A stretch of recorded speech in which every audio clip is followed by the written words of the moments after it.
Good morning, everybody, and welcome. Good start. Welcome to Karting Live TV, where this weekend we bring you all the action from Llandow in the southern area of Wales, just west of Cardiff.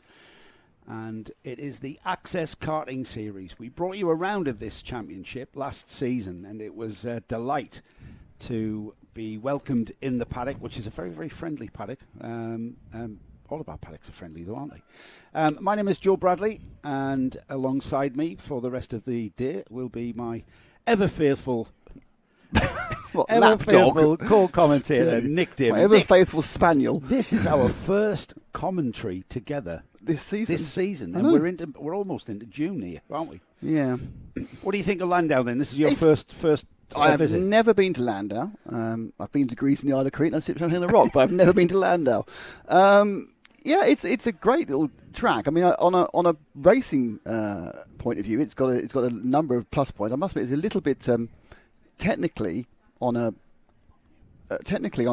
level. It's a little bit kind of difficult to get any height on the camera. So a lot of our camera shots are a bit lower than I want to be. There's me thinking about it from a racing point of view, and you're thinking about camera angles, which is why I'm Live here. TV. Now, see, if I do that, there you are. See? There you go. Thank you. Well, Access Karting Series is one of the it's becoming less of a secret, isn't it? I was going to say it's one of the best. Badly kept secret. It's badly kept secret because we're going to make sure that everybody hears about this. We talk about entry-level motorsport, entry-level karting. Well, this is very much entry-level karting. Entry-level karting, in its purest sense, you go to your local track, you get on a hire kart, you turn up, you pay your money, and you can race. And a hire kart, whether that's outdoor or indoor, you can come to Llandow. You can go to pretty much every kart track in the country and hire a kart and go racing. The next step from hire kart racing has got to be, on a national level, the Access Karting Series. And all of our classes are going to prove that. Out on track at the moment, we've got our first heat, Nick, and that is for our GX UK Junior. And this is a Honda engine, single-engined class of karts. The karts are, you'll be familiar with the karts. That's not a Tyrrell from 34 as well. Yes, brilliant. Yeah, I know, brilliant. It's 2 wheels short, though. I do like his livery. I'm paying homage to Ken Tyrrell and the Tyrrell organisation. This is a single-engined Honda engine kart that you will be familiar if you are a regular with Karting Live TV. The Honda Cadet class, for instance, this is a pretty much a Honda Cadet class with a less restricted engine. The karts are a junior kart rather than a cadet kart. But the racing is, and I'm going to say this a lot today, the racing is pure because the karts are so well matched. The engines might not be the fastest karts out there available, but the racing is absolutely fantastic, and it's all about how you drive them, and it's all about smoothness of driving these relatively underpowered karts in comparison to other series that we see. We're about to go racing. Chris Mayo, Harry Platten, that's our front row, and into the hook for the first time today, Nick. Yeah, they come around this tight sort of. It's the kind of a combination chicane hairpin, really, isn't it? It's kind of, let's stick them together. And they've got a big instant there in the middle, 3 or 4, 5, 6 karts off. A little bit of coming together, but very low speed, so that all drivers okay. But the track is blocked to the right of where we are at the moment. It's just going into that chase. Most of them are getting going again. There's a little bit of annoyance by some of the drivers, but we are up and running. I don't think it's going to be a red flag. It might be yellow flags all around, so effectively equivalent of a Battenberg situation here. No overtaking in a line because they say about 6 karts went off. I would say all drivers okay, though. Well, that's after the hook, the section of track here as they get towards the completion of the first lap of the day. It's the number 77, that's Lucas Brown, who's made his way up to the head of the field. Harry Platten, the number 7, I should say, has made his way up into the lead from that front row start. Jack Griggs is second. Jensen Concannon is in third place. Lucas Brown, Jack Lanford, the winner of the final in round 1. Jack making his way up to 5th. We'll check on who we've lost as the karts continue. Yeah, there's two karts. Local girls, I think they've cleared them, haven't they? Yeah, they cleared the gap. 2 karts off, and just annoyed drivers rather than injured drivers. I think a couple of karts have picked up damage to steering wishbone. If they pick up damage to wishbones, that'd be a real issue for the scrutineer, that's for sure. But to the steering arms. So as the rest of the stragglers come through, stragglers after that incident, We've got 3 karts that need to trip the beam, leaving 2 karts that have gone missing, and that's Leon Blindell and Finlay Reid. Karts 78 and 12 have not come through after that incident. The rest of the field, though, and the leading bunch, and this is the sort of race we're going to see all day, where these karts come together in big lines, big trains of GX engine karts will continue to circulate, and we've got a move down the inside from Jack Griggs, down the inside going into Surtees. It's a double apex left-hander, then into McGuirter's. That's McGuirter's there, the right-hander. And then it's Norris McGuirter? And Ross McGuirter? I have absolutely no Guinness idea. Book of Records? Chandler's is the right-hander there, and then on towards Spitfire, down the Spitfire straight to the Dell. This section here, which is a chicane, right, left, right chicane, very important because it leads onto the hangar straight. And that straight is longer than it looks. Yes, and they come into this hairpin now, and they turn, and in they go, and it's always a big move there. Second, third, and fourth where the focus should be. Griggs, Concannon, and Brown. Jack Griggs leads, then Jensen Concannon up to second place. Jack Langford, as I said, winner of round 1, up into third already. Harry Platten down to fourth. He got absolutely mullered there, and there'll be, it's so easy to do that on these karts. You make the slightest mistake, and you just haven't got the power to get you out of that. So it really calls for a very smooth and very delicate touch on the steering wheel from this youngsters down the inside. I think that's the number. Oh, and we've got a move for second there. Is that Jack Lanford on the blue kart? It is indeed the number 99, Jack Lanford. Again, just picking his way through very, very delicately. And we've got karts now. We've got mixed grids now. You'll be familiar with mixed grids. We use mixed grids in other series that we work with.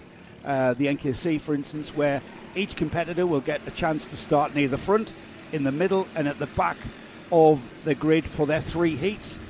Wherever you finish in your heats will then designate where you start the final. So the better you do, the better your start grid position is for the final. What mixed grids do is sometimes give us the faster drivers starting at the back, and we get lots of action, don't we, Nick, of drivers making their way through. Exactly. At some point, the fastest driver is starting in the last couple of rows, and that's normally the one where you make the most progress overall as far as points is concerned, because it's how many positions you can make up. If you're the fastest driver and you start off pole, well, you're going to get 1 because you haven't gained anything. It's all about points overtaking. It's a bit of kind of a coming together. And the 11 there that's Jensen Houghton, who was kind of eased lightly onto the grass at that point. Looks behind him going, I didn't want to be eased lightly on the grass there, thank you very much. So now, I wonder how Jensen pronounces his surname, because I'm from an area of the northeast of England which has got a place spelt like that, and we say Horton. Well, my mother for 15 years lived in 45 years lived in Houghton Avenue, spelt like that. So there we are. Yeah, maybe it's Southerners. Maybe it's a northern thing. Yeah, it's like Bath and so you're going to say Houghton, and I'm going to say Horton. Let's call the whole thing off. So Jensen Horton. Anyway, same person. Two personalities. Jensen, number 11. Yeah, so we're looking at 10. There's Jensen Concannon at the front of this one. A lot of white helmets here. Yeah, he's under a bit of pressure as well, isn't he? So they come round this back area there. That's a battle for the lead right there. No, Jack Lanford has been overtaken by Sam Blamey. Now, Blamey, he had a win in a heat, and he was second to Langford in round 1. Second and third, actually. Yes, it is, side by side across the line. They come down. It's Blamey showing in second, Jack Lanford now third. This is a cracking little battle. Blamey will want to get his own back off that second place at Wilton Mill in round 1, where he had to finish behind Jack Lanford. And look at the difference in size. Yeah. Look at the difference in size. Notice that Blamey's running the 44. Wonder why that might be. Yeah, maybe he is. I'm sure I would give 100 to 1 that he is. Absolutely, is what you do, isn't it? They're coming down that. This is the Spitfire straight. I need to get my various fighters and bombers correct on this track. This is the Dell. This is a right, left, right chicane, and that's a really tight exit, which takes you onto the hangar straight, and you want a good run out of there because the hairpin, which is faster than it looks, it's a conventional 180-degree hairpin there, what you can see, and it's faster than it looks. And you know what? I've been questioning the line that everybody's taking around there. It's not a race car line. You've sort of an early apex, but I think it's that little bit of curb that juts out that kind of spoils the the conventional textbook line there, and everybody seems to be taking the same line. They're getting into lapping now, aren't they? Lapping some of the novices. We've got a lot of real, probably their second meeting ever people here at the moment. So there's a big gap of learning experience. We've got a lot of novices at the moment. Yeah. Nick, that's not how the nose should look of a kart. It looked odd that, but it's only a nose. The top novice at the moment is Riley Potts in 4th place on the number 69. That's a cracking. I'm going to be saying that all day long. That's a cracking battle between 4 karts there. Yeah, it's. By the way, I just had a note from our manager, Mr. Gaz Bury, that is Houghton. Houghton? Yeah, I was right. Is that how Jensen said it? Apparently so, according to Gaz. Right. Yep. Okay. If you're connected to Jensen, then please message us on the YouTube channel. I've heard it from Gaz. It must be true. It's not Houghtonley Spring. It's Houghtonley Spring. Other number 11 down the inside. That is Jensen Houghton on the Tony kart. Turns through the right-hander. The 25 is that's Luca Dolby. I think he's looking to try and make some places up. He's the second of those white helmets, shifting around the back of the track there now onto the exit of Lancaster Curve. You got going down Surtees. It's Spitfire. I love that elf livery. We've got an arm in the air from one of the competitors. A little bit. I think he's just letting the faster drivers through. And with the last lap board having been shown to our leader, Jack Griggs, we'll be seeing a checkered flag next time by. Jensen Houghton now into 6th, ahead of Jensen Concannon. Luca Dolby down to 8th. But it's still Griggs, Blamey and Langford. That's your top 3. Riley Potts, top novice, in 4th. Angus Langley on the O and the M plate. If he wins this one, he'll have a D to add to that. He'll be on the Dom plate. Well, currently he's on the Om plate. Obviously he's very heavily into yoga, namaste and everything. Om. He's won the O plate and he won the Macy Cup back in February, so that's why he's running the OM number plate instead of a number. It's quite an accolade, that, winning those 2 meetings. So checkered flag being ready for our leader, Jack Griggs, as the rest of the field head down to the final hairpin. Jack Griggs across the line in 1st. Sam Blamey is 2nd. Jack Lanford has to settle for 3rd. Riley Potts, top novice, in 4th. Angus Langley on the OM plate, 5th. Jensen Houghton. I will get that around my head. When I see that, I see Houghton. Jensen Houghton take the guy out of the northeast, cut it northeast out the guy. The 2nd novice in the order. Lucas Dolby 7th, Jensen Concannon is 8th, and Harry Platten 9th, with Arlie Dobson 4th in the novice plates on the novice plates, rounding off your top 10. There's your 30 finishes, Nick, and that's just a sign again of just how popular this GX class is becoming with these Honda engines. Yeah, good old scrap there throughout the position. You said the mixed grids shuffled it up, as did the fact we've got a kind of a relatively wide speed spread at the moment, as a lot of the drivers are getting up to speed at the start of their karting careers. So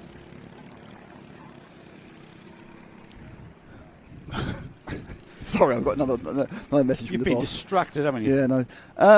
So they go into the pit lane. Who have we got next? We have our F300s, which are quite an interesting category of karting here in the Access Karting Series.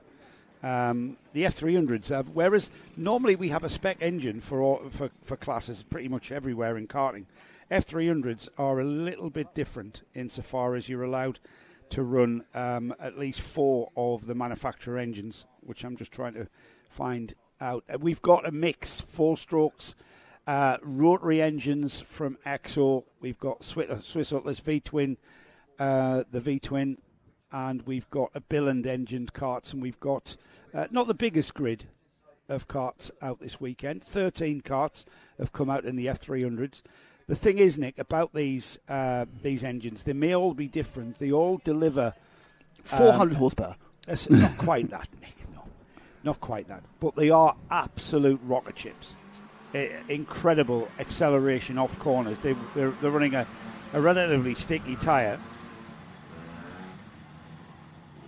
I have some info about the F300. Do you have the Martins in this one? Say that again? The Martins. Andy Martin. Andy Martin and Ryan Martin. Yes. They wrote to me. Yes. And there's some information for you about them. Brilliant. Right. Ryan Martin, 27 years old. Andy Martin, 59. It's the oldest on the grid. It's not old at all at 59. It's quite a spring chicken. Perfect Darren Lab Racing. Upgraded twin carb setup with titanium exhaust. See that? I love that. Supplied by Axro Kart Power. Engine supply ability. He's raced with the Army Karting team. He's in the Household Cavalry Lifeguard currently. What, 59? No, I think he switched to the other one again. I think that's Ryan. Yeah, Lifeguard. He's Household Cavalry Lifeguard currently. Ceremony at Knightsbridge Barracks. Well done and fantastic to have him with us racing this weekend. We've got Andy Martin's on pole, even though he says he's normally at the back. 59-year-old Andy Martin is starting on the pole. Oliver Warner alongside. Lily Braham is starting on the second row with Mike Kenworthy. Brett Knapp and Ryan Martin are next up. Fourth row, Nicholas Clay and James Price. Then we've got Chubbs Cortitho White on ninth. Levi Goodyear, Matt Cato, we talked to in the paddock show, Jason Cooper and Josh Webb. Oop. They all get ahead. Off to the hook. Warner's got ahead going through the hook the first time. The orange side pod, the Union Jack. That's Andy Martin dropping down to third now. And even fourth. I think Andy knows where he is pace-wise. And he's decided to drop back and have that race. He wants to have his son's gone past him. Ryan Martin now in third. Off they go then on towards the Dell. Through Chandler's first, of course. Then you've got that short burst. And it is a very much a short burst on the F300s. And through the Dell. And then just rocket ship down the straight into the hairpin, and just watch these karts as they fire off this hairpin. Just get the kart straight and away they go towards the hook. Bang, yeah. So the first three are kind of breaking away, and that's Werner, Kenworthy and Ryan Martin running round Surtees and now through McWhirters, and then the long Lancaster curve. And what a beautiful move at the inside there. Well, may even have been I'll let you go. It could have been after you were, but Mike Kenworthy takes over the lead and says thank you for that. Well, Warner not putting up much of a fight at this point for that leading position, but second and third now. That's the battle. Martin with the Union Jack front. Great stuff. I tell you what, Warner had a lot more pace down the actual straight than Kenworthy, but Kenworthy obviously I think has a little more of the handling balance with that blue nose kart. These top three then beginning to follow one another around, just trying to find out and discover where the weaknesses and the strengths are from one another. Mike Kenworthy, the leading car then just there. The back end just stepped out. The rear tyres just giving up a little bit there. Oliver Warner, Ryan Martin in third place on that number 17 with the sharing the Union Jack livery. And then behind them, it seems to have sorted itself out. But Levi Goodyear, who, if you are familiar with the NKC coverage on Karting Live TV, Levi been racing with the NKC for quite a while. He's come from the back of the grid from his start on this grid, and he's up to fourth already. Across the line, then no change. Kenworthy, Warner, then Goodyear, Price, Andy Martin drops to seventh now behind Jason Cooper, who has now moved up to sixth. In fairness to Andy in his blog, he didn't read that, but there's three or four of them have a nice battle at the back every weekend, so they've come absolutely in their different. It is interesting. These karts are making their power and their performance in very different parts of the circuit, and you kind of think that there are tracks which are going to absolutely favour one conceptual design over others. This one, there's only one place you can really use the pace, and that's down this straight, the Hangar Straight. And so that's Lily Braham, I think, who's Lily Braham out of the race. And the first two are staying together with their very interesting. I'm pretty sure that Warner kind of let Kenworthy through, to be honest. Well, there's the thing about, I would imagine, driving these karts, you can break traction with the power if you're heavy-footed out of the corner, so you can get the kart to rotate on the power. However, you are going to destroy your tyres. Yeah, Warner's got ahead actually there, so Warner's back in the lead. 46. And it looks like Kenworthy's dropping back. Now, this is, as you say, this could be a tyre heating issue or too much heat, or it could just be that some element of that's gone slightly out of tune. There's many elements to go out of tune, but certainly Warner's kart's really come on in this last half minute, really. And now he's not just leading, he's now gapping at the front. Out of the hairpin, then let's see whether or not, the question is, now that Oliver Warner has gotten by Mike Kenworthy, he has pulled a bit of a gap already, almost 0.4 of a second, and you can see that, Nick. The question on everybody's lips, though, is can Kenworthy come back at him? And it looks like he might just be able to do that. Kenworthy's got it's got better drive out of sort of slow to medium speed corners. The ultimate pace belongs to our leader, by pace I mean top speed, Warner, but there seems to be a massive ebb and flow about where these karts are going, because it looked like Warner was getting away, and now Kenworthy's going back, and more importantly, Ryan Martin's staying with them. He is. Ryan Martin's there, isn't he? He's lurking. Plenty of time, though. We've just clicked by half distance, effectively. 3.5 minutes remaining, so plenty of time. Are they just... Oh, and getting very, very wide indeed there was Oliver Warner, and that hasn't disadvantaged him because it's a short burst to the hook. But that, again, boot full of power coming out the hairpin. This is where the fire's fast. The fire's so much faster, this bit there. You see it just coming out of that, out of the hook, and there's kind of a little sort of right-left. It's unnamed, unfortunately. Seems to be more nimble, doesn't it, in the infield section? Seems to be able to put power down whilst having some sort of steering and going around the back of the circuit now, and they come round and through. And there they are again. They've got a back mark in front of them, and it's joining in? I think Ryan. Is that someone doing Ryan? It's Ryan dropped into no, Ryan's place. Still third. So that fourth car, is that a lap down? Levi Goodyear. No. Levi Goodyear's coming. He's just caught up. Right, Levi Goodyear's coming. He's come from the back of the grid, and now he's latching on to that top three. Yeah. So the top three have become a top four, and the orange and black kart there of Levi is now chasing Ryan Martin and looks very racy. It looks like he's about to challenge. In fact, he looks like he's being held up slightly.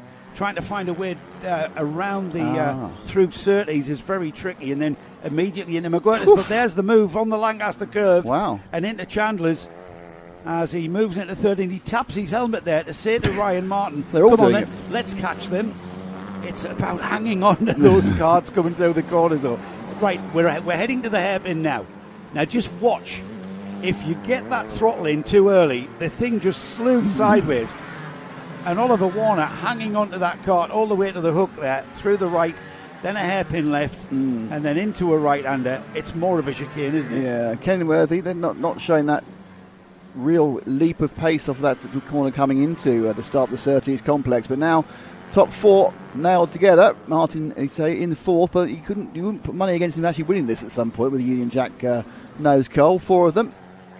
Yeah, turned into a great battle. This 90 seconds on the clock as well, Nick. So time ticking by if you are going to make the move. And the thing is, Levi Goodyear's come through the field from the back of the grid.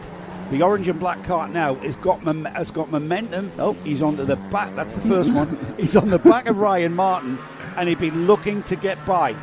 Yeah, I think Sorry, I got that wrong. He's on the back of Mike Kenworthy. Yeah, my feeling is it's interesting what Kenworthy's kart, to me, is coming and going during the course of this race. I actually mean performance-wise. He's quick in the infield. He's quick through Surtees. Yeah. These are four-wheel braked, aren't they? It's a good question, though. I just wondered, because it seemed like it was a kind of they normally, when they got this much power, I don't think they are. I think they're only rear-wheel brake. The thing about it, they're quite a heavy car. The motors that they run are pretty heavy, so that you feel the weight, the extra weight. So you have got to be, even though they are so quick, you've got to be smooth.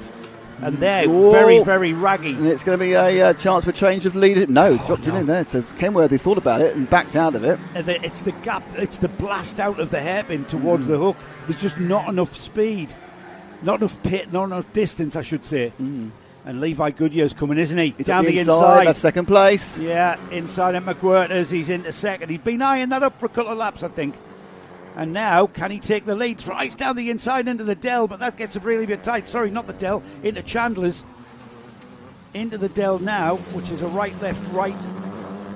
And then he's looking up the inside. Drag race to the hairpin.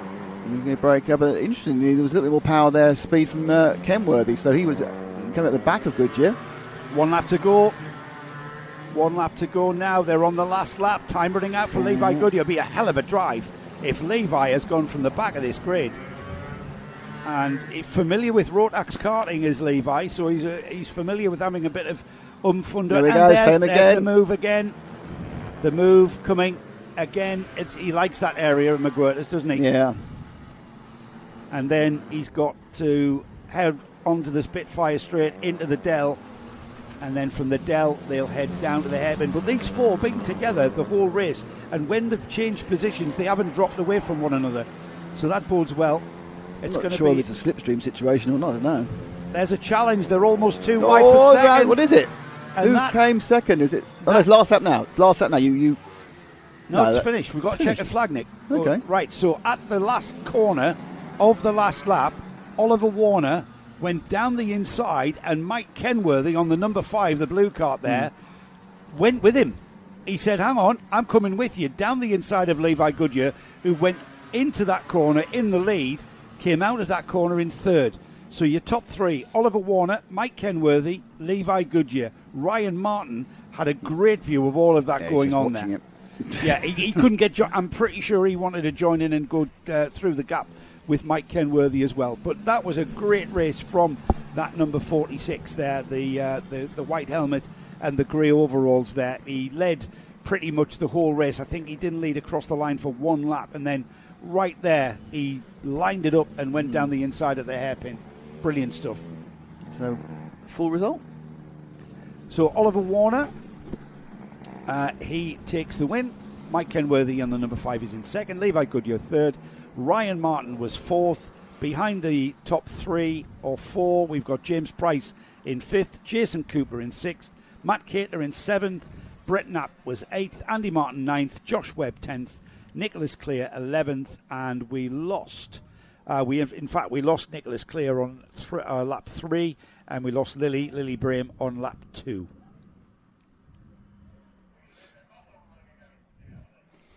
So, short break before the next exciting... Who is next? I don't know the order of this one. I know. So you talk while I get it up. Talk about my inability to know what's coming next. The GX UKs. Oh, yes. Seniors. So the seniors, they have a massive entry. So it is another one of these situations where you are racing 3 out of the 5 heats randomly. You will still get a front, middle and back start in those 3 heats, but you'll be fighting against different drivers and different combinations of drivers during these 5 heats. Could you go back to the YouTube page, Nick? No. When you're ready. We've got Isabella Houghton, who messages in, and she spelt Jensen's name phonetically. So it's only Houghton in the northeast of England. Yes. Down here, it's Houghton. Thank you, Isabella.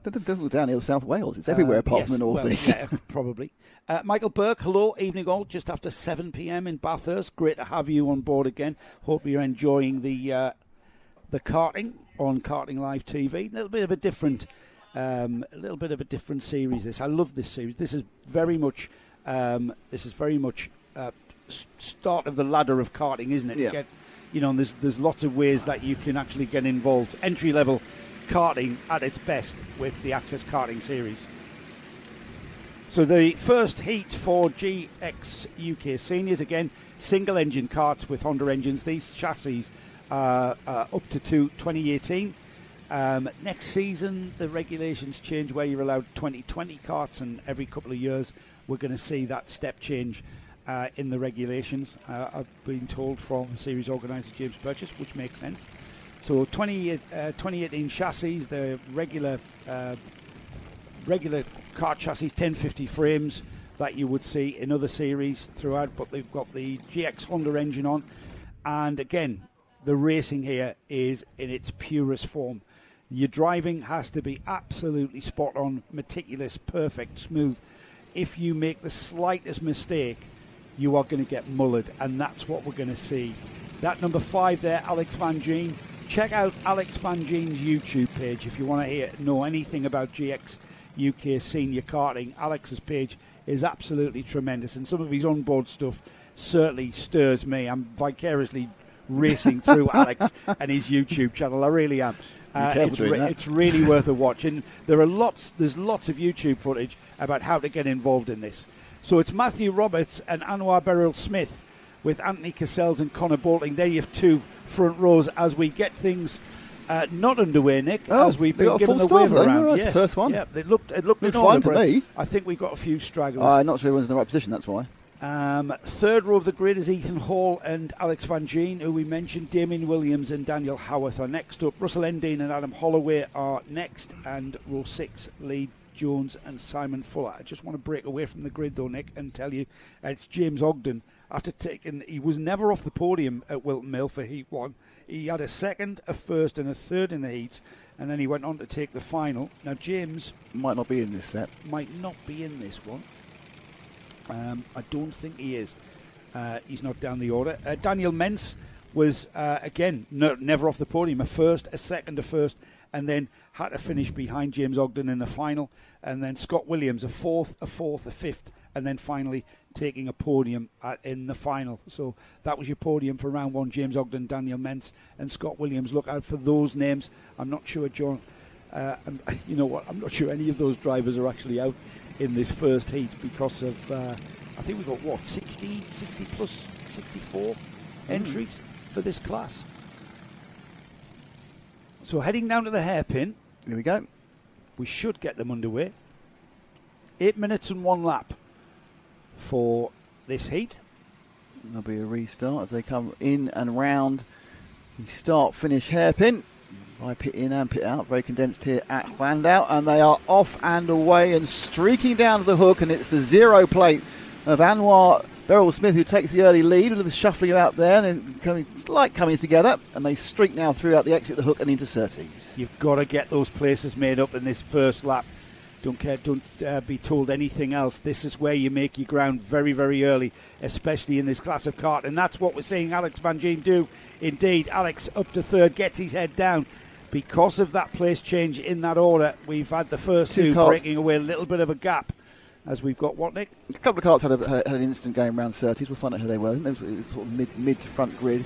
You can't really tell, whether they're the major players or not because of the mixed grid. It could have been someone who's highly rated who's had a slight issue, but they come up the hanger straight, and there's movement there left and right. There isn't really a huge amount of difference in speed, but obviously there's a huge amount of difference in the advantage of the slipstream. We've got a change for lead as they cross the line. Matthew Roberts down the inside of Anwar Beryl Smith into the hairpin for the first time. The yellow and blue kart there, the EOS chassis of Matthew Roberts, now being chased down by the O plate of Beryl Smith, who's not going to take that very lightly. Just behind them, Alex Van Gien, he was chasing after the leaders and bringing that group with him. However, Alex seems to have broken free from Anthony Cassell's, Connor Botting, Ethan Hall and Daniel Howarth, and he's closing that gap to Beryl Smith. Yeah. Pretty much it's going to be a 3-card battle now. Yeah, he's in the background, hunting them down like a slightly portly shark as he comes after them. He's going to be hunched shoulders, head down. And he's wanting to gain time. He's going to have to drive very smoothly because these two drivers at the front of this field. You put me off. I meant to do something. You put me off with saying now annoyed me. I've got to do it. Off you go. So off we go. Can I talk now? Yeah, I was literally just thinking. But you know that thing where you say what you think and you go, oh no, I can't believe I haven't done what I meant to do, and then it bites you in the bottom. It's just bit me in the bottom. So carry on. All right. No change then at the front. Matthew Roberts just looking over his shoulder there. He sees Beryl Smith still there. Yep, he's still there, mate. He's going to be right with you here through the dell, through the right-hand section there, onto the back straight, the hanger straight, in fact, to give it its full name. Heads down, just trying to reduce the airflow across the kart. And is he going to have a try down the inside on the O-plate? No, he settles back in. Van Gien now a lonely third there as they cross the line. And he's 0.8 of a second behind them. He's less than a second. Which is what I wanted to know. Is he really? Well, it's 0.9 now. It's gone up. It's gone up the last lap. But yeah. Anthony Cassell's is a kart in fourth place and chasing down that top three. Ethan Hall in fifth. Adam Holloway, Philip Richardson on the M plate, the Macy Cup winner. Simon Fuller in eighth. Jacob Sharrock is in ninth, and then the 10th place kart, Connor Botting. Yeah, battle for the first two positions as they go sweeping round, and they're going to go back up the hanger straight. Now, will the slipstream play any advantage for Anwar? As he looks to try and just close the gap, head down literally for Roberts on the straight there, and looking to go round that hairpin at the end. Both close together. Last time round they were 1.3 seconds ahead of Van Gien. This time it is 1.7, so the front two are definitely pulling away, Joe. As we head towards the second half then of this first heat, my apologies and a big thanks to Tom Stalker as I was reading out the 100 UK Championship, not the GX. I had the wrong page open. That's the thing, keep the title at the top of the page. Yes. Jacob Sharrock was the winner of round one. Early in the morning. We'll edit that bit out. Completely changed. Thanks, Tom. Keep me right. What we need to do, let's get the race restarted. Stay on, Tom. I might need you later.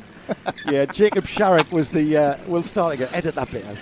Jacob Sharp is the winner of round one. And Jacob Sharp at the moment is up to 8th place. He's just gone up another place.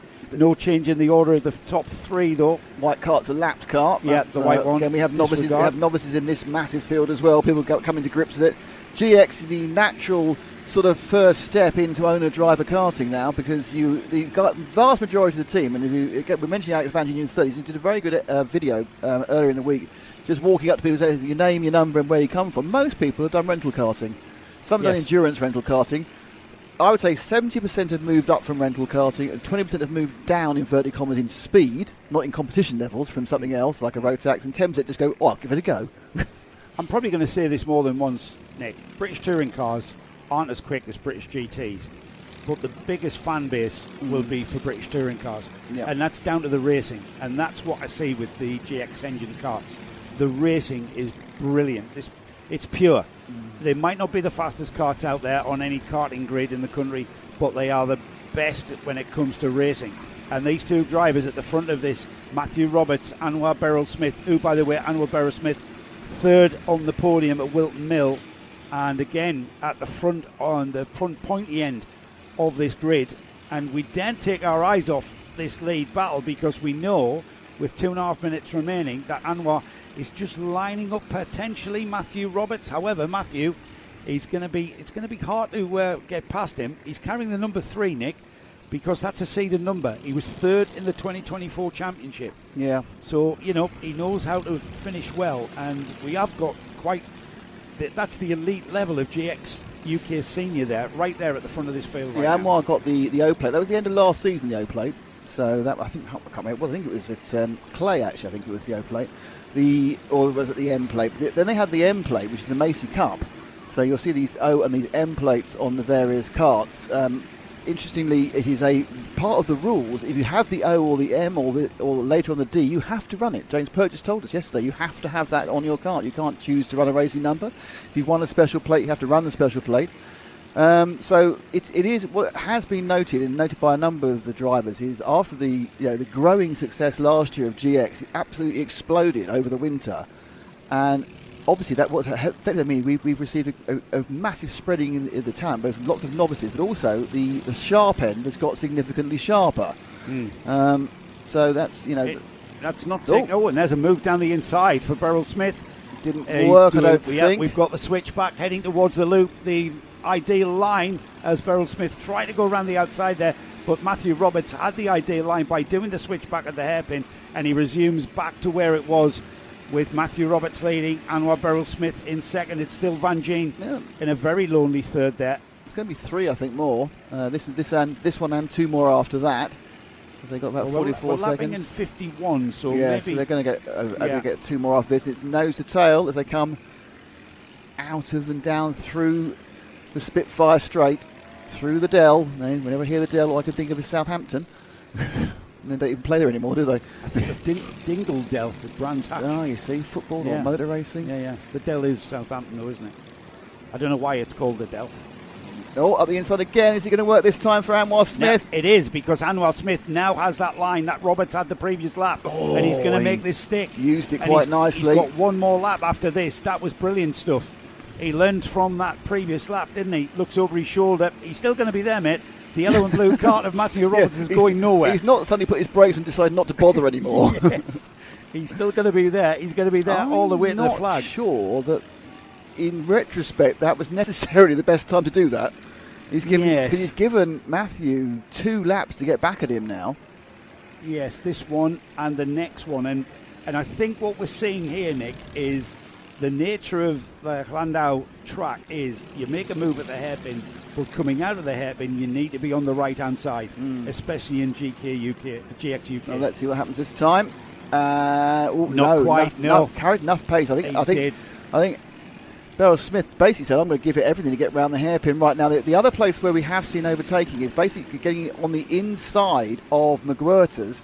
So you side-by-side it here, try and get as close as possible, then you do a switchback to be on the left-hand side as we see it, right-hand side, driver's right, and get up the inside. That's exactly what he's done. I am Mystic Nick as he goes through at McGuirter's. And behind these two are great to watch. Behind these two, all hell is breaking loose because we've got a 7-kart train behind Alex Van Geen, but we can't take our eyes off these leaders. Heat 1 it is. Neither can the leaders take each other. Absolutely. Look at that battle there for third, though. And Van Geen's about to lose it. Van Geen's about to lose that third place, but he hangs on through the Dell. We'll get back to the hairpin for the lead battle. Coming up next into the hairpin. There they go. And it's Roberts who leads into and out of the hairpin and will lead across the line as the checkered flag flies. What a race. That was fantastic racing. Yeah, fantastic race. Excellent stuff in the middle of the field. Yeah, that was good stuff. And who Top got two were third? battling out. Who got third? Van Geen got third. Yeah, by the skin of his 2/10, teeth. yeah, they came back to him. The skin of his teeth. 0.16 to be exact, Nick. Jacob Sharrock, winner of round 1, was in 4th. Philip Richardson was in 5th. Russell Endine 6th. Adam Holloway 7th. 8th with Ethan Hall. Anthony Cassels was in 9th. And Matthew Glazebrook rounds off the top 10. The rest of the finishers are there on the timing bar. Now I'm just going to check here. We've got from Alex Van Geen down over in 3rd. That's 1 behind Van Geen. 1, 2, 3, 4, 5, 6. 6 karts within a second of Van Geen. Tremendous stuff. Tremendous racing as ever in the GX UK Seniors. So, and that's the first of 5 of those. Yeah, I know. 4 more, which are going to be very, very similar. They're with going to be with exactly a train the of same. karts. That two kart breakaway is not what we've normally seen, but they were scrapping over every spare inch over the last couple of laps, and some good battles there indeed. We've got 100 UK Juniors out next. Now then, round 1 at Wilton Mill. That young man who we were familiar with. Hang on a second. Let me just check. This is the correct class. This is the 100 Okay, UK. fine. I have looked at that Sure. 3 times. Okay, fine. Thanks again, Tom. Don't hesitate to put me right. I'm not that. No, precious. you can't be proud anymore, can you? I'm really? not that precious. Yeah, No. no, I not make a at lot all. of mistakes. It's a very dynamic sport, Nick. I've heard that. Very dynamic. Very dynamic. Or, like reading an iPad's dynamic as well, isn't it? Yes. Now then, how many 100 UKs? These are the TKM engined 100cc engines on the older chassis.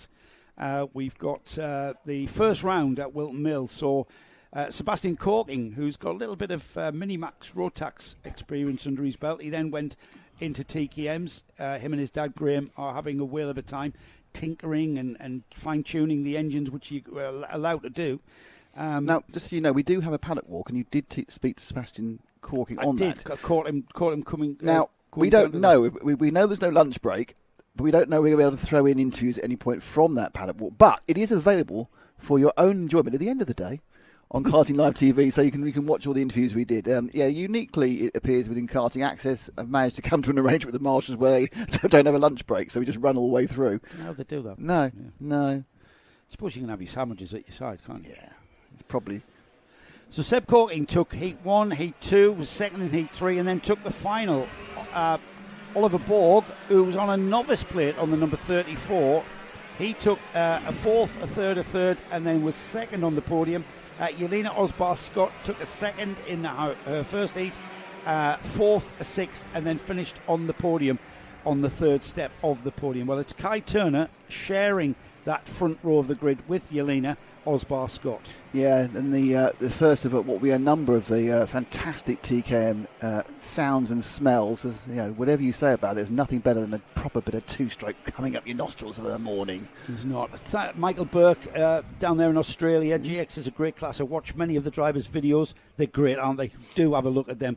We have a similar class in Australia. It's growing well and it's some of the best racing. It's a cheap...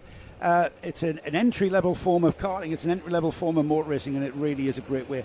This is the true stroke version of entry-level karting. It's the 100 UK junior class, and right now we've got them heading in a pall of blue smoke, which is two-stroke oil smoke. Absolutely bloody Smell that. All of those children will be coughing for the rest of the school week, but who cares? Yeah, Kai Turner and Yelena Osbar-Scott are your front row of the grid. A little bit out of alignment. They're going to take that one. Are they going to take that one? The engine revs have risen and they are sprinting down the hook. And there's a 21 from the 16 as they go through Kai there. Turner. So it's Jack Scott, who we also spoke to in the Oh, it's the 116 actually. Who's got in second? It's using the 116. Never mind. I think he probably is the 16. Yelena Osbar-Scott not hanging around there and trying to get down the inside. It hasn't quite come off. Trying to get down the inside of the 116 numbered cart, which I think is Jack Scott. Yeah, he's down to 16 here, but I'm just wondering whether it's a combination error between the numbers and everything else. Oh, Scott all over the back of the 21, Kai Turner. As we head down, Lucy Lovell is on the M plate as well. She's not far away as they head down the back straight now, the hanger straight, and into the hairpin for the first time. How are they going to come out of the hairpin, Nick? That's the question as they flash across the line. It's still Kai Turner on the number 12, hanging on to that until the hook, and then down the inside has gone the number 16. Is it the 16? I've got him. He's showing There's something wrong here. I don't think the 116 has got a transponder. That's Lucy Lovell. That's her pink helmet. Is that her M plate? She hasn't got the M plate on when she should have the M plate on. She's down here as the M. Yeah. But she's racing with a racing number. That's very naughty, isn't it? Yes, it is. Come on, James. We can't pick her right, out. So that was the M plate. Okay, that explains a few things. Because having a 16 and a 116 is actually the M. Anyway, doesn't matter. So the pink level 116 is the M on your scoring tower. Ross scored second last time. One thing you will notice is this is a very healthy full field. This has been a major growth class over the last year. I think we did this at Ello at the end of last year, the 9 or 10, I think. Yeah. And we're up to like 18 to 20, depending on how many of them get going at the start of each heat. The engines, you can see, have cooled down a bit now, so they've warmed up a bit now, so we aren't going to get the pool of smoke. And then 1, 2, 3, and it's the Yelena Osbar-Scott in the green helmet. Well, yeah, the green helmet, it's sort of Norwich City colours, running in second place there with the big number 3, because she was third in that slightly smaller field of last year's championship. Yeah, and I'm not really sure. She did get into that second place there and then went wide. And those carts really moving around underneath these drivers, and they really are floating through the corners there. Very easy to make a mistake or and carry speed and completely ruin your line.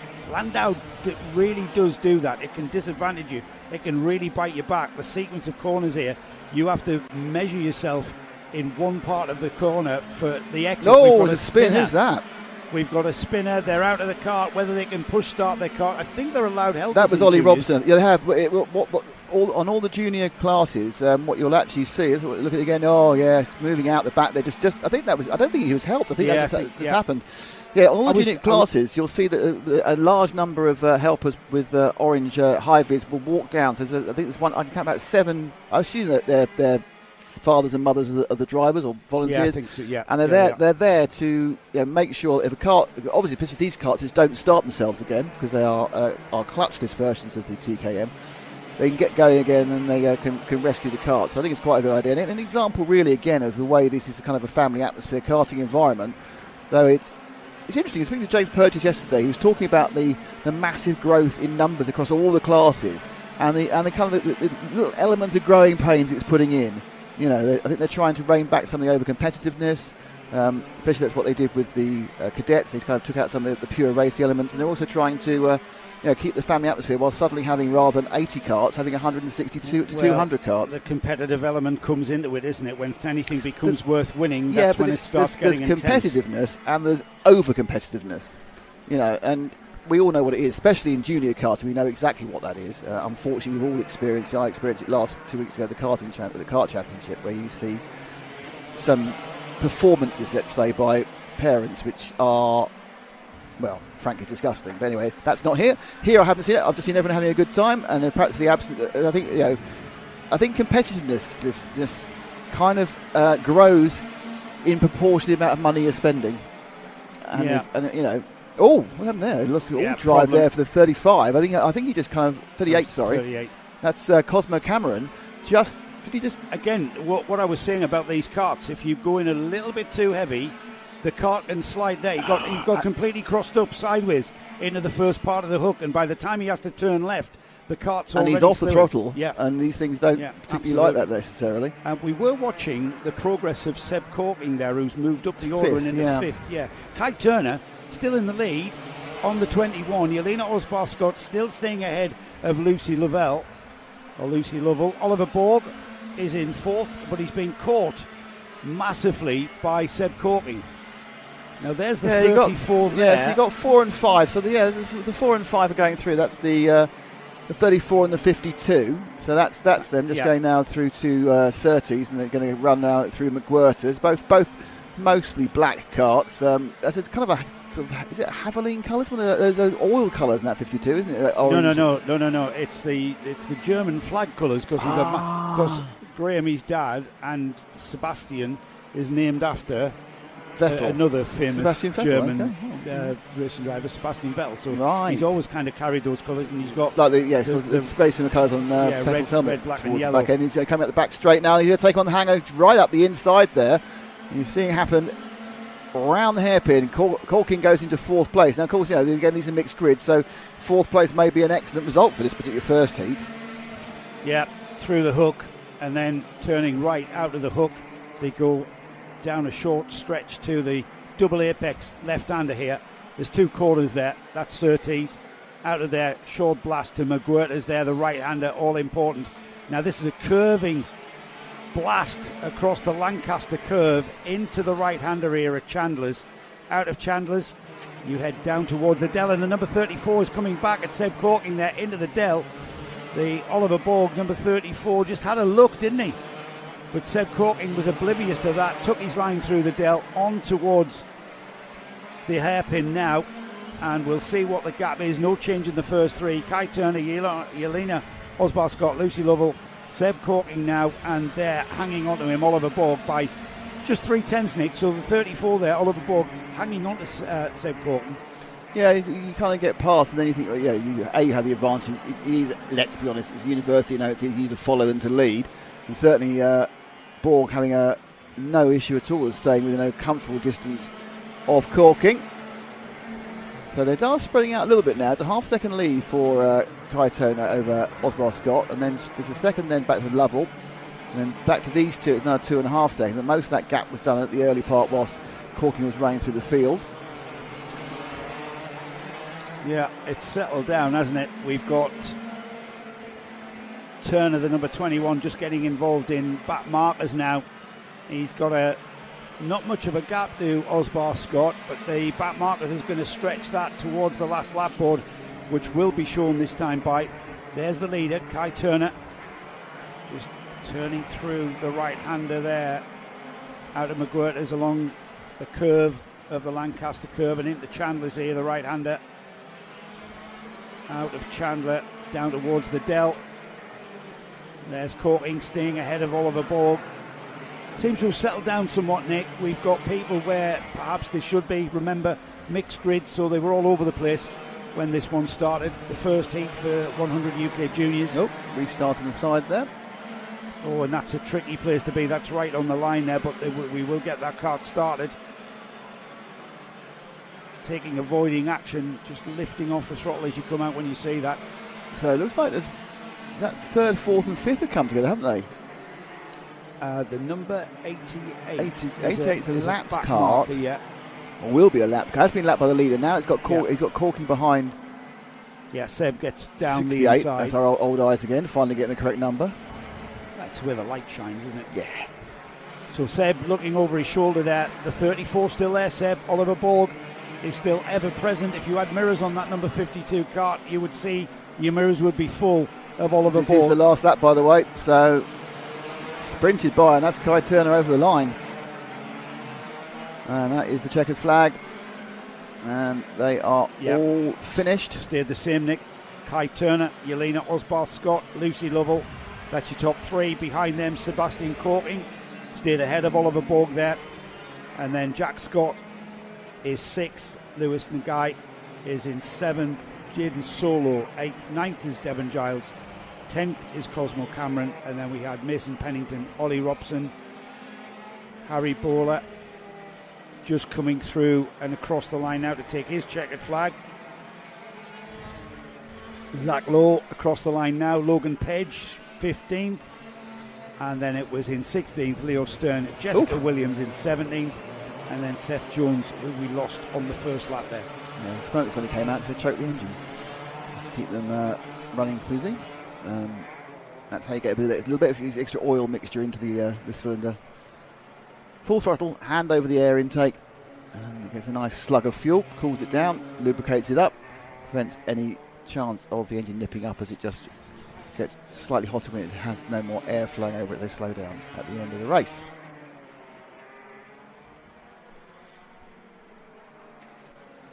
So we've got two races in one here. The Mod 160s, which is the modified Pro Kart, twin-engine Pro Karts, are out with the, I say restricted, I suppose they are restricted in comparison. So you've got your normal Pro Karts with the sealed GX engine, two of which, one either side on the rear axle, and that first round of the championship won by,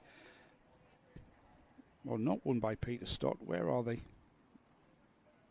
So Peter Stott is leading the GX UK Pro Kart Championship. We've got Nick Williams, who was second in this class. Christian Bellaby was third in the GX class.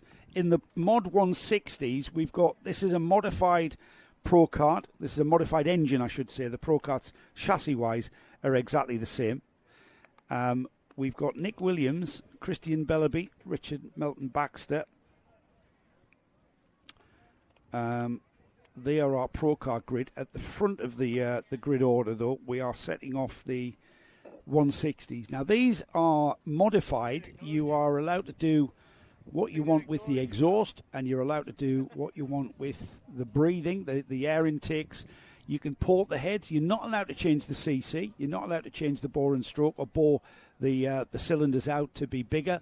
So it's all about getting the air in and getting the air and the burnt air out, isn't it? It's all about getting as much fuel and air mixture in. Basically, the point of it. When I was young and I was doing my own car mechanics, I was quite frightened of engines. And then someone pointed out, they're just pumps. That's all they are. They're just glorified pumps. Air in, air out. And a bang in the middle. And that's what makes them... And you kind of go, yeah, it's really quite simple, isn't it?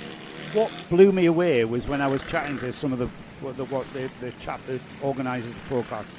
He was telling me that the 160s that will accelerate away from the normal Pro Karts. We're about to see that. They've got these things revving to 10,000 revs. They normally rev to 6,000, which I think is incredible from what has effectively started life as a generator engine. And they, the Pro Kart class are on the GX engines, which are sealed engines. You're not allowed to do anything with them. They've got a spec carb, a spec exhaust. They are, in comparison to the modifieds, they are a lot slower, as you would imagine. The modifieds allow the drivers, the competitors who have more of an eye towards tinkering and playing around with the power outputs. But to get these things revving to 10,000 revs on a four-stroke engine, that's phenomenal. These are highly stressed. Quite a lot of blueprints. So we might see a bit of attrition. Well, yeah, there's quite a bit. Also, you've got to get both the engines working at the same time. That's true. Yeah. Got to be it's hard enough balancing carbs in the British Leyland car from the 80s. They're trying to balancing two engines in a racing car, but they're doing the work together between them. So do you get an idea of what they're producing now power-wise out of the 160? They didn't tell me power-wise. I was just blown away by the fact that they do 10,000 revs. Incredible. We're about to get the 160s away. Start, it seemed, but it's running. So we've got two races in one here. These are the Pro Kart 160 modifieds. And as you can see, you're already kitting out the rear end. Now, these are pretty heavy karts carrying two motors. There we go. And they're already... So they're not as nimble as you like. So it's all about smoothness still. Smoothness and a lot of power. Yeah, the thing is, it's a situation where when you've got a lot of power and a lot of weight, it does change the lines you'll take, because you will effectively be able to V the corners rather than smooth the corners. Like a GX, the standard GX team, it's all about momentum. It's all about conservation of speed. But here, you've got the power to get you out of some slightly rough driving position. You might find the fastest way is to V things. Yes, it will be, and it will absolutely be.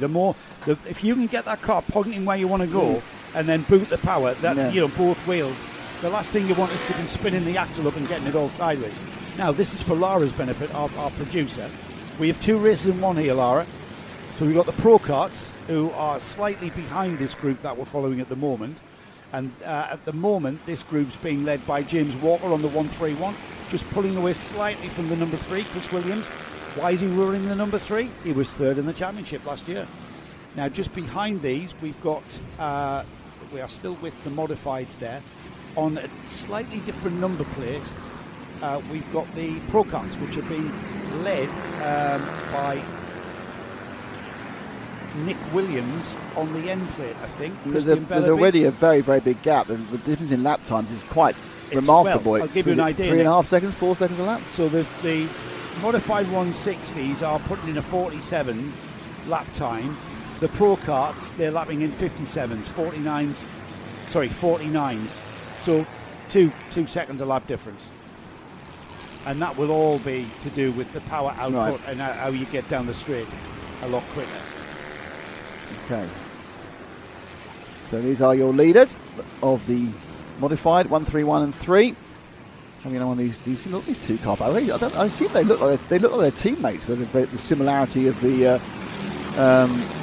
logos and the sticker kits. Obviously, there are no official teams in Access. You won't see your big names, your Hunter Motorsports, your Strawberry Racing. They're not allowed in this environment. No teams allowed. However, you can race with your mates and have the same colour scheme. You can share an awning or an easy up, more like, and you do get clusters of mates gathering in the paddock. It's a great atmosphere in the paddock. Everybody helping one another out, and then going out on track and trying to beat the guy you've just helped and think, damn, I wish I hadn't set his car up so well. Well, yeah, we've obviously been hanging around you hang around that top end of karting. We cover the events from, like, you'd say, the championship of karting. And you come here and it's much more, single karts on the back of cars. And I think, it's just like it was when I used to go karting. It's nothing. It's still 25,000 times more advanced than when I was karting in the 90s. I just shoved the kart in the back of a Mondeo and hoped for the best. The first kart I drove, I put it on a roof rack. See, with exhaust clamps. Yeah, well, this is the thing I think about this. This shows, I think, even in those days, you had some latent strength I didn't have. Because I could just about get the car in the back of a Mondeo. There's no way I'm getting on a roof rack. It's too high. Did you do it on your own? Did you on the roof back on your own? To a friend? No, I think I had a mate. Yeah, it wasn't that strong. Bad to say. Did you ever use the starter? We had this kind of wheelie thing. So Warren Hughes, who is now the McLaren single-seater, quite well-known racing driver, manager of single-seater programming for McLaren, former British Touring Car winner, Le Mans winner in 2005. Mm-hmm. His brother Mark Hughes, Grand Prix editor of the race, and columnist in Motorsport magazine. They would set off one on a trailer, one on the roof rack. They pulled away, and Mark says to Warren, "Did you bolt the cart on?" And Warren said, "I thought you did." And as they pulled to a halt, the cart continued across the bonnet of their whatever it was. I can't remember the car they had. Brilliant. Yeah, brilliant. Brotherly love, They've made careers out of motorsport. Bless them. So a bit of lappery now going on as they go past the black plates. The black plates are, of course, the standard karts, not the modified ones. And we've got a change there as a change for the lead. Chris Williams went through on James Walker. Made the advantage of the slight confusion, but the off-lining of going past one of the not back markers. They're in a different race. They're just they're from the Pro Car class, like the GT class. These are the LMPs, and the Pro Karts are the GT class. Into the hairpin then, and Chris Williams will want to use the traffic to his best, and he is indeed off to the hook through the right-hander into the hairpin section of the hook now, and then out of the hook. And if anything, Nick, Chris Williams looks like he's pulling a bit of an edge from James Walker. Got a bit of a gap on that one, doesn't he? Who's winning the Pro Kart race? So Nick Williams is on the end plate, and Nick, if we can try, maybe our camera's picking up on the end plate of Nick Williams. How down far behind 11th. Are they? In 11th, 12th, Peter Stott. Look at this. So through the frame, that goes a couple of back markers. Stay with the waiting position, Leicester. So that was the number 13, which I actually haven't got on my time. That's the 37. Oh, that's 28, 5 and 6. That was Barry Lambert and Chris French just there. 81, that's 41. It comes. It's like the Diana Ross song, isn't it? I'm still waiting. Are we waiting for the Pro Karts? We're waiting for the Pro Karts, but so far, no, that's red plates as well there. This has gone well, isn't it? I knew it would. I knew it would be tricky. Is it there? What number are we looking for? We are looking for the M plate. The M plate. A white number board with the red letter. Surprise when anyone finds the M plate. Let's have a look at the vista of Llandow instead of the racing, shall we? A lovely vista there. Thank you for the vista. Oh, there we go. Oh, there's Ash. Ash, I must admit, Ash has got the M plate now. She's going through McWhirter's. It's blue nose, completely blue outfit for the drive. A bit of white on the side of the cart. He's your leader in the M plate. The 26 Peter Stott has just gotten back ahead of Ewan Rayner. There we are. So this is a three-card battle for the lead of the M. Now, just want to say that Ash has always been brilliant at finding things that I couldn't find during RC events as well. Yeah. There's often a time I'm looking for Barry. Where is Barry? He's been on the camera for ages, and I'm just looking out the window trying to find him. Change for the lead there as they come together into the hairpin. That's a bit. And a bit of a. Sorry about that. That's allowed. Who's that allowed through in it? It's Ewan Rayner, who was third into the hairpin. He now leads out of the hairpin. And with 1 minute on the clock, that is the timing of that has been perfect for Ewan. Brilliant stuff. Ewan Rayner on the 63, and because these two tripped over one another, we'll have a look at it again. Down the inside has gone Peter Stott, is it? Yeah, on Nick Williams. Yeah, it's fine. It's 6-1 up on the other, really. I think what effectively happened was that the end plate just tried to get in a little bit tighter than was expected. There was no room really for the overtake to take place of Stott. Anyway, so Rayner's checked out a little bit, hasn't he? I think that's because of kind of. I think actually looked down the back of the hanger straight there that the end plate was getting a little bit closer. So with these two classes separated, Nick, we'll try and keep an eye out on when that last lap board comes out, because the modified 160 class will dictate that. 15 seconds on the clock. We'll keep an eye out for Chris Williams while we continue to watch the Pro Card battle, though. These are the GX engined cars, unmodified, so they're pretty standard. Spec exhaust, spec There's carbs. been a big, just to tell you right now, there's been an incident at the front because the number 3 car is now 5 seconds ahead. So Williams is now 5 seconds ahead of James Walker. So off camera, Walker's had an issue because he wouldn't have lost 5 seconds. So that race is now dead. So we'll stick with the Pro Karts the rest of this race. And they've still got 2 laps to go because Williams clicked the barrier at 7:57. So 2 laps to go. Rayner leading Williams. So 3 seconds on the clock when he came through. Before he'd lifted off, he would have one more lap too. There's Chris Williams leading in the modifieds, and then it's Nick Williams who's second in the. Are they related? Do you know? I don't know. That's the M plate that you're talking about there, Nick Williams.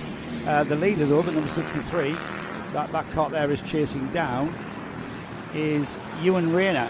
That's it, the yellow and blue livery cart there on the number 63. Once he got by there from third, after that little coming together between these carts here, now that's Christian Bellaby joining in with this top 3. Yeah. As down the inside has gone the number 26. Peter Stott comes together again, and that is an absolute mix-up there, raising his hands in the air. Nick Williams cannot believe what has just happened.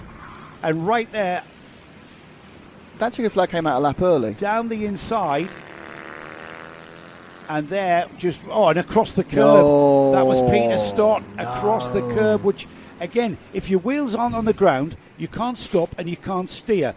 Hence, he went smashing into the side of Nick Williams. Yeah. Now, I'm not sure how the officials will see that. And you can see the damage there.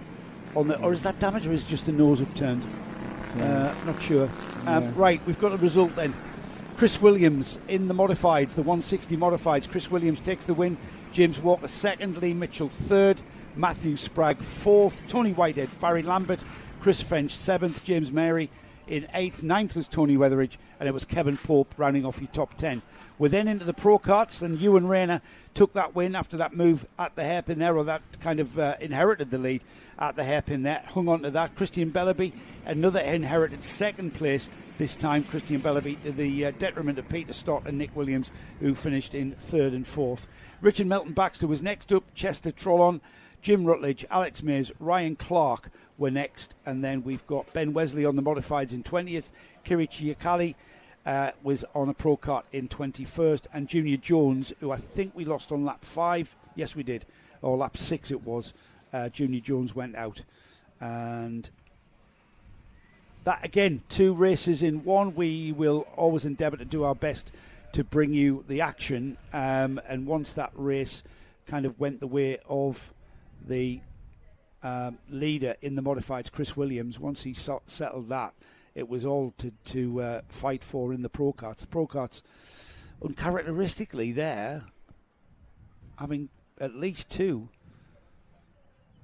situations coming together. Yeah, coming. Well, I think again, you're looking for your overtaking positions, and perhaps it is that inside run into the hairpin is the best chance. If it is then covered slightly or during the course of the rotation around the 180-degree corner, that's going to be coming together. I think this is the first one I think I've put down to misunderstanding. I think the second one looked a little bit like a more optimistic attempt to overtake. The curb, didn't he?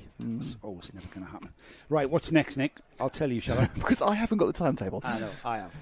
I just have to guess. What's next, Nick? Karts? Well, maybe a bit more specific than that. This is more TKMs. Excellent. More TKM engines. This time it's the 115cc.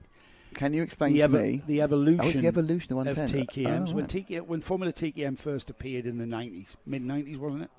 Mid to late 90s, 94, 96. 100cc, air-cooled, single-barrel engine. And then when it evolved, and just to sort of modernise it, bring it up to date, in the early 2000s, mid-2000s, they basically increased the size of the motor to 115cc. So when you see the TKM Championships here in the NKC, which is covered on Karting Live TV, which is effectively the national championship for that class of karting. It is pretty much. Not allowed to call it a British championship because it's not MSA. It's an IKR. But that is basically these engines, the 115cc engines. You're not allowed to use a new chassis, however. These are chassis. It's effectively a historic category, this one. We've got the grid. If history began in 2018. So it was Gordon Smith who leads. It's Gordon Smith who leads the championship with 2 heat wins, heats 1 and 3, and then a third place in the final at Wilton Mill. Lee Harrison is second in the championship. He took second, and then in third place is Ash Robinson with some very consistent finishing.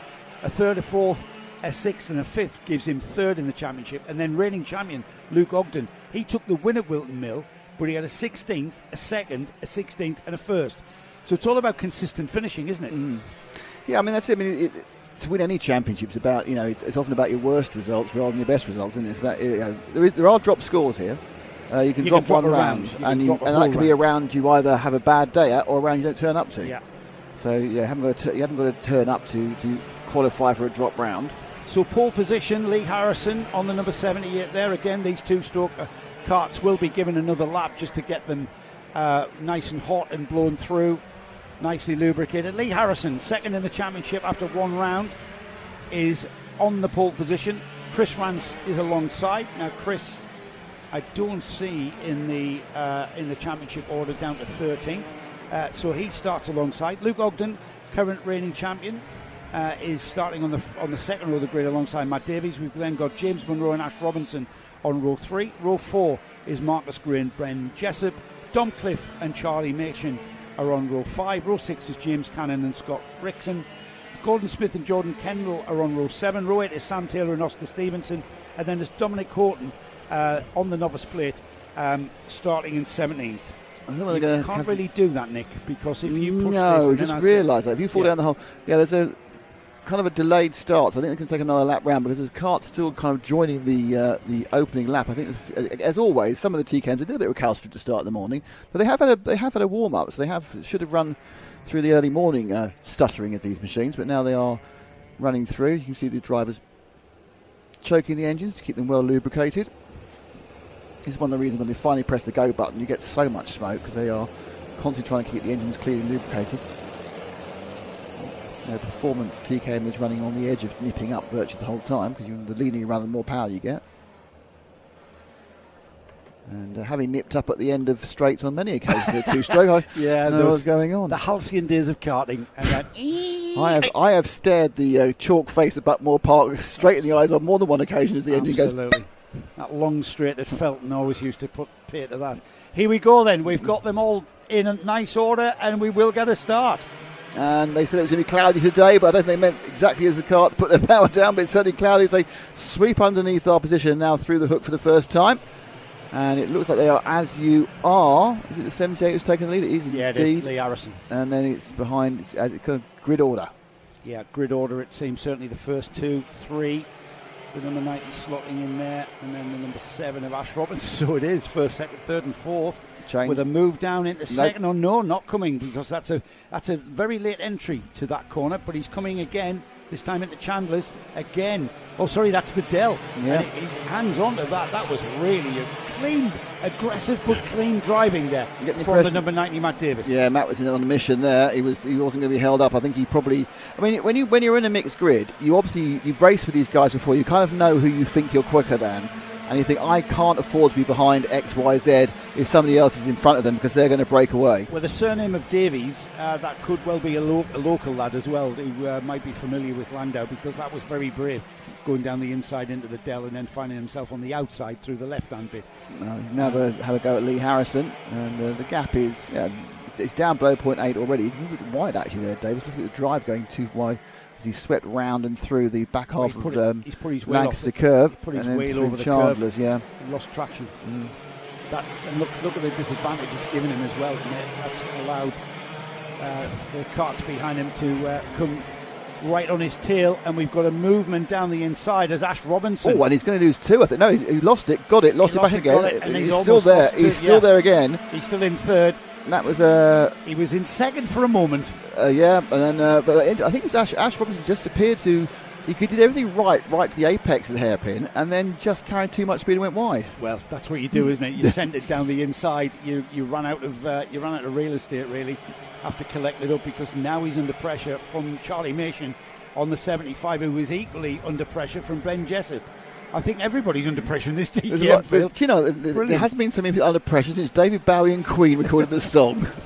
Absolutely great racing from the 115 UK's, the TKM engine class, as ever. The narrower track on these karts as well, Nick, and the way that you can slide them around. And look, and there's a retirement. I think that's maybe a chain gone. Don't know. We lost Luke Ogden, the number one, last year's champion. He didn't even complete a lap. He's sitting on his cart in the midfield, looking in the middle of the track, looking particularly despondent. So we've had a couple go already. Gordon Smith went. I think it was. We lost Matt Davies. That's who it was. Matt Davies, who was in second place into the hairpin, and then he went out there so despondent. That's Luke our Ogden. number one. Yeah, that's. Yeah. Then again, it's quite a comfortable place to sit because the tyre hasn't got too hot. He hasn't done many laps. He's in a safe spot as well. Yeah. It's quite a but Matt Davies looked like he rolled to a halt, Nick, rather than nipped up. And that's usually a chain, isn't it? The chain went. I mean, there is a vicious curve, but people have been going over there. Yeah, so if you get that true. wrong, and it is on the drive side of the car. Is it on the drive side? Yeah, it is on the drive side. Yeah, so that is probably what happened. Yeah, we've seen some major championships lost by chain breakage. Yeah, we have. This is the battle for the lead, though. That's Lee Harrison, Ash Robinson, and Charlie Mason. These three now eking. I was going to say eking a gap. They haven't really. Ben Jessup is just off shot there. There he comes. There's the rest of the field, not that far behind. They are at the McWhirters, the right-hand hairpin, and then the sweeping curve of the Lancaster curve into Chandler's, and then on to Spitfire. Those of you who are aware, have been to this circuit many times before, which doesn't include me, they've actually done some resurfacing down the back of the Lancaster curve. So they have done a little resurfacing, but it's the only bit that has been resurfaced recently. We're going to see. And up the inside goes to 75. Will Machin make it stop? Can he stop and turn again? He's going to go a bit wide, and it's all over and under again. And it's still second place will be Ash Robinson as they come down to the hook for the sixth time. You know what? You go into that hairpin and you just stay calm. When somebody comes down your inside, you just let them go. You know, mate, I'm braking at the very last opportunity I can. And you have gone a little bit deeper. You are going to go wide. I am going to cut back and get the traction. And you just have to stay calm and not get too perturbed. And that's what these guys are doing. And they'll continue to do that. But the winner out of all that is Lee Harrison. Yeah, every time that over and under happens, they both lose a couple of tenths of a second or 3 tenths of a second. He gets a little bit further ahead. And currently it was 4 tenths over the line. I think that's more than 4 tenths. Visually, he's in a break now into second place. Robinson now has gapped Machin. They do constantly back together under braking, as always happens. Well, that's 1, 2, 3, 4, 5, 6, 7. 7 karts together. Sorry, do they think they're GX cars or something? They're so confused. Well, the TKMs do. TKM engine classes always run pretty close nose to tail. The karts slide around in the corners. The narrow track allows you to go alongside of places where you wouldn't. They've also been around car. for 25 years. So everyone's found all the tricks. It's like 30 years. Everyone's found all the tricks. So there's no one's going to turn up with it suddenly. Oh, I've got this. No one's going to know about it, and then disappears in the distance. It's all been done. Yeah, that's very true. That gap to Lee Harrison has disappeared. So we've got a first to 6th or 7th, I think. First 5 definitely together. Yeah, they've gone. They 2.5 minutes. Up through the hangar straight. I'm going to come around. Let's see if we're going to have any more kerfuffling at the hairpin. No. So no. Is this the point now where they've all decided I'll make my moves a bit late? No, as I said that, and up the inside from the 75, Charlie Major, a bit optimistic. Didn't cost him any time. I think he thought possibly about it. They went, yeah, perhaps not. And Ash Robinson stays in second place. That was a kind of a research mission, wasn't it? Can I get up the inside of the right-hand bit? The problem of doing that is you then disadvantage the left-hand bit of the hook. Well, this is obviously I don't think these guys, many of them have raced here before in this class, and certainly not in this weather at this time of year. So they'll try and work out which bit of the track works in a racing situation. Yes, they've run lots of laps. They've not run lots of laps racing as such.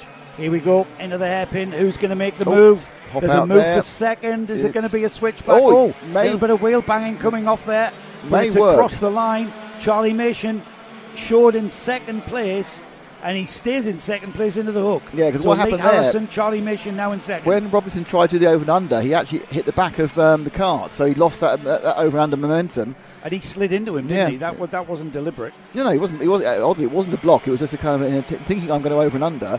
He actually carried too much speed on that because he couldn't get that sharper turn, and then he lost. He suddenly, he can't. Oh, shall I accelerate? I can't accelerate because there's a cart in the way. This will rage on though. It's allowed Lee Harrison to break a little bit of a gap. However, that gap will close in the next lap or so.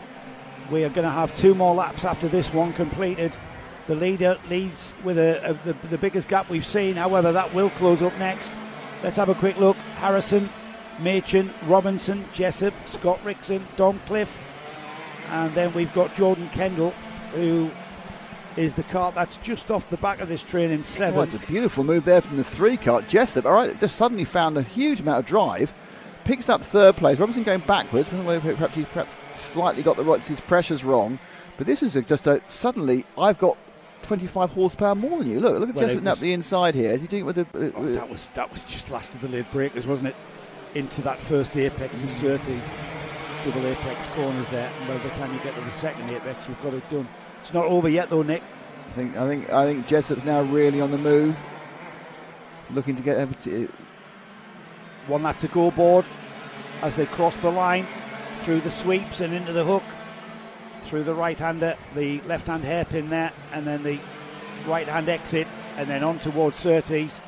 Proved to be a passing place. These 3 carts now seem to have a bit of a gap now before we get Ash Robinson on the number 7. That's these 3 have now broken away somewhat.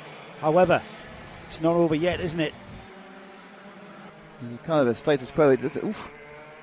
What about me? I thought Machin had settled for it. No, he's absolutely all over the back now of Harrison. And more importantly, host Jessup. These 3 are going to go into the hairpin for the last time with everything to play for in this Heat 1 of the 115 UK. Last corner. Can he make the move? Defensive line from the number 78, Lee Harrison. But that's going to force him wide. That's going to disadvantage him at the line.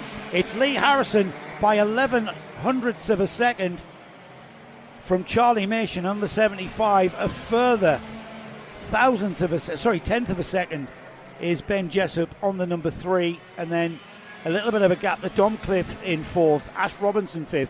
Scott Rickson 6th. Jordan Kendall 7th. Chris Rance 8th.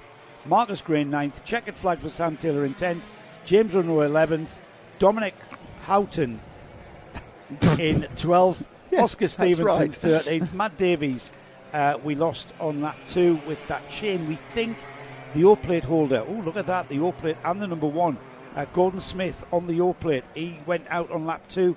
Luke Ogden we lost on the opening lap. Luke, who currently 4th and winner of the final in round 1, not having any luck at all there. Yeah, that's something that probably oiled up his plug at some point on the first lap. It just wouldn't pull, and that's it. So now he has to go away and sort out those little bits and bobs of issues. But another great race there from the 115 UK. And if you think about 2 of the fastest carts, in theory, didn't take part in that. Yeah, that's true. The O-plate and the number 1. Yeah, very tight field there. Again, that's great for us. We're in the entertainment business, Nick. So we are all about close. I'm jazz handing, as you say. We are all about the exciting close racing. An Access Karting Series is exactly that. It does exactly what it says on the tin. It is a way of accessing the sport in various relatively cheap ways, and this is perhaps the... Relatively cheapest? Is it cheapest? I don't know, least expensive. Least expensive, yeah. It's not cheap. Nothing in motorsport is cheap. If you look at the standard of preparation that go into this class that we're about to see, we're talking, of course, about one of my favourite classes in the whole of karting. Dare I say the whole of motorsport? I think just I going for it. You're literally just prepared to... And I'm being sincere here. I really mean that, because it's all about the racing. It's the GX UK seniors out in their second I've got a really good, very, very relevant reference. You're going all Huey Green there. Was I? Be that most sincerely, folks. Got to be really old. What the hell are you talking about? That's 1973. It's got to be. It's got to be. Tom Kansas is on the pole position in the number 79. Simon Dean's alongside. Russell Endine is in third place. And then we've got in fourth place alongside Nicholas Barnes. On the third row, Paul Zanatachi with Tyler Nicholson alongside. Ash Kandola and Jacob Sharrock are next up. Kyle Broad rounds off the top 10 and 5 rows. Row 6, Lewis Jones, Anthony Cassell, Ronnie Townsend and Matthew Roberts, Ethan Hall, Adam Holloway, Damien Williams and Harvey Still. We've got on the 10th row of the grid Matthew Davies and Ben White, with Daniel Howarth, Nathan Williams. And then novice drivers, which we have quite a chunk of: Ewan Wilson, Oliver Smith, Harley Smith, Luke Hobson, William Brightman, Gareth Wells, Lennox Ferguson Walker, Elliot Price, Aaron Pearson and Tom Hayward Stott. They are starting from 23rd down. They will start at the back of this grid as they are on the novice plates. So it's 6 meetings, isn't it, on novice plates? Yeah, it used to be. If you are a good person, then you get MSUK is 10 now. Really?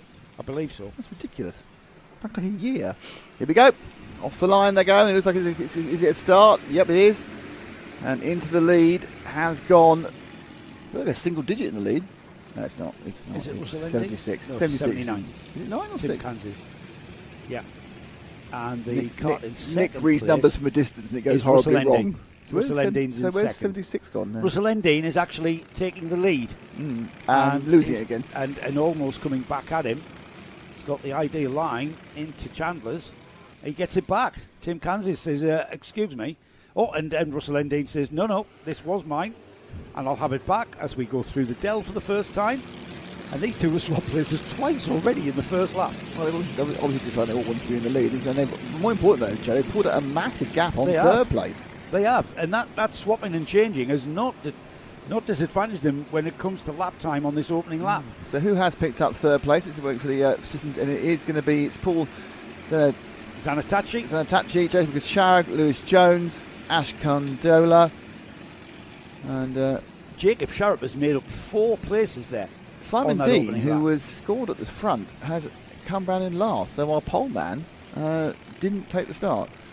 Was he supposed to be on pole 76? Or was that just a kind of a glitching in the timing? 76 was second on the grid. Okay, well, he didn't complete the first lap, so that's a bit unfortunate for him. So he got a break of the first 2, and then there's a kind of a 4 or 5 cars behind him having a bit of battle as well. So this is very uncharacteristic that the two leaders have pulled out a gap. If the carts behind can form a train, which they are in that's style. That's like the third train. You've got 1, 2, and a group of 4. Then you've got this big group here, 1, 2, 3, 4, 5, 6, fanning out 4 wide across the start-finish line. And I tell you right now, that many carts is not going to fit into the hook. No, it's just not going to work. It will, and they have indeed made their way through. So now we're with that's the 28th Lewis Jones with the white and green, leading Zan. No problem with this. Zanatachi. There we go. Thank you. I'm just trying to put an extra syllable in there. It doesn't exist in his name. And they are. Might be Zanatachi. Oh, don't do that. He's in 5th, right behind Lewis Jones there. Yeah, and just a little bit of a break. There's getting a bit of spreadage, which you don't normally see in GXs. No, these are quite spread out. I mean, you've got the thing about this class of racing is you will always find somebody to race, and there's lots of racing going on all the way down the order. We can't. Endine's taken the lead from Sharrock during that one. He made a bit of a mistake, because he's now dropped down, as you can see, into the of the 79-ton Kansas. So this is second and third on the screen at the moment. That's first, second and third. Yep. The Russell Ending, number 6, now being chased by Jacob Sharrock. Jacob, winner of the round at Wilton Mill to open the season for Access Karting. And he's bridging the gap, that. Isn't he? And two-seeded numbers as well. Russell Ending, 6th in last year's championship. Jacob, vice champion. And he's bridged the gap very, very quickly. Yeah, take him on the orangey kart, and he's just about to take the lead now. And I don't think there's much of an argument about it either. But they're going to try and over and under him. Yes, he they does, and it's going to work. Oh, it's going to be side-by-side action coming in the hook, but he's backed out. No, he hasn't. Russell Ending showing in the lead. Oh, this is a little bit kind of argy-bargy, but he's got through. That's really forceful and very brave at the hook. That could have come. You know what? It takes a little bit of compromise from the driver that you're overtaking as well. So all credit to Ending, who comes back at him at McWhirter's, and then they are side by. I think they've been side by side the whole lap. Yeah, so far they have. They're swapped about 4 times, but what this is doing, as often happens when two people are battling, is it brings third and fourth into play. And now Wright sitting on the tailpipe of the second place guys. Now Tim Kansas? I can't lose it. They've swapped as well. I think it is actually Lewis Jones now running in third. And the third place cart right on the rear bumper. Are they going to go 3 wide? No, they're not. And then Ending down the inside. How's it going to come out? There's a real thought about going 3 wide there from all of them. There really was. Let's see who it is across the line. Sharrock showing in the lead on the orange and white kart. Russell Ending, Lewis Jones, Tim Kansas, Paul Zanatachi, Matthew Roberts, Ronnie Townsend, Andy Cassels, Kyle Bond, Harvey Still. That's your top 10. But it's all happening at the front of this field. Yeah, interesting because Ending's having to look backwards as well as looking forwards, and that's kind of slowed him down slightly. Looking to nudge up the inside as well is Jones, but he's now got his rear view mirrors. He had the rear view mirrors, but he's got his eyes, I suppose. He looks back, filled with Tim Kansas, and these 4 not really currently being gained on too quickly by Zantachi. Yeah, and the leader Sharrock, he knows they're still there. He's still bothered by them. That's why he's ducking his head down, just to keep a bit of straight line speed through the air. Look at that, absolutely. There's some elements of thinking about going up the inside from third place man Lewis Jones in the whitish kart, take the white nose, but he decided against it. Looks like he's got. I don't know. Has he got a drop nose? Or is he running a very weird angle on the nose of the kart? I think that's a weird angle. The white one. Yeah, it looks. I don't think it's dropped. I just think he's got it set at a very sharp angle to theoretically claim some downforce.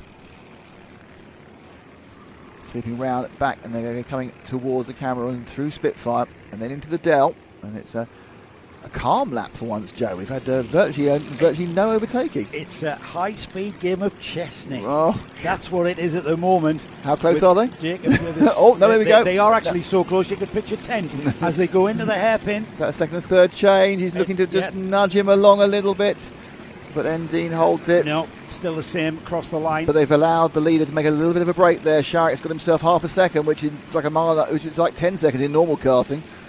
Here we go then, out of the hook and down towards Surtees, the double apex left-hander through the first apex, missed the second one, and then McWhirter's the right-hander, all important because you've got quite a run through the Lancaster You're flat curve. out now, all the way round the way to here. I don't think you had a break on this corner either. In fact, the whole way down the straight, yeah. I wonder if Chandler's is flat chap. I think it is. A little bit of break here, but that's it. You've got a long run.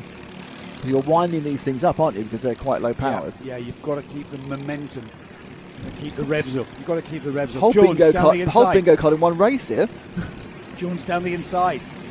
He forces him wide. That was a nice little hip check, wasn't it? Let's just do that. Okay, you keep going wide. And there you are. I've got myself a second place. But the lead for Sharrock now is nearly 9/10 of a second.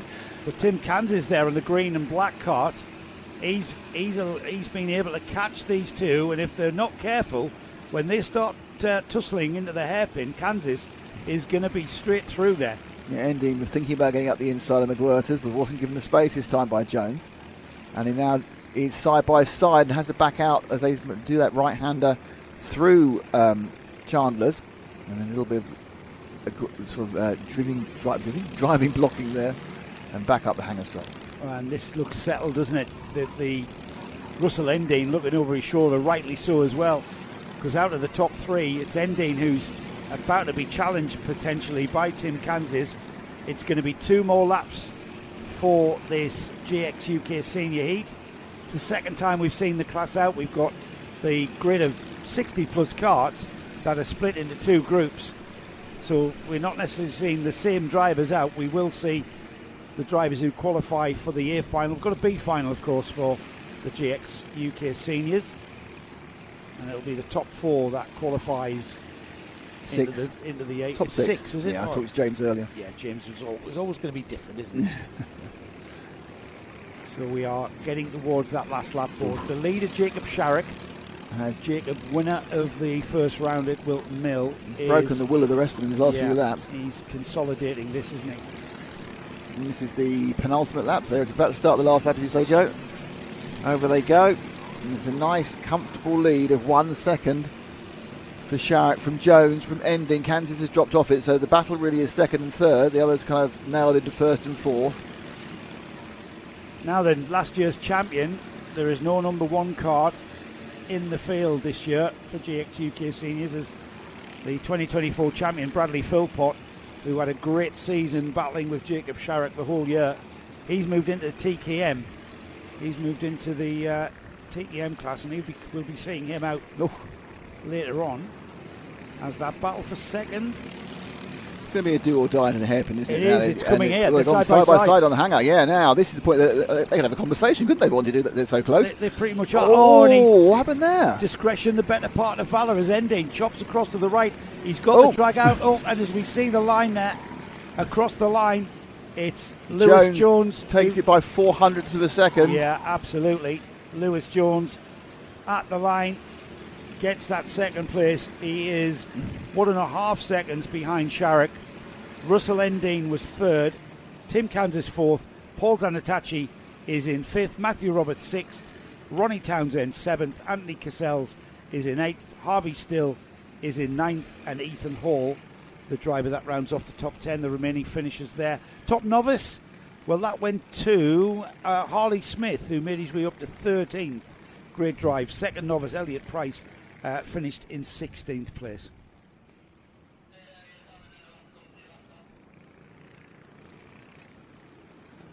So another great race on the GX circuit. They are scoring points. So there are 5 heats of GXs. Everyone takes part in 3 of them. Total number of points puts you into the finals. Top 28, I think, go straight through to the A final. The rest are in the B final, and then there is a 6-kart bump up, and they go on the back of the A final, and then all 34 will take part in the main race.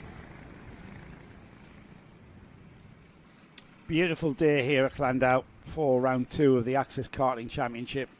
We have got a bit of a forecast for a drop of rain towards 4 o'clock. However, that has changed constantly.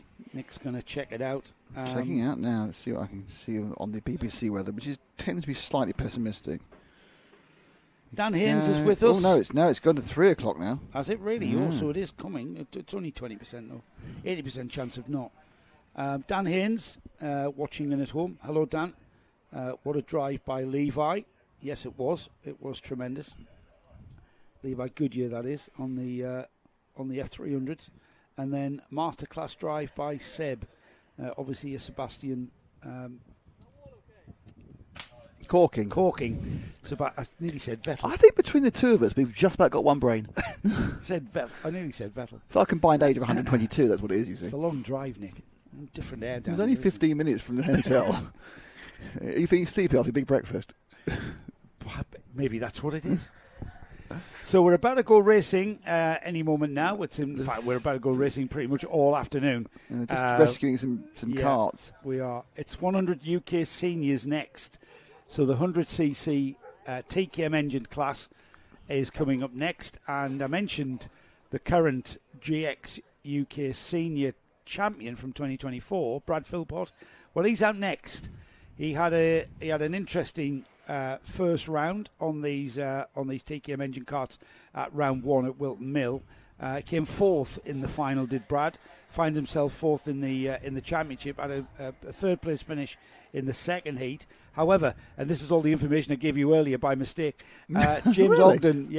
Ogden is currently leading the championship. I thought I was just having a really bad case deja vu. This is what it's going to feel like. James Ogden leads the 100 UK seniors by taking a second, a first, a third, and then a win in the final at round one.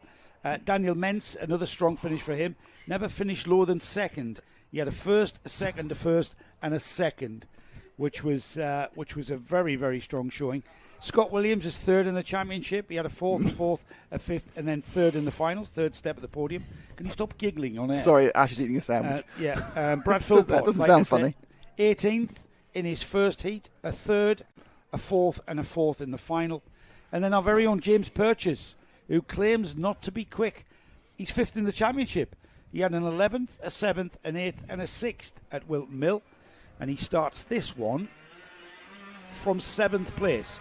As we release the TKMs, these are the 100cc engined karts. A little bit different to what we've seen earlier on. And the grid has Brad Philpott starting at the front on the pole position. He will control the pace around the lap. So Brad Philpott starting the race alongside Samantha Topless, who Samantha gave us a good insight into this class in our paddock show, which we will try to squeeze in sometime. Some bits today, of. we may be. But it is available. I haven't noticed a 4-minute gap between the heats yet, have you? Not at all. Not at all. There's going to be no gap between the heats. We may be able to get that, but Samantha is on a kart that was made in that's her there on the pink one. Her kart is a 1996 kart. Amazing that you can dig these karts out from the back of the garage. Speak for myself here. I haven't got a kart back in the garage. I've got a fish tank. Can I drive that? I've got a 2002 Cosmic. Keep saying this. Build it up, mate. I need to do it. Second row is Luke Padley and Matt Rivette. Scott Williams and Simon Diver share row 3. Row 4 is James Purchase and Cody Pennington. And row 5 is... They're going to go round, I think. They are going to go round. So, going back to your 2002 Cosmic, is it just the chassis, or have you got the engine and the wheels and the tyres and everything else? Pre-Evo Rotax engine on it. But I could... Does it work? Yeah. I mean, it's been a long time since... Have the tyres perished? But the tyres are... I've got loads of tyres. I don't see why are you out at Wilton Mill? At Warden Law every couple of weeks. Having a bit of fun. Apparently they let you on the track for nothing, I am about to put a GX motor on it. I've heard that before. Yeah. I need to talk to Alex. Get the right axle and stuff. I think it's got the right axle. Get Hunter Motorsport to do it for you. No, they're Rotax team. Yeah. Rotax team. Not interesting. I'll obviously be able to steal a lot of bits. Sorry, you'll be able to. Reese is busy. Reese and Kai are busy. They're probably chucking stuff away that's got 10 years life on it. On my car. Yeah. Yes. Yeah, I need to do that. Did you ever hear the song "One Piece at a Time" with Johnny Cash? Yeah, I do. Yeah, it's basically exactly that. Yeah. Every time I walk in, I'll just have that. Here we go. Then chassis wise. Oh yeah. Need a braking system. Here we go. Brakes for losers. We are talking about me getting back into karting, which is not a good idea. 8 minutes and 1 lap, with this field being led around by Brad Philpott, the current GX senior champion, moving across to the 100 UK. He's obviously not superstitious because he's chosen number 13. He has. I used to race with 13. Here we go. Into turn 1, which is indeed the hook, the first bit, the right-hander into the hairpin of the left-hander, and it is the number 13, Brad Philpott, on his distinctive purple livery. We've got a kart with his hand in the driver with his hand in the air, and that means retirement. The number 3, Scott Williams there, moving up into third by being very, very decisive, and already out of McWhirters, I should say. The number 15, followed by the number 1, as we have got the number 1 there. Where's the number 1 there? James Ogden. Where has he come from? James Ogden started in 13th, he's up to 4th. I think he's 5th, but he's gone through he's scored 12th over the line. So it's Philpott from Padley, that we know. There they go, top 3 now down, coming over the start-finish line, coming now down towards the hook. Haze of smoke still, even though it's lap 2. James Ogden Rivet now is in James fourth. He has got fourth. You're right. He's come up 9 places, Nick. Yep, and he's now right on the tail with that number 1 kart, black kart. He's got a bit of highlighter on the side of his race suit, and he's right on the tail now. The paddling up the inside of paddling. You're going to try it, going round McGuirters, and it's done. Down the inside. So Ogden has got some unbelievable pace, and he's really, of course, this is fantastic for his overall score. He's making the points up when his further back starts. Well, he's never finished lower than 3rd so far this season. So he is off and chasing after Scott Williams, now in 2nd. So he's back 3v1. He's still not lower than 3rd. He's 3rd at the moment. So it's Philpott across the line. 2 laps completed.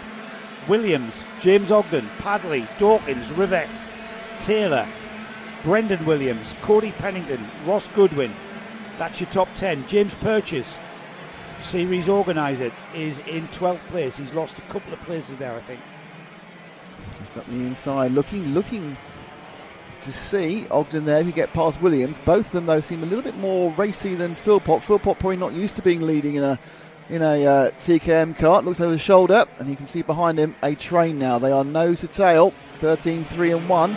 Well, Brad's very comfortable leading a kart race. However, the corners are going to come at him a little bit quicker than he's used to in 2024 as they head down to the hairpin. Into the hairpin. They're already coming out of the hairpin. There we go. We're picking up the wrong group there. That's the group we need. And there's a change for the lead. Oh, it hit him. It's gone wrong. Yeah, Philpott. Oh, no. What happened there? Philpott got hit by Scott Williams. Yeah, Scott Williams just brings the kart. No, that's the wrong one. Scott Williams just brings the kart underneath Brad Philpott's rear bumper. And it was kind of tripping over one another into the hook. They hooked up. They did. Very much. And that's going to cost a lot of grid positions for both of them, I'm afraid.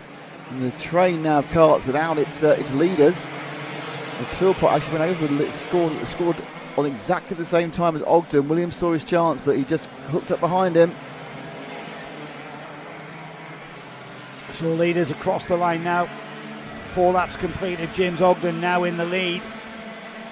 Luke Padley, Brendan Williams. It's 2.7 seconds between 1st and 2nd. Luke Padley now has Brendan Williams right there. That's their battle there, the 1, 2, 3. There we go. Down the inside to the number 7. Easy move for Williams there. He made it look easy. It's not that I'm not sure Padley's fighting. I think Padley knows where his pace is, and he's probably sitting thinking, well, I've got 2 free positions because those came together. So this is 2nd and 3rd. Not sure how far ahead our leader is, but my guess is 2 to 3 miles. Well, yeah, he's going to pull away now as James Ogden. He's going to. I think the story of the season is unfolding, and I think it's going to be certainly the story of the 100 UK senior class is going to be who can beat James Ogden. Right now, we've got Brendan Williams chasing after him, pulling a little bit of a gap from Luke Padley, who's now got the number 48 of Ross Goodwin, and Daniel Mentz, 2nd in the championship after 1 round, finished 2nd in the final. Did Daniel Mentz? He's on the number 89. That kart there, white helmet, black overalls. Inside the white. No, thinking about going inside of Padley there, didn't quite happen. Thought about it. And they come down the straight. This is the Dell, the right, left, right chicane. That brings you out onto the back straight, the hanger straight, down towards the final turn. There's the number 89 of Daniel Mentz. Looking, didn't he? But he slotted back in. It's all in the same order as Ogden has already gone through. Brendan Williams, Ross Goodwin, Luke Padley, Daniel Mentz, Joe Taylor, Matt Rivet, Cody Pennington, James Purchase now into the top 10. And a problem for the 1, 2, 3. Another kart that's given up. So that's Luke Padley has gone as well. It's looking like a battlefield out there. I can see 4, 5 karts already strewn by the side of the track.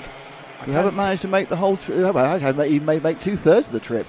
That early lead battle with Brad Philpott and Scott Williams there. Brad Philpott resuming in 19th. Scott Williams in 21st. They're still going round though.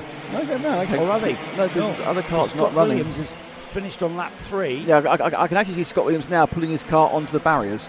Right. So I think Brad Philpott's still circulating out there. Managed to get obviously getting these things back going again. Oh, another car retires. That's the 32 Karts just retired again at the hairpin, causing all sorts of consternation. I think we can see this one again. So he comes round here. There's the 32, and it just kind of gives up on him.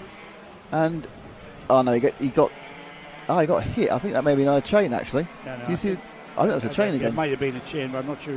He might have got hit because he stopped driving. Because of the chain? Yes.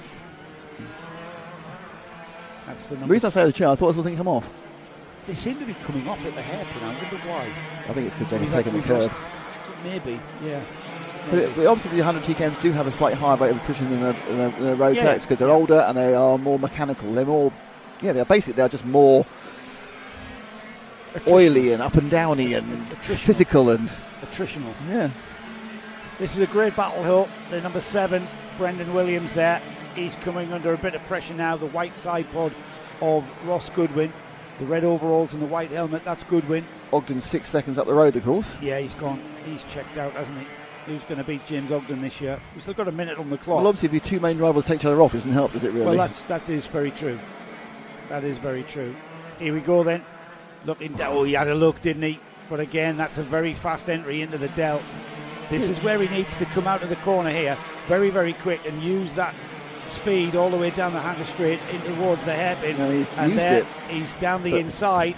Oh, gone? No, he slotted back in. Oh, yeah. Yeah, he slotted back in. Wasn't it, I think it's the angle of the camera, Nick. Yeah. It gives you the perception that they're further ahead than they are, absolutely, But they're not. It'll be the last lap board next time by for the leader, James Ogden, as Brendan Williams continues to fend off the advances of Ross Goodwin. And who's this coming? Daniel Mentz. Second at Wilton Mill. Mentz. It's where picking up points. You start towards the back, but you let everyone else make all the mistakes and break down. And you just kind of literally trundle yourself into a top 5 finishing position and take all the points. Thank you very much. I'm pretty sure they don't feel like they're trundling out there. Absolutely throwing the cart onto the Hanger Straight. And what happened there? There's a back marker in the way, and it's all got very confusing. There's a 3 got going again. Yeah, but no, that wasn't a back marker, Nick. That was second and third, tripping over one another there. Oh, right. And then... that's allowed... Fourth's gone up the inside. He's annoyed with that. And then... That allowed Daniel Mentz. Yes, in the third place now, the Kart 3, who's retiring, it's just restarted. On the one lap. Last lap, you're right. On the one lap, with 1 lap to go. I'll tell you why, there's a bit of damage in the 48 now. So there's a bit of damage on Ross Goodwin's nose. He's been... What's 48? Yeah, 48, sorry. You're so used to correcting me, sometimes you're going to be wrong. No. I could see. I couldn't see it properly. But yeah, so he's got a bit of damage on the nose, so that's obviously, he's not going to get a 5-second penalty. I don't think they drop down noses, do they, for this vintage? No, they don't. But he's had the damage, and they are being a little more circumspect this lap. Ogden has already won this one. James Ogden crosses the line, though. Has crossed the line. Takes the checkered flag. Daniel Mentz will take second. There's your leader. Slow down lap. So that was the leader, James Ogden, who won by 8.3 seconds. Daniel Mentz, second in the championship. He'll be happy with that, will Daniel? He came up the order, and then with that, Ross Goodwin and Brendan Williams tripping over one another, he found himself in a very fine second place. That will be points amassed for that grid position for the all-important final. And with Ross Goodwin and Brendan Williams, 3rd and 4th, Joe Taylor 5th, Cody Pennington is in 6th, James Phillips 7th, Andrew Hicks in 8th, James Purchase, got to be delighted with that, keeps telling us he's slow, top 9 for James. Matt Rivette is in 10th. So that's the 100 UK Seniors concluded for their first heat. We've got another 2 heats to see those drivers race. We've got the GX UK Junior Championship. That is out next. We've already had a heat for these drivers. They're out for their second heat of the day. Just going to get their championship up. Jack Langford is the winner of the first round at Wilton Mill, and Jack will start on the front row of the grid, but he starts alongside pole position driver Lucas Brown on the number 77. Now, Lucas is at the moment not in the top 10 of the championship. He's down in 24. So Lucas finds himself on pole position. He's not one of the quickest drivers, but his job is to hold on to that position as long as he possibly can. Hello again. It's going to be a big ask keeping Jack Langford behind you for Lucas. Noah Denham and Sam Blamey are on row 2. Row 3 is Angus Langley and Frankie Taylor. Then we've got Chris Mayo and Harry Platten. Oliver Soto and Jensen Concannon are on row 5. And then Jack Griggs and Thomas Platten are on row 6. From row 7 downwards, they're all novice drivers. Jensen Houghton, Arlie Dobson, Tyler Rickard, Gabe McKean, Ivo Ivanov, Leo Engels, Morgan Potts, Ryan Rasul, Leonardo Palagi, Riley Potts, Luca Dolby, Ollie Chandler, Niall Green, Leon Blindle, Finlay Reid, Evan Withington, Tom Mayo and Aidan McGowan. There's a lot of novices because there's a lot of people taking up karting. This is what I was about to say. Yeah, we talk about entry level. We talk about entry level. We talk about access level. Whilst they're clearing the karts, we've got a chance just to clear up something from earlier, from the you remember earlier, about the Williamses in the Pro Karts and the 160s. Yes. And they are brothers. Excellent. So there we are. So Nick Williams has written to us Nick Williams and Mob 160 are brothers. And in Mob 161, James Walker's their cousins. It's a whole family affair. It is. It's very incestuous. There has been, I've not seen so many karts rescued, I think, ever. Because they had a couple left over in the GX race as well. There's more walking wounded than after the first day of the SOM at the moment. It's amazing.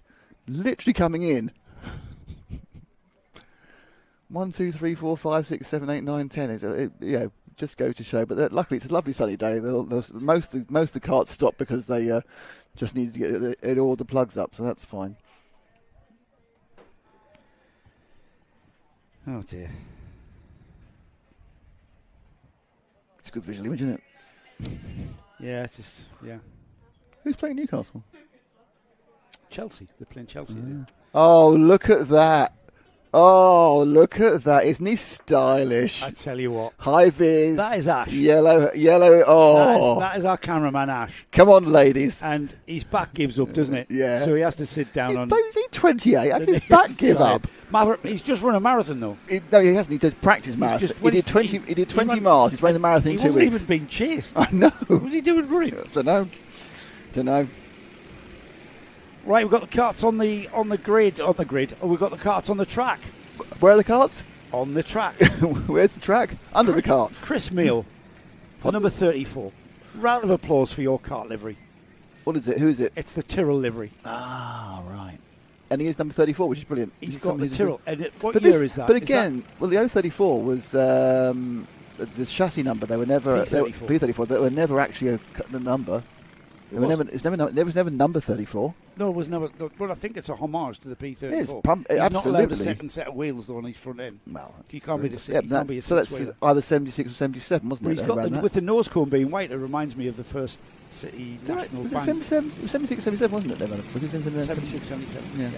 77. It ran the white shroud around the cockpit. Yes, brilliant piece of kit. Not ruined, but spoiled by the lack of development front tyres. I could outspod you sometimes. Not really in the 70s. That's what I'm even trying. Let's go. Here we go then. And they're away. And is it a start? Get things underway with Jack Langford and Lucas Brown, our two leading drivers, into the hook and out of the hook. And it's Langford. Is it Langford who leads? Sun just glinting off. I think it is. It's a blue cart. Glinting off in the South Wales sunshine. Yeah, it is. It's the blue cart, the blue livery cart of Jack Langford, as we thought. And then the number 44, Sam Blamey, is third in the championship after finishing second at Wilton Mill. Sam, who's much smaller in stature there. You can barely see over the front, the cowling, the nose section, the NASA panel, if you like. But he's right on the tail of Langford as they come out on the hangar straight. That second car has a large amount of lead on it. Probably. Because it's not got a large amount of driver on it. Yeah, Sam is small in stature. Here they come. But he's very fast.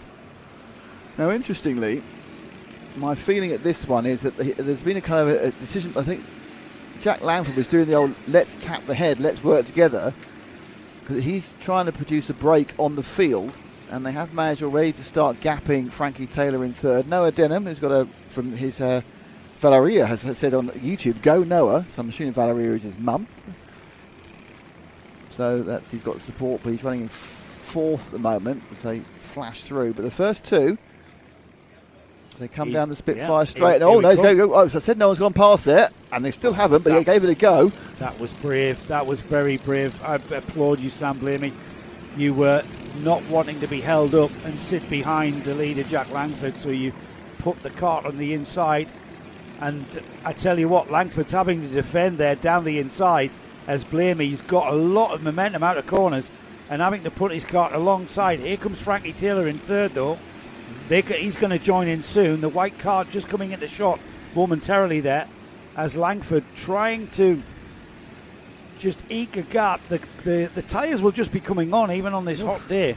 Way too much speed, Blamey coming through that little switchback. He went wider and wider back again.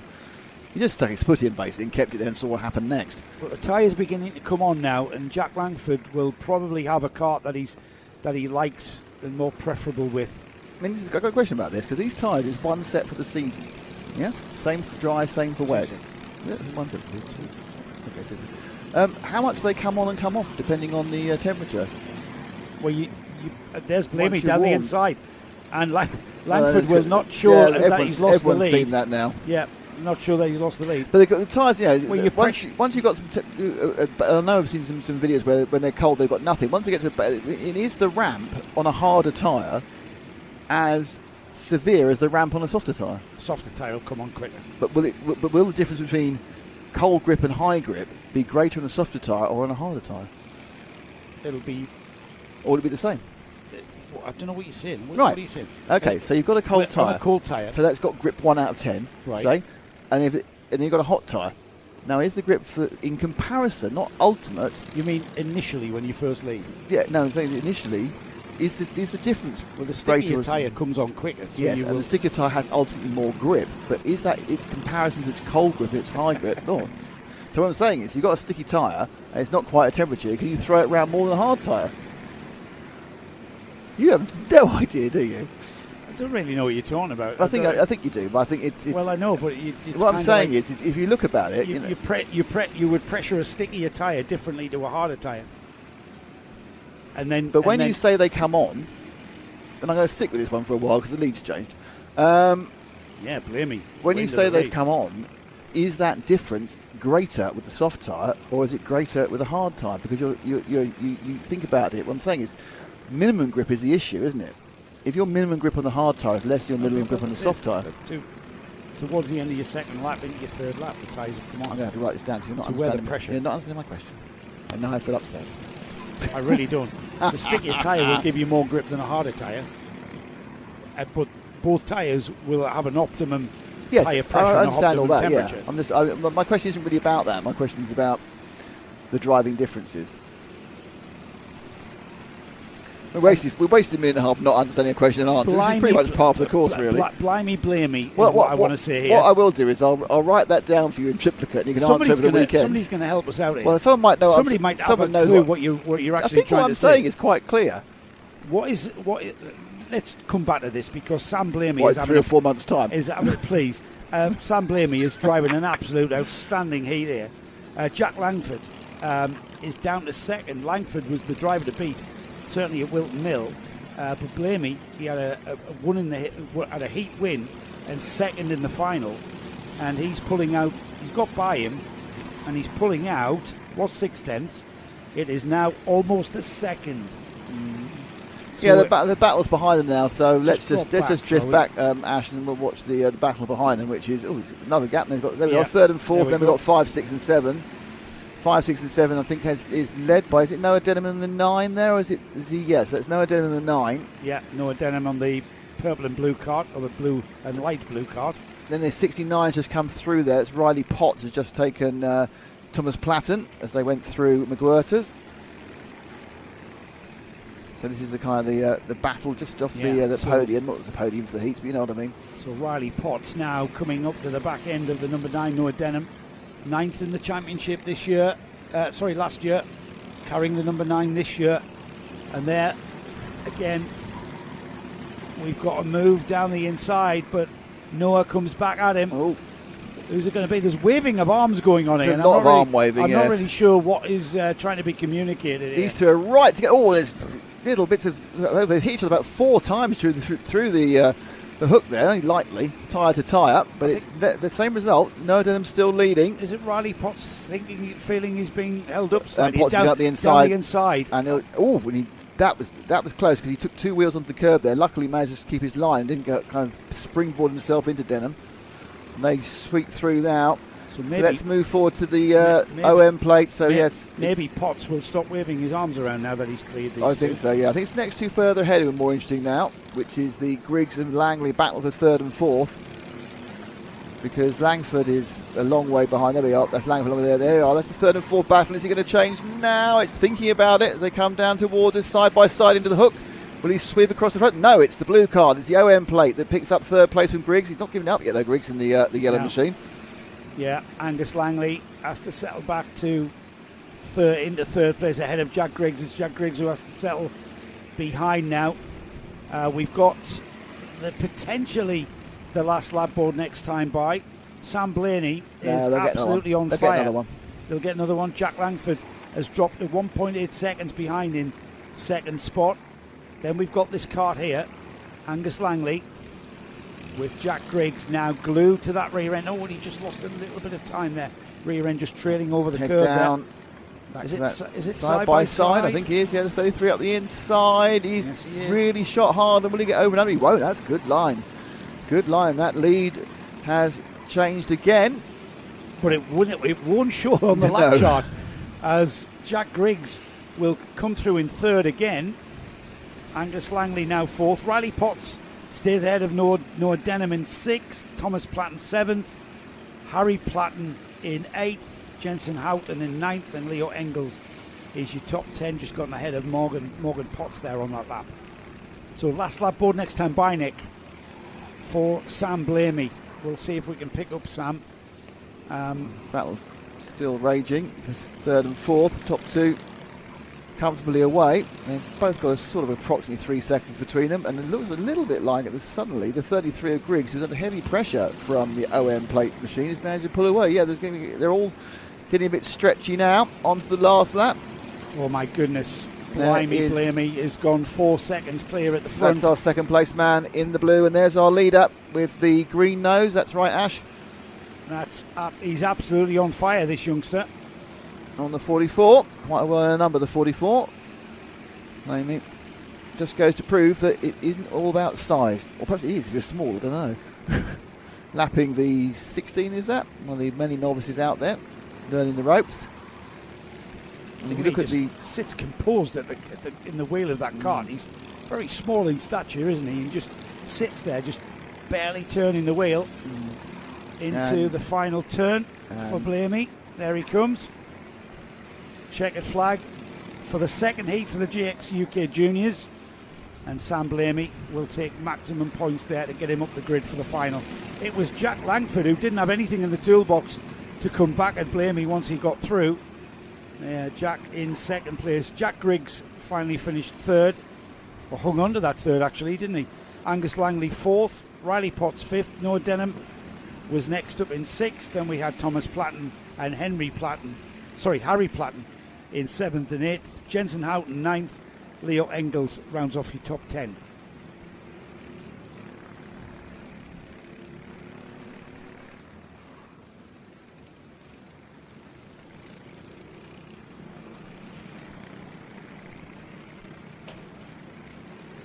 So both the GX Juniors have been a little bit more spread out than you'd expect, haven't they, really? Still waiting to see those 12 kart chains, but I'm sure they'll be coming soon. What's next, Joe? In our cornucopia of racing excitement. F300s. Marvellous. The F300s are next, Nick. It's a bit of kart rescuing going on.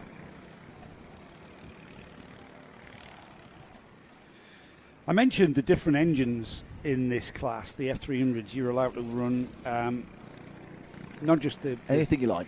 Yeah, the majority of karting these days, you get different classes running spec engines. Back when I raced in the 90s and early 2000s, 100 National was the class, and 100 Britain came into it with a harder tyre. There's a bit of a history lesson here. And you were allowed to run anything you want. Perillas, DAPs. I think I had a Perilla, a DAP, and a Rotax. And then we moved into... they were. My brand new Rotax in 1991, bought it for £700. It's first heat. It's seized. Did you need to send it to a tuner? Catastrophically, yeah. Yeah, George Price. Didn't you buy it?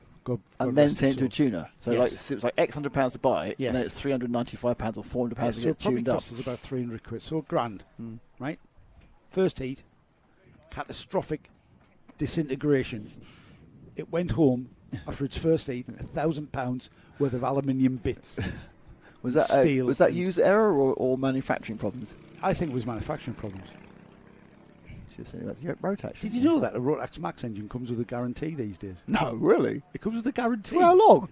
I can't remember. Seriously? Yes. Jeez. Anyways. Given the fact when we were doing this thing, we were doing our own pistons and our own rims. It's like I had a selection of very fine emery paper. What, to rub off the high spots on the piston, which had been caused by the previous nip up. Because you've been about to leave now and enter the track. Harks back to the days of engine choice. Where's the airport? It's a low-flying jet. Engine choice. It's a Cardiff, I suppose. Not just engine choice, but you can have a rotary engine.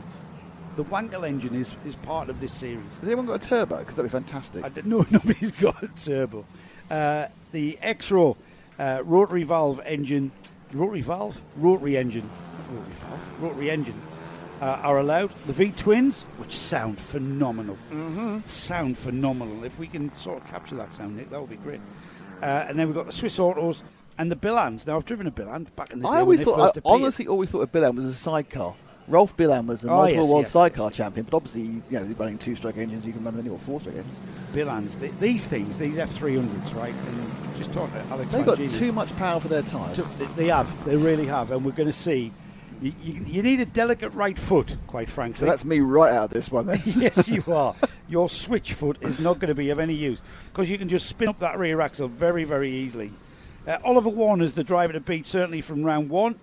The winner of round one is somebody I can't find. And it's a 44 again. It's 44 is the number to have. Nicholas Clear leads this one. I think it was Price who came round in second, and then you got Levi Goodyear who came through the field last time. He's running in third. Yeah, he's been up the inside. I think already. We got a spinner. Oh, that's bad luck for the leader. Who was that? I don't know. We'll find out now. I think that was a 44 from the lead. 44. He goes in. Is that a nudge or is that a braking? It is a nudge. He's got nudged out because up the inside and then just taking him so wide he hit the grass. So that is a harm and foul, in fact, there for our new leader. The driver that did the nudging, Matt Cater, we talked to in the paddock show. So hopefully we might be able to squeeze that in. If we can't, check it out. It's on the Karting Live TV YouTube channel and also on our Facebook page. Oh, my Lord. Levi Goodyear is about to... that was not subtle driving, the way that Matt threw that into the corner then. They're not. You know what? For a heavy cart, these things are quite nimble. Are they on the same tyre rules, like 1-2 sets a year, or is it different for this one? Oh, that's a good question. And up the inside goes Goodyear, takes the lead. These tyres can just disintegrate under this sort of power, and with the weight as well. Listen. Yeah, continuing the theme, it sounds more like Bomber Command than anything else, isn't it? The engine note that you can hear above anything else, that's the V-twin. Like a V-twin. Roaring past the start-finish straight. Levi Goodyear now at the back to the front of the field. Matt Cater has to settle in for second. It's James Price, Oliver Warner, Jason Cooper, Mike Kenworthy, Ryan Martin, Andy Martin circulating together, father and son. Third and fourth. No, it's more like fourth and fifth where the major battle is now, which is the Cooper Kenworthy battle. I saw Kenworthy quite low in the foot. Do look really on the edge of just completely spinning wise at any moment. They absolutely are. Fantastic pieces of kit though. This is the thing you love. It's kind of they're fantastically fast, but B, they've got that whole home engineering vibe about them, which is brilliant. And second and third change round was that third and fourth? Second and third change. Matt Cater gets past Warner to pick up second place. And they are. That was Matt Cater regaining that second place, I think. As Oliver Warner there on the black with the red, well, the orangey red nose, off after him. You see the variation of exhaust systems as well on these things. You can, a bit of a free. Again, this sort of karting appeals to the competitor who likes to be involved in the engineering as well and the running of these karts. As we had a move, we've got to move down the inside again. Sort of nudge, didn't quite work. Second and third's where the battle's at most of the time now. No, Oliver Warner's ahead of Matt Cater there. That was earlier in the lap he got ahead, I think, not through the corner. They're allowed 3 sets of tyres for the championship season, says Tom Stalker. Thank you very much. Right, so a little bit different, isn't it? So this is their second meeting they'll be on these. Actually, I don't know if you're allowed to distribute 3 across the season. I have to use them 1, 2, 3. Yeah, Tom, do you know when you can bring in your other 2 sets? Is it free?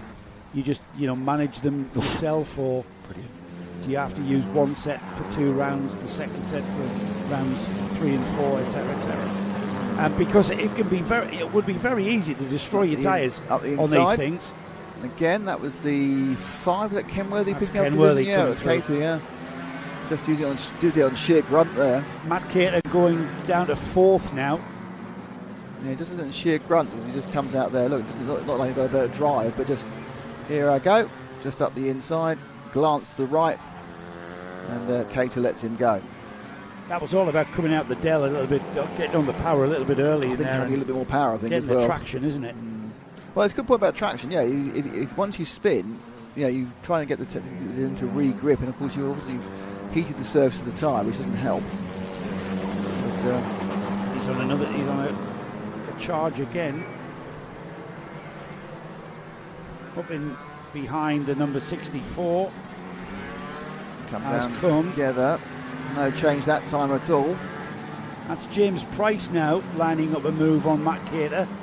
Yeah, Cater's really throwing the thing in. I'm not sure he's got the kind of handling into a kind of a lob it and hope situation. I think perhaps he wants to be a little more precise for some of the rest of the track. And that's a race for second there, Nick. Yeah, Kenworthy was looking up the inside of Warner. Kenworthy in the blue car, 75.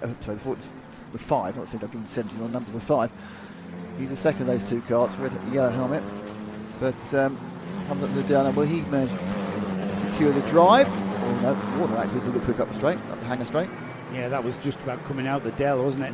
The number 46, Oliver Warner there, that's the first kart in the shot.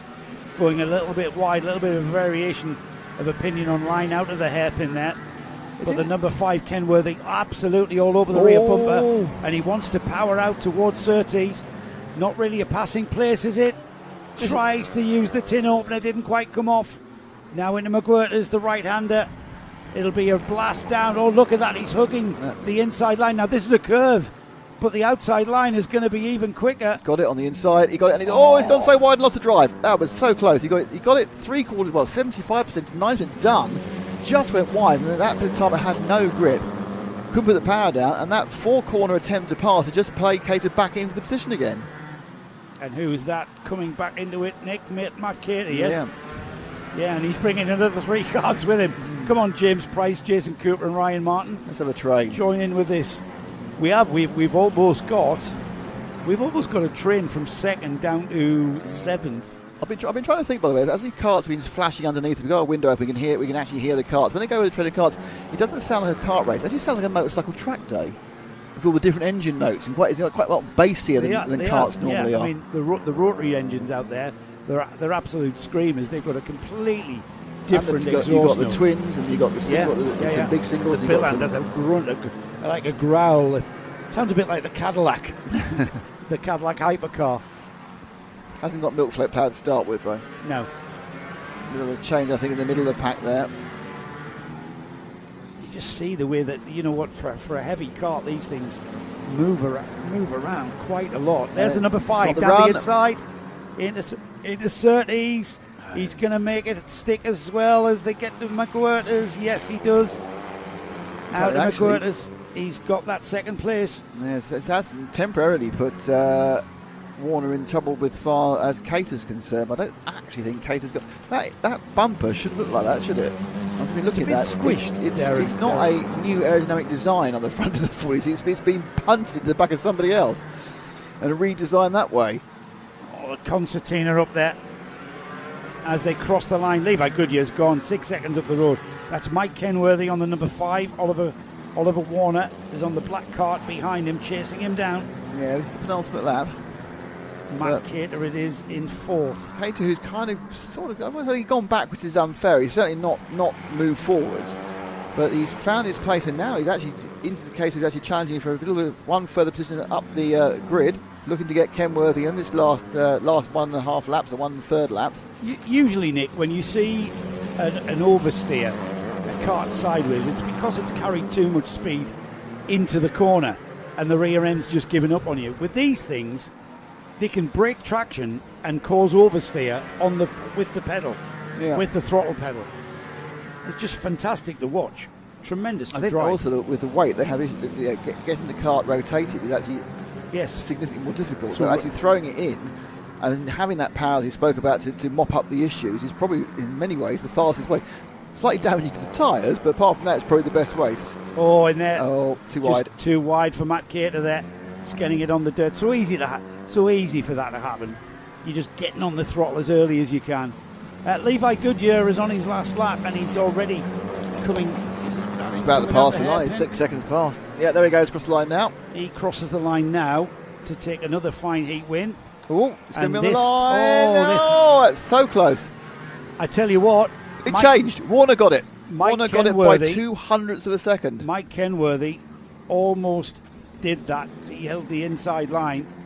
But Oliver Warner, 0.02 of a second, did you say, Nick? Yep. Oliver Warner second then. Mike Kenworthy in 3rd. Matt Cater 4th. James Price 5th.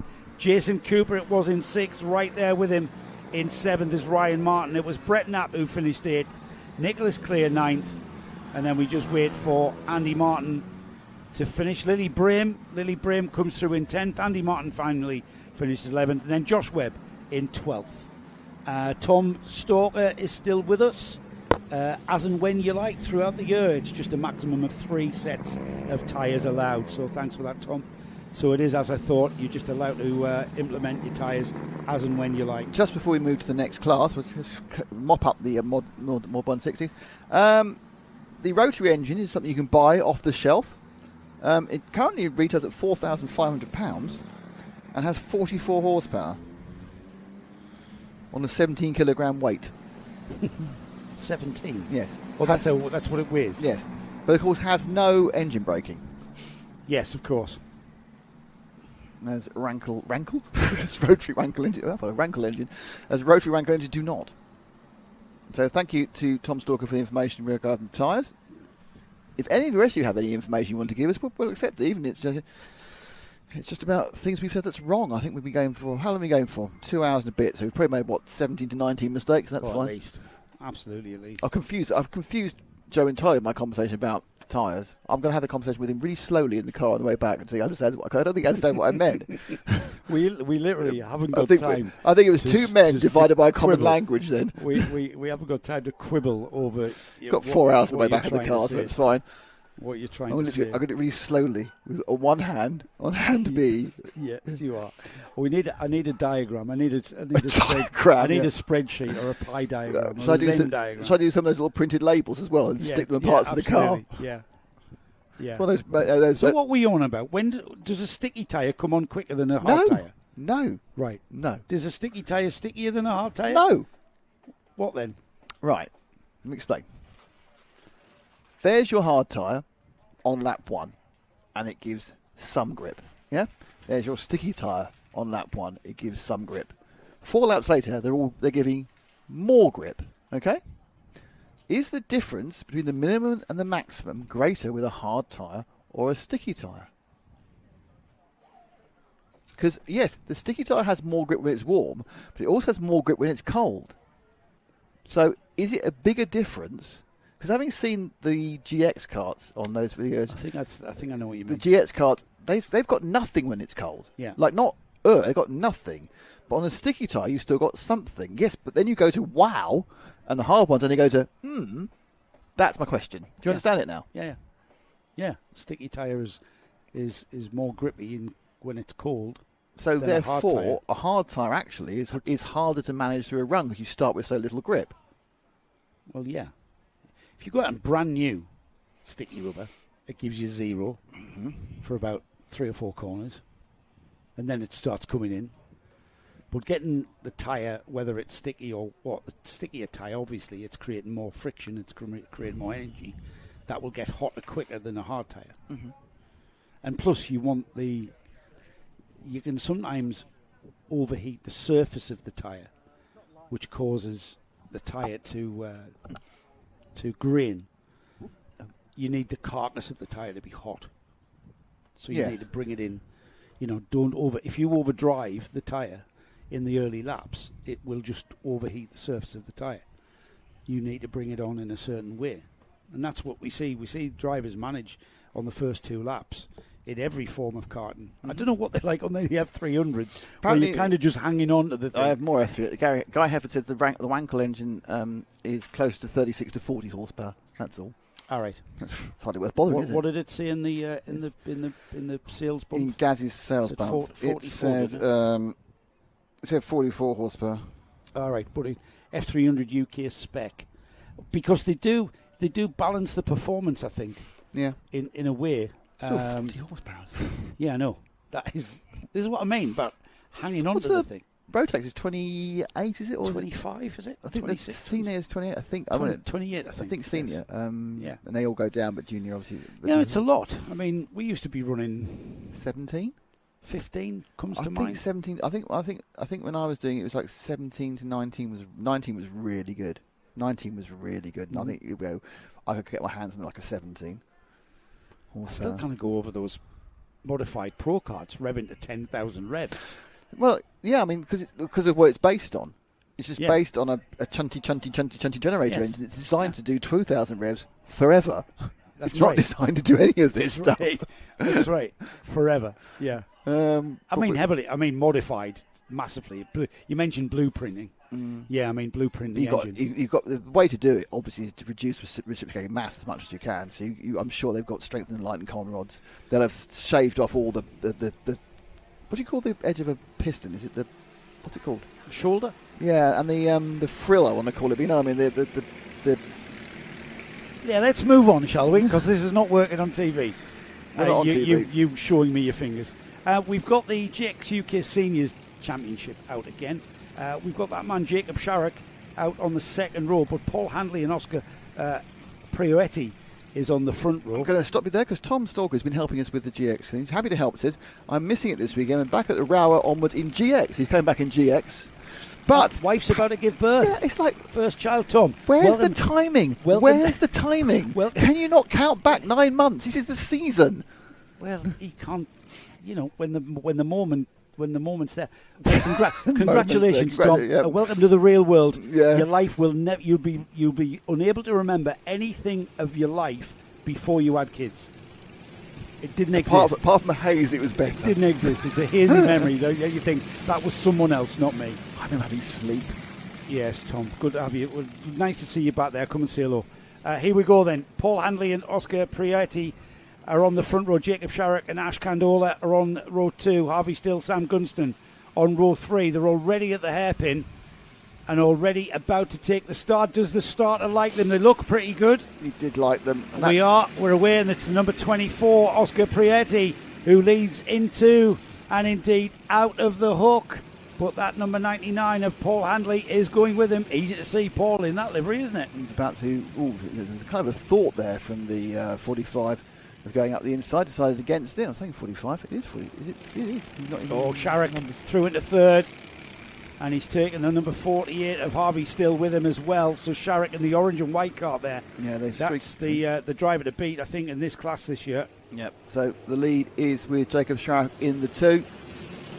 And then we have the 99 of Handley. He's under heavy pressure now. So there's going to be a battle for second and third. We go around the hairpin for the first time of racing.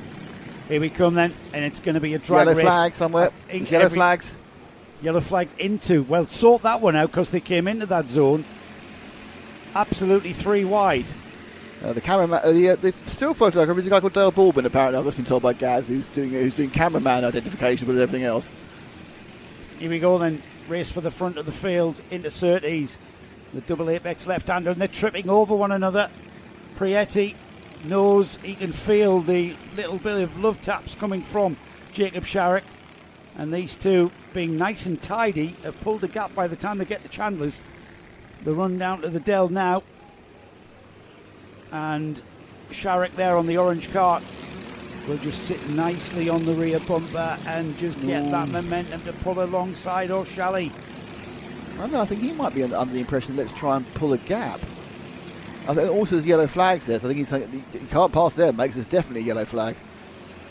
Sharrock showing in the lead as they cross the line, and he had the ideal line into the hook and will take the lead.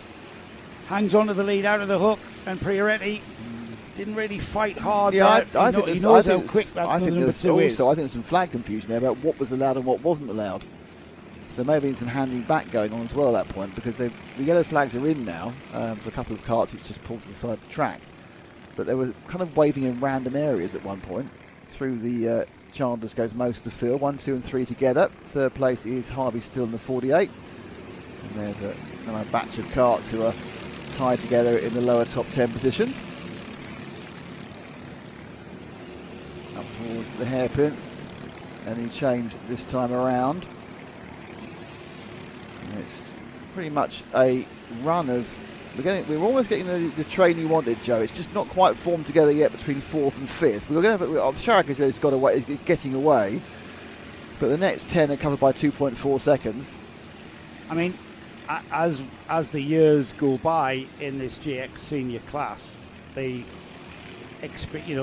got experienced drivers there who absolutely know how to optimise the kart in the way they drive it, but also in the prep. If you have a look around the paddock, if you get the chance to come to an Access karting meeting, please do.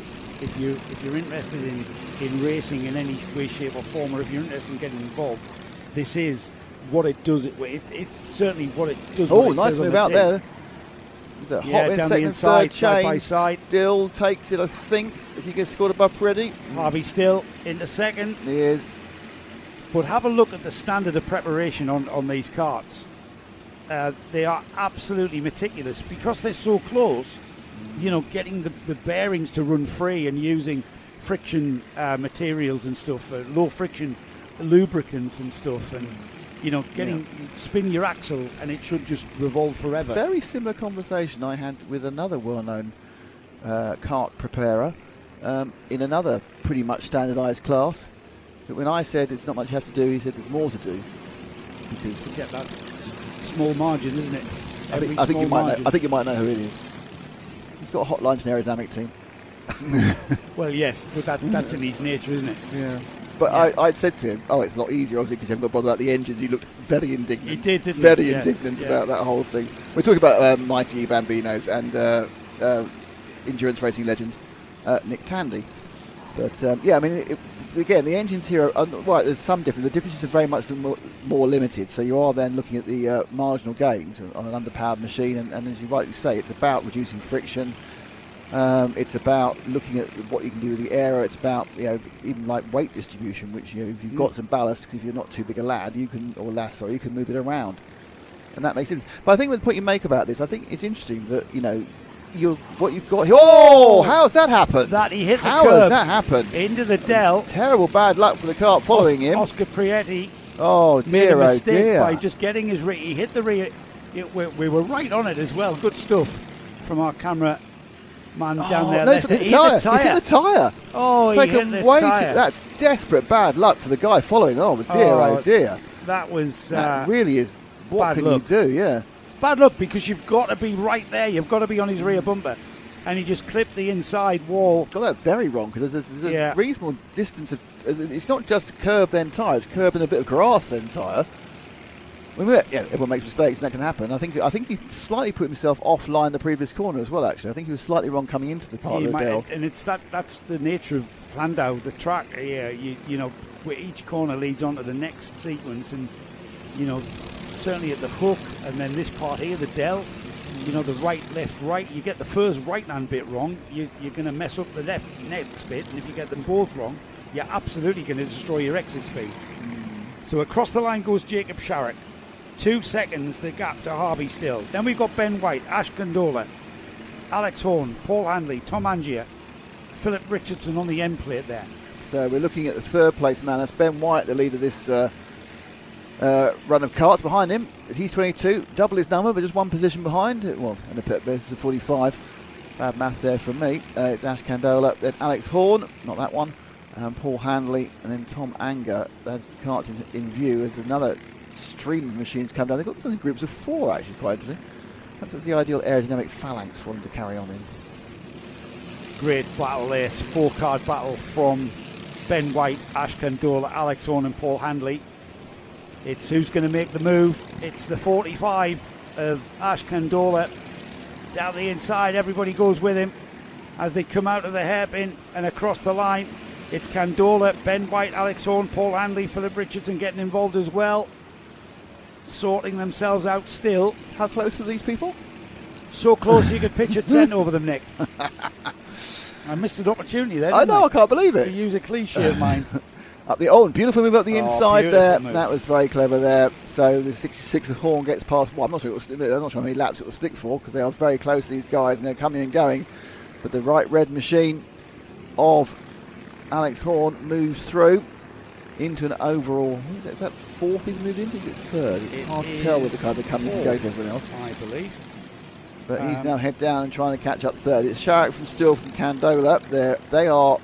They were quite spread out. Yeah, Sharrock's gap's gone out to 2.4. He's not getting away that readily from Harvey Still. It was Horn who got past Candola, so Horn now is in third, yeah. So Horn hits third. Third, yeah. Candola's in fourth. Yeah, Ben White, Paul Handley. Yeah, it was a bad lap for White. White lost 2 positions in that lap. So Paul Handley's on the bright yellow and red cart, and then the orange cart just behind Handley is Zanatachi, number 18. And the end plate kind of mired down in the lower reach of the top 10. That's Phil Richardson. That was a mistake. That is Handley. I thought that was going to happen because you had somebody going down the inside of Chandler's, which is a pretty much flat-out right-hand sweep, and there is just no room for 2 carts to go side by side down there. Last lap board for Sharrock. The train of carts you've basically got 15, a couple of carts at the head, and you've got 15 carts covered by not very much. These 4 battling hard for their final run through the hook in this heat. This is heat 3. There's 5 heats in total, so most of these guys, this is probably their second heat. A few of them maybe their third, depending on the way the rotations has worked. And there's 5 heats in total, JX. Best everyone's in 3. Add your scores up. Top 28 in the A final, rest into the B final, top 6 in the B final, bump up into the A final. It's all that simple, Joe. Yeah, it is indeed. They're still battling side by side into the Dell. We saw what can happen there. And they just... Paul the track. Yes, he used a bit... and he lost all... Not you. He lost all of his momentum. But he seemed to be annoyed at someone else from that. That was No, I him. think he was annoyed by himself. Just have a look at this. Handley, wait for the missile there, goes down the inside, and look, I mean, he was half off the track. He'd have been pinged for track limits in car racing. must be annoyed with himself. He's annoyed with himself there because he knew that he was going to, and that's what I mean. You've got to drive these karts with finesse. You can't muller them across curbs there. But I can understand why he did that, because he was kind of wanting to get out onto the straight, and he saw a gap and he went for it. There's the driver there who's going to be very hard to beat this season, I think. And I know it's only round 2, but he really is. He certainly knows how to drive this GX UK category of karts with the single-engined Honda motors. He took the win by 3.6 seconds from Harvey Still. Alex Horn was third, with Philip Richardson on the end plate finally making his way up to fourth. Ash Candola was fifth, Lewis Jones sixth, Ben White was seventh, Tom Angier was eighth, ninth was Paul Handley, angry with himself, let's say, and then rounding off the top 10 was Paul Zanatachi.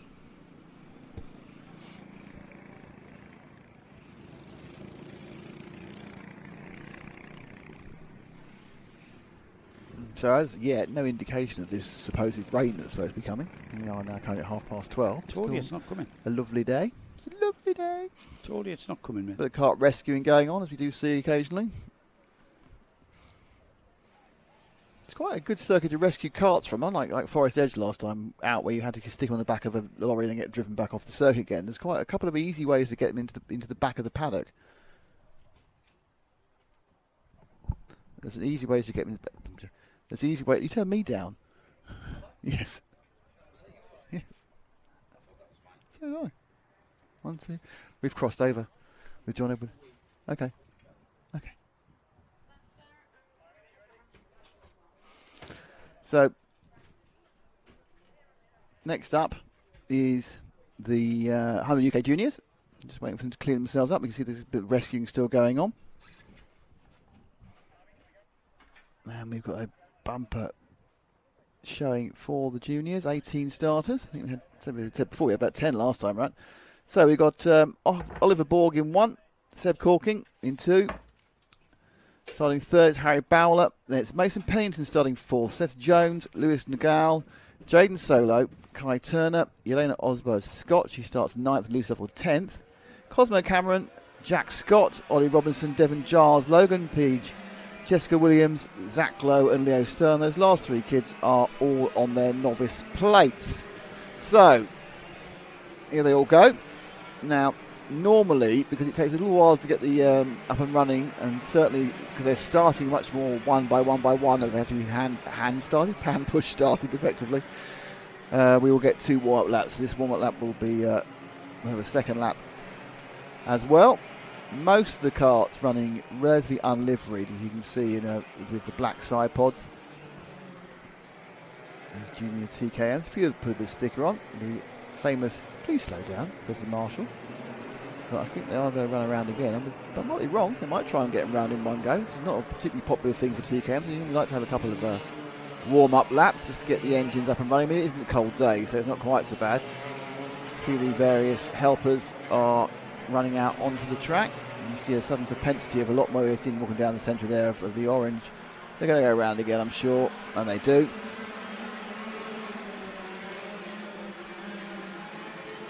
So they're not racing yet. The second formation lap, just to get the rescuers into position.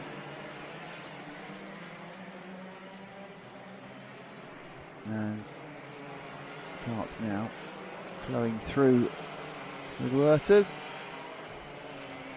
Turning right the whole way. You carry on turning right all the way through this period, which is the Lancaster curve, and then it gets a bit sharper in Chandler's, and down this is the Spitfire straight. And then you've got this right-left, which called out some drivers in the last heat, and that is, of course, the Dell. The whole section here is a Dell. This right-left, and then, of course, second right. Up the Hanger Straight. There's another Hanger Straight. It's obviously the best one known as Silverstone. There's also a Hanger Straight. There was a Hanger Straight. There's a curve, actually, at Shillington. I think there's a Hanger Straight at Dunkerswell as well. So, because a lot of these tracks were on old airfields, there were a lot of hangers at one end or other of the straights at some point. Okay, here we go. Karts coming together.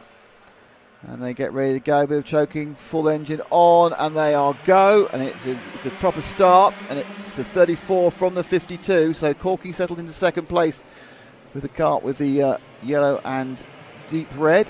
And it's a 67 on the 8, which is Bowler and Pennington. They've gone off in top 4. Pennington now on the 8 comes up the inside, looking to pick up third place very quickly. First and second quite close together. And Pennington does do it. So that's third place sorted out. They're back to the top 2, because I think that may change quite quickly. I'm not sure how long Borg's going to be able to hold Corking back. And that's them. So Corking in the 52, Borg in the 34, through the Dell for the first time. And in fact, in fairness, Borg does seem to be able to hold a bit of a gap. Corking looked good in the first heat. He was able to kind of come through the field. And they come to the hairpin.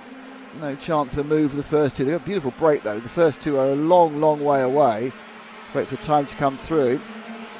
And they've got 2.2 seconds. That's something that would be the shuffling out of the drivers behind and kind of get into position. As we said before, this is a mixed grid, so a lot of people are not, like the third fastest person is not in third. So there's some in-heat overtaking to go in. Corking going a little bit wide. They're looking to get a slingshot going through Lancaster curve. Didn't happen. And now looking at the inside, which will probably happen as they come down the straight. They should be side by side, and they are, but just enough for Borg to hold the lead. Down the Spitfire straight and through the Dell. Corking just braking hard and just lifting up the rear left wheel. Get no suspension on these karts, or any karts, of course. They are solid machines.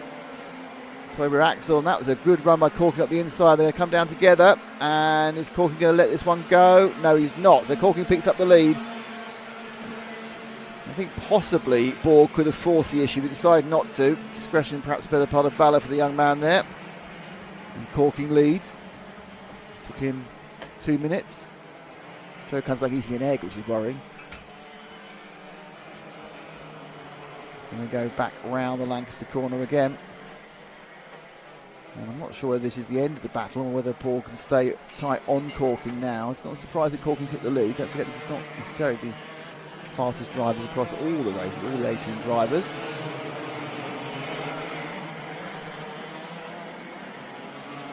So Karting through that one. He'll be scored in the lead this time. Quite a big gap through to third. And that is Kai Turner. And fourth. But the battle seems to be a bit further down. Ash, we kind of got 5, 6, 7, 8, 9, 10 more together at the moment. So let's have a look at them for a while. So let's let these guys go through the frame. And the next one, and the next one as well. Oh, there we go. Here comes the battles. Led by Mason Paynes in fourth. He's got a bit of a challenge on from Louis Nagai in fifth. Then behind me, you see the 78. That is Jaden Solo just coming up the inside. I thought better of it on the second half of the Lancaster curve. And he's now thinking about it again. He's trying to get past Harry Bowler in the 67. That's the white helmet against the orange helmet. The orange helmet is that 78 of Jaden Solo. So Solo himself, class of gas over his both shoulders. Look left and look right to try and see what the end plate of Lucy Lovell would do. Who unfortunately had a 116 on her kart rather than the end plate, which is a little bit irritating. They all file into the hook. And pick up again. And it's the 8 car leads him through. Mason Pennington, oh no, he's been overtaken. So up the inside there went Lewis Nagai, picks up 4th place. Pennington trying to fight it back. And then we've got this another battle here in the 78. Again, pushing up fast as Solo, just comes up the inside. Oh, what's happened there? Oh dear, bad luck. Oliver Borg on the 34 hit a technical issue from second place. Desperate bad luck. They kind of hands the lead and the victory said Karting, but it was a good battle while it lasted. Now the battle which we're watching is significantly more important. It's all for a place higher than it was. So we go around. This is now the battle for second, I believe. Sorry, third. So Kai Turner has second by a long way, 4 seconds back. Then Mason Pennington is fourth, and then he had his whole queue of karts looking to fight their way through. Once again led by Pennington in that blue and yellow kart.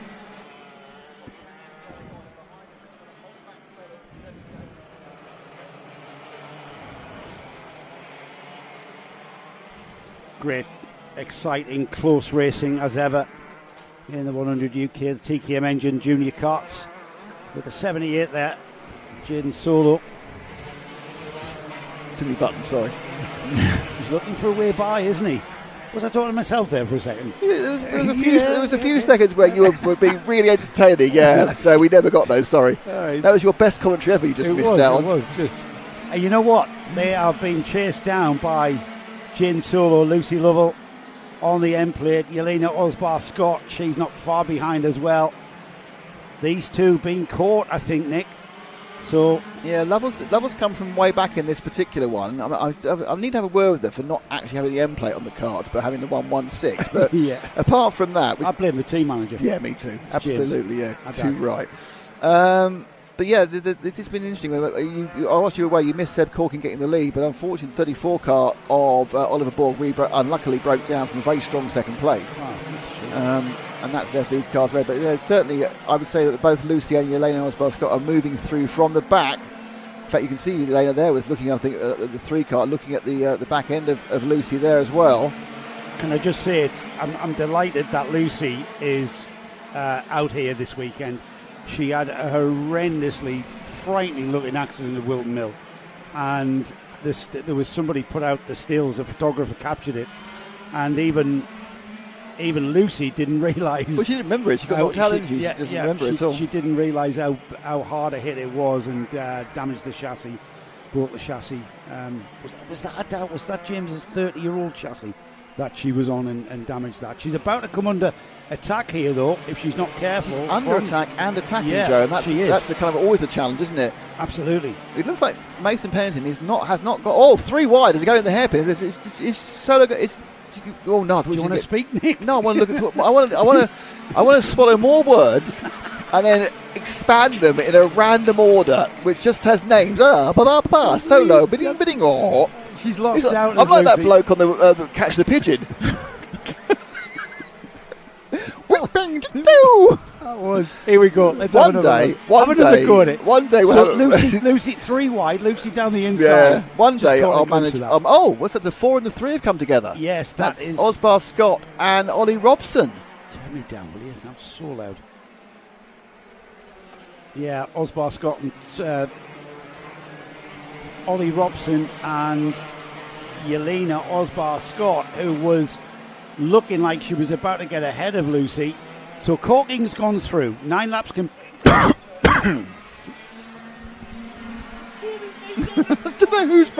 don't know what I'm doing here. Carry on. Inside the final minute, then it'll be the last lap board for Seb Karting next time by. That's the number 8 of Mason Pennington. That's the 3rd place kart as Kai Turner is a little bit further up the road, just under 8 seconds further up the road. So the 2 leaders have pulled out a huge gap. Meanwhile, all hell's been kicking off behind them. As that number 78 of Jaden Solo, again, the orange helmet of Solo looking down. What a great surname as well. What a great motor racing surname that is. Solo. Absolutely. Side by side into the hairpin, is it? Not quite, as Pennington hangs on around the outside, takes the wider line. These two slowing one another up with different lines, allowing Lucy Lovell. She's on the pink and black cart. The yellow and blue cart of Mason Pennington, though, doing a great job here, Mason. He's under immense pressure on this final lap now. Oh, and then again, looking down the inside at that right-hander at McWhirters. This is going to be quite an interesting point swing, because 3 or 4 of the favoured drivers haven't completed the trip, and therefore that's going to severely impact their starting position for the main final. Lucy's wanting to be in amongst it as well. She's not being deterred at all by that accident at Wiltville, and as ever, getting right in the thick of it. As Seb Karting has taken the checkered flag to take the second heat win. Kai Turner second. Mason Pennington it was that took 3rd place. Jaden Solo 4th. Lucy Lovell, it's over Lucy. You can calm it. There's the winner. And quite a dominant win, that, wasn't it? He's here to win the championship, is young Seb. Well, he's going the right way about it. Yeah. He's here to win the championship, he told us. Caught up with him in the paddock show. He's just making his way towards the collecting area for his practice session. And I pinched a few minutes with him and his dad, just telling us about what they enjoy about running these TKM engines in the 100 UK. They've dabbled with Rotax karting. They're thoroughly back to enjoying their karting, and I think that's a lot to do with the Access Karting series as well, Nick, and the kind of atmosphere we have. It's I'm going to say amateur level. There's no teams allowed. Yep. It's, run your own car, dad and lad, mates. Like I went racing, and a mate of mine was me mechanic. Yeah, same here. And a very, very good mechanic he was. He wasn't a mechanic. He was a mechanical engineer. Was he a priest? Because that'd be, I don't know, just some random things you could be as well as an engineer, mechanic. Yeah, but we couldn't be a priest because you raced on Sunday. When I took a Formula Ford, you were a priest. I took some advice off a chap I used to spanner for. I wonder where this is going. And he said, don't take a mechanic to be your mechanic. Which I was offended by, and I said, "You do know I'm a mechanic, are you?" He said. He says, "Just mechanics are all about getting the job done and getting it out, whereas a race mechanic has to be meticulous, has to be the attention to detail's a lot different." And I thought. So did you then? So what did he recommend? Like accountants or something? Anybody who could wield a spanner. Anybody, just. But I was a mechanic. I knew how to be a race mechanic. Anyways, we digress. Oh, it's one of my favourites. Talking about being a mechanic, talking about loving the mechanics and the engineering. It's the Pro Karts out next. It's the double Karts. And Lara, 2 races in one, I'm afraid for you. 2 races in one. 2 classes. Pro Karts and modified. See, it worked for the Spice Girls, but not for us. Red number plates on the modified. Oh, does he know? Does he know? Is he going to get the reference? White, what? Does it work for the Spice Girls? What did? When 2 become 1. Good God. I know. What time is it? How many months? I'm making up for it. It's been months. It's been months. It's been months I've seen your blank face at my pointless references. I have got no information that's available on Alpha Timing for our Mod 160s. I have Pro Karts, championship being led by Peter Stott. Nick Williams is second, Christian Bellaby, Ewan Rayner. That's the championship after 1 round. But I've got no information on the 160s, which is strange and disappointing. Tony Whitehead will start from the pole position, the head of the whole field. We're going to split these into 2. We've got 12 modifieds and 11 Pro Karts. Pro Karts, if you're familiar with Pro Kart racing, the Pro Kart class is your standard Pro Kart sealed engine, Honda twin-engined kart. The Mod 160s are fundamentally the same. However, you're allowed to modify the engines on the 160s. And by modifying, you're allowed to port the heads, you're allowed to blueprint the engines, you're not allowed to change the overall cubic capacity on the motor, you can change the exhaust systems. What this does by balancing the cranks and modifying them to a meticulous level is they're now achieving 10,000 revs. And the way that the engines perform with these modifications completely transform the class into what are very, very quick firework karts, the way that these things pull off the corner. Very similar in the way that the handling of the F300s, for instance, similar sort of engine power outage. Oh no, they'll have less power than him, surely, won't they? They've got less. Yeah, they have got less. If anybody out there can tell us how many powers, TV how many powers, how much power, how much power are modified. How many powers? The people who can tell us are obviously out there on the carts. That is true. So if you are one of the Mod 160 crowd, let us know what sort of power output are you looking at. I know that you're looking at 10,000 revs, which is phenomenal. Here we go, the Nick. 8 minutes and 1 lap. It's the second heat for the Pro Kart classes, and just listen to the sound. Completely different sound from these 4-stroke engines. Here we go then. Tony Whitehead, Tony Weatheridge, the karts that lead off the line. Yeah, Whitehead took the lead as well. It's 4 from the 41, Weather in second.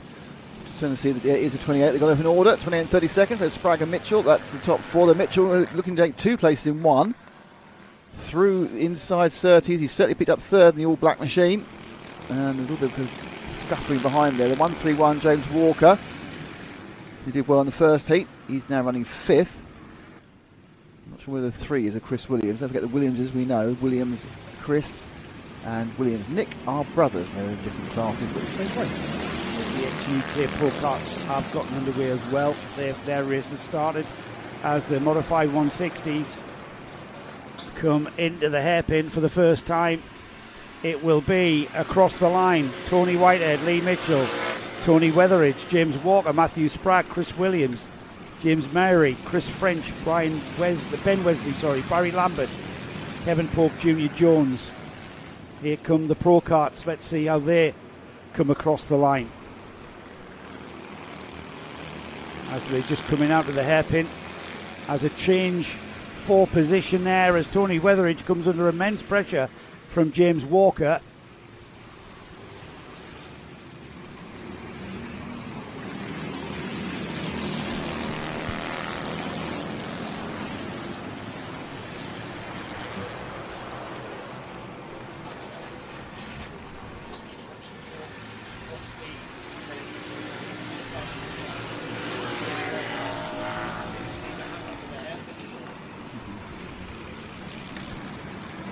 From 4 kart leading Whitehead. He's not that far ahead of Mitchell. Mitchell looking left, looking right, and in fact he doesn't have to look left or right. He's look right. He's in the lead. So that's 37 now. Are we sneaking there? Oh, what before was doing a bit of stunt driving there. There's quite a few people have gone that little bit wide, that exact part of the track. I wonder what's sucking them in. I don't know whether the track's really narrows there or something. I don't know whether it was Tony Whitehead leaving the door wide open for Lee Mitchell on the 37 there to come through it, and he did.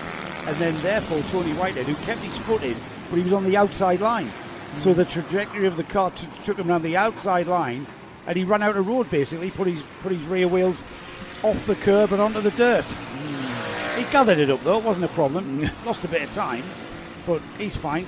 He's absolutely his heart was fine. in his mouth, wasn't it, for a second or two? Yeah, it is. What it has done though is allowed James Walker to come back to him a lot quicker than he perhaps might have without putting his wheels on the grass. And again, he's very vulnerable on there. It's a very late apex at McGuirter's, I noticed there.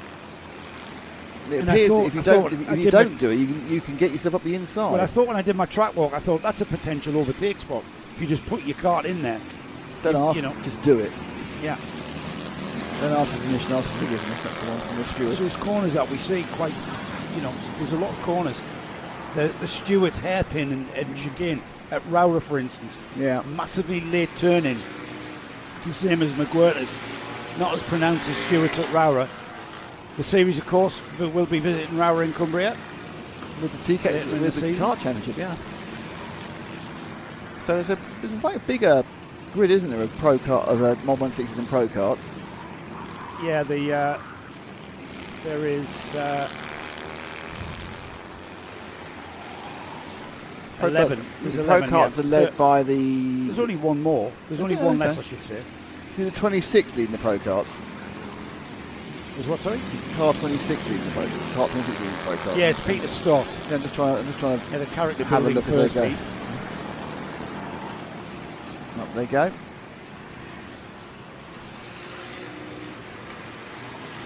So it is 5 laps completed from Lee Mitchell, who leads by 2.5 seconds.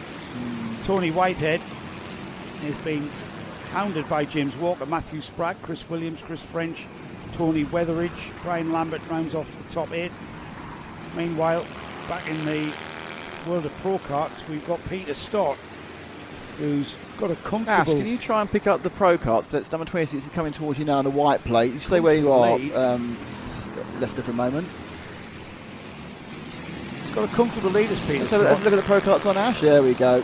That's the 26. So we're picking up the 26 now, going round the Lancaster curve. Leicester, coming into view on the Spitfire straight any minute. It's the white number backing, which is the giveaway.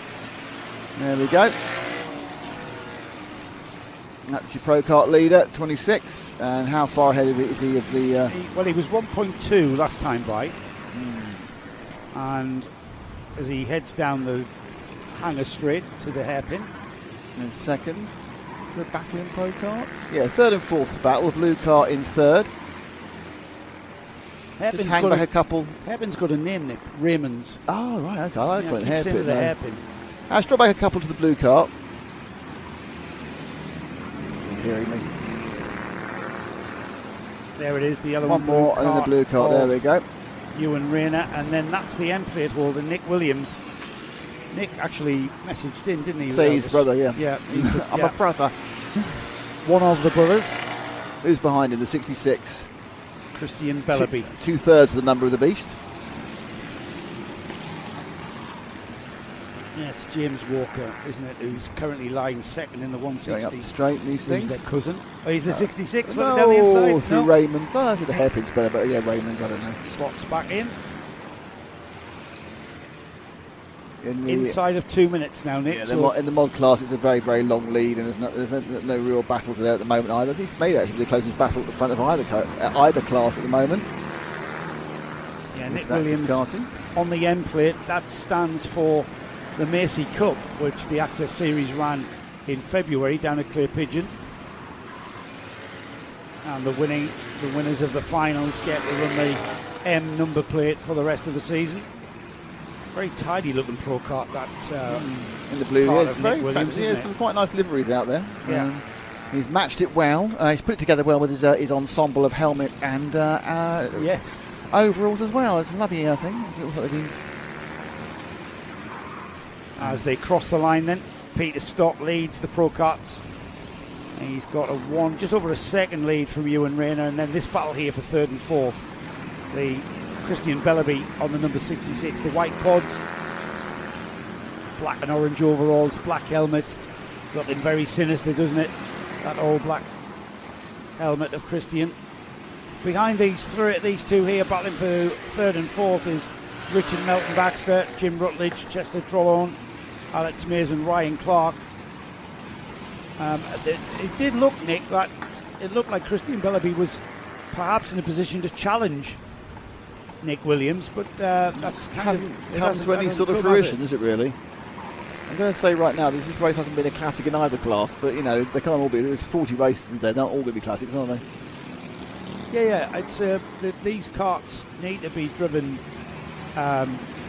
with precision.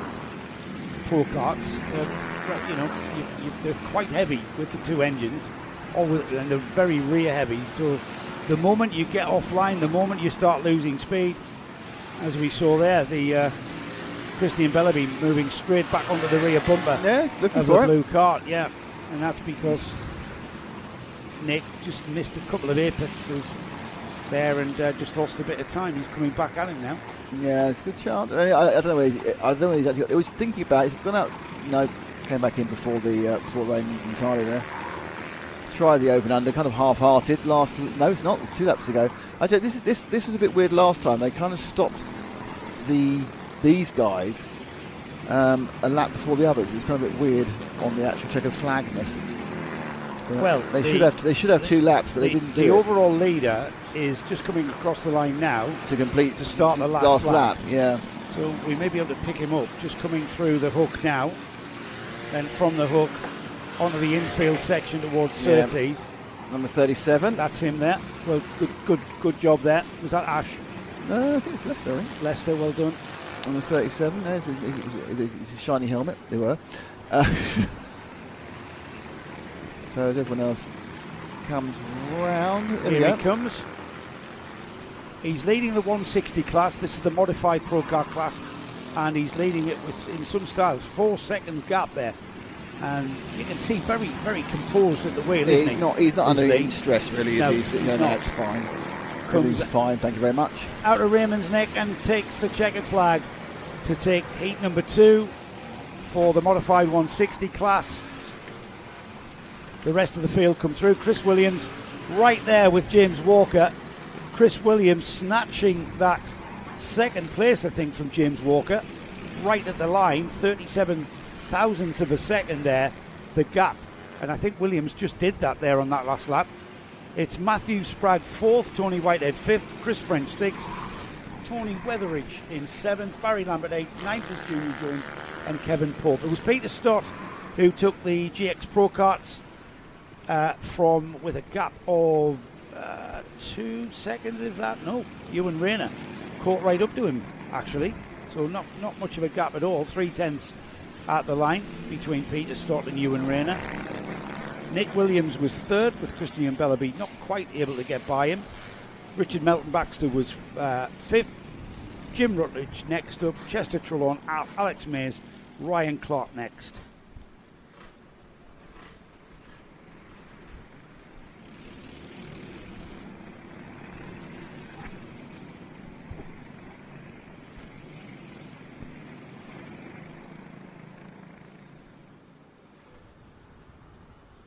I thought you were going to do the whole results.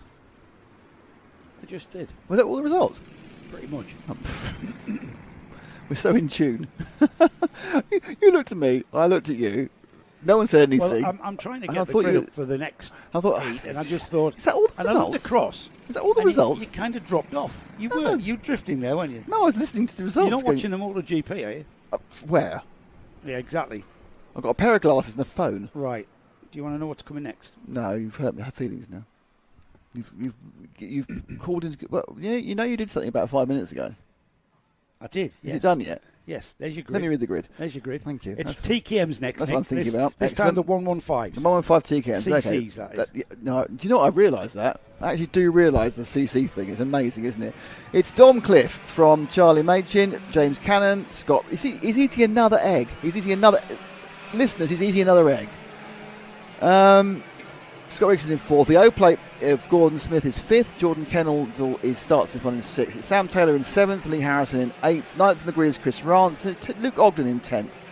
It's Matt Davis, James Munro, Ash Robinson, Marcus Gray, the M-plate. He starts in 14th. Ben Jessup is 15th. He's pretty damn quick and he's going to come through. Dominic Houghton is 16th. And then in 17th, it's Oscar Svensson.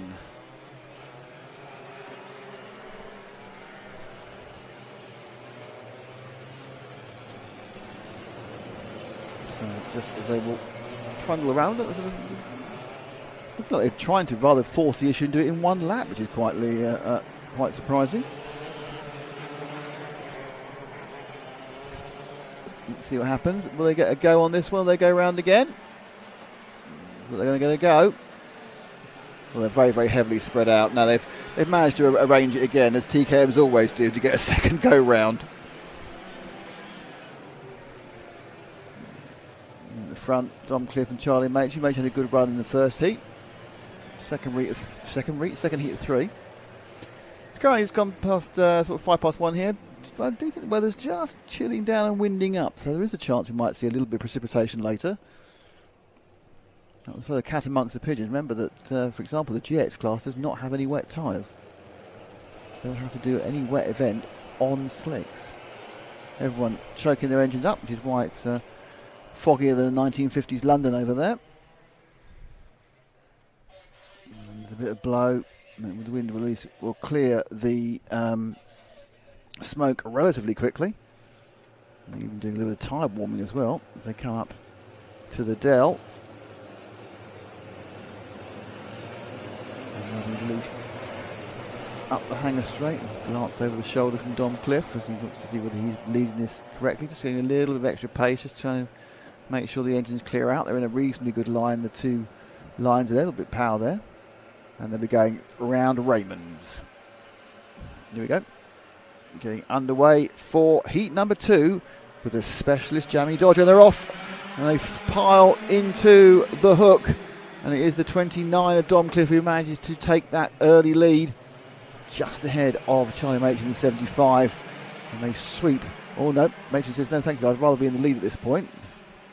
Cliff closes him off and he'll stay in tight, I think, through McWhirters to prevent any chance of being got up on the inside as they sweep through the Lancaster curve and onto Chandler's. And then they'll come towards Leicester's camera. Through the hook, and they are going pretty much in grid order. First 3 beginning to break a bit of a gap though, as we've got a challenge from the number 75 of Charlie Machin. Discretion, the better part of valour into Raymond's though, and it remains the same. Dom Cliff, Charlie Machin, Scott Rickson, Gordon Smith in 4th, up 2 places to that 4th spot. John Kendall in 5th, moving up to 6th is Lee Harrison. Luke Ogden up 2 to 7th. Gordon Smith, our championship leader, carrying the O-plate as well. And the number 1 there, Luke Ogden, making his way through the field. He's our reigning champion from 2024. Very, very close racing there as a change of lead has occurred. If we head out onto the hanger straight, it looks like the number 75, Charlie Machin, will lead into and indeed out of Raymond's. Yeah, Machin was quick in the Heat 1. Some of the other names we mentioned in Heat 1 are starting further towards the back this time, so this is a chance for Machin to score maximum points. But there is a battle now as the O-plate of Gordon Smith's come through well from relatively lowly grid start, so it's good movement. Smith. Don't forget, both Smith and the number 1 kart, Luke Ogden, did not make the trip in the first heat.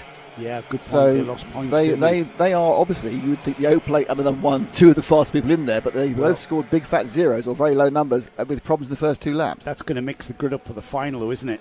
And right now, that O-plate, Gordon Smith, current championship leader as well. He was third step of the podium at Wilton. He moves out alongside the number 29, and he will take the second place there. A textbook move. However, Dom Cliff's coming back at him, and Dom Cliff's going to have the line into the hook. No, he's but he ran the outside for the first part. The number 20. Double tap. That's very bad luck for Gordon Smith. And it was bad luck, wasn't it, rather than anything malicious? Because he got slightly moved out here. The nose got a massive clunk. Got moved there, and that just put him right in the way. There's nothing Luke Ogden could do then. No, it was unfortunate. Interface with the part of the car that spins round Smith. So Smith's going to sit there feeling very, very, very aggrieved, but it's kind of like one of those things. Yeah, look at it again. It's all just got something wrong there. Right, okay, here we go. Up the hanger straight for the fourth time. And that's the 99 of Scott Rickson we're looking at there. There's your top three, and it's 4, 5, 6 and 7 round the top of Raymond's now. They come swimming down the straight towards the hook. Well, that top three is in the form now of Charlie Machin, Gordon Smith on the old plate, Luke Ogden on the number 1 after that incident at the hook. But this battle here, led by the number 99, Scott Rickson, from Lee Harrison, from Ash Robinson, from Jordan Kendall. Yes. And these four beginning to spread out just as we went to them, Nick. Yeah, I think we've got the one, just looking down, 1, 2 and 3, they are also equally spread. I've got a kind of a view out the window where I can see the kind of the bottom of the track, and you can see that they've all given themselves a little bit of breathing space. The closest battle is 4th and 5th at the moment, or with Rickson and Harrison who are quite close. This is the 6th looking at Kendall, and you can see those two there. And there's battles all around. So 2nd and 3rd getting really close. Let's switch to 2nd and 3rd. That's the O plate and the 1 plate.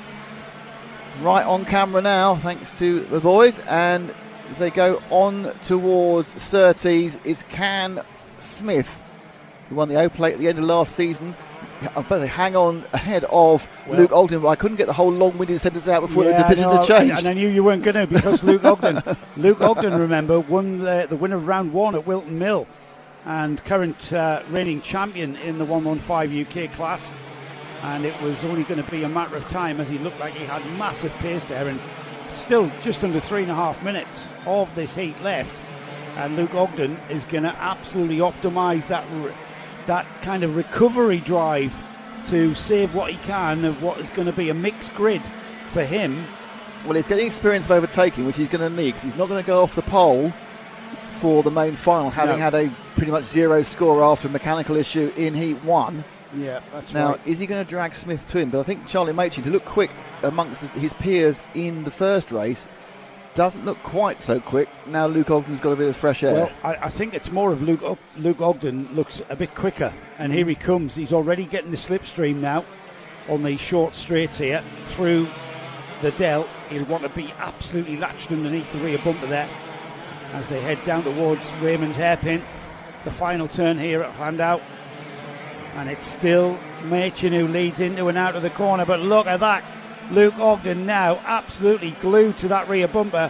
Into the loop they go through the left-hand bit. He lost a bit of time there. He got a bit raggy, didn't he? Yeah, and you can tell, the biggest way to tell he lost time was how much closer Smith was to him suddenly. Because, of course, Ogden's ultimate pace now is limited at the moment because he's behind and good defending by Charlie Machin, which, of course, has instantly put Smith back onto his tail. Now, Ogden looking very predatory as he goes round Chandler's.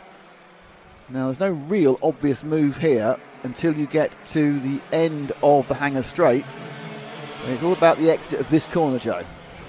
It is. This is where he wants to be as quick as he can be. He gets into a little bit of a slipstream. It's a relatively long straight, but he just hasn't got the horsepower to get by Machin, but he pulls alongside as we go into the first turns. And it was a bit of defensive driving there from Machin. It's firm, it's honest, aggressive driving here from the 115 UK's. I think in the form of Charlie Machin doing Charlie, a great job. Yeah, I think he probably recognises that, on an empty, clear lap, Ogden's quicker, but I think he thinks he can hold him back for the next 4 laps. Well, he is. At the moment, the thing is, Ogden is looking as he's following. He's looking. He's seeing where he is quicker. He's seen now. This is where Ogden needs to absolutely optimise, and he did. He's right there. He's closer than we've seen. And the thing is, Charlie Machin knows that. It's going to be last of the late breakers. It's going wide. Yep, he is going to have to go wide because he went narrow. And just look at Luke Ogden leaping out of his seat there, moving his bottom. Oh, look at that. Very, very aggressive, and he's got through, and it's going to cost 2 places for Machin. Yeah, he just wasn't giving that up. There just wasn't enough room for those two cars. There was no way that Luke was going to give that one up, and it's benefited Gordon Smith as well as he comes past Machin as well, and Ogden already pulling a massive gap. Well, when he saw Charlie Machin going down the inside, a bit of a defensive line into Raymond's hairpin, he knew if he optimised the line, accelerated out of the hairpin, he could pull alongside to the hook, and that's exactly what he did. And he just sat there. Now, the thing is, are we going to see Machin coming back at Smith?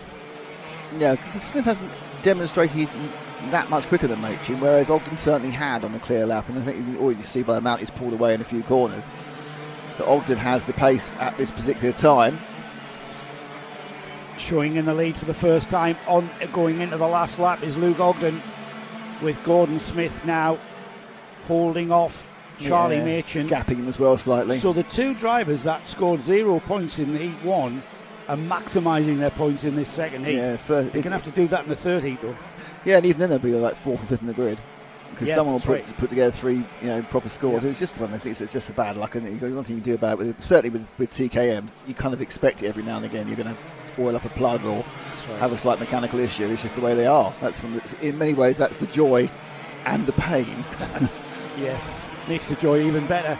Here comes the leaders then. There's Luke Ogden out of the final turn to take the checkered flag, and the win in Heat 2. That's what he wanted to do. He knew he had to do something like this, and he'd be happy with that, Nick. He can't do any more, can he? No, it's a good performance coming through from the back of the middle of the grid.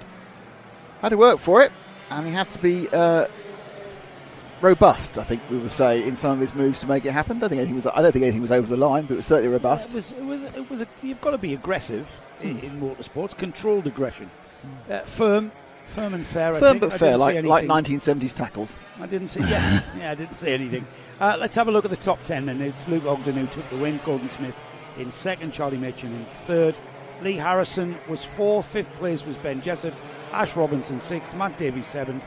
Jordan Kendall 8th, 9th was Sam Taylor, and rounding off the top 10 was Marcus Gray. The rest of the finishers there just disappearing off the timing board, off the screen, I should say.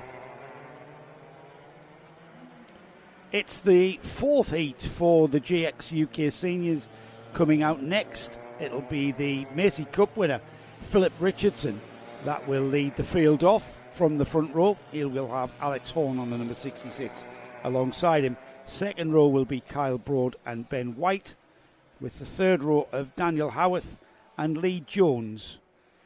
Just checking up on the championship, of course.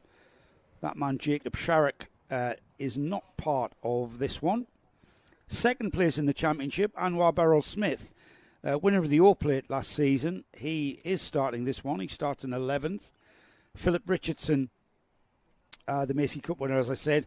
Philip currently third in the championship after 2 second places in the heats. He had a 10th place in his third, but he came second step of the podium at Wilton Millneck. I have to press that button first. Yeah. So they are now on the one. This should just have a single warm-up lap for the GX. They aren't taking the Mickey like the TKMs always have done. This is not the Axis TKM. This is every TKM ever has tried to get an extra warm-up lap. One of the things they love most of all. I just said that. Being criticised for someone who hasn't heard the whole sentence. I'll put my headset back on. I'd like to point out that you of all people should not mention what isn't TKM. This is the wrong set of results entirely. It's just the screen, the wrong screen. Yes, that's the GX we're talking about. Right, so it's the wrong screen. Macy plate holder Phil Richardson will start this one from pole. Who'll be watching out for? Well, we've got Anwar Barrell-Smith, who did well in his first heat. He's starting 11th. Tom Angier, the number 4 cut number from last year. 5th finish year. Alex Van Gien here. And Russell Endine, who we saw putting in the performance well. He's starting 18th. So a lot of people are looking to make up a lot of positions from the middle to the front of the field, but it's obviously starting at the front. The only way you can really justify that is to win it. So the pressure is on Richardson as they come round Raymond's hairpin and get the go signal and streak down towards the hook, and into the lead immediately goes our Macy plate holder. There's a bit of kind of bumping and boring. Literally, they kind of bounce off each other. Tyre to tyre contact seems quite common in the GXs. I think it's grid order, though, through the hook and out of the hook. It's Philip Richardson leading. Alex Horn in the bright red suit with the yellow helmet behind him. Kyle Broad on the 150, whereas a little bit further behind, we've got 2 and 3 wide racing going through McWhirters. Yeah, they were trying to get 17 carts through space for 2 through some of the part, but they all sorted themselves out. And again, we've got a bit of a break, haven't we? I think what happened is the two carts that get into the hook and clear the hook, everybody behind them is tripping over one another, and it allows the two at the front to just break free. However, just wait 5 minutes. We'll soon have that train attending that station, which is first and second. Let's have a quick look at the top 10 then. Richardson, Horn, Ben White, Kyle Broad, Adam Holloway, Daniel Howard, Sam Gunstone, and Beryl Smith up 1 place to 8th. Sam Hooper down 2 to 9th, and then running off your top 10 is Matthew Glazebrook. And Richardson beginning to pull a little bit of a gap. So the interest, let's stick with this massive train from 3rd to 116th, which is running behind, because I think that's the top 2 have got themselves a little bit of fresh air. The train is for 3rd. 4th, 5th, 6th, 7th, 8th, 9th, 10th, 11th, 12th. Well, there's a small gap between 13th. What are you talking about? Tremendous. But they are following along, and of course the slipstream advantage means it is easier to stay with the carts in front of you. And there's the 5 car. Distinctive Alex Van G machine, 1 and 2. Nice gap. Then 3, 4 and 5. Then the bright orange cart seemed to lose a little bit of gap there. So they come down, and the orange cart, who I think was Broad, there's the 150 of Broad. No, it wasn't Broad, there's one behind Broad, so it'd be Adam Holloway, who did lose out. Yeah, 2 Broad, so the 57. So this is the 150 with the full-on Lando Norris sticker kit, though it's not a Lando Norris cart. Well, it might be Lando chassis, but it's not Lando Norris Rotax cart. That's the 150 of Carl Broad. And behind him, the rest of the field is, behind him. At 1 cart intervals, he's looking behind for the 57 he's worried about. That's the orange machine of Adam Holloway. And there's the this is great stuff, 99. So when you're in amongst that, Nick, you're just kind of focusing on, and there's a little bit of movement down the order, down the straight, I should say. But you're just sitting there, and you're focused on the cart and just getting in front of the cart in front. And did we have 3 wide coming out the hairpin? We've about 7 wide coming out, all of it, yeah. Up 1 place has gone Anwar Beryl Smith. Matthew Glazebrook has gone with him. Daniel Howarth, unfortunately, down to 9th now. That was that little movement and shaking going on down the order. Now, who's more that? Problems for the 99. The 99? Is it 99? That's Paul Handley. Is it 99? I think I looked at the 99. It had a similar sticker kit to 99, but it might be. Yeah, it's Paul Handley. Yeah, I think he had a problem that one. I think he crossed the line 11th. I don't think he'd be 11th now. This is Ben White, though, still rounding off the top 3. There's the number 0. That's Anwar getting past. Yeah, Anwar's on the move. Again, Anwar just picking their way through, picking their way, slowly making progress, getting ahead of the cart in front, then on to the next cart in front of you. Meanwhile, the guy behind you is doing the same to you. Yes. And that's where the fun comes in. Your eyes in the front, the back, and some parts of this track, the side of your head. So it's 150 and the 59. So that's Sam Goodston. Now behind Goodston, that is the O-plate machine of Anwar Beryl Smith. So that is the man who was the individual single day quickest driver back at the back end last year. But he's I think, as you say, Joe, it's a case where even with a bit of extra pace, because the extra pace is not massive in these carts, you have to choose a real point to pick them off one at a time. You are. You can't do anything rash. And it kind of, it limits to how far forward you can get if you start 17th, because you've got to find 16 opportunities to get the front. That's right. And it depends on who's around you. Remember, Beryl Smith was third step of the podium at round 1 at Wilton Mill. And there's one. He's just found that one nicely there. In fact, maybe even got 2 actually. He has indeed. He's moved up 2 places to 4th. That was one was what he intended to do, and the second was an absolute bonus because it was a slight mistake by the other driver. Well, it was Kyle Broad and Sam Gunstone who tripped over one another coming through the hairpin, and that left the door absolutely wide open for that narrow exit line, and Beryl Smith went through it. Thank you very much. Actually, the 99 actually, if Paul Handley 99 is absolutely fine, so it must have been a weird camera angle that confused me, so apologies to Paul Handley fans. He's doing fine in 9th place. Oh, look at this. This is tremendous. It's getting quite racy, isn't it, I think you'd say. Handley's on that 99, isn't he? The bright yellow, the luminous got Van yellow. Gene in there as well, just about 2 places back. In the 5, he was looking left, looking right. Now he's... You know what, Nick? I can't wait to see Alex's on board for this second heat. For Heat 4. It's his second heat, I think. But there's 4 of them. The interesting thing is that it ends up being a roadblock of karts moving the same speed, and then thinking about what on earth can I do to get past anybody. We're up now with the Ben White, so Anwar now looking for third place. So Anwar's looking for second. Oh, sorry, that's Ben White. Sorry, yeah, and then he's got third. So Anwar Beryl-Smith picks it. Oh, no, he hasn't kept it because he's been over and undered. Oh. No, backed out of it. Probably thought better of it, but it's interesting to see that he's able to put that gap on. Is Smith? His gap is too far to Horn, so he's not going to go any further. That will be third place. Will be where he finishes if he doesn't make any mistakes himself. But that's a good return from his lowly grid start. Yeah, Beryl-Smith had momentum, didn't he? And he's kept that momentum going. And just you can lose that inertia when you come up behind a kart if you just sit there. And Beryl-Smith just kept on moving forward, picked his moment, and already pulled a gap.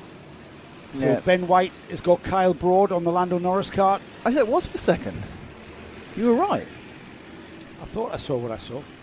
No, sorry. Very confusing there. Sorry, I apologise. Yes. That was a move for second. Do apologise. There was obviously someone dropped back slightly, so every now and again, if you're not looking at every single number, you can get so confused. So that was second. So Anwar Beryl-Smith is second, Phil Richards leading. We've got yellow flags at Chandler's. Yeah, there's a kart parked on the side at the Spitfire. Right. That's towards. And kart parked because of damage, not damage, because of mechanical. Driver walking away absolutely fine.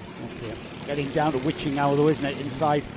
Well, we're well inside of 2 minutes. We are almost about to get inside the final minute as Richardson crosses the line to complete 8 laps. Look at the gap he's pulled, though. Philip Richardson.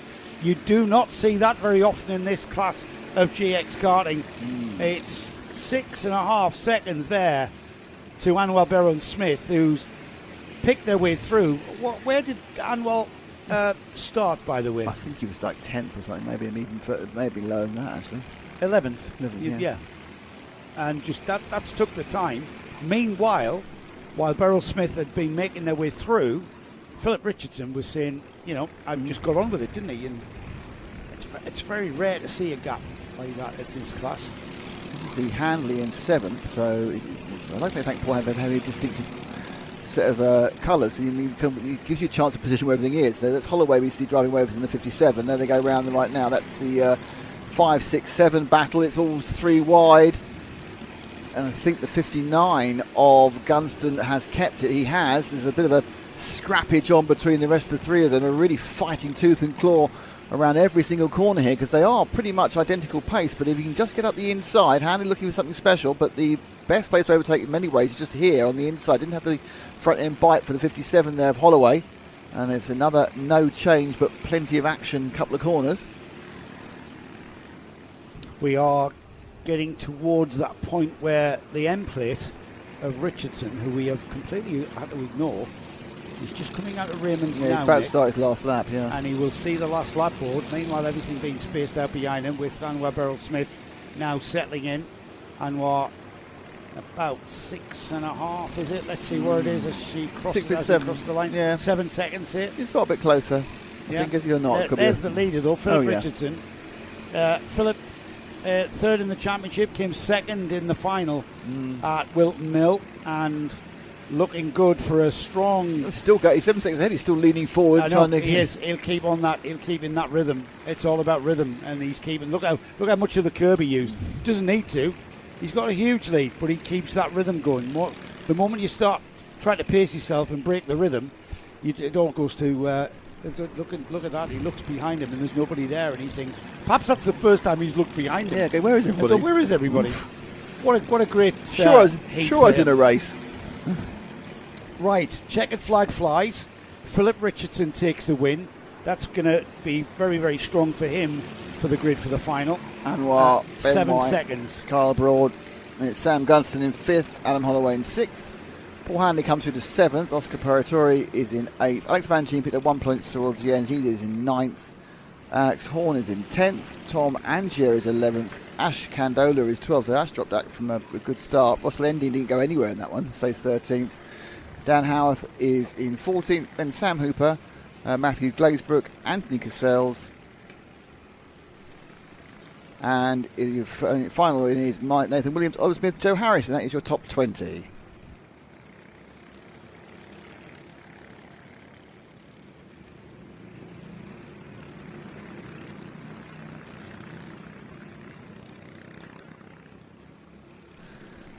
I just apologize that quiet. That was Jared. No. There's always an element of quietness. More biscuits. Yes, I'm not handed the jammy dodger, am I? That's because you're stuffing. This special jammy dodger. That's because you're stuffing eggs the whole time, which is way before I drive home. Really. Right, what we got next, Nick? Easy puts his jammy dodger to his mouth. Race 14 on the programme. We have got 21 races to complete the heat, so we're well underway, aren't we? Race 14 coming up next, and that's the 100 UK Seniors. So it's the older TKM engines. It's their second heat of the day. We'll just remind ourselves of the... Where am I? 25 results. Here we are. The first heat for this one was won by, just find himself, James Ogden, of course. Now then, James Ogden, we're finding that, no, that's not what I wanted. That's what I wanted. Man, press his iPad on air. James Ogden, who took he's kind of had quite a record, really. He's never finished lower than third so far this season. I know we're only into round 2, but work with me on it. He was the winner of the first heat this morning. He also won the first round at Wilton Mill. Had a second, a first, and a third in the heats there at Wilton Mill. So the question that everyone is asking, I know you're asking it, Nick. Yes, can you do it again? Who is going to beat James Ogden? Oh, no, that wasn't the question I was asking at all, actually. Let's have a look at the grid then. Ben Miles, Joe Taylor, that's your first row. We've got Ross Goodwin and James Ogden starting on row 2. Leonardo Taggio starts on row 3 with Oliver Misters. Daniel Mentz. Daniel second in the championship, remember, and second in the first round, wasn't he? Yeah, I think he was second. Yes, he was. He was second in the first heat as well. So Daniel looking good for a good position for the final. He's on row 4 alongside Chris Prescott. Row 5 is Matthew Lawrence and James Phillips, and then we've got Andrew Hicks and Brad Philpott. Samantha Topless and Luke Padley are on row 7. Matt Rivette, Scott Williams, Simon Diver, James Purchase on row 9. And on row 10, I should say, James Purchase and Cody Pennington. And then Brendan Williams and James Dawkins. The field are with us. I think they'll get rolled round again. And they should get rolled round again. Yeah. They always do, because they're TKMs. Yeah. Which gives me a chance to just mention that we've got Sebastian Musica and Hannah Endicott, Jay Keenan Hannon and Liam Pedge. Hannah Endicott, Jay Keenan Hannon and Liam Pedge on the novice plate, so they are beginners, as the term novice means. Thank you for that. Yeah. So, not far from the front row of this grid is James Ogden. He's lurking on the second row. And then we've got Daniel Mentz just not that far away as well. So whether or not these two lads there, the number 68 of Joe Taylor and the number 25 of Ben Miles, can hold James Ogden up to any great extent remains to be seen. He's going to be pretty hard to beat in this 100cc class.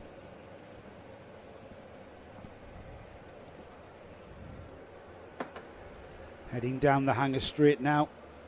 Grid forming up nicely. All in nice order. Lots of two-stroke oil being burnt there to keep those engines lubricated. Here we go then. Off towards the hook.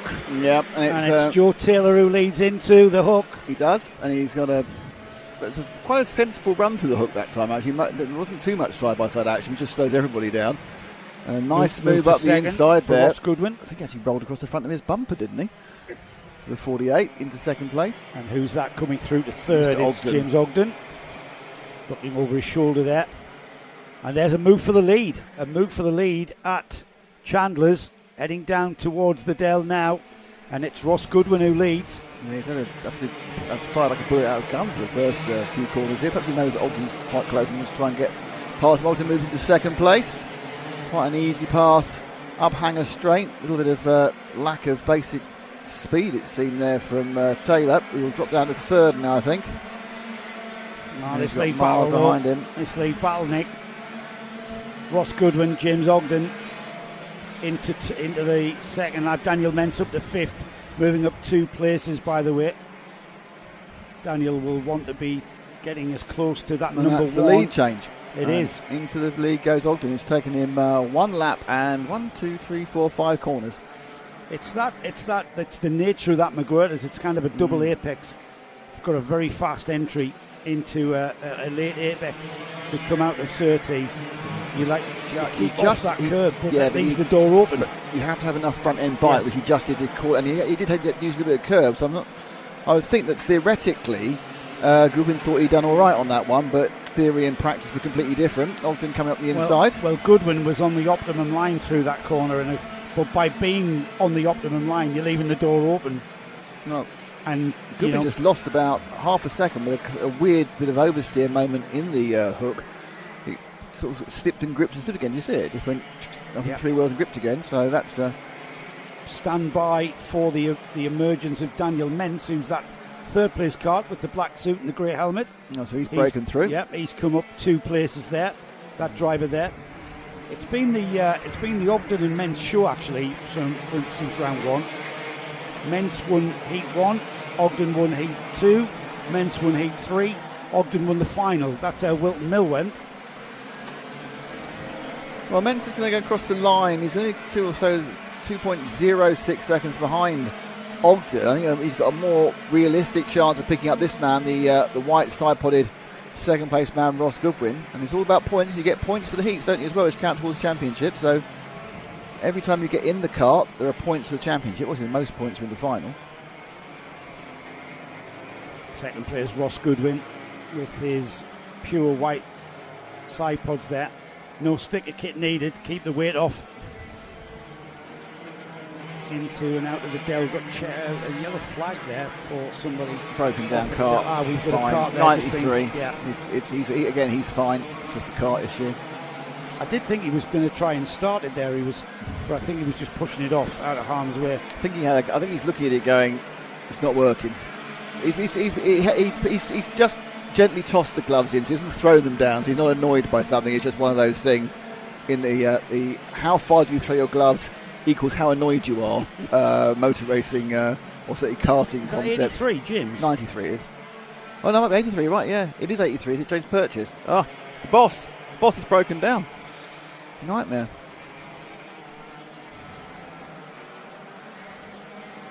Yeah, it is. As the number 32, Oliver Misters, he's been challenged by Matthew Lawrence on the 27. The number 25 is Ben Miles, and then that kart behind Ben Miles, Andrew Hicks. This is a great battle. Andrew Hicks on the 28, 4-5. moving down the inside. Great. This is beautiful racing here from the 100 UK. Scott Williams in there as well. Williams in the back with Philpott. Philpott's had a bad lap and lost a couple of places. Don't forget his bad lap previous. No, it's gone the other way. He's going to have to let people go. Yeah, Philpott's lost 2 places there in that moving and shaking. Yeah, it's got quite scrappy now. Someone didn't take the hook. The 28 didn't take the hook. It's Andrew Hicks. He's trying to move himself back into position again. Well, he went straight on. Went straight on and then let some people pass. I'm not sure he's let enough people pass, to be honest. Okay, keep an eye on that one. As James Ogden leads by 1.6 seconds from Ross Goodwin. Daniel Mens in third. Daniel Mens catching Ross Goodwin. But both of them dropping a slight... Well, even Mens is dropping off Ogden by 2 or 3 tenths. And on they go. This is the battle, really. 32 downward. So 5, 6, 7, 8, 9 and 10. All the way down to Philpott. In fact, it's past Philpott now, isn't it? You've got Phillips and Dawkins as well there. Yeah, Brad lost another couple of places there, I think. But, I think he's finding the 100 UK is a little more scrappy. Oh, what's happened there? Yeah, wow. I agree with you. Oh no. He's fine. He's fine. That's okay. That's unpleasant, but he's okay. You never like to see a kart go upside down, but he's absolutely fine. As you can see, he bounced out immediately. Are we getting a red flag? I'm not really sure what happened. This is the first part. This is the first part of the accident. The 27 going around the outside. Just tyre and tyre. Yeah. It was literally no one's fault. We just see the beginning of that as well. Yeah, we saw the underside of that yellow and black kart there, and I'm not quite sure who the identifying driver was. I think everybody's cleared, everybody's fine on their feet. Yeah, it's always bad when someone turns over, but it was low speed. I think also it didn't go quite over in the worst possible way. I'm sure there's some bruises, let's not get it wrong, but nothing that's going to involve any A&E visits. And we are back with our leader, and here, who's that? Has got a problem. Is that the 28 again? 23. That's 23. Now that's a broken axle. Call me a detective, but that could well be a wobbly axle. The number 23 could well be. That's James Phillips. That could be the cart that went over. But I'm looking at the chassis, and the chassis was bright yellow. Yeah. That's a black chassis, and that's a bent. That's definitely bent a axle. Cart-on-cart contact, doesn't it? Yeah, bent axle 23. So this one's really kind of exploded from not very much to everything almost immediately. Then it's back into the actual racing here. Packed with drama and incident. Come on, there's a marshal. Did you know that cameras are more important than marshals? Joking. Yes, come on, lads. That's the car. It's Brad. Was it Philpott? No, it wasn't Phil. He's still running. We've got a red flag, Nick. No, that doesn't surprise me. With a minute to go, so that'll be called. That doesn't surprise me. So that will be 2 called. 2 minutes clear. That'll be called from lap 7. James Ogden, Ross Goodwin, Daniel Mentz. That's your top 3. Joe Taylor, Oliver Misters, Ben Miles. Brad Philpott inherited 7th. Andrew Hicks 8th. Brendan Williams 9th. Luke Padley, that's your top 10. That's your provisional top 10. That will have to be looked at by the timekeepers. When did the red flag come out? Exactly when the red flag came out. And then you take the result from the previous lap. There's going to be a little bit of argy and indeed bargy. There's going to be quite a bit of recovery as well. So this may delay the next. Ash, can you give us the recovery area? I think he's about to go for a wee there. I was watching as he's walking back. I think he's got a chance to sort of relieve himself. Oh dear, the ambulance has gone out. That's bad news.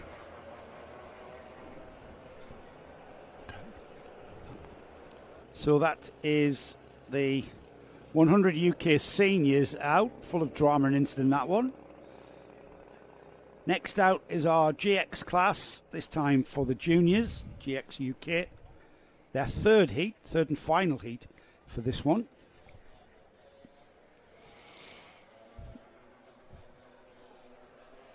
So the grid will indeed be formed by the time we complete this one.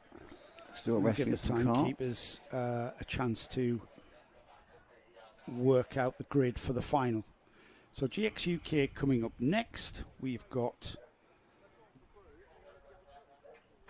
time, I think, Nick, to talk about the calendar for the Access Series. Let's throw an interview in. Go on then. Yeah, go on. Well, I'm just saying, I don't know who should we go with. What's next?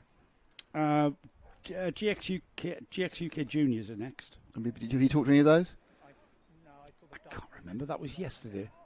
Where's me it's sheet? Right. We're going to. It's this TKM Junior we've got here. Yeah, that's Aaron Scott's kid. Oh, let's talk to him.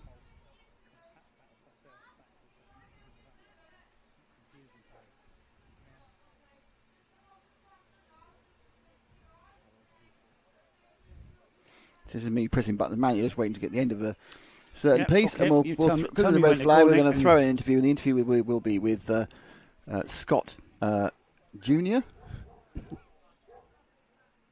Jack Scott, who is just trying to work out when I'm going to stop talking. Jack comes from a motorsport family. His dad, Aaron, is a well-known racing driver in the world of European Le Mans Series and historic racing. He was out at Donington Park last weekend. And let's hear from him now. I finally got there. It's a 3-minute interview. Access Series covers all age groups. This age group is Junior TKM, 100cc, air-cooled motor, and Jack Scott. Jack, you come from a family that has been around motorsport for way before you were born, wasn't it? Have you been forced into this, or is this something you want to do? I've wanted to do it for quite a while. Like I've watched my dad do it before, and it just looked crazy cool. Like it just looked fast and fun, and that made me want to do it. It's not your fault, mate. It's in your genes, isn't it? Coming from the Scott family. Tell us a little bit about your car. What sort of car is it, Jack? It's a Junior TKM. It's really fast. It's 65 miles per hour and 100cc. It's proper fun to drive, and I'm really hoping I can have a good race tomorrow in all the heats and the final. What will you be happy with where you come tomorrow afternoon in the final? Top 5 I'm aiming for, which would be great. I'll be pleased with that. Who's your main competitors without giving too much away? Kai Turner, I think, is my main competitor. Right. Lucy and Seb Corkin. Yeah, they went well in round 1. I want to talk to you about the tyres. Your dad will tell you. His dad's Aaron Scott, by the way. And if you were at Donington, you would have seen him last weekend when I was there. Motorsport's all about getting these little black things to work, isn't it? So you're on Dunlops. I've heard that there's a tyre rule that's really sort of made this a very, very interesting series to come to because of the amount of tyres you can use. How many tyres are you allowed in one season? 2 sets a year you're allowed. So you're allowed one at the start of the season, and then you're allowed to change them whenever you want throughout the season. And is that choice of when you change them, is that down to you? Yeah. Right, yeah. so the regulations say you can't, it's just whenever you want new rubber, that's when you put them on. Yeah. Right, and the grip, that sort of grip you get, I mean, these are, for everybody that's new to karting, Ash, if you come in here, treadless, different to your road tyres. This is proper racing rubber. Those little holes there tell you how much rubber you've got on. When those holes disappear, Jack, I think you'll need a new set, do you? Yeah, I'm probably going to wait for them to get all worn out, and then I'll put on a new set. Right, and other than that, what else can you adjust on the kart to make it go quicker and get performance from? So you can adjust the brakes, you can make them sharper, you can make them like closer to you, further away. The engine, you can change all like the plugs and stuff, and if your plug runs out, then the engine's just not going to work, simple as that. And yeah, mainly the brakes and the engine you can change. Those are the main things. Your dad's a very experienced driver, racing driver, hasn't he? He's been racing for years. Does he help with explaining to you how to drive around a racetrack? Yeah, I figure out a lot from videos, like track videos, and then he helps me out a little bit as well. Yeah, I'd mainly just figure out from videos, watching where they take curbs, all the lines, and then he tells me what to do. But other than the video, surely your dad's really useful to have around. I'm helping you out here. Yeah, definitely. Definitely, yes. He gives me a lot of feedback of what I'm doing wrong, like compared to the others. He also tells you what you're doing right. Yeah. Great stuff, Jack. It's great to have you around. Like I say, it's not your fault, mate. It's in your genes. Yeah. And he's to a good one. Top 5, you reckon? Yeah. Good luck. Hopefully see you next to the podium, mate. Yeah. Good stuff. Jack Scott.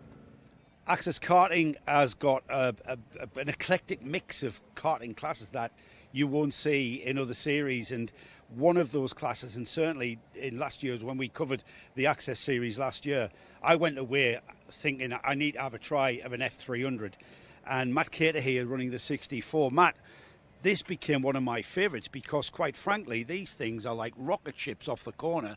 I mean, they're a little bit unwieldy through the corner, if you don't mind me saying, but you guys come off the corner so quickly. What on earth is that? So that's an Axro engine, is the brand. It's a Wankel rotary engine. Right. So it's not your normal 2-stroke or 4-stroke. There's no pistons in there. Yeah. But it's got really, really, really strong torque off the corners, as you say. And it revs up really quickly, so that's why you see it going off the corners. That explains it. That explains it. So a rotary engine revving.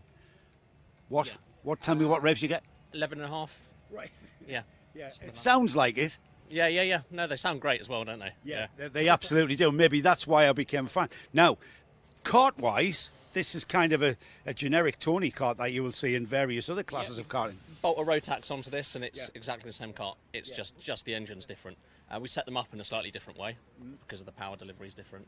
But yeah, other than that, standard kart, standard chassis, just different engine. And similar layout to what we would see on an IAME with the radiator on the other side of the motor. Yeah. What sort of weight are we looking at with regard? What are you guys allowed? 172. Right. But some of the heavier guys can run slightly higher, but with a slightly larger restrictor. So we've got sort of a balance of power thing going there. So the four, you get a mix of 4-stroke and 2-strokes as well as the Wankel, don't you? Yeah, no 2-stroke. So we've got it's 4-stroke and rotary. So there's the Billand engine, which people might know of. There's the Swiss Auto people run, Atro, which we run, and Mike has got a V-twin over there, which you'll see. Yeah.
So we've still got a bit of a delay here at Llandow, the Access Karting Series. And we've got the last few heats to complete before we get into the all-important finals. And I say that, but the heats are as important. You gather up championship points as you go, but everybody wants to be on that podium, don't they, at the end of the day? Nick, tell me if you've got another interview to fill in for I've this always delay. got filling interviews to fill in. So who have we got? It's going to be Samantha Topless. There you go. Nice little chat, nice bit of insight into... So we'll run this. On seeing that, Nick, I'm are hearing they coming engines through? fired up. We've got the GX Juniors. No, this is not time for a 4-minute interview. Yeah, it's not. We've got the GX Juniors coming out. So Okay. it gives us a time there. So if you just let me swivel back into my position on the precipice. That is the commentary box staircase at Llandow. Right. It's okay, mate. I don't mind heights. Don't you? No. How about impending death? It's felt like that. Always feels like I work with you. Just to give you an idea of the programme. Thanks for that. Just to give you an idea of the programme, we've got 1, 2, 3, 4, 5, 6, 7. Another 8-minute heats. And then we will be getting into the finals to end round 2 of the Access Karting series here at Llandow. From here we go to Fulbeck. I'm just going to get the date for you. From here we have the Fulbeck third round, 7th and 8th of June. We then go back down to back to the south of England, this time on the eastern side, to the Lyd Kart Circuit down in Kent. That's the 12th and 13th of July. We then go complete opposite corner of the country. We go from the bottom eastern corner to the top western corner up to the Lake District, where we convene at Rowrah on the 9th and 10th of August. And then we go back down to the south of England for Clay Pigeon, the same track that we had our Macy Cup back in February. That will be for round 5. And for round 6 on the 25th and 26th of October, we go up slightly across to the east of the country to Suffolk, where we go to Ella Park. And I can confirm, as we had James Purchase confirm it, we will be bringing you that all live on Karting Live TV. Live. All live, all the time, all us. GX Juniors are our next class. Thankfully, we have got round that little red flag incident. Everyone seems hopefully okay. I haven't seen the ambulances leaving, so that's great news. Just a little bit of first aid to one of the drivers. Thomas Platten leads the GX Juniors out now, with Frankie Taylor alongside. Jack Griggs and Angus Langley line up on the second row. We've got a Llandow Norris kart being pushed off. Not quite sure of the number of that kart, so an early retirement. That's bad luck and a bit of a shame. Jensen Concannon and Sam Blamey are next up, and then we've got Oliver Soto and Noah Denham. Harry Platten and Lucas Brown share row 5. And then we've got Chris Mayo, Jack Langford, Aidan McGowan, Leonardo Palagi, Tom Mayo, Ryan Rasool, Evan, it's Evan, isn't it? It's Evan normally, evenly two of them. Morgan Potts, Finley Reid, Leo Sengelis, Leo Blindell, Niall Green, Ivo Ivanov, Gabe McKean, Ollie Chandler, Tyler Rickard, Luca Dolby, Arlie Dobson, Riley Potts and Jensen Houghton. 31 karts, Nick. Well, 30 now because we've lost someone. I think it's the 18 kart. I might be wrong though. If there's an 18 kart, it's probably the 18 kart. Here we go. They are in a good set of 2 lines, and as always, the poleman has got through, but he's going to lose it on the inside, and into the lead will go the 62 of Frankie Taylor. He got that on kind of a switchback. Platten in the 5 is about to drop out of second as well, unless he's careful. Fighting back and remains in second place with the red and white kart. And third place, it's the 33 actually of Jack Griggs. Thomas Platten there carrying the number 5, 5th in the championship in 2024, and some very typical GX Junior driving going on out there with drivers tapping helmets. Let's work together. Again, these karts might not be the fastest karts in karting, but they take a very style drive. Finesse is what it's all about, smoothness and finesse. As I think we've got a change of lead there, Nick, as they come into and out of Raymond's. Could be 3 different changes of lead, I think, actually. Yes. It's saying, it has gone through. I think that's that Taylor. No, it is. No, it's but no, he wasn't in the lead, but he got the lead back again. So what happened was that Frankie Taylor was Thomas Platten. Frankie Taylor was never scored in the lead, even though he led for some of the lap.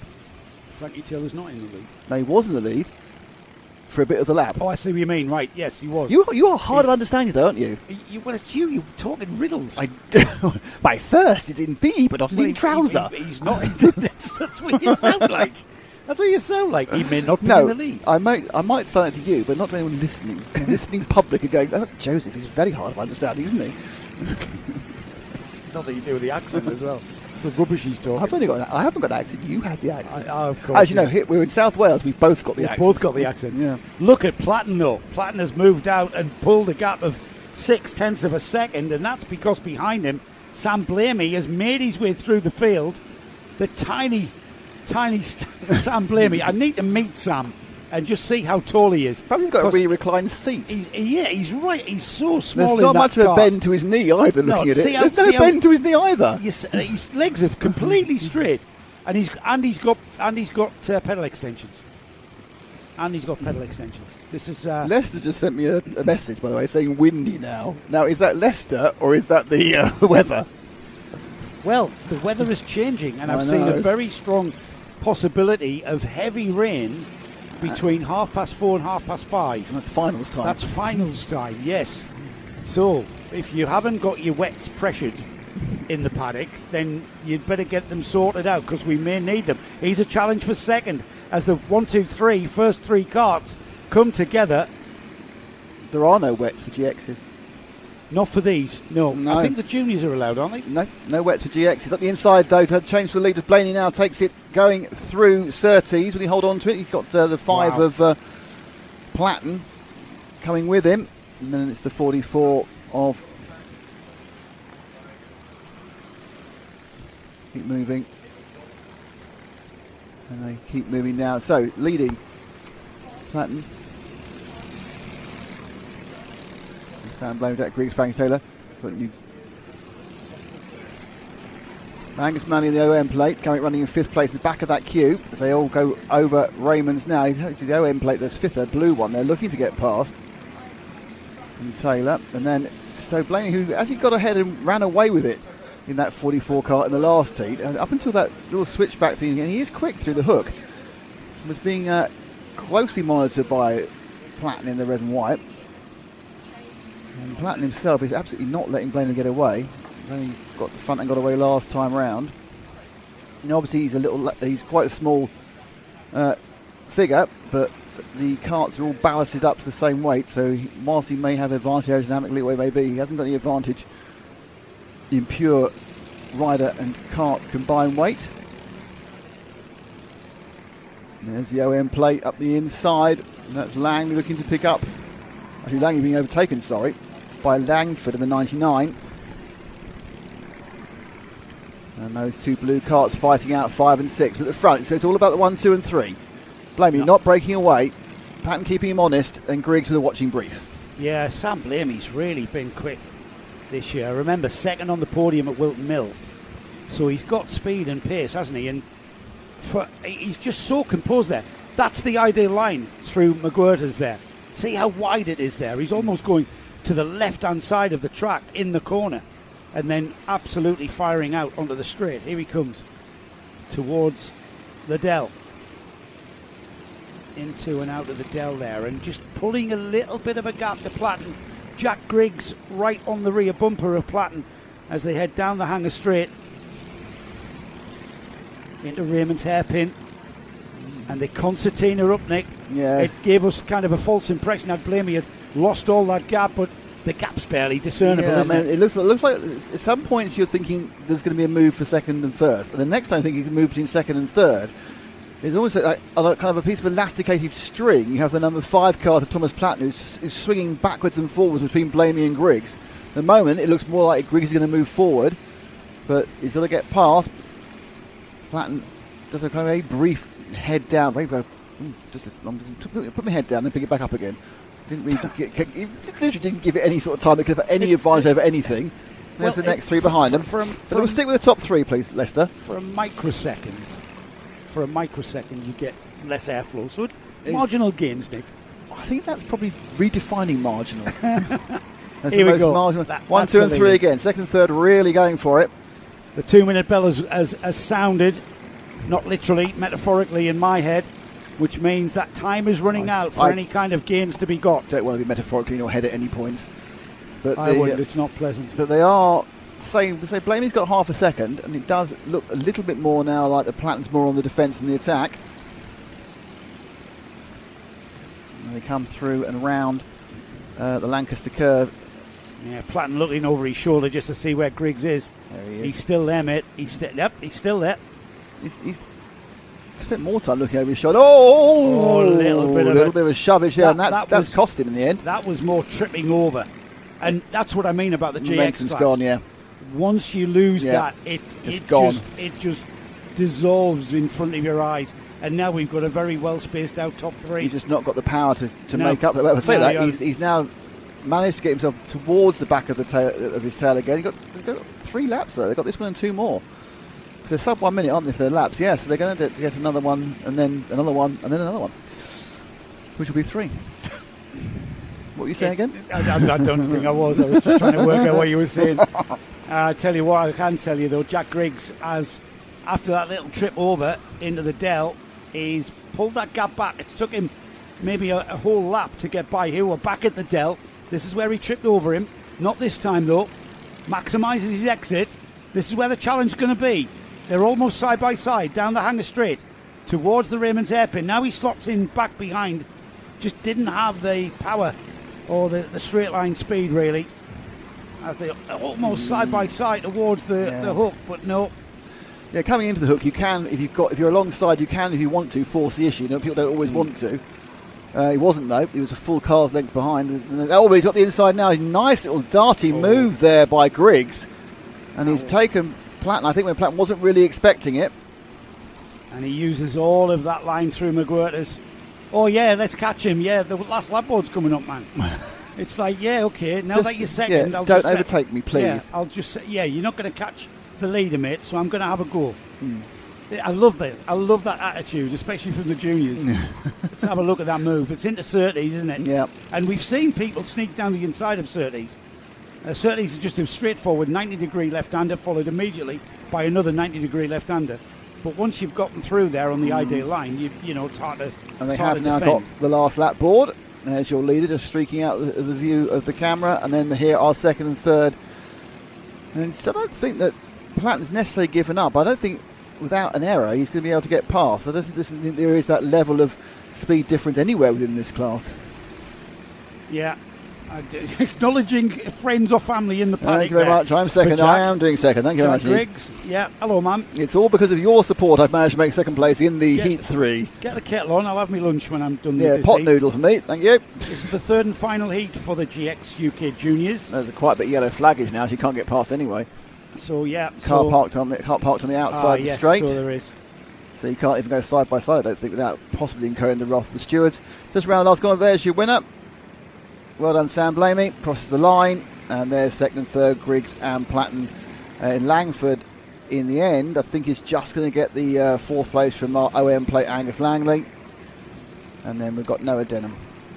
I tell you what, this bodes well for the final, because you're going to have the likes of Jack Langford, Angus Langley, Sam Blamey, Thomas Platten, Jack Griggs, all of those guys that we've just seen out there, joined by a couple of other names, all going to be starting relatively together on the grid for the final. So that bodes very well for a very, very tight field. Leicester says it's spitting. Already? That's too early. Yeah, too early, Leicester. Yeah, Switch it off. Or waterproof the camera. Those are your two options. Are you going somewhere, Nick? I'm getting my jumper. It's cold. Yes, I'm going to have to go to the car for mine. Well, hang on a second. You can't go to the car. So I know I can't. No, because my jumper's got the car keys in it. All right, well, you get your jumper first while I have a look and see at the grid for the next heat coming out in a moment. So that finalises GX UK Juniors, to give them their full and their full title. F300s are out next.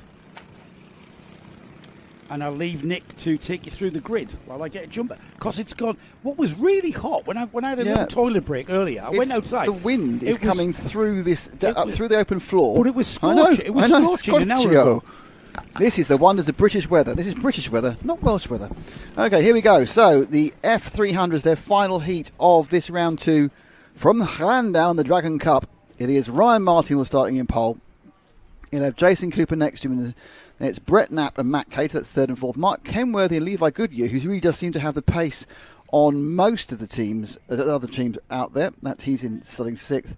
Then it's Lily Bray, Chubbs, Quadzito White, Oliver Werner and James Price, he starts 10th. Then it's Andy Martin, Nicholas Clear and Josh Webb, who is the only novice, and he starts 13 in this masterpiece of engineering class. So yeah, the weather is closing in. I think it's probably not too obvious on our cameras, but it's got the wind picked up and there's a little bit of water in the air, and what was supposed to be the outside chance of a shower at 4 o'clock is now a very good chance of quite heavy rain at 4:30. So it's worth reminding you that while some of these classes have wet tyres, some of these classes don't, and that will absolutely throw the proverbial cat amongst the actual pigeons, or some pigeons and some cats, whatever it may be. So just waiting for another track clear out. They're about to release the... I've just looked the other way and there's 2 little Dachshunds. It's really sweet. You know how all the Karting Live TV, all our programmes, RC Racing TV, we all love a good dog. There's a couple of Dachshunds and a kind of a fluffy thing who are prowling the paddock. Dogs allowed here at Llandow, not allowed at every single track kart circuit for no discernible reason whatsoever. I'm not quite sure why you ban dog, but there we go. Just watching to see when they release the F300s. The bright Union Jack of Ryan Martin is resplendent on his the front of his nose. I can see behind me. I'm sure he's quite in the...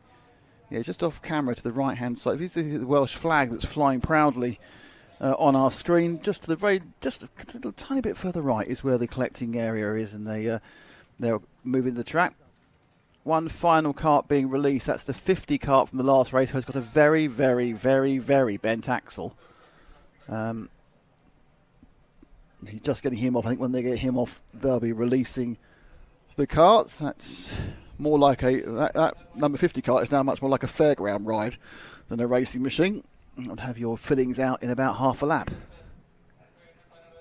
The 3 Welsh flags you can see, look up that on the right hand of the screen, really blowing now. We picked up a real crosswind across the track.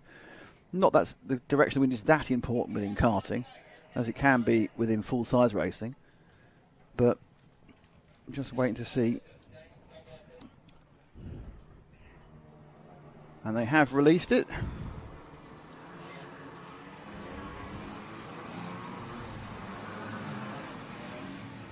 And we are all away. And 2, 3, 4, 5, 6, 7, 8, 9, 10. A couple of late starters.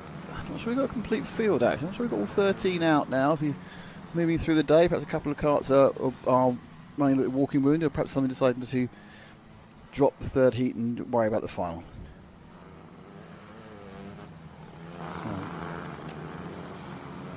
Quite good at just doing the single lap, these guys.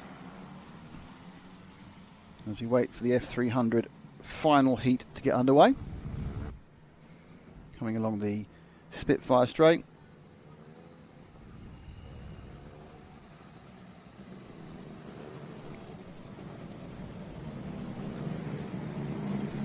One of the carts trying to start up and believe not happening. And we go up the hanger straight. See how many you've got going? 2, 4, 6, 7, 8, 9, 10. They've got 12 actually out there. So one not starting from the start list, but they are coming round the paddock, and off they go, and all away. And it's a 69, I think, who looked lightly in the lead Cooper in the Golf liveried machine, but it is Ryan Martin with the Union Jack who streaks away and leads on the first couple of corners of this Heat 3 of the F300 UK. Coming round through Surtees, he's going to turn a quick right through McVerters. Who's behind him? There's Levi Goodyear in the 3rd already, and it's the 12 of Basil Knapp. So Goodyear pretty much I would say is the favourite going into this one. He's looked very, very quick throughout the rest of the weekend so far. But he's got a bit of a battle. He's got to get past 2 people already right on the tail of Cooper. Cooper with the blue and the orange machine. Second and third's where we need to be. And they get up towards the top corner. And Goodyear didn't quite get past that time as they come back down. Lap completed into the hook. The three of them sweep right. And it's that sharp 90, 170 degree left of the second part of the hook, and then you just kind of drift right before you accelerate hard. Before you hit Surtees, the double left-hander. Looking, because Goodyear now looks up the inside. In fairness, it was kind of, you could see that Cooper was really pushing, and he just didn't have the grip and just drifted wide. And Goodyear just picks up second place. And we have a slippery surface flag. That means it must be official, the official spitting situation. And we now have our rain correspondent, Joe Bradley. It's raining. It's raining is the official rain correspondent. It's not just spitting, it's raining. Oh. And as these karts have gone out on slicks, now these karts are allowed to go on the wets, however, they didn't have time in the collecting area. Now Goodyear was always thinking about getting past there, but he's now 1, 2 and 3 together. And you've got the lead still with Ryan Martin. Goodyear, who I think I said, Joe, is the big favourite for this one. Ryan Martin was telling me when I had a little break into the paddock, they're on Vega, the relatively soft Vegas as well. Still the same tyre rules, 3 sets per season. But if you are not careful as Goodyear goes through, yep. That's a brave move. It's gone through and gone off. I was going to say that's a brave move at Chandler's. That is a tank slapper and a half. Yeah, absolutely. Brave it was, but that ended up on the grass for Goodyear, and he's dropped down the order. We'll pick up on that in a moment as Lara gives us and there it was. Oh, yeah. He turned, and that might be to do with a little bit of dampness out there as well, Nick. I think the grip wasn't as he expected. I mean, I'm not sure how much it actually is. It consistently raining? Yeah. It was. As I came in, it was proper droplets of rain, not just spitting. It was proper coming down. So I'm not sure there's enough of it coming down quite yet to affect the track surface. Just to finish on what Ryan Martin was saying, he's currently our leader. He's the lad who's in the British Army, by the way. Yeah. We mentioned him earlier. If you are overzealous with your right foot, you spin the rear axle and you absolutely muller the tyres. You can destroy tyres if you drive badly. Not me then. You'd be absolutely rubbish in round 2. Oh, you'd be on your 3rd set by the end of round 2. I'll be good. Oh no, the first 3 rounds, excellent. No, because you put on to your 3rd set by the end of round 1. So we're getting towards half distance now, about 40 seconds away from that. Yeah, Goodyear's got himself back up to 3rd place. Yeah, he's soon got back up to 3rd place, hasn't he? And it's a change of leader as Mike Kenworthy takes over the cudgels of the lead of this F300 race. That's the Union Jack livery. And that's gone back, so Martin Cart not enjoying the damper conditions. No, it's obviously becoming a bit of a factor, I can smell it. isn't it? You can smell it now. It's a bit of a factor. You can smell the water on the... you can see it on the camera, and you can smell it on the tarmac. Now, my guess is this is going to be a shower, and then this is going to hold off, and then we're going to get that huge rain later. This is one of those little squally things you were predicting earlier has turned up a bit early. Yes, indeed. It's psychological rain at the moment, isn't it? Yeah. You've got that on your visor, and and you are absolutely hitting the corners, going into the braking areas on these F300s at a massive rate. And with the heavier cart, they obviously don't react to slick tyres on a wet track, as well as perhaps other karts that we've seen in other series. Well, these are very, very heavy, and they're heavy into the corner on the brakes. Yeah, this is the 3rd and 4th battle, by the way. First 2 getting a bit closer. 3rd and 4th are also quite close. I think Kenworthy's managing to hold a reasonable lead over Goodyear. Last time round, it was 1.4 seconds last time round, and we'll just tell you now it's now 1 point. It's lost half a second, so that's coming in. So we're going to have to move our look to the 1st and 2nd place pretty soon. So where are our leaders? The gap is now down to less than a second. There's a yellow flag there, but not a slippery surface flag. Is it still? It can stop as quickly. This sort of weather can stop as quickly as it starts, and it will dry immediately. And then the little grease sheen will go. And there's our leader, Kenworthy, in the bright blue, number 5. Can Goodyear catch him, Nick? Can he get past it? No question. I think if it was perfectly dry conditions. Oh yeah, 100%. Yes, but I think it's a little bit tricky out there at the moment. I think that kind of adds a circumspectness to the driving itself. Yeah. He's only gained a 10th that time round, so he's not quite at the big gain he had the previous lap. I'm not quite sure whether Kenworthy's given himself the mental hurry up, or two other things could have happened. One, the rain stops and it's not getting any wetter, or two, they've worked out the where the grip is in this slightly damp conditions. Though actually in those last 2 or 3 corners, Kenworthy threw away 3 or 4 tenths of a second. Yeah, and he's just throwing the kart into these corners. I think it is getting a bit slippery, so a refined line is perhaps not the way forward. Just hanging on to that throttle going in there, and the kart's just firing out of the cannon down that back straight. Go down the straight then. Yeah, so very fast. The Kenworthy machine is not losing time. This lead's going to go down to about 0.3, I should think, from 0.8. 0.4, right, close enough. So it's half the lead went away, but it went away in the complex of corners just after 30. So it's kind of like the exit 30s and the engine McWhirters is where that time was lost last time around. This section here was where, and again, look at that Goodyear, just gobbling the space up around those 2 or 3 corners. That's it. Yeah, he does seem to be able to put his kart anywhere. There's that favourite the inside spot again, and it's Chandler's. It went out the track, but not as much. Yes, he likes that spot really. So it's Goodyear who's got the rotary, isn't it? Because I recognise, having seen the picture, I now recognise the look of it on the outside. Right, yeah. I'm pretty sure he's got the rotary because it has the same sort of red cover. Well, so's a Billand. Is it? Yeah. Oh, okay. I'd like to say, I'd like to think I got it right, but I could have got it wrong. Actually, it would be nice if we were told what engines were on these cars, because it is a factor. You know, we're so used to having spec engines. It's nice to have a mix of not just engine manufacturers, but engine configurations, 4-strokes, rotary engines, Swiss Atlas V-twin. You know, it's tremendous if you're a geek like me. That is the same as the image I was shown earlier. You might be right, Nick. I don't know. I might be right. Who knows? If you do know what sort of engine anyone has Goodyear is on, or anybody has, please tell us. If you or anyone else you know has been affected by any items on this broadcast, a long list. We're into the final 2 laps then of the heat phase for the F300s. F300 UK to give it its full title. I think it's stopped raining. I think it's brightening up again. I think that was the shower. That was literally the calm before the storm. I can tell by the lap times, Nick. They did drop off ever so slightly, and now you can see the grip that the karts are pulling out, and the confidence that the drivers have now got back. And all the GX drivers are going, thank goodness for that. Yeah, they are. There's a few Pro Kart drivers out there that, by the way, Pro Karts go to wets. Do they? This series. Oh, okay. Yeah. It wasn't the case in the Pro Kart series, is it? No, the GX UKs, both junior and senior, stay on slick tyres, I've just been told. So into the final lap then, and it's Levi Goodyear, a familiar name with Rotax karting in the likes of the NKC, which we feature on Karting Live TV, out on a very different kind of kart this weekend in the F300 UK as part of the Access Karting series, and showing that he's quite at home with the heavier kart. He's enjoying that exit, the corner, isn't he? He loves that corner. He absolutely loves that corner. Exploiting every inch of tarmac, and then some of it where the tarmac's run out is just like the old kind of crunchy stuff.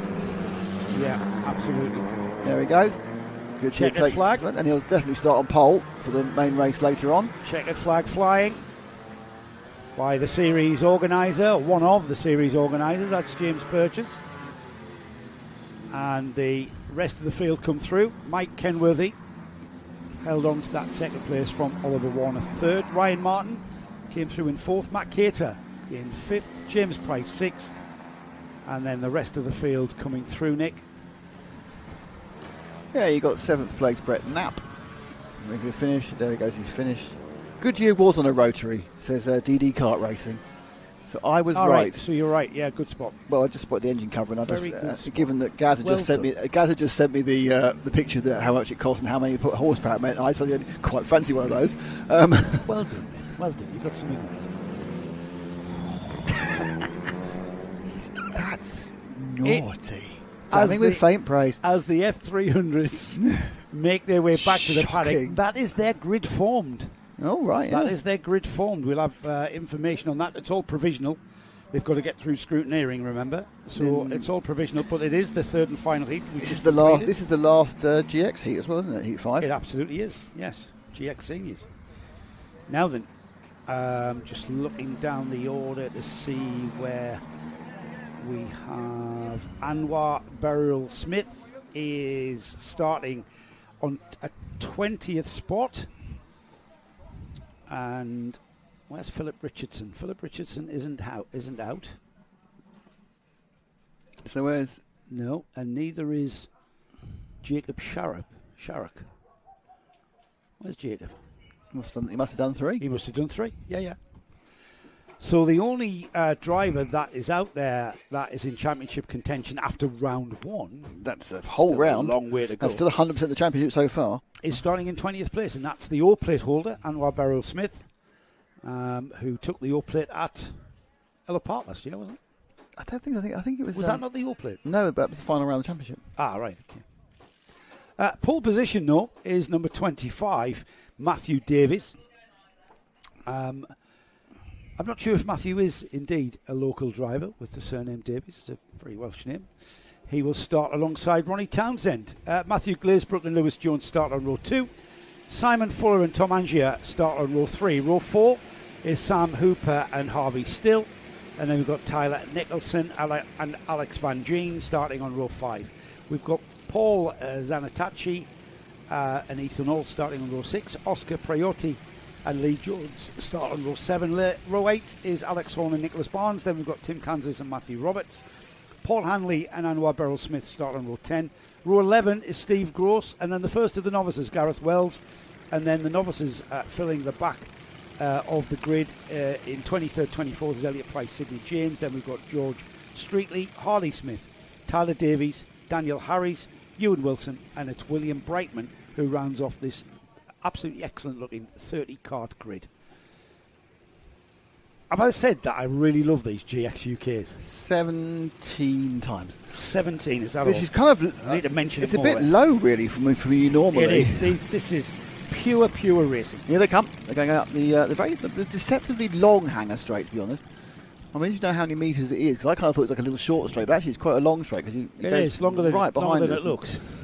And I think they go behind the marshal up and they'll come round the Raymond's hairpin and get underway, and they will barrel into the hook, and the barrelling is about to start, and there they go, the revs rise, and the 49 kart does get that ball. The 25 kart lost out on that, so Lewis Jones I think has picked up second, and Matt Davis has gone to third. So it's Townsend. What's wrong? A couple of karts tripping over one another on the coming out of the hook. Yeah, we've got yellow flags waving. I'm not sure if anyone's actually not running anymore, but Ronnie Townsend's back in the front though. He was being challenged by the number 28 of Lewis Jones. However, Jones! Look at that! Went very inside. Yeah. Now he's thinking about it. Jones had 3 or 4 different ideas of how to get past. None have actually worked. Look at how that's sort of cancelled where he was as well. He's lost time on the number 28 of Lewis. Top 5 running together. 6 actually. Top 6 running together. However, he's gained it back, hasn't he? Van Geen, I think, is now in 6th. That's up from the start. I think he started back 9th or 10th. Side by side through Raymond's hairpin. Who was it going to be across the line on lap 1? Lewis Jones. He looked very racy. He was looking like he wanted a way through. He's finally made it through. Lewis Jones, Ronnie Townsend, Tom Angier, Matthew Davies, Harvey Still, Van Geen was in 6. You were right, Nick. There's a lot going on. This is the first one that's got a little bit more traditional GX, isn't it? Yes, like a big, huge train of 30 cars. It's just a big, cars. huge train of 30 cars. Yes, yeah, I mean, it does seem like Lewis may have a little bit of a pace on everyone else. I think what we've seen earlier, Nick, is the nature of Llandow's track, where it breaks up that run through the hook to start the lap. Certainly spreads the field out almost immediately. I think that behind there's a certain. I'm looking through the window as well, looking at the screen, and you see those heads in the foreground. All those carts going past, and just watches this run up the hill. The number 4 car, Angier, in third, looking like he's going to make a move into third. He's not going second. He's not going to quite do it yet, but he is absolutely now sizing up to the case where I think he's going to try and get around the outside. The 2-1 doesn't really go there, and it's quite easy for Ronnie Townsend to close down. Both of them using very much the Tony Kart sticker set on a Tony Kart, but obviously karts that are at least 2018 and before, is it? Yeah, 2018. Yeah, regulation going to change next year. 2020 karts, and from every 2-year period, you're going to jump another 2 years of kart vintage. Back up the corners from Ronnie Townsend. I think he's lost 2 places. I think both Angier and Davis got past him. Actually, Davis is side by side with him, and he's just toughed it out. This is brilliant. But But yeah, certainly Angier got through into second place, and now Van Gien is doing a great run, joining in, looking to come up through. He's fifth at the moment. He needs the points. He's not been particularly, he's not done badly, but he hasn't really had a single good score so far, Van Gien. That was clever from Alex. He just backed out of it into the hairpin, and that was able to give him a run from there. Hasn't really gained him anything, but I could see what he was thinking. It's going to be a great video for this second round. But he's back to lose position on the. I thought he was going to lose position. Is that the 39, is it? Or is it the 30? It's the 30 at Glazebrook. And Glazebrook has got back up the inside of him now, using that traditional up the inside of McWhirters. And in fact, Glazebrook looks like he's got a bit of pace. He may well be getting Matthew Davis, who's turned into a bit of a cork in the bottle of everyone else. There's someone's hammering something very heavily beneath us. What is that? I have no idea. Is someone but looking to get out or get in? Two of the older Tony Karts there, still battling 49 and 25, or 49 and 4. Angier and Townsend battling as they go to complete another lap. And in fact, I think second, third may have changed there. Side by side across the line for second. Tom Angier ahead of Ronnie Townsend. Yeah, he's got it. Is it going to stay the same? No, it isn't. Ronnie Townsend's got it back. But that's played the other three back into it. So the top six, we have the leader and then the next five. And Lewis Jones has absolutely made hay while the sun shines, where he's scrapping. And he is away by quite some distance. These five perm anyone from these five for second place. So I would probably put money on Angier, I think, if I was going to bet who's going to come second. Well, anything can happen now. As Tom Angier pulls out a bit of a... I was going to say a bit of a cushion. It's not really, is it? Not at all.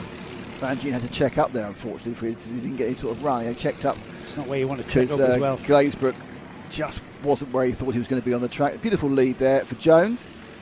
The rest of the field is in second. Ronnie Townsend then takes back that second spot. It's the number 4, Tom Angier. And there's Van Gien trying to get through at the hook, but he's going to lose out, I think, by the time they get to Surtees. Oh, beautiful move. Who's that moving through like a video game? The number 3 of Matthew Roberts on the EOS chassis. Just played that like a video game, didn't he? Zigzag left and right and left. So they got in, yeah. Van Gien ran out. Was what he was looking to do, ran out of track. If he'd had a bit more tarmac, it might have been possible, but he was faced with grass. So you see, he goes too wide. He's lost his momentum by going too wide. Now, I'm not quite sure how this needle was threaded, but frankly, he can do all my sewing. Fantastic stuff. Carrying the number 3, of course, third in the championship. So he is a front runner in GX UK. As we get towards the final 3 minutes or so, Lewis Jones across the line. 2.6 seconds, 2.7 seconds, let's call that, to Ronnie Townsend. Tom Angier, Matthew Davis, Matthew Roberts, the Matthews from 4th to 6th. Alex Van Gien, Alex Horn. Now, will Roberts be able to get past the 25 of his namesake, Davis? You know what? If the number 25 there, Davis, had taken the conventional line, or the optimum line I should say, then that's what Roberts was waiting for. He was waiting for that gap to open up. However, it didn't. Yeah, this is obviously going to compromise the chance that Davis moves forward towards Angier. And in fact, look at that. Lovely drive. That's coming out the corner, for Roberts. It's not necessarily going to work. It looks like he's aside. He's actually wasn't quite as close as it looked with the camera angle. And they've got yellow flag as well. So that's ruined the whole thing around the no overtaking round the hairpin, which is that's what stopped him. That's why Roberts, he pulled out and he was going to go down the inside, but then he could see the yellow flags waving at Raymond's hairpin, slotted back in. Let's have another go at it. Into Surtees, the left-hander. Double apex left-hander there, now into the right-hander of McWhirters. Yeah, some non-optimal lines now taken to make sure no one comes up the inside of McWhirters. And I think Roberts really needs to have a plan now about how he's going to get past, at least Davis, if not Angier as well. Just following in the wheel tracks, that's great, but it doesn't actually put you up any positions. No. These 4. This is what we've come to love about GX UK, isn't it? With just over a minute remaining. I wouldn't like to call this, Nick. I know Lewis Jones has escaped out of the mayhem that's about to ensue as we go side by side towards the loop. Nope, he slots back in. Yeah, it was a kind of a theoretical over and under, but just never quite got enough of the over to do the under. I think he's got enough time on the board as well for 2 more laps after this one. Yeah, you got one. This is 3 laps to go, or 2.75 laps to go at this point. Yeah. So look over his shoulder. He's got him. There. He's literally winkle-picked him through there. He's come that. He's crowbarred that gap from the 25. That's the gap he's been looking for. Every time into there, he's been looking for the wider line from the 25 of Matthew Davis. This time it came. Now look at that. They've slowed each other down, or the four of them slowing each other down, so the 4 have become 6. Not quite the Spice Girls. Near enough. But they are, don't forget, we do have a leader in Lewis Jones who's miles ahead. There's the 4 Angia looking to do something around the corner this time, around the hairpin. Raymond's, but interesting, no, it's quite status quo-y through there now. 2 laps to go. This is the penultimate lap for them as they race down the final qualifying heat of Access Karting Round 2 GXC. Don't forget, the next time we see them, which is only about 3 or 4 races' time, it'll be the B final. The hairpin here isn't a park and turn. It's a sweep. Oh, it's another one. He's done There's it again. Another gap. Yeah, the gap appeared. And the number 4, now they're queuing up. Tom Angia, yeah, they're queuing up. He's going to get mullered here. He's going to get absolutely mullered if he's not careful. I really shouldn't have backed him, should I? Heading down to the Dell. The number 4 got hung out to dry by finding himself on the outside, and then Constantina up there. And everybody tripping over one another. That wasn't at all deliberate. It's just you can't help but smack the cart in front of you. You've got to keep your foot in as well. Out they come. Lewis Jones across the line, last lap board. Angie was very wide again, scored 5th. It just didn't work for him.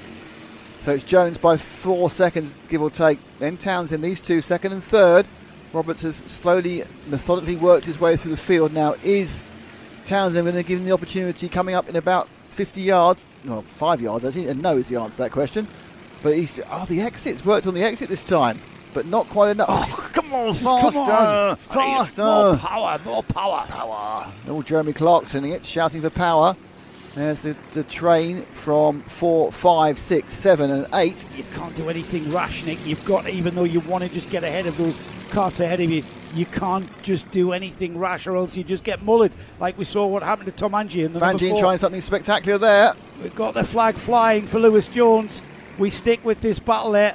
Who's it going to be? No idea. It's Ronnie Townsend in 2nd, Matthew Roberts 3rd, Matthew Davis in 4th, Matthew Glazebrook in 5th, Tom Angia got mullered down to 6th, didn't he? And Alex Van Gien finished right on his tail for 7th. Alex Horn right on his tail for 8th, and then Ethan Hall right on his tail for 10th. Brilliant racing. Oscar Priotti wasn't that far ahead. In fact, Ethan Hall and Oscar Priotti, they crossed the line absolutely side by side. Oh, so to 1,000th. Equal 10th. So how they decided who's ahead of who? I do not know. Interesting. Under the so 10th and 11th have 0.00 is the gap. And then we have Anwar Birrell Smith, who remember came up from 20th. He made 8 places. Yeah, still good though. 0.07 behind. 0.58 behind that is the novice driver, top novice, Harley Smith. And then 0.04 behind Harley Smith was Paul Zanatachi. And then Sam Hooper, literally 8/10. Elliot Price, just over a 10th. That's the Nicholas Barnes cart that didn't last very long. Looks like he's got is somebody else on that? We've had a few axle problems, haven't we? Has he got an axle issue as well? Looking to try and get, or has he just got the thing stuck? Is he throwing the chain? And he's trying to get the chain back on again? Yeah, maybe it's that. That's exactly where it is. Yeah, he's throwing the chain, got it back on again, that's fine. And he's going to drive himself back because it's easier than walking. I don't want to walk back, I want to drive back, everybody. So, yeah, so he went over he did something and he's thrown the chain off, probably actually scraped it onto one of the curbs. And luckily it didn't break, but it did delocate. There's a very, we talk about maximising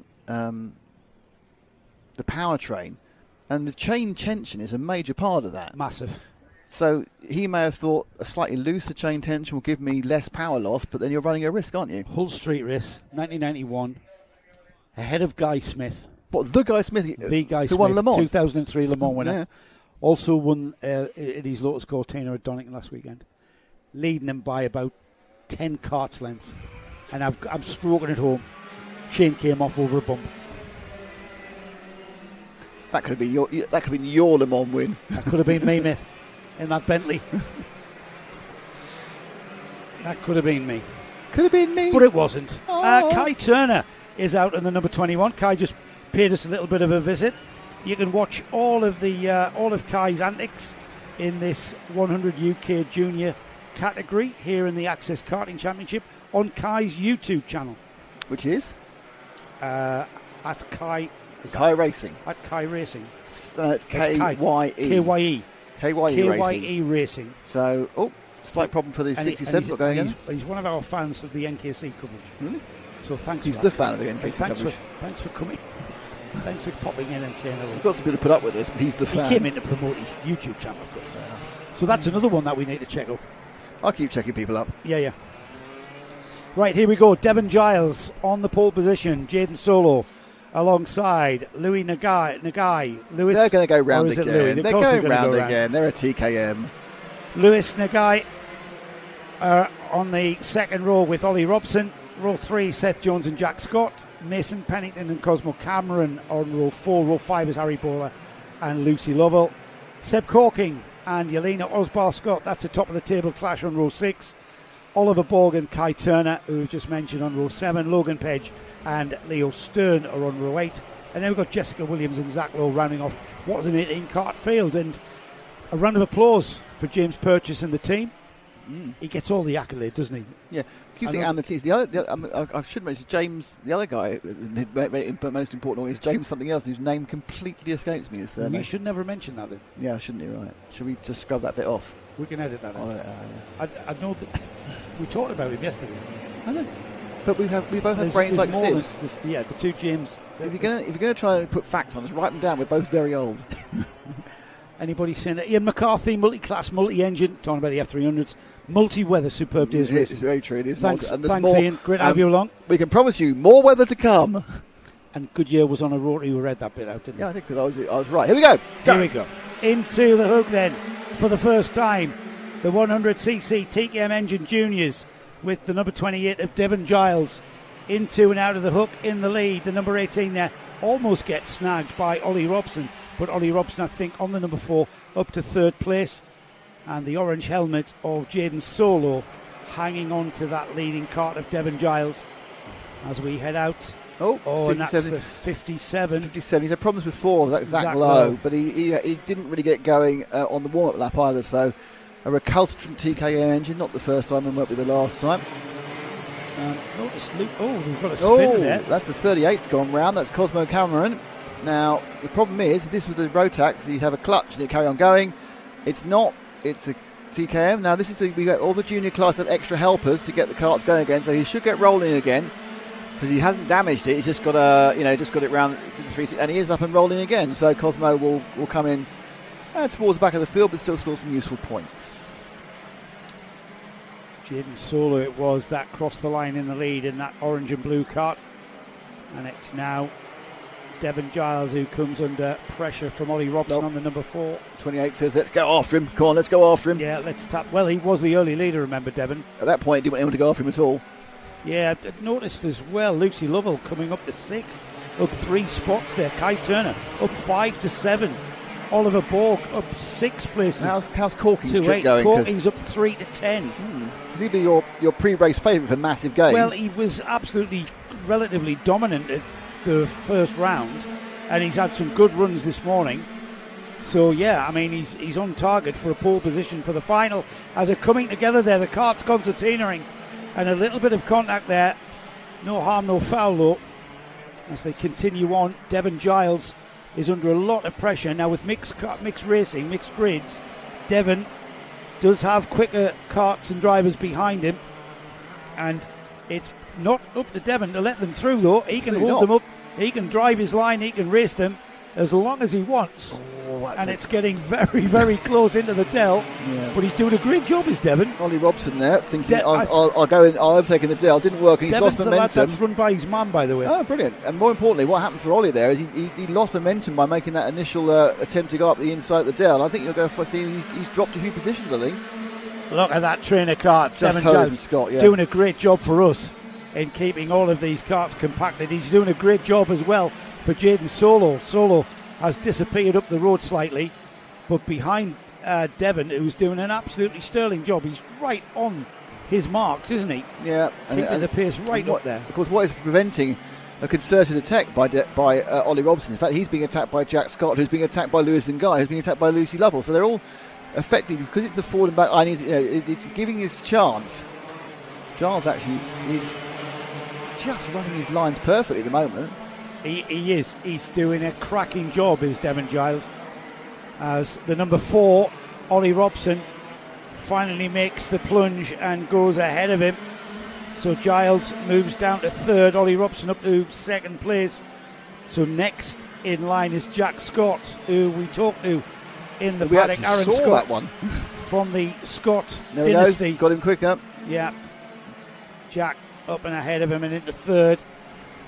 Was he going to come back on him? No, he takes the optimum line there. He said his dad's really useful to tell him how to drive. He sometimes takes notice of him. Well, his dad's obviously a Le Mans runner many times, Aaron. So Might be an idea. He might have a clue, mightn't he? James Cannon. James Cannon is the other James. There it is. That's the other James. Thanks. Thank you, James. James, the other organisation. We've got 3 wide racing into the Raymond's hairpin.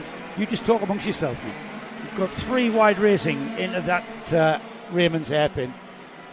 As we now relatively settled, is it? Or is it Jack Scott? He's not settled at all. He wants 2nd place from the number 4, Ollie Robson. Through McGuirt as they go. We are inside the second half. So this is the 3rd and final heat. And Sebastian Corking has gotten ahead of Oliver Borg and Lucy Lovell. He's moving now with the German flag colours on the front of the kart.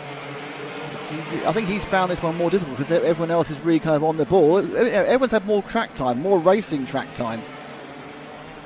Well, I think he's done a cracking job to get by Lucy Lovell and Oliver Borg. Yelena Osbar-Scott as well. Yelena moving up the order and into the top 10. This is good points gathering for that all-important final grid position. Kai Turner's picked up 4th place during all the various Scott. moves as Scott comes through Robson. What? So, the 21 kart in 4th place, that's Kai Turner. As they come down the straight, he's now on the tail of the 4, but look at Corking coming up the inside of the hook, not going to make that one on Devon Giles, now looking left, looking right, but he's managed to get the momentum coming up the inside there on the hanger straight. So Corking now, I think, almost certainly will be scored 5th by the time we get to the start of the next lap. It should be the yellow flag, though. I'm not sure. There is the yellow flag. Did he overtake before that or after is the question for Corking. Corking I think he got him on the straight. Yeah, he got him on the straight. He was by before they got to the braking area. That progress continues. Then he's got Kai Turner next on his list, hasn't he? That's the 21. And then just ahead of Kai is Ollie Robson. Jack Scott, though, he has cleared off from Ollie Robson. There's Turner taking Robson. Kai turning in to Chandler's, and he looks over his shoulder. Come on, let's work together. Now that I've gotten by you. Oh, and that was right naughty. off the ground. And that's disadvantaged Corking, who had to go around the outside, but he's got the position. He's got the position. He just kept his foot in, didn't he? Yeah, it was interesting because it actually took the momentum out of I think Ollie Robson, and Corking then just kept on going. Now Corking now is right behind Kai Turner. It's the 21. Like most of the karts are in his full black livery. Corking's decided to give it a bit of a Sebastian Vettel wipe over, and he is now hunting down 3rd place, which is held by Kai at the moment. It's for Corking. The 3rd would just cement his pole position in the final. Yeah, I think it will. And I know that Kai Turner ahead of Seb is saying let's work together. However, I think Corking's got his eye on the position rather than let's catch the leaders. Remember, these drivers have a timing board that they see just how long is left, and Corking not hanging about, is he? Oh, did have a look. I think he's going to have the inside line over and under. And he's not going to let that one go. So he just worked out how to get the drive and really made it look a lot more simple than it probably was. Yeah, clever driving from these youngsters. Now, Seb Corking has got Jack Scott, he's probably run out of time to catch Scott, to be honest. Scott has had a cracking drive. Yeah. They've got the rest of this one and one more. Clearly got the family genes. As peddling that 100 UK Junior in good style here. The 21's not letting Sebastian Corking go, though, is he? Oh, no. He's right with him. Yeah, Kai's throwing it in, Kai Turner, but Corking letting his experience show, letting his racecraft show. But he is, I think, had to settle for third place. We've got one on the start the final lap. He's over a second. He's only scored us half a second actually behind. They're coming together, Nick. They've come together. How's that happened? That's the leaders coming together. That's suddenly Concertina. I do think James has made a mistake somewhere. Oh, Jack's in trouble. Right. James is in trouble. James has got an issue somewhere with the cart. Don't know what it is. Have we got spits of rain? No, not I can see. They've come absolutely together on the last lap, and if anything, Sebastian Corking, just like a buzzard in the sky, waiting to pounce on his prey. If these two trip over one another, Seb Corking is going to move through and he'll inherit the win, or will he? Or is he going down the inside of Jack Scott? No, he doesn't. Into the hairpin for the final time. It's going to be a drag race out of there. And who's got it at the line? Just get it, I think. Jaden Slow will just get that one. It's Jaden Scott with 0.12 of a second to Jack Scott. I'm going to postulate something here. Postulate? I think the first two thought the race had finished. Do you really? Yeah, because they both fell back to the... And then went, oh no, it hasn't. And they had to pick it back up again. Oh, that is a postulate.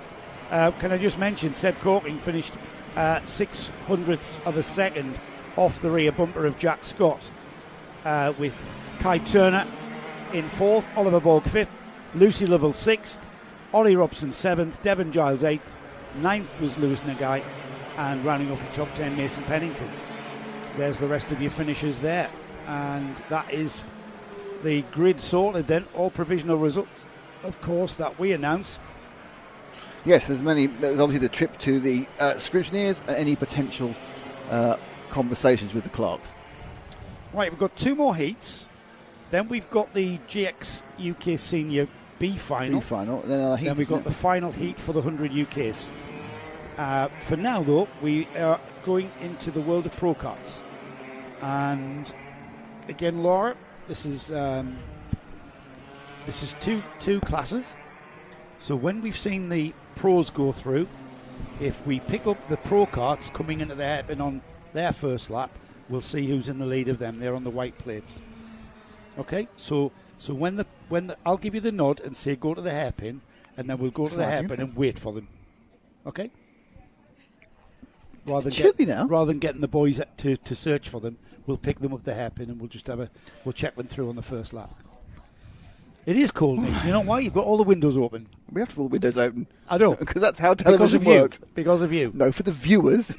Otherwise, they wouldn't see any pictures.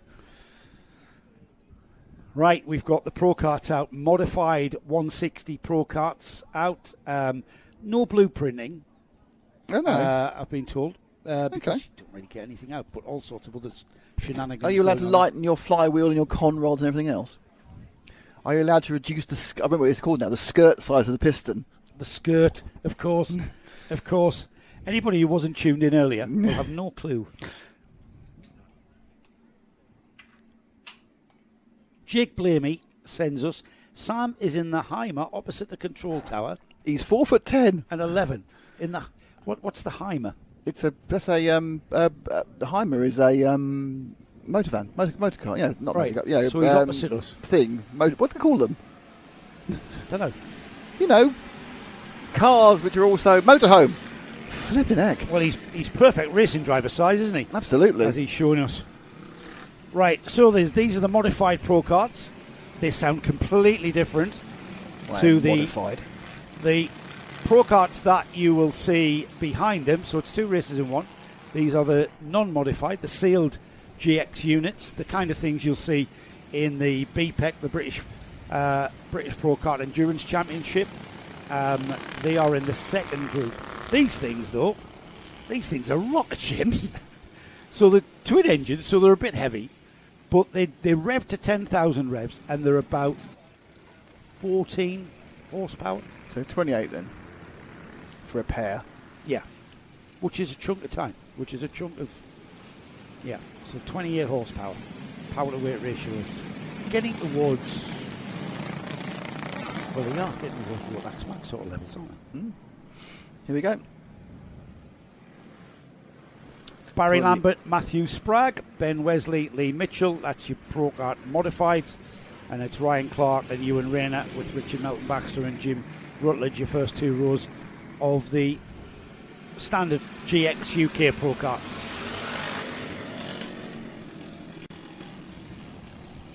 We have some rain in the air. Splashes of rain as well. Now these Pro Karts, unlike the BPEC Championship, are allowed to go onto wets. So if the rain does come, it'll be wet tyres all around for the Pro Karts. We get the 160s away, and we get the GX UK Pro Karts underway as well. We'll pick up on their race when we've got the 160 modifieds with the number 5, Barry Lambert, off into the lead of the 160 mods. Yeah, under pressure from Lee Mitchell, 37. He's actually now third, not fourth, and moving forward quite quickly. But he's in second already, so Mitchell's just ripped through the field. He's in second, and that with the black overalls. And he's going to come down and see if he can take Lambert's lead. Top three there, really close, Nick.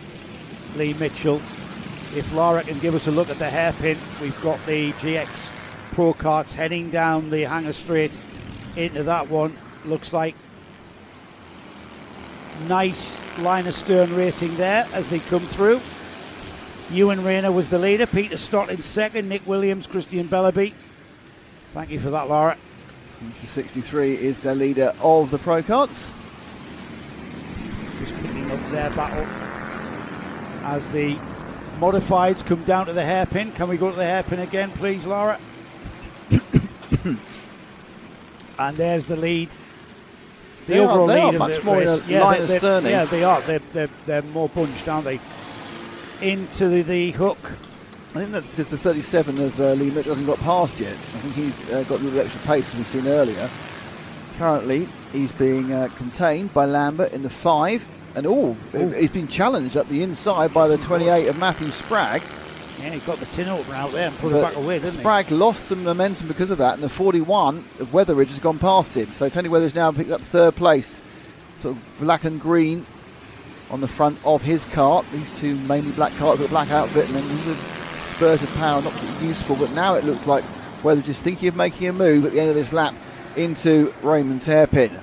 Here it comes then. No, give us a false impression. That wasn't even close. Yes, give us a massively false impression. Into the hook then, we come again through the right, then the left.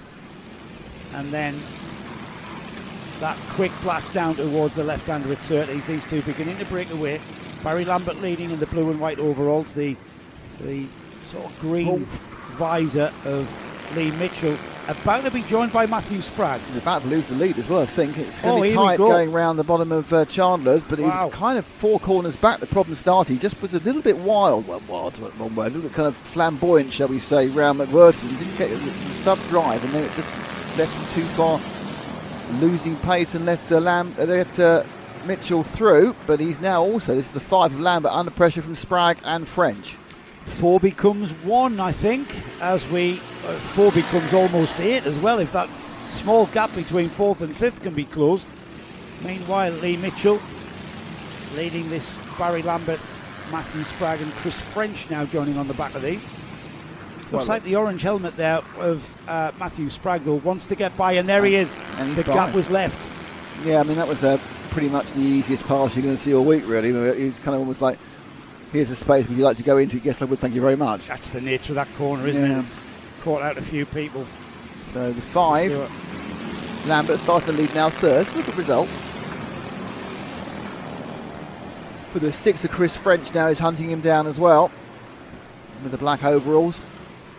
And they go round Raymond's again. They're kind of powering on down through kind of left-right into, for the right-hander, starting the hook. You wouldn't put a lot of money on Lambert staying ahead of French for any length of time.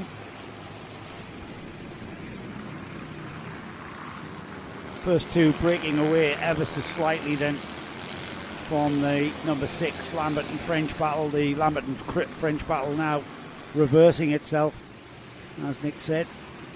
So the question is, can Chris French gained ground on Matthew Sprague, who has made his way through as well.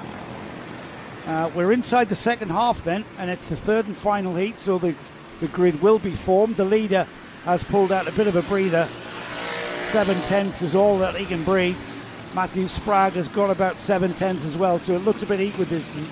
And then this French and Lambert battle will continue, and it looks, if anything, that Chris French has kind of pulled the gap, Nick, and he's not going to get caught, and if anything, he's going to catch Matthew Sprague. Coming now down through, so there's something in the other class. It's all quite sort of equidistant. It's very similar to the modifieds, actually. Looking out the window, Ewan Rain is leading from Peter Stott, and Nick Williams in third. Christian Bellaby will pick up the Pro Kart lead when they come into the hairpin, and they're about to head down the hairpin now, Lara. So if you could just, they're about to appear now, and it'll be Ewan Rayner and Peter Stott there. There's your leader. Nick Williams is the blue kart third in that train. We'll just stick with these for a little while. Keep a wary eye on the Mods 160s, because this is a pretty close battle. Ewan Rayner, Peter Stott into McWhirters, and then keeping it all very smooth.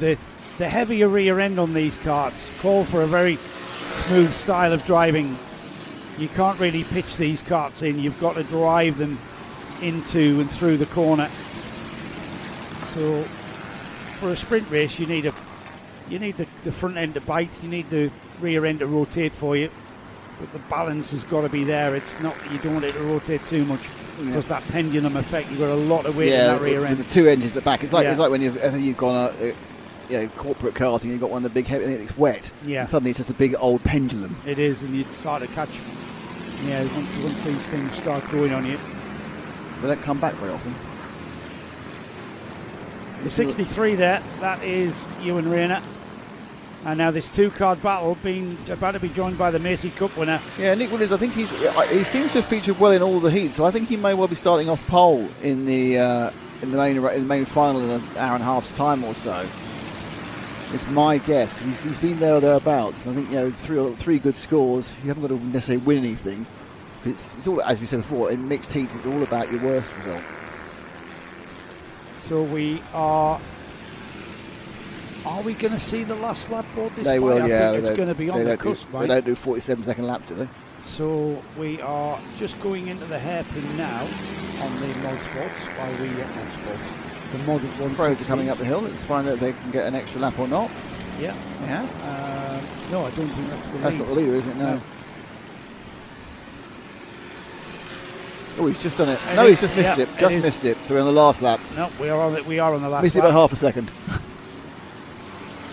So we'll try and pick up the leader of the Mod 160s. That's the red plates. There they are there. The number 6 is Chris French. That's second and third place battle there. And our leader's a bit further ahead in number 37, the all black machine. There we go, with the bright yellow helmet. Coming down through the back half of Lancaster Curve now up on the Spitfire straight into the hook for the final time of heat running. Next time they go around this part of the track, there'll be in competitive form. It'll be for the final.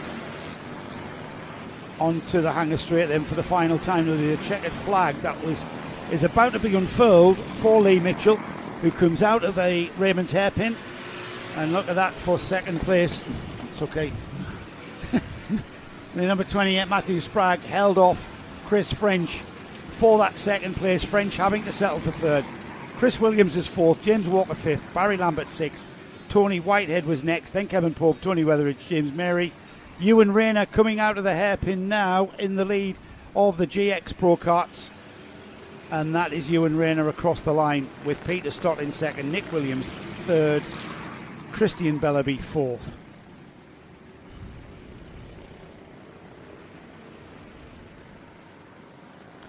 So another excellent rain. The interesting was we had a bit of spots of rain during that one, but it stopped very quickly. I think there's now rain in the air.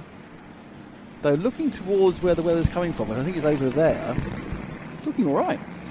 So I think there's a bit problem. If I looked at the rain is coming from my left, which doesn't give you any directional stability. It could be anywhere.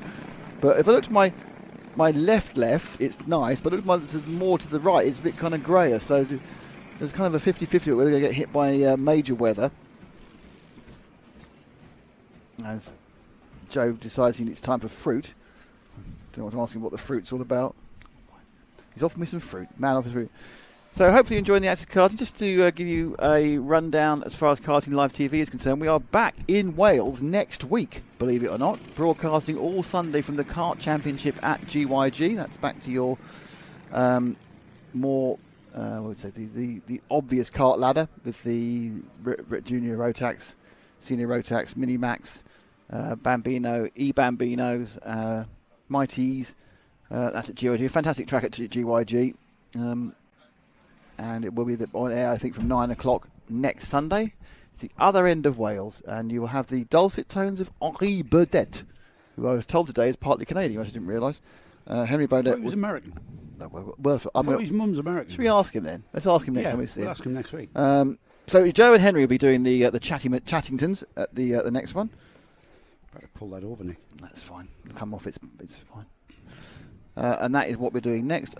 Following that, we have Joe and I going to Misano for a full-size race, which is of no interest to any of you apart from us. I don't know. Possibly, yeah. And then the following week after that, so the last weekend of May, which is actually like the 31st of May and the 1st of June, we have the NKC. That's from Fullbeck.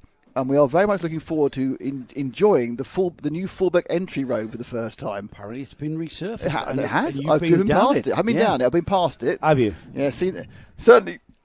As far as I can see, it's been resurfaced, which is the entry section. So whether it's a whole lot, I don't know. That means we can kind of drive in within like a minute or 30 seconds? Rather than 7 minutes, needing new kidneys. Needing the new front springs. So that's the next few weeks on Karting Live TV and also Radio Le Mans. And if you are a total motorsport fan, of course, the big thing that's coming up in a month's time is Le Mans. And Joe and I will be in the pit lane at Le Mans, bringing you all the information as it happens in the pits, and of course Radio Le Mans are on there for every single session of the event, and you can obviously watch the pictures with somebody else and then listen to us because it's way more informative, and you're far more likely to hear mentions of karting and Karting Live TV on it than anywhere else. But I guarantee that no other service will mention Karting Live TV apart from ours. Guaranteed that. Guaranteed. I can't see Martin Haven turning around and go, no. Graham Goodwin, what do you think of Karting Live TV? We could ask him. I don't know. I'm not sure Martin's forgiven me for the last time I met him anyway.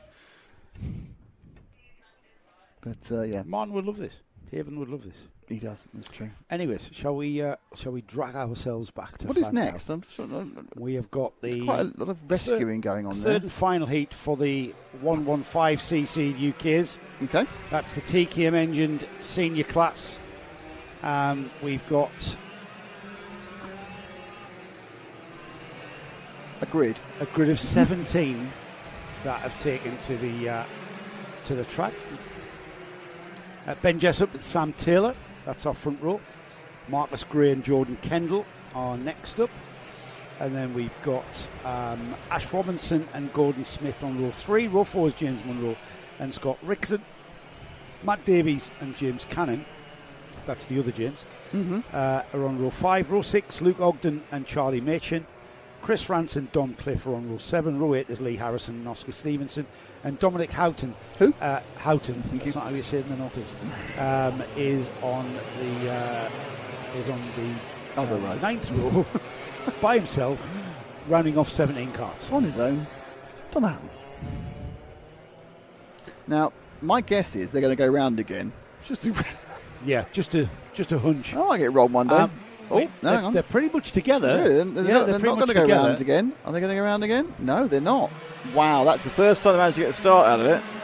Yeah, this is the 115cc TKM engine class. Jessup takes the lead quite easily from the 88 of Sam Taylor. I'm not sure. It is actually the Macy plate of Marcus Gray in third. And then there's kind of a bit of trippage over behind them. So I'm interested to see who's emerged in fourth place. It is the 6 car of Jordan Kendall moving up 1 from his grip position. He got the 7 of Ash Robinson dropping down one, and the 75 Charlie Machin, who's made up 2 already. So not massive movements, but some significant ones there. Machin particularly moving up on the early couple of corners. Jessup already pulling out a cushion that he liked very much. Whether or not this lot can work together and catch him up as they head down the Hanger Straight for the first time then. 8 minutes and 1 lap, these heats. There's the leader into and out of the Raymond's hairpin, and he will cross the line ahead of Sam Taylor. Marcus Gray on the end plate in third. Ash Robinson, Jordan Kendall, Charlie Machin, Luke Ogden up 3 to 7th. Charlie Machin up 3 to 6th. Matt Davies in 8th. Dom Cliff 9th. And rounding off the top 10 is Scott Rickson. Jessup's built up a very nice lead already in the first lap. It's probably edging on to a second.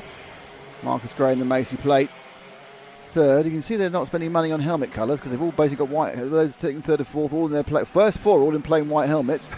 So they haven't yet paid their painter, or they think that's an unnecessary expense.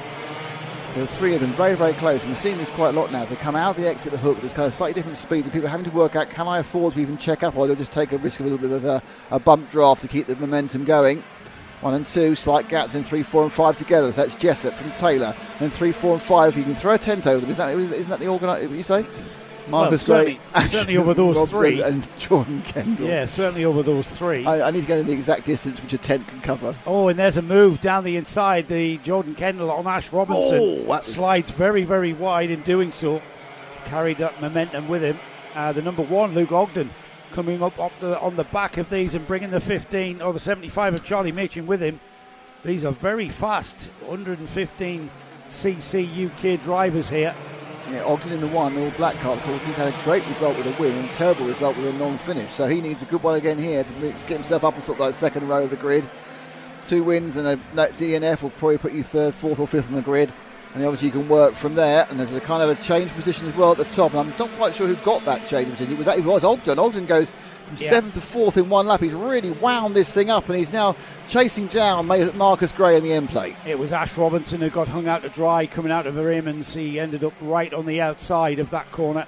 Robinson lost 2 places, got down one to of them 6th. back at the same time as Ogden moves into 3rd. Robinson moved into 5th, staying.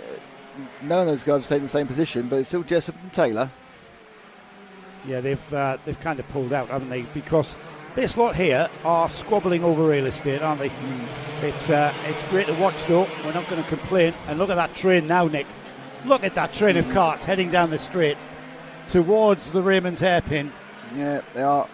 There they go. Well, the 4, 5, 6, downwards. Got retirement there. 4, 5, 6, 7, 8, 9, 10, 11, 12, all running together. One of the, obviously, it's Jordan Kendall who just retired. The car's 6th car, I think. Yeah, he's not been scored around. He was pulled right off. Realised it was a growing mechanical issue with his car. Didn't want to get it any worse. They just peeled off and up the inside into 2nd. No, sorry, there's the 7, isn't it? The 1. That's Robinson into 4th, getting past Macy. Plate holder, Marcus. I want to call him Macy Gray. Macy, Marcus. It's Macy Cup, Marcus Gray. Right, yeah. Yeah, it's a mouthful. All the end. Here we go then. Number 7 is now Ash Robinson making up ground after dropping back, after being hung out to dry, quite frankly. Hung out to dry around Raymond's.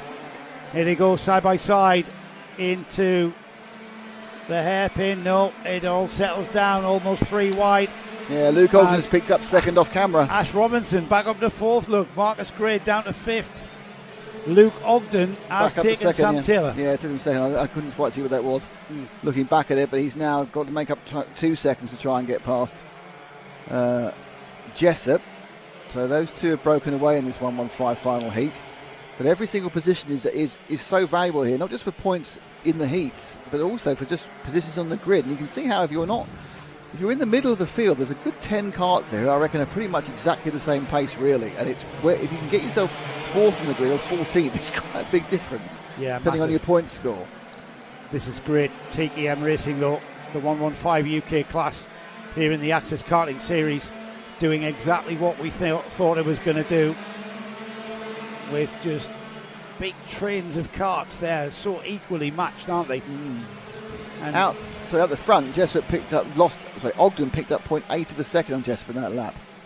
Down the inside has gone the 75 of Charlie Machin.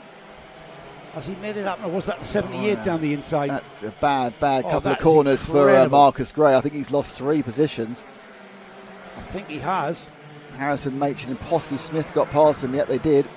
So Smith now in the O plate should be scored in 7th place. It was Machin going ahead of Lee Harrison, wasn't it? It was the battle of the 70s. Here we come then. Ben Jessup will lead out of the hairpin. Okay, we need to move the leaders. First and second are right together as they come through the hook. There we go. And I don't think that Jessup is going to be able to resist Luke Ogden for very long. Ogden does seem to have several tenths of a second in hand on the rest of the field. He's bridged that 2-second gap in 3 laps, Joe. He has. He's pulled on it. We know how much pace that Luke Ogden has. He really has. He won the final, remember, at Wilton Mill. Didn't have a great weekend. Only a 16th, a second and a 16th. That's why he's only 4th in the championship after one round. He's having a great Llandow, though. Off he goes, and right under the rear bumper of Jessup. Makes the move down the inside at Raymond's. And the yellow helmet will lead out of Raymond's as Jessup has got nothing in the toolkit to come back at him. Yeah, he seems to manage to prevent the over and under there just by combination of kart position. The fact that Jessup carried a little bit too much speed to get that extra switch back because he just wanted to try and fight it out. But there's just a little bit extra, really, it seems, in the kart as well as Luke, because he just used that ability to run and through. So he's got that thing set up beautifully. He's got it powered beautifully, and everything's going very, very well for him. So I think that's the battle for the lead over. I do not think that Ben Jessup has got anything in that toolkit. He's going through the manual now as he goes down the back straight there, and he's looking at how to catch the chapter on how to catch Luke Ogden, and there is nothing in there as they come out of the hairpin. Then 2 laps to go. Yeah, 2 laps remaining. What's happening behind them? There's a big gap in it. Look at that gap. Yeah, look at the gap. There we go. So the battle now is 4th down over. Machin, Robinson, Harrison in view at the moment. Machin with a little bit of a gap over the number 7, Robinson. Your M plate, Marcus Gray, has been bullied down to 11th place. So he must have lost something in the car, a little bit of performance to go that far down. Must have. So we're getting to the final stages then. It'll be the last lap board that our leader Luke Ogden sees, carrying the number 1, of course, the champion from 2024 in this 115 UK category. And it looks like, having had enough of being bullied, Gordon Smith now looking to make a couple of places back up again. I think he made 2, lost 1. Did Smith gain any positions overall? Yep, he moved to 6, and Paul Robinson got shuffled down to 7. So on O-plate racer, Gordon Smith now up to 6th. And he's looking to get 5th up the inside now with Surtees. Is that going to work or not? No, absolutely not. He knows it's the last lap and he knows time's running out. He wants to improve on his grid position, and he's probably got pace to get ahead of Lee Harrison. However, there's one thing catching the cart in front of you. It's a completely different ballgame to get past. Absolutely. Here he goes. No, maybe, possibly. It's into the Dells, very brave. No, he's got back. Is it because he thinks? No, he hasn't. I was wondering where he thought he might have the momentum to get past. Now it's going to look like he's getting closer to the camera angle, but we've fallen for that one before. I know we have. No, it's not going to be. Luke Ogden has taken. I say that he's come back up the inside of him. I think Gordon Smith got the cut back. He did. He has. Wow, that is. But in fairness, that was more a mistake from Harrison than what he did. Right, let's have another look at it then. There they go, and Harrison takes it completely wrong. Well, he took the inside line, and I think Gordon Smith knew that. He was defending air, wasn't he? Yeah, he was defending it, yeah. Luke Ogden takes the win in the 3rd and final heat for the 115 UKs. Ben Jessup 2nd, Sam Taylor 3rd, Charlie Machin 4th, 5th was Gordon Smith, Lee Harrison 6th, Ash Robinson 7th, Matt Davies 8th, 9th was Dom Cliff, Scott Rickson was 10th. Then we had Marcus Gray ending up 11th, Chris Rance 12th, 13th was Oscar Stevenson, Dominic Houghton was 14th, 15th was Jordan Kendall, and we've lost 2, haven't we? Because there was 17 karts that were earlier in this class. There's probably bits of piston stuck in the bits of barrel. First of the finals, Nick. Oh, it's B final, isn't it? Yes. We got the B final, then we have another 1 or 2 heats, don't we? One more heat. Now, interestingly, we've got novices in this one, but are they allowed to keep their position? Are they? on the grid. Yeah, wherever the novice starts the heats. But the final leg is there. I think the final, they'll be mixed in with everyone. So 6 people will bump up from this, the B final, for the GX Senior. So the most unlucky person, first person into the B, is Sam Gunstone. And then second on the grid, it's Daniel Howarth. Then Elliot Price, who certainly is the first of the novices in this race. Then you've got Simon Dean in 4th. Lennox Ferguson Walker, he's starting 5th. Joe Harris starts 6th. Oscar Smith starts 7th. Tyler Nicholson 8th. William Brightman 9th. Nicholas Barnes is 10th. Nathan Williams is 11th. George Streetley is 12th. Gareth Wells is 13th. Then it's Connor Bolting, Ben Webster, Aaron Pearson, Luke Hobson starting in 17th. Tom Hayward Stott, Damon Williams, Ewan Wilson, Tyler Davis, Lee Jones, Steve Gross, Sidney James, and Daniel Haddies. So my guess is that there are 25 people on the grid. We might not get 25 starters, but the 25 on the grid. We lost the 12, unfortunately. And the top 6 are going to bump up. So Ewan Wilson's already had a problem with his kart. Yeah, and I think we've got 19 out of the 25 qualifiers that have come out into this B final. Right, that doesn't surprise me. There's people who've had bad days, people whose karts are broken. We had a couple of karts obviously upside down on Heat 2, which may have resulted in some damage that isn't repairable. So 6. This is not about the winner. This is all about 6th place. Yes. So Leicester and Ash, you know what the score is for the B final. Ash has done enough radio control events to know what this is all about. This is a bump-up final. This is our bread and butter bump-up finals. Here we go. We will look at the front, obviously, in this very exciting multicoloured thing. There's the 59. I'm surprised that Sam Gunstone is in the B, but he probably had a bad heat as well. And they come to the hook for the first time. It's Gunston.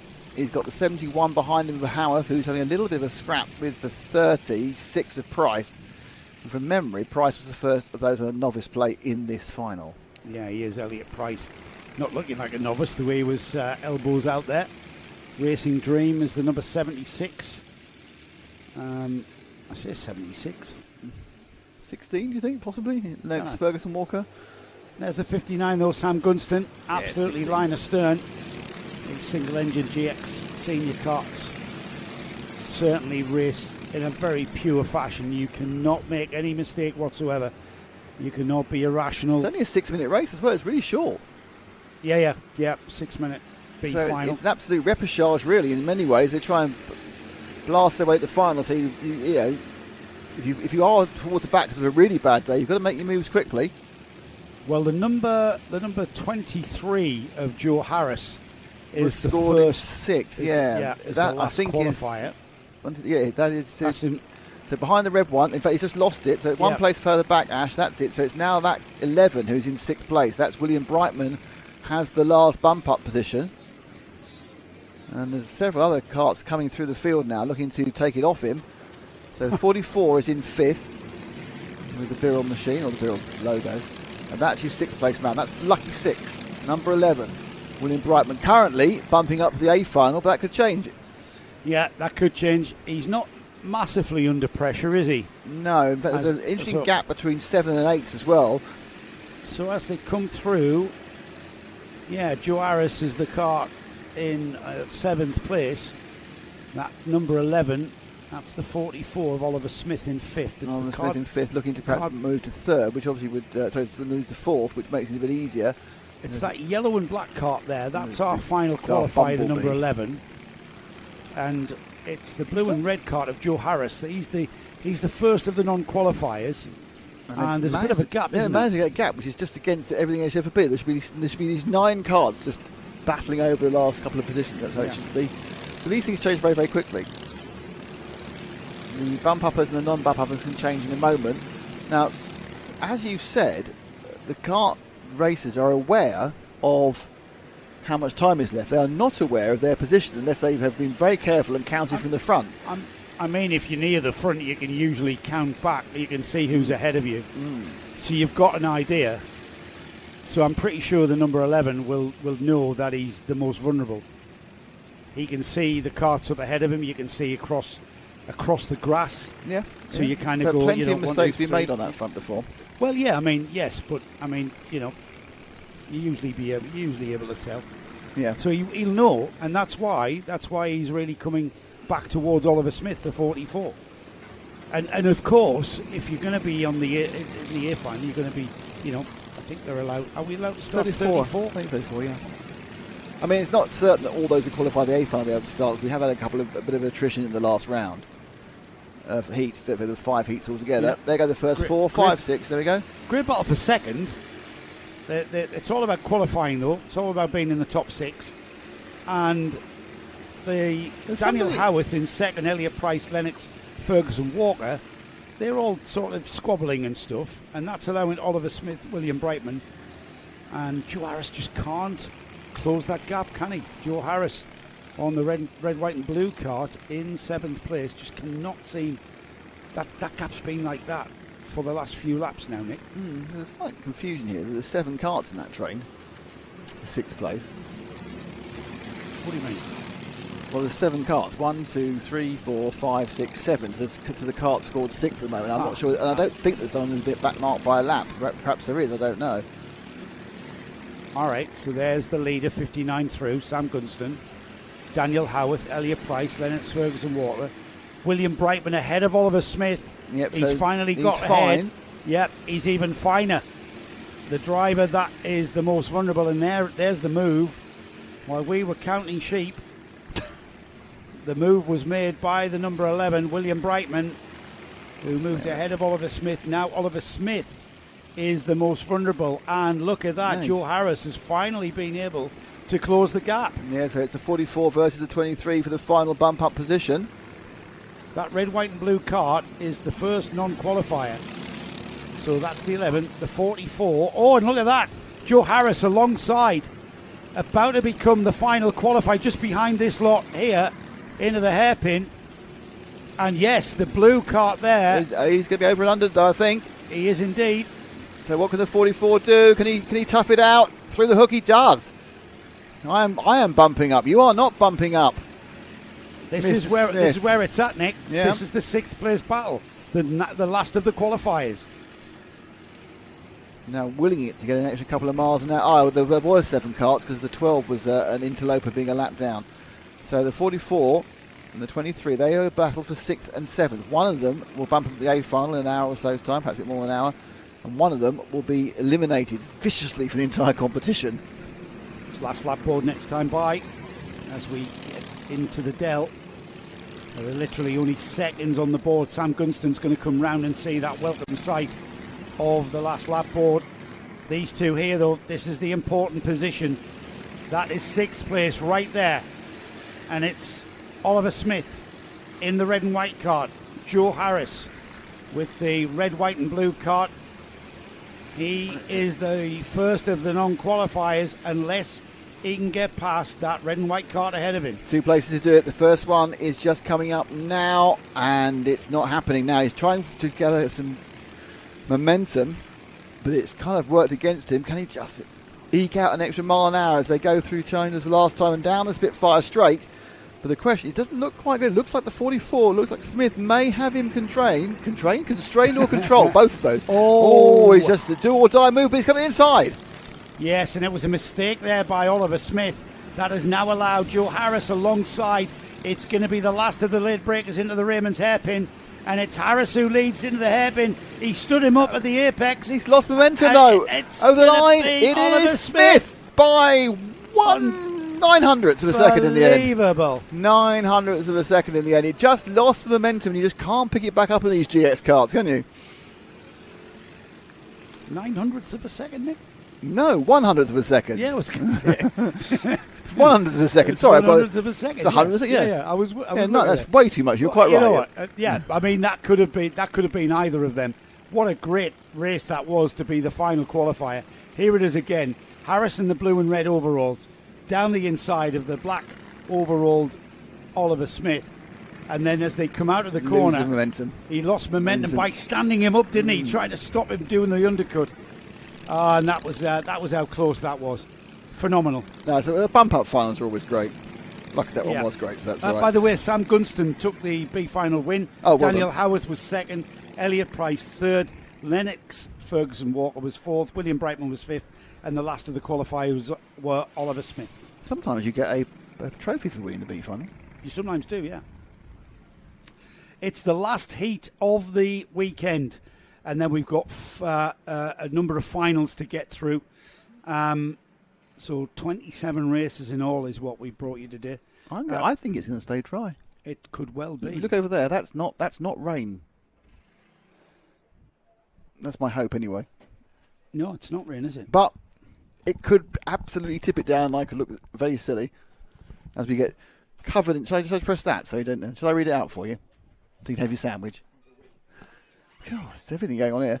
Okay, so race 21, the last of the heats, and that is the 100 UK Senior Heat 3. Starting from pole position, it's James Dawkins, then it's Andrew Hicks, Brendan Williams, and James Phillips, actually top 4. Then James Purchase, Cody Pennington, Matthew Lawrence, and Chris Prescott, that's 8. Daniel Mentz, who's done particularly well, he's starting in 10th. Simon Diver, Oliver Mister, Scott Williams, Leonardo Tangio starts 14th. Then Matt Rivet, James Ogden, Luke Padley, Ross Goodwin, 18, 19, Joe Taylor. Span the top and starts 20th. And then at the back we have Ben Miles in 21, Brad Philpott 22, Sebastian Musica in 23, Liam Pedge in 24, Hannah Endicott in 25, and Jay Keenan Hannon in 26. Those last 3, Pedge, Endicott and Keenan Hannon, they are novices. So we are almost certainly going to get at least one more warm-up lap, because that's what they do in the wonderful world of TKMs. Apologies for the coffee. So they come in. Well, there's 2 reasons for the extra lap. One is that they don't, the clutched carts can start at the same time. Just roll off 1, 2, 3, 4. Obviously, these all get a manual push. They don't all start immediately that quickly, so they can be a bit recalcitrant. They need to then reshuffle themselves back, which means they're more spread out. Also, the very nature of these smoky 2-strokes, they actually quite like an extra lap, and they've not even tried. They've not even tried to get this set together. So they are. In fact, there's 2 carts which are a good half minute behind, and if they don't slow down quite a lot, they'll be lucky not to get them all together in this order. So again, using the advantage to get the carts in the best racing position possible for all of them. A bit warmer tyres, engines warmer. As they get warmer, the amount of smoke gets reduced. A couple of the back markers wisely skipping the hook to get closer to the rest of the pack as these Smoky Joes wend their way round the track. And they're given the slow down signal, and they come down the Spitfire straight, start choking the engines quite severely. There's an idea of getting going at the end of this. That big gap between the 3rd row and the 4th row, but that will close up. I think there's a couple of carts still just trying to get themselves into position. Started slowly. Looking, it was actually the 11 cart was trying to regain its or get into its correct position. I think it dropped back a couple of positions actually. That was Cody Pennington, I think. And so the 31 was also moving around a little bit. So getting ready to start this, the final heat of the day. It's all finals from now onwards. There they go. It's a very tight turn from Andrew Hicks in the 28, and it's not worked. He's lost all his drive. In fact, I'm not sure whether that's what he wanted, because the 28 who started on pole is already down to about 5th place. And our leader is gone and away, and that'll be Brendan Williams. There's another problem there. Someone else has lost all their drive, so that's another car that's got an engine issue. Press the throttle, nothing happened. And it's now the 7 leading from the 89. It was 83, I think, which maybe James Purchase, or was 89. No, Daniel Mentz has got through to 2nd. That's fantastic. Mentz straight through to 2nd place. Really putting up some excellent point-scoring performances in this second round of the championship. And they come underneath us now. We'll get a full reordering. It's been a big reordering compared to what you normally have, because there's a lot of people changed around. And they go over the line. It's Williams, from Mentz, from Lawrence, from Phillips, from Hicks, from Pennington, from Williams, from Misters, from Ogden, from Diver. More problems for James Purchase, I think, as he's dropped out with another engine problem. Brad Philpott right at the bottom of that scoring board in 15th, but it is, as you can see, that's the 83. That is the James Purchase machine that's just parked again. He's had a couple of races now which just not picked up and gone when he's pressed for the go. Very disappointing. And they come round, taking a lot of curve there. You can see that's the 11 of Cody Pennington running in 6th position, just ahead of the 3 of Scott Williams. At the front, though, that's where we need to be. And I think it's going to be going round. It's going to be Williams with a reasonable lead, but it's Mentz who's trying to close him down. Mentz been in great form all day. Yeah, Daniel Mentz, absolutely one of the championship contenders, it's got to be said. is now closing onto Brendan Williams.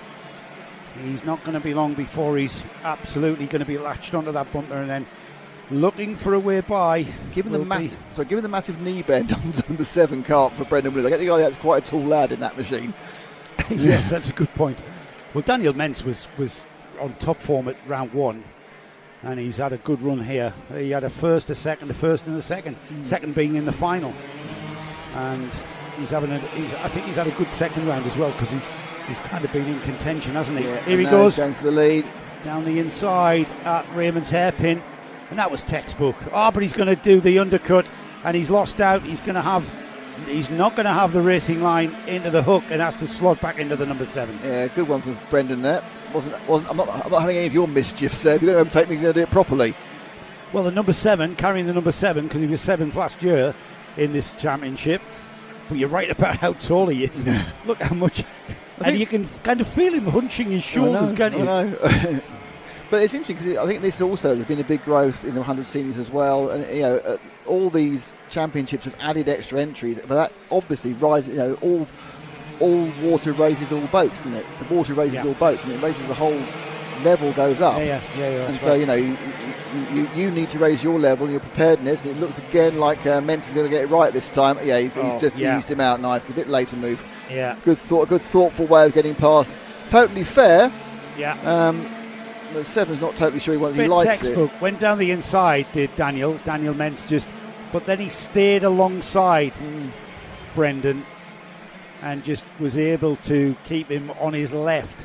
That stopped Brendan Williams coming back on the inside of him. And Brendan getting it all wrong out of McWhirters there, ending up with a lack of traction on the rear axle there. Being chased down by Jim Ogden as well, I noticed. So Ogden has looked pretty good as well in the one plate, so let's see what he can do. So I think it's going to be between James Ogden and Daniel Mentz going into the final. Wilton Mill was. Yeah, I think you're absolutely right. They pretty much was. Heat 1 at Wilton was Daniel Mentz, James Ogden. Heat 2 was James Ogden, Daniel Mentz. Heat 3 was Daniel Mentz, James Ogden was 3rd. And then in the final, James Ogden, Daniel Mentz. So these two championship protagonists already laying their stake on the 2025 season at this very early stage and scoring some very valuable points all the way through here. This is the Scott Williams. Scott was on the podium in the number 3. As we're back to the 71, yeah. I mean, this is the battle, isn't it? The second and third battle. Because Ogden's going to, in the championship, it's going to be as close as it seems with Mentz and Ogden. This second place, which will give him, if he gets it, will give him a couple of extra just points, Heats points. Those points are as vital as anything else. Because you score points in the Heats and you score more points in the final. But if you won every single final but are rubbish in the Heats, you wouldn't be the champion. That's very true. It's got to be. You can see every time you go out a race, whether it be a Heat or a final, you are gathering points towards your championship. And now Ogden has gotten by Brendan Williams. The gap was 1.2 seconds between the first and second place karts. 2.5 minutes on the clock. A lot of attrition in this race. We've lost 4 cars before they even started. Taggio, Topless, Hannon and Dave Perch did start but didn't complete a lap. He had a problem with the engine that wouldn't pick up. And they come around and pick another lap. Let's have a quick 1, 2, 3, 4, very spread out, aren't they? Let's have a look at the top 10, Nick. Daniel Mentz leads. James Ogden 2nd, Brendan Williams 3rd, James Phillips in 4th, Andrew Hicks, Scott Williams 6th, Matthew Lawrence, Ross Goodwin, Cody Pennington, and Brad Philpott, the current GX senior champion, in 10th place, moving across, I should say, into 100 UK. Direct drive, TKM, air-cooled engine, single cylinder, 100 cc's. These are the early versions of the Formula TKM. Yeah, driven to great effect by Ogden, and he's now really thinking about, can I get the win over Mentz? Because that's a psychological victory as well. Every time he can get ahead of Mentz, this may well be what you see in the final in an hour or so's time. They are laying down markers to each other. Yeah, I started behind you, but look, now I'm ahead of you. And Ogden. They seem pretty equal at Wilton, didn't they? Well, I wouldn't be totally sure who's better here either, but... Yeah, there's nothing in it. Because it's going to be... Yeah, the catching is one thing, the passing is the other, isn't it? Whilst we've seen a couple of places where when you've got a little bit of advantage, getting past is not that difficult. Not saying it's easy, not that difficult. Here, against someone who's equally well prepared and well tuned up, are you going to be able to get alongside during this straight? I don't think you probably are. They look really equal. I mean, and there, that was a down the inside. Not going to work. Licked it and sent it, didn't he? And that didn't work for him. It was worth a try. He's tried it. He's explored the parameters of the move there. This is the penultimate lap, though. Well, it's rehearsals for the final, isn't it? That was a move you would try in the final, and now we know that don't work. But you see how late he had to brake. That's how close these guys are. They are absolutely on the limit of these 100 UKs. So Mentz seems pretty unflappable, actually. Yes, he's not worryingly looking over his shoulder very much. I mean, obviously he has an audible indication of how close Ogden is. You can hear the engine. So he's not constantly checking, worried. In fact, I haven't seen him do a shoulder check so far at all. No, he did. He kind of had a look. And that was a beautiful, beautiful move. Now is Mentz going to give in? He got the wrong side. He has to slot in. That was a really clever move by James Ogden. And I'm not sure whether that was to do with Mentz. Mentz was on the... Mentz is too wide. He was too wide, yeah, in hindsight, that was. But you know what? I've seen them take that line through that corner not in any sort of great... Not like in disastrously... No. Oh, look at the gap. Oh, this is a real marker being laid down the final lap of the race. Isn't it just... Look at me. Look how fast I can go. Yeah. Don't even bother. Don't bother tuning your kart up in the brake. Don't bother anything because you're broken. No, I will win this one without even trying. Yeah, dominant. Great performance by Ogden there in the last couple of laps. Yeah, going to be hard to beat. Check the flag comes out. I think Mentz will have learned something. He needs to have a little look at a couple of things. Yes, well, let's have a look and see what my bottom end's like. Get me out of that hairpin. Yeah. As James Ogden then takes the third and final heat for the 100 UK seniors.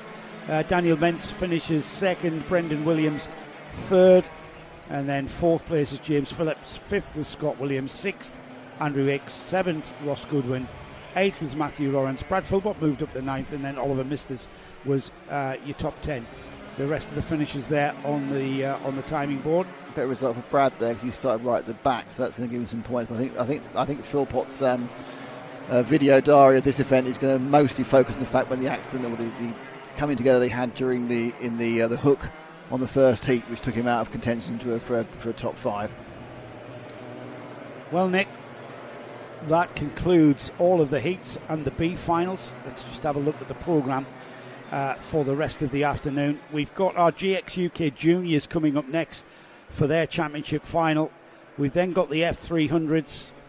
We follow that up with the 100 UK Junior final. The modified and GX Pro Karts come next, and then the 115 UKs that we've just seen there out, they will come out for their final after that, and then we round off round 2 of the Access Karting Series with the GX UK Senior Championship final. That's going to be a ding-dong. In fact, they're all going to be a ding-dong.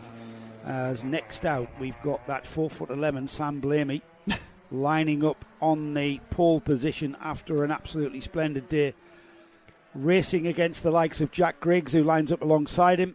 Jack Langford will line up alongside Angus Langley on row 2. Riley Potts and Thomas Platten line up on row 3. Harry Platten and Ollie Dobson are on row 4. Row 5 is Noah Denham and Luca Dolby. Jensen Concannon and Jensen Houghton. Did I say Houghton or Houghton? Houghton are on row 6. I did. I said it the way I said it. Chris Mayo. My daughter used to live in Houghton. Chris Mayo and Evan Withington share row 7. Row 8 is Leon Blindell and Frankie Taylor. Leo Engels and Lucas Brown are on row 9. Ivo Ivanov and Leonardo Palagi start on row 10. Row 11 is Ollie Chandler and Aidan McGowan. Gabe McKean and Tyler Rickard share row 12. Row 13 is Morgan Potts and Niall Green. Finley Reid and Oliver Soto are 27th and 28th, and rounding off the 30 kart field and 15 rows of karts is Tom Mayo and Rayan Razul.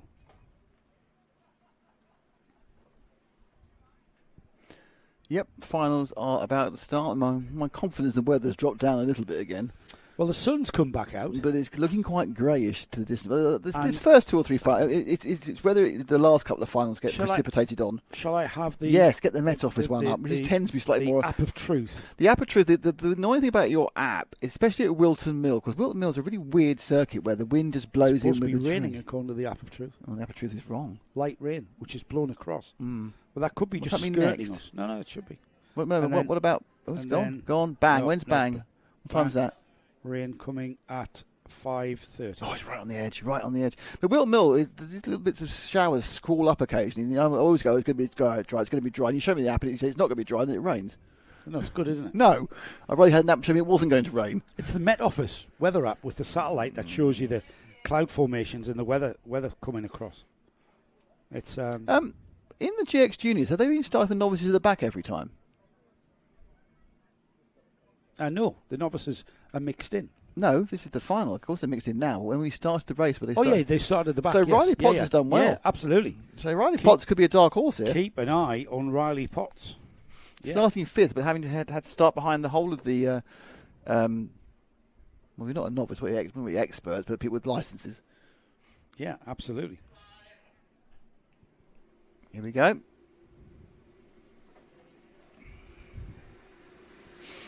Here we go, the first race of the weekend where we award trophies at the end of it. Well, winners' trophies. Winners. Well, trophies at the end of it for the first, second, third. Trophies for the cadets. Fourth, fifth. Oh, yeah, it was. Yeah, we did trophies for the time trials for the cadets. I did say race for a trophy, though. We also probably award trophies for the B final. Not sure. James Purchase will tell us. I can be more pedantic if you like.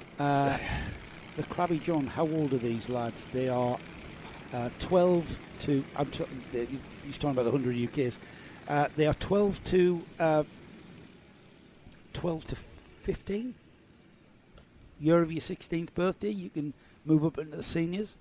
Unless you've grown to be 6'2", and you can get special dispensation. You have to go to the super seniors then. Yeah. Here we go. Mate. Looks like they are actually going to get themselves in a line for this GX Junior Championship final. One thing I don't know, which we're going to find out in a few seconds, how long these finals are. Are they 12 minutes? Or are they 10 minutes? It's exciting, isn't it? We don't know. Yeah, I will know any second. We're about to go ahead. I think they are looking pretty strong. All right. That was a good start. If they don't go now, they're never going to go. 12 minutes and 1 lap it is then. And 4'11", Sam Blaney off into the lead through the hook and off into the lead out of it. He's got Jack Langford in that bright blue cart though. Right with him. Still. With him. Glued together. Well, he knows he can't let him get away because he'll just stay away. He absolutely can't. But you've got to be smooth. You can't be irrational. He waves to Sam Blaney to say, "Go on, Sam. Keep it together, mate, and go. Let's break a gap." That's not much of a gap, though, Nick. 1, 2, 3, 4, 5. It's everybody. So who's behind them now? Everybody. Third? Everybody's behind them. Jack Langford, Jack Griggs, I think, in the 33. Is it 33, not 99? Okay. Yeah, Jack Langford's in second in the 99. Yeah, there it is. Sam Blaney, Jack Langford, Jack Griggs. There they go. There's all sorts of kerfuffling on second and third. Jack Griggs behind Jack Griggs. Top novice, Riley Potts, on the 69. Yeah, Potts. He's in fourth there. On the back of these leaders, look at the pace. He's on a novice plate. I'm sure that's just because of the karting regulations, because he doesn't look like a novice, size-wise. Oh, and Langford down the inside of McWhirters, but Blaney comes back at him. It's going to be that curve of the Lancaster Straight, and then into Chandler's. What's it like coming out of Chandler's? Everybody is first. It looked like there. It's like the M25 for a moment. Rush Hour. It absolutely did. Oh, Langford comes together. And that's good news for Blaney, because they've both really checked each other up. And there's 4 karts. And there's 2 karts, 4 karts who are kind of coming together on the side there. One kart goes outside. Absolute carnage there, all caused by one tiny check-up. And Sam Blaney is going to be a massive winner from that. Sam Blaney says, "Thank you very much." Everybody tripping over everybody at the Dell. As we go into the hook then for the third time, Langford hangs on to second place by the skin of his teeth, because Jack Griggs was about to pounce there. Noah Denham now up to fourth. Jensen Houghton now becomes the top novice, as it was Riley Potts who got lost out major, tripped over, didn't he? Massively tripped over. He's down to 7th. Hopefully no damage. They settle down again, but they've given a second lead to Sam Blaney. I don't think you need asking twice to win this race now. So the battle really is second and third. Langford from Griggs, the 2 Jacks. And it's the blue one of Langford, the 99, as they go up the hanger straight. But it was kind of a checking up within these two, which caused problems for everyone else behind them and gave Blaney this lead. Well, these two need to work together. These two cannot start squabbling over this second place. They need to work together, just optimise their line through every corner, and they need to work together to catch that Sam Blamey up ahead. Now, Potts has got himself back to 4th place. That guy's got some pace. He's picked up 3 places in that last incredible lap, so he's really moving. Wow. So on and off 3. Yeah, from 7th to 4th. He's got a lot of time to make up, but he has at least moved himself into a chance after the kind of weird 4 karts all falling off the side of the track at the same time. Just hit your headset. Yeah, you hit me with it. Oh, someone's off. Oh, who's that? That's the 11. No, it's Sammy. That's a 44, isn't it? No, it's 11. You're right. It's 11. That's okay. That's not 44. It's 11 who fell off. It's not okay for the 11. Well, it's okay for it's Jensen Houghton who's gone off. I think it is Jensen Houghton. Slid off the side of the track. There. Not quite sure why. We certainly haven't got any rain. No, unfortunately, it's another slight mechanical issue for Jensen. These two are not necessarily working together, as there's a bit of a gap now. So the gap out from Blamey in first to Langford in second is 1.1, about 4/10 across the line. Langford to Griggs in third. Then we've got Riley Potts, who's putting in same sort of times as the second and third, so he's got a big gap to make up. Yeah, 51.93. So he's on the pace of the leaders. And the gap has disappeared between second and third, hasn't it? Yeah, I mean, the problem for Potts is he needs to be a couple of tenths faster than the second and third. And the problem with second and third is, even if they're working together, that Sam Blamey is relaxed in front and able to eke the lead out. You get eked out by 300 per second that time. 7.5 minutes then. Plenty of time here as the rest of this GX UK Junior Championship field continue on their final. We see these two chasing down Blamey. 4th place is only for Riley Potts.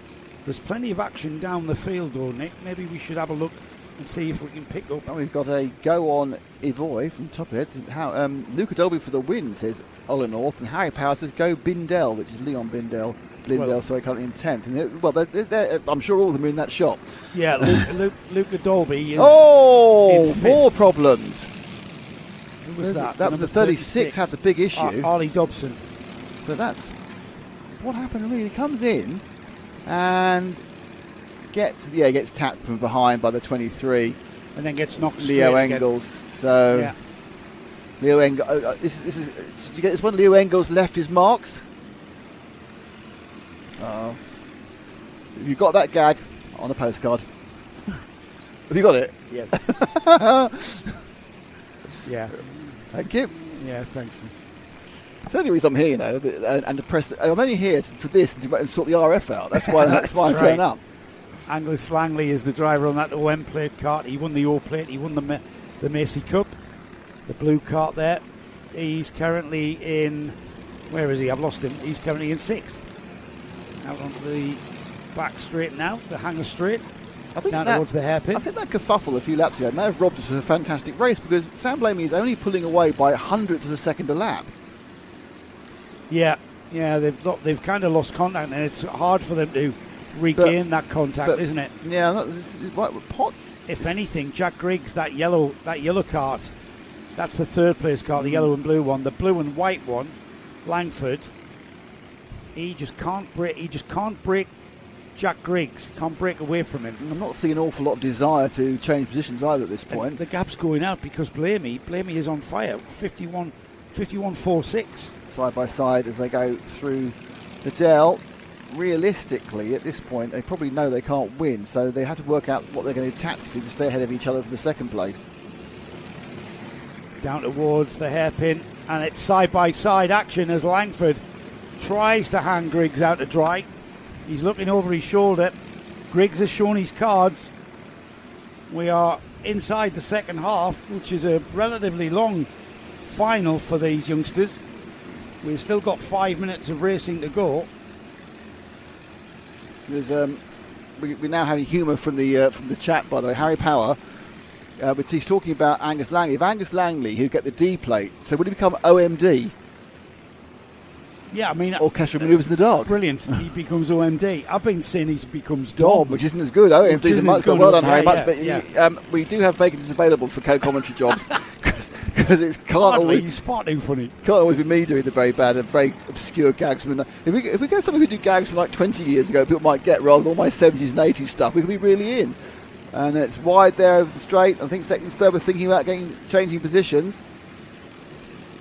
Langford and Griggs really battling hard, but they're 3 seconds off the back of Blamey. Now, more importantly, Riley Potts is getting that. He is bridging that gap.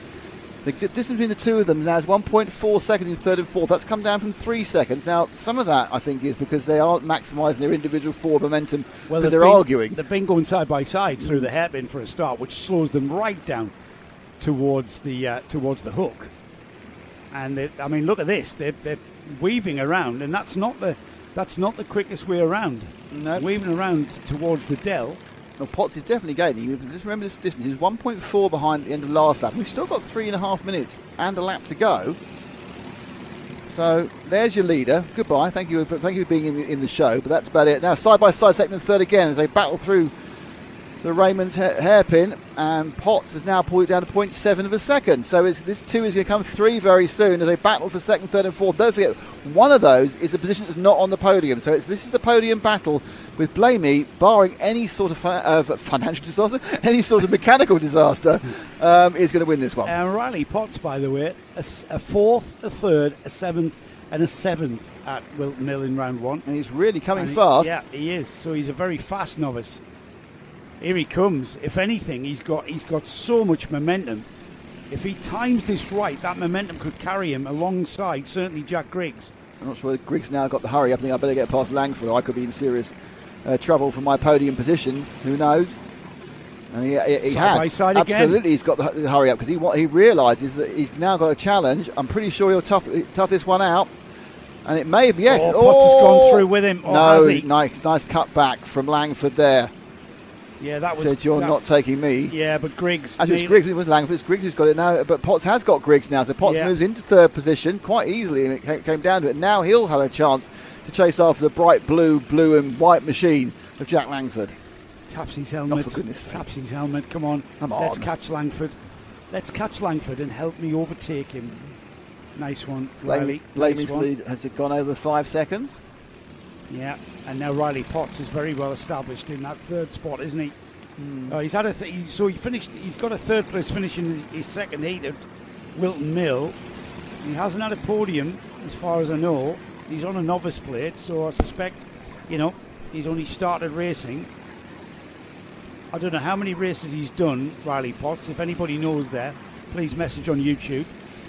Because he's not driving like a novice, is he? No, I mean, obviously he's not. He may be a novice to own the driver, but he may have done an awful lot of indoor and an awful lot of rental stuff true. anyway. Yeah, that's true. I mean, obviously, we don't know that much. He's a junior. He's not been 15 years. I think he's been around 15 years. Yeah, that's right. I've been racing since I was 6 months old. I think you've got to be 8 years old to run in indoors and corporate karting. Oof. Here we go then. Langford in the blue cart, coming under pressure. This time from Riley Potts. A little nudge. That doesn't help no. Potts because his momentum now. He's hopping Potts out, trying to see if he's got extra speed. No, not this time. Back in. Not quite enough. Slots back in and will optimise his line through the hairpin. No, just didn't get it. See the desperate bouncing from Griggs to try and get the move up the inside. That was a lot brave. of curb. Didn't happen. That was very brave, and Langford gave him room. But Langford knew he had the line for the left-hand hairpin part of the hook and just sat there composed. Great racing from these three. They are going to be on to last lap because Blaine went over 11-12. They're not doing 48-second laps, no. So it's going to be, this is the penultimate lap. Yeah, great drive from Sam Blamey. We've kind of ignored him because these three have been like this. We showed him a lot earlier. Yeah, we did. Yeah, three abreast into the hook. That into the dell. Into the dell near the hook. Yes. Just south of the hook. The dell actually is south of the hook, but that's it is hook services. Here we go into the Raymond's hairpin. And look at that. All three of them having a different way of taking that hairpin. This is what the reasons for that is to optimise the way they came out of the hairpin. But Langford was the winner out of that completely. He had a much better exit than the other two, who are, in fairness to Potts, he's got slightly concerned by Griggs. Griggs has nothing to lose now because he can't finish lower than fourth, so he can do whatever he likes. Potts is defending a podium position, and Langford's just literally stretched about by 2 kart lengths, which is possibly the biggest it's been in the entirety of the race. Blamey's still happily in the lead. Let's pick up Sam Blamey because he's only got a few corners. We cannot not see Sam Blamey across the line. We might be able to get him at the hairpin as we look towards the hairpin for the leader. There he is. There he goes in the green nose. Yep. That was Blamey winning by a long way. A long way. Very chuffed about it. And there's the battle for second and third. And it will be Jack Langford, Riley Potts, Jack Griggs. But that is the driver that this class has been all about this weekend. The GX Junior, the GX UK Junior. I love the GX Junior. Brilliant. Second round. Junior? Sam Blamey. I've got the Junior champion here. He took second step of the podium at Wilton Mill. He takes the first step of the podium here at Llandow. Yeah, Jack Langford took the win. He'll have to settle for second this one. And it is Riley Potts who finished 7th in the final at Wilton Mill. Well, he'll be happy with a third place finish. Jack Griggs was 4th. Angus Langley through in 5th. Luca Dolby 6th. Frankie Taylor 7th. Leon Blindell 8th. 9th is Morgan Potts. And then Leo Engels in 10th place. The rest of the finishers there on the timing board. Yeah, great performance all weekend by Blamey. Yeah. Did really well. These GX engine karts really, really race well, don't they? That's a good performance for all the lads and lasses. And we have seen... Yeah, it's interesting. If it hadn't been for that kind of checking up, I think Blamey still would have got away in the end, but it did take away a couple of laps of close dog fighting. And we're now... They all... I didn't see we had particularly much attrition. I think there is one kart being rescued back at the moment.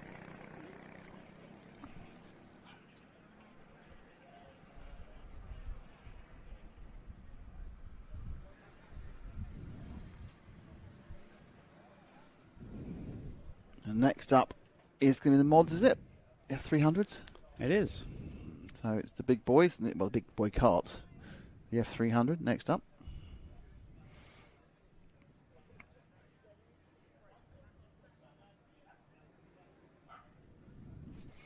All goes quiet for a moment. It's a lot noisy once I turn those engines on. What are you doing? I'm trying to find the race result for from Wilton Mill. What, for this one? No, from round 1. For this class, yes.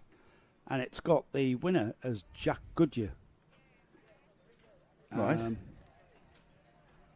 So Jack Goodyear isn't here, and he's not on the championship. He's not on the championship table. Right. But we have got Levi Goodyear. They've obviously got it wrong, haven't they? Who is not on the championship table. So we will focus on the grid for the final for the F300s. These are the variation of engines in this category. You've got rotary engines, you've got piston engines, V-twins, you've got a Billand, and you've got the Swiss Hutless. And these things are like rocket ships. They sound great too. And they sound great. And they all sound different. Now then, if we could be given enough information as to who's on what. Jack is Levi's dad. They're sharing the kart. Right. Ah. Well, Jack is down as winning the final at Wilton Mill, but whether he's registered for the championship must be the reason why he's not in the championship. Perhaps they're doing it half each, they haven't registered for the championship, I don't know. Yeah, maybe. I don't know. But, yeah.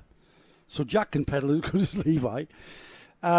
Levi's on the pole alongside Oliver Warner. Second row is Mike Kenworthy and Ryan Martin, the younger of the Martins. He starts on the second row. Third row is James Price and Matt Cater. Fourth row is Brett Knapp and Jason Cooper. Andy Martin is the father of Ryan Martin, and Andy will start on the 5th row alongside Josh Webb. Nicholas Clear will start alongside Lily Brahim on row 6, and then Chubbs Cortito White. Don't think he's taking part. I don't think he's out there. He must have had a problem. Probably yesterday. Thanks, Guy, for that. Thank Guy Hedford. Harry Power. If Angus wins, does he run the OMD? Oh, you've read that one out. I know. Yes. It was a very slow recovery. Normally they're quicker than getting the carts out. And The Crabby John was the chap that asked, how old are these lads? Yeah. And Miles Cook says, good old Llandow. Cafe does great food. Shout out to the girls. Yep. They'll be keeping the paddock fed and watered. Unfortunately, we haven't had time for a break, Nick. No. So if you want to go through or talk about anything you want, you're going to eat some strawberries. Okay, it's strawberry eating. I think the engines are being fired up, and we're getting ready to have the mod, the F300, out and away they go, and they are now joining the track for their warm lap. They are quite good at doing one warm lap. Normally they get going. A lot of electric starts on these ones, and some of them have got clutches as well. No, Guy Heffer, they're just this is Levi and Jack again. They're just guesting the first few rounds, see if they like the series, so not eligible for championship points. We on, Nick? Thank you. Thanks, Guy. Thanks for clearing that up. Well, I think they've took to this quite well, haven't they? Seems to be okay. I mean, we've seen Levi on a Rotax Max before. We know how quick Levi can be. This is completely different, I think. I mean, I don't know how reliable these carts are, or these engines are. I mean, you've got a £4,000 Rotax engine. You hope quite reliable. Not rotary engine. You hope quite reliable, wouldn't you? Yeah, I think so. Yeah, I think they probably are. And Levi's used to more power than grip. So yeah, he's taken to this very readily. Here they come, rolling round the Raymond's hairpin to begin their 12-minute main final. It's going to be Goodyear leading the way, and I'm at all surprised to see him lead them home as well. Nicely formed grid there, and Levi keeping everything nice and slow into the hook for the first time. The orange and black cart, as we suspected it might, leads into and out of there, and it's the number 5 of Mike Kenworthy who goes chasing off after him on the blue liveried machine into the right-hander. That is McWhirter's, and then that blast down the Lancaster curve into a very fast right-hander that they called Chandler's. Yeah, it's a bit far straight. It's where they go next, and they're going to sweep into the Dell, and it's the 46 of Oliver Warner who's currently running in third. Ryan Martin's in fourth, as they've only had a minor shuffle out from the grid positions, and Goodyear leads around the end of lap 1 with a lead of about half a second. So Kenworthy, Matt Cater's picked up 5th, Jason Cooper has picked up 6th. Yeah, I must remember, we are going to be screening the final round at Ella Park way off in October, but I think we'll do a bit of a paddock scout and find out who's on what sort of engine in this class, the F300s. Hopefully by then they may have even picked up some more entries. People finding out just how enjoyable these carts are to drive. They look a handful, don't they, Nick? What sort of chassis are they? They're sitting on standard Rotax chassis. They're sitting on yeah, pretty much. Yeah.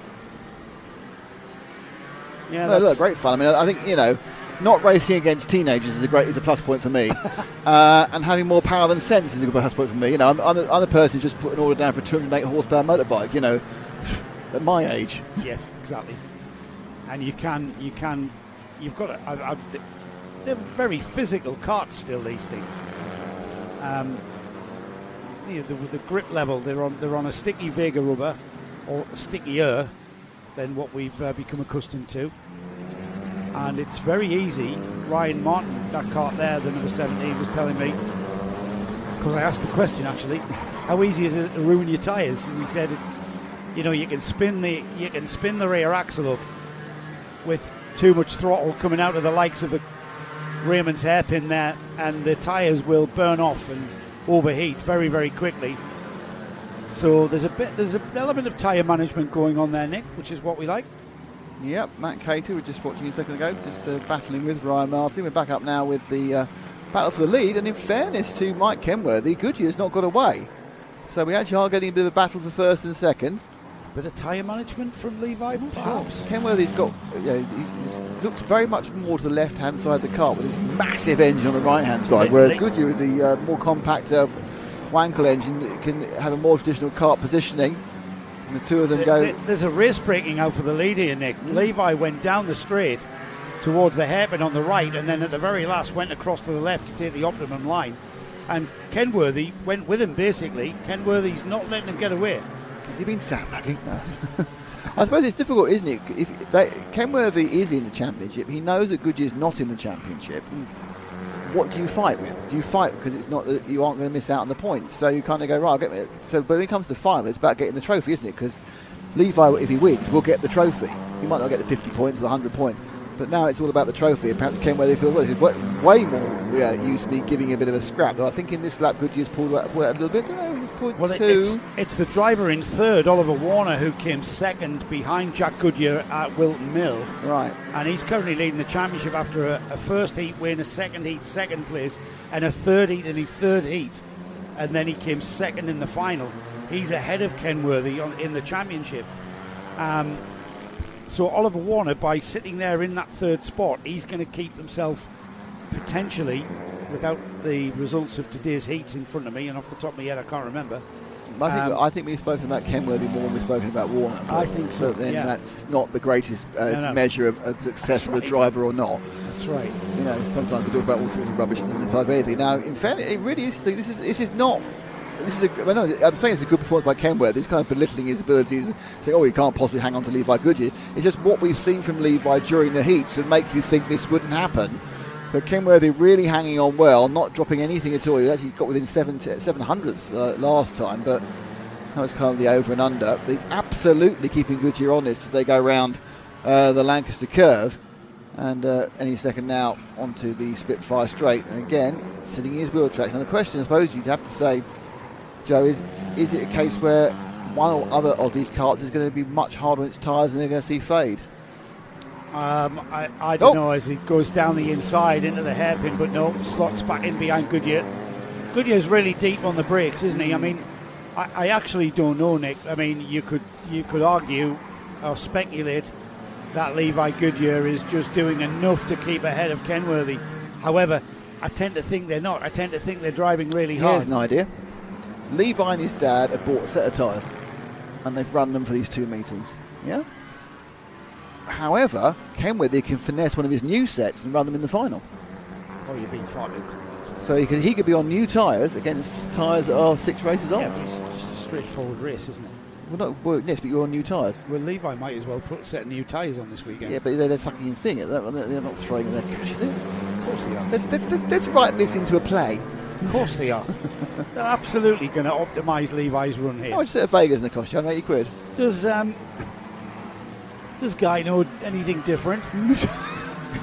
How much money have they spent this week? How much? Are they throwing money at Levi? Who had the bigger lunch? Yes. Are they burning tyres?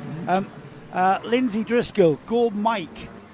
Mike Kenworthy's got to be. It's the only Mike in the field. He's going well. He's going well. He's dropped off a little bit now. He's coming out to half a second behind Levi. He's been giving himself a hurry up.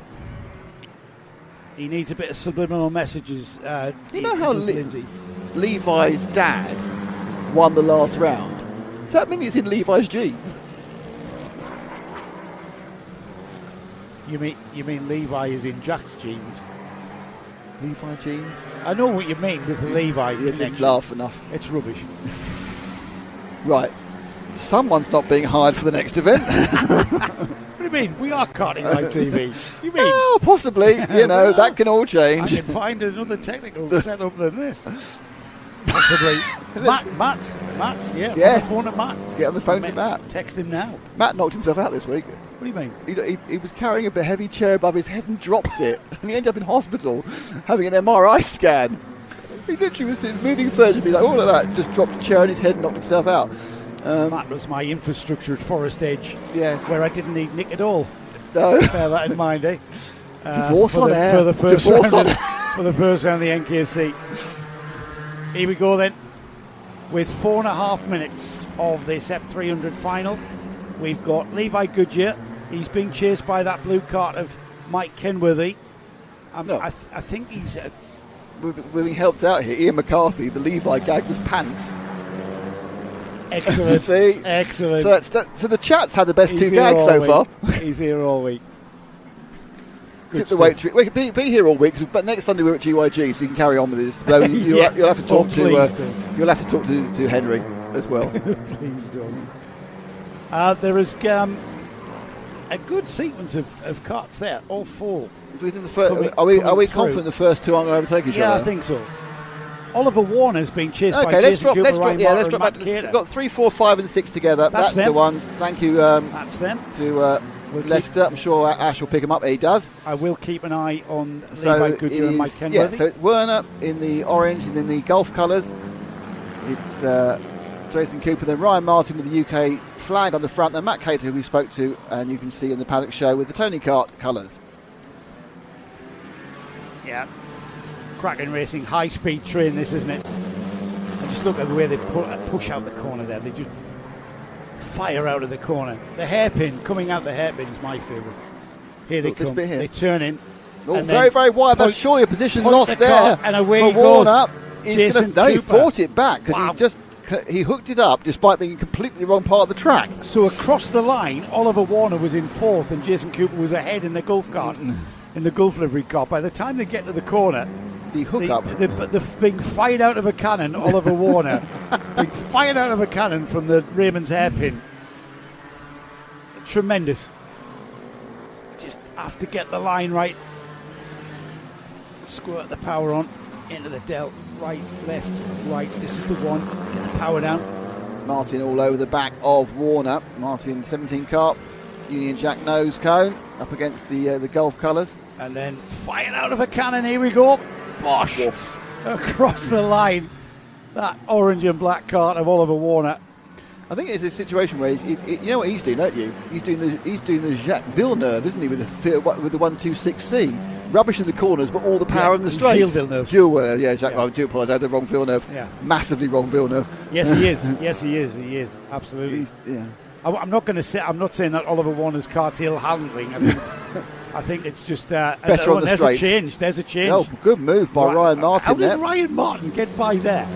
That's a flat-out piece of track. Here he comes. Maybe the lack of emphasis. He said Ryan Martin has gone. I've had enough, lads. Get out of my way. I want a podium position. There's still one to go. Get ready. Fire out of a cannon. Bosh! There they behind go. Him. Look at up that. The inside. It just got a little. They actually had a little bit coming together. Rear wheel to front wheel. That's the rear wheel of Martin, the front wheel of. You know what? If Cooper. you blast out of these corners, as we're seeing right there, when Ryan Martin tripped over Oliver Warner, if you're on the throttle slightly quicker than the cart in front, you whack it up the backside. Can I just point out the leaders are 20 seconds ahead of this pack?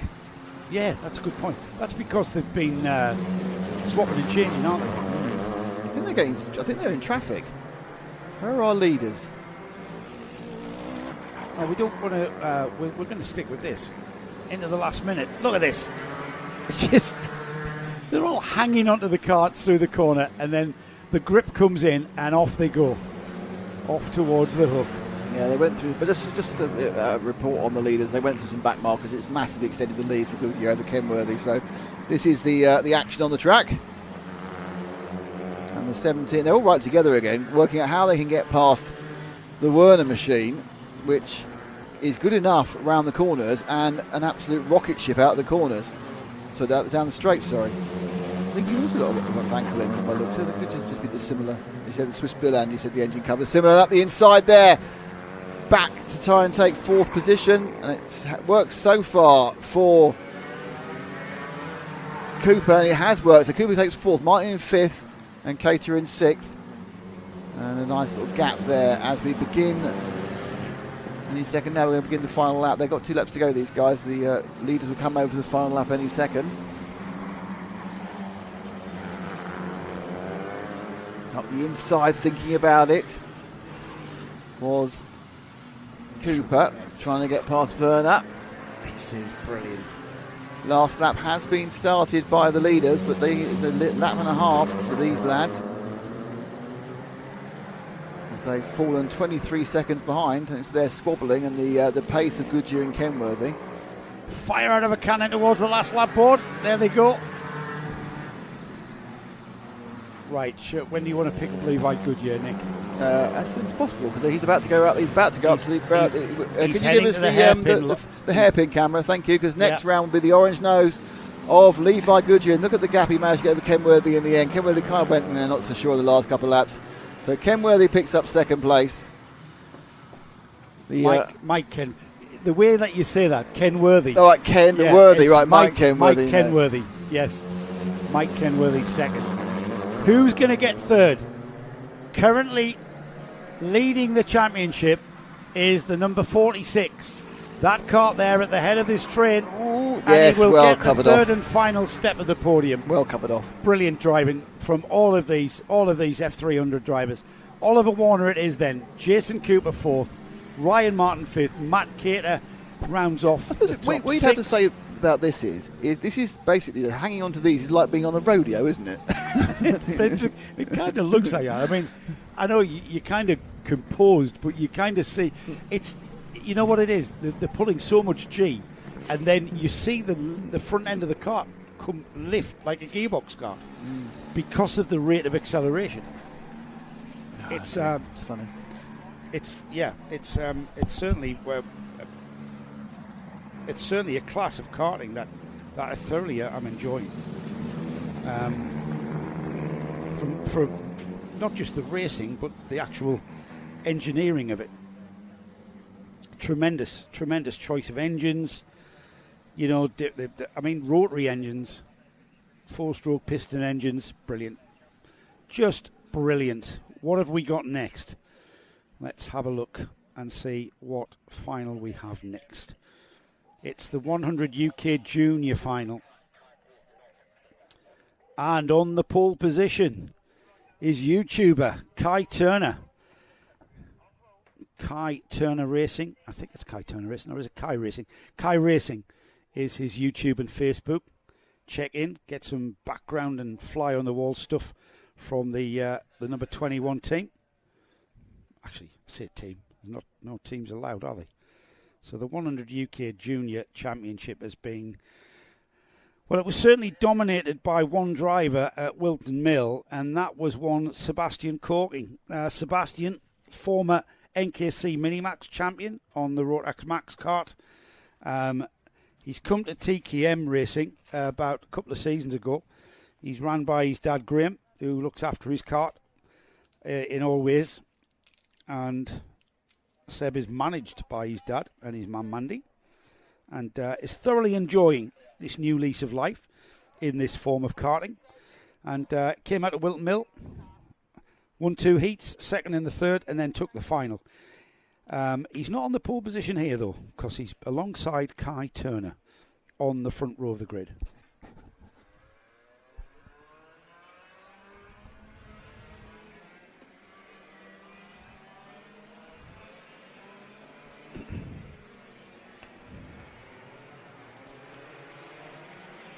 So the karts are being let out.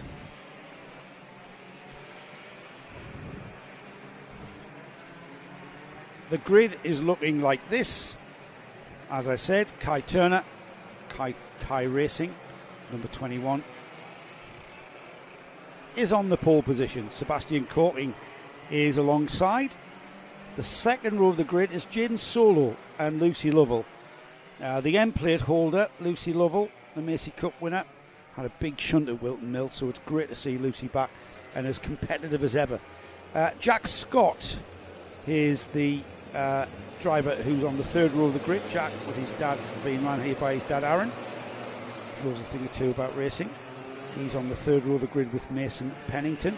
We've got Devon Giles and Lewis Nagai. Next up, Oliver Borg and Yelena Osbar Scott, who is currently third in the championship. I get a feeling they might be sent round again, Nick. No, really? Never. I don't believe that would ever happen at the TKM event. I think I was down to the sixth row of the grid. Ollie Robson and Cosmo Cameron were the next drivers, sixth row of the grid. Seventh row of the grid is Harry Bowler and Seth Jones. with on row 8, Logan Pedge and Zach Lowe. Leo Stern and Jessica Williams are next up. We've got 17, yeah. So I'm not quite sure who's missing. Whoops, didn't want to do that. Let's get that timing. Yeah, 17 carts. Who's missing then? So we've got one non-starter off that 18 cart grid, Nick. Well, we've seen a few carts have had problems during the course of the weekend. Track. Can young Kai Turner, after that great showing in that third heat, can he keep Seb Courtney? Seb, after that Wilton Mill round, came into this second round of the Access Series as favourite.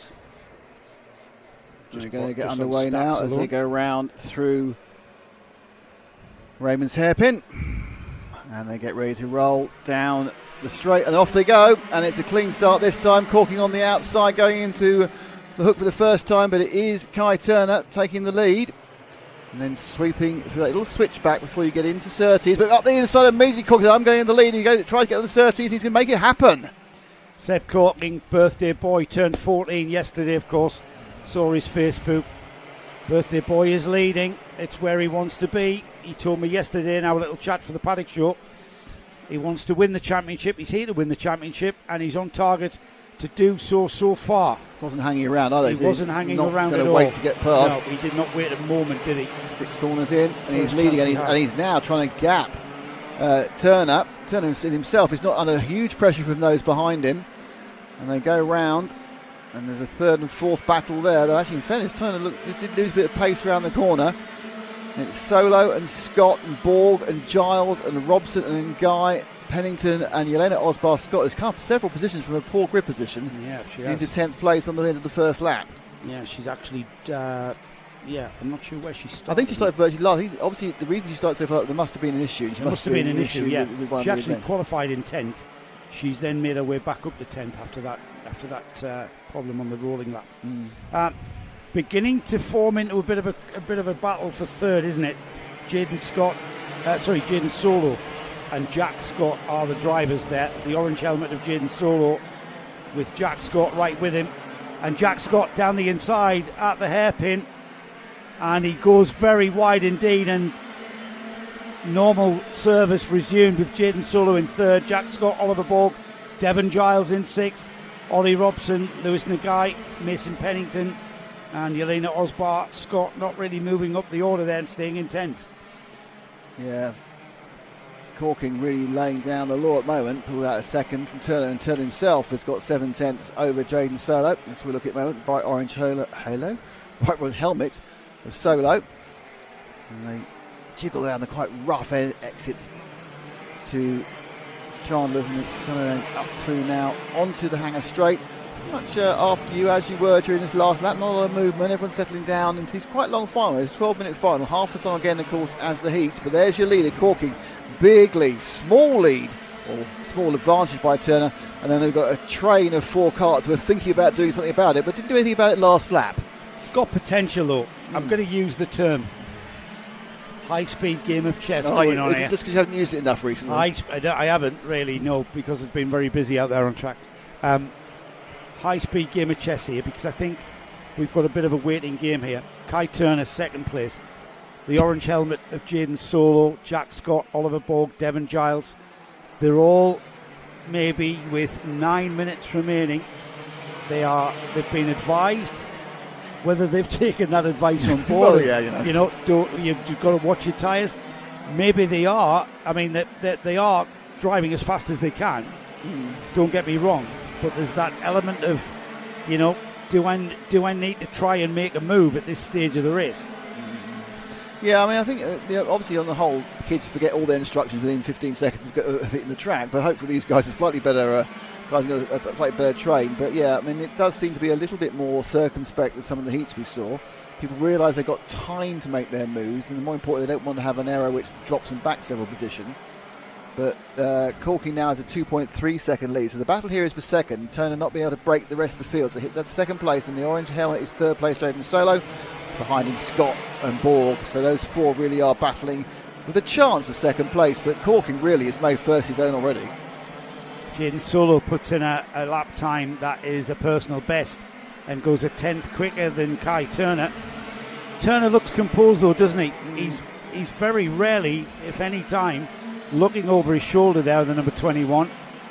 Keep up to date with Kai's racing with his YouTube channel as well. Called Kai Racing. Called Kai Racing, yes. Get some insight as to how his weekend's gone here at Llandow. I know we bring you what's happening on track, and at the moment he's doing very well.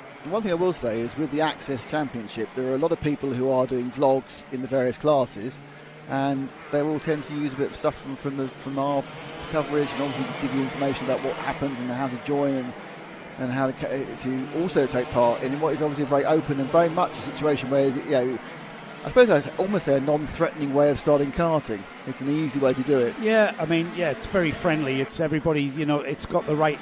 I mean, James Purchase, the title that they gave the series, James Purchase, James Cannon, Access Karting, exactly what it means. How do I access karting? How do I get involved? This is the national championship. If you get involved in your local hire car track or indoor track, and then how do I go about going out racing if you haven't got a club scene? And certainly Warden Law doesn't really have a summer club racing scene. Just can't get the grids. This is the thing to do, isn't it? A national championship, travelling all over the country. Jack Scott there, he's been run by his dad, Aaron, who's, you know, would Aaron class himself as a professional racing driver? I think so. He certainly raced at the top level. Well, whether or not he's raced at Le Mans, so he's raced at the very top level of sports car racing, and all sorts of other things, of course. And this is a great way of getting involved in karting, wherever, you know, whether you want to move on to the, you know, one of the big championships like Vera Tools British Championship or the Ultimate Karting Championship. This is a very, very good grounding. Or the Kart Championship. Or the Kart Championship, or the NKC, or any of the other national series. This is a great place to be. Or you just stay here. This is very much the place to be. This, if you are doing 100 UK Junior, is the premier championship in the country. Yeah, for juniors. That's true. Yeah, you won't get this class of racing in any of those series, will you? You have to move. You have to buy other kit. Go into Rotax. Move into a different class. I'm not sure. I'm not sure. I mean, Kai Turner, we know how quick he is, right? He's really quick. We know how quick Jaden Solo is. What a surname as well. Love that. Jack Scott. It's in his genes, Jack. You've got it in your genes, mate. You've got a lot of pace there. Oliver Borg, Devon Giles. Devon is the lad who's been run by his mum. Kart 28. He's a part of this train of karts. The drivers can see the timing board, Nick, and I think we're getting close to that time where we may see our pins going to be pulled. Yeah, it's usually the 2-minute board. I mean, the thing is, Kai Turner is in second, but realistically, for all intents and purposes, because Sebastian is so far ahead, 4.5 seconds, this is the only position that any of these drivers can hope to achieve, which is second. And in Venice, Solo looking a little bit more racy at this moment, as is Scott. Both of them moving around, seeing where they are, looking at the positioning. Where is Turner weak? Where is he strong? I just noticed there, Solo just a different line through Chandler's there. Maybe he's looking for what does my car do if I put it here? The thing is that you're not going to get. You just need to have a decent exit off the hook and a decent exit off the dell, and then you should be okay. Because everything else, it will be a horrendous lunge. Yeah, it will be. But those horrendous lunges are coming, Nick. those do or die moments are coming because we're almost at 3.5 minutes. We've got about 90 seconds before we hear them, metaphorically hear the ding, ding, ding of the 2-minute board. I think Solo's having a real think about what he's going to do. Yeah, he is. Also, when he's going to do it. Look at that. Kai Turner has woken up to that and a little bit of a tighter line through Chandler's. Yeah, Turner, he's the man who's got what they all want, which is second place. Now, interestingly, a little gap has opened up between Solo and Scott and Borg. Into the hairpin. The Raymond's hairpin, everybody fires out of there. We've got a challenge on Jack Scott from Oliver Borg. this is where it starts getting interesting. It's been a fascinating watch as Solo has a look down the inside of Turner. Put yellow flag it's out still there, just under 3 minutes though, and time's ticking. Is it too early, Nick? I think it's too early, unless he feels he is significantly faster than Kai Turner, because Turner now has got the hurry up, and that hurry up is, I think, slightly splitting these into two groups of two. Perhaps the 34 of Oliver Borg has a little bit of pace on Scott, don't know. Not being proven either way, but I wouldn't be at all surprised to see that the lap speeds are going up at the moment. They're looking to push more. By the way, in the lead is some child called Sebastian Corking, 14 years old and 5.5 seconds ahead. Yeah, he's pulled it out. It's what he wants to do. It's what he likes to do, is young Seb. We're familiar with Corking. Now, from Darlington, Turner, by the way. Is he from Darlow? Yes. Is that near Hull? Yeah. So Turner, I think Turner possibly needs to stop looking behind himself so much. He's a little bit over at the tight the line shoulder. Through Chandler's, though. That's not the optimum line through and there. it's going to mean he's going to lose velocity all the way down this straight. Now the key point is the next two corners, where you try and put a little bit more spurt on it, and he has managed to get a better drive out. So these four have broken into groups of two. Two pairs, yes. This is the Turner being challenged from Jaden Solo, Oliver Borg challenging Jack Scott. And then hanging around hoping something goes horribly wrong for everybody is Devon Giles. So definitely the 21 of Turner knows what's going on. He's not throwing the looks quite so much. He looks a little bit concerned a couple of corners ago. He's looking now. Oh, he looks left, looks right, and then looks left. Tight line through Chandler's again. Gets his foot down on towards the Dell. It's a chicane. It's a sweeping S of a chicane as well. And then a very tight exit. But this is important. And Turner looks quick out of there, Nick. Yeah, Turner's got the drive out that corner. He's going to probably why Solo's looking around the Surtees, McWhirters, Lancaster, Chandler sort of complex. So I think he's realised that on pure down the power straight, he's going to have an issue. You can close as close as you can be, which is like half a kart's length without actually being up the exhaust pipe. But it's got a tiny bit of pace advantage there. Jack Scott's coming. Yeah, so Scott's had enough of this 2x2. He's now making it 3x1. Scott's broken away from Oliver Borg, and I would say that we are going to see the last lap board. 11:50. Yep, they've got one of it laps to go. Corking will take the last lap board, and this is a absolute. Can't really call this one, can you? He does. I don't want to call this one. It seems to be advantage Turner just because of his ability to come off that last corner. Yeah, I think Kai Turner's got the pace to steer there. But this is where I think he may suffer a little bit. Depending if Jason Solo really wants to throw it in somewhere. Sun comes out. We may avoid the rain, which would be an absolute bonus. And they come on to Surtees for the final time in this 100 UK Junior Final. Good lines again by Turner. He's not giving anything away. And he's really, really good through there. Just wondering if Scott's also now so he's slightly concerned about Scott. Turner's just shutting the door where he needs to. He keeps the door closed. We're at the Dell, and then it's going to be the run down to the hairpin. This is where Turner has proved to be really quick. They close up now. When Turner hits the curb, has that been to his detriment? As Seb Corking comes down to the final turn. There's Seb already going across the line now. Crossing the line is Seb Corking, and it was indeed. There we go, and they've gone across in that order. Turner, Solo, Scott. No big moves around the last hairpin. So it's Sebastian Corking who takes that one. Kai Turner, who was in second place for the entire race apart from one lap. There's our leader, our winner, should I say. Jaden Solo picks up third place. Jack Scott fourth. Great racing by all of them, as was Oliver Borg. Devon Giles sat there hoping they were going to fall over each other. They just wouldn't. Ollie Robinson was 7th, Yelena Osbar Scott was 8th, Mason Pennington was 9th, Louis Ngai was 10th, Cosmo Cameron was 11th, Harry Bowler was 12th, Zach Lowe was 13th, Zach Lowe 14th, Logan Pedge was 15th, Leo Stern was 16th, and Jessica Williams was 17th. Hand in the air from Sebastian Corking, who will retain and strengthen that championship bid in the Access Karting Championship. It was a very, very strong drive from him.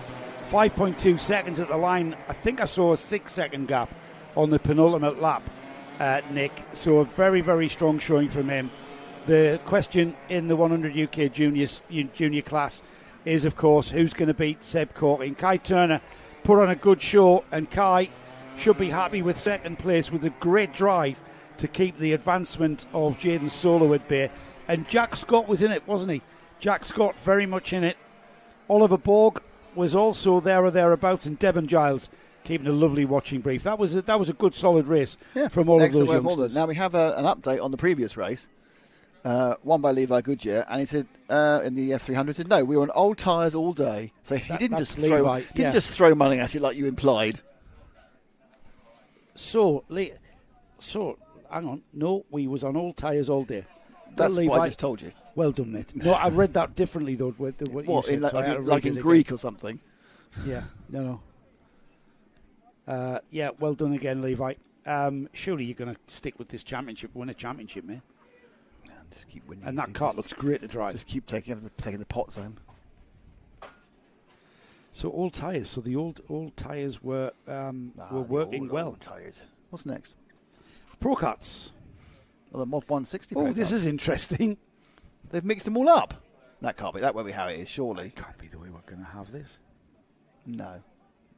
That can't be the way. Well, that's the way the points have finished within their classes. Yes, that needs to be sub-split at this this is going to be easy for me to work out. How many races are left, Ash wants to know? I assume this is some sort of toilet-based request. Toilet-based request from Ash, our cameraman.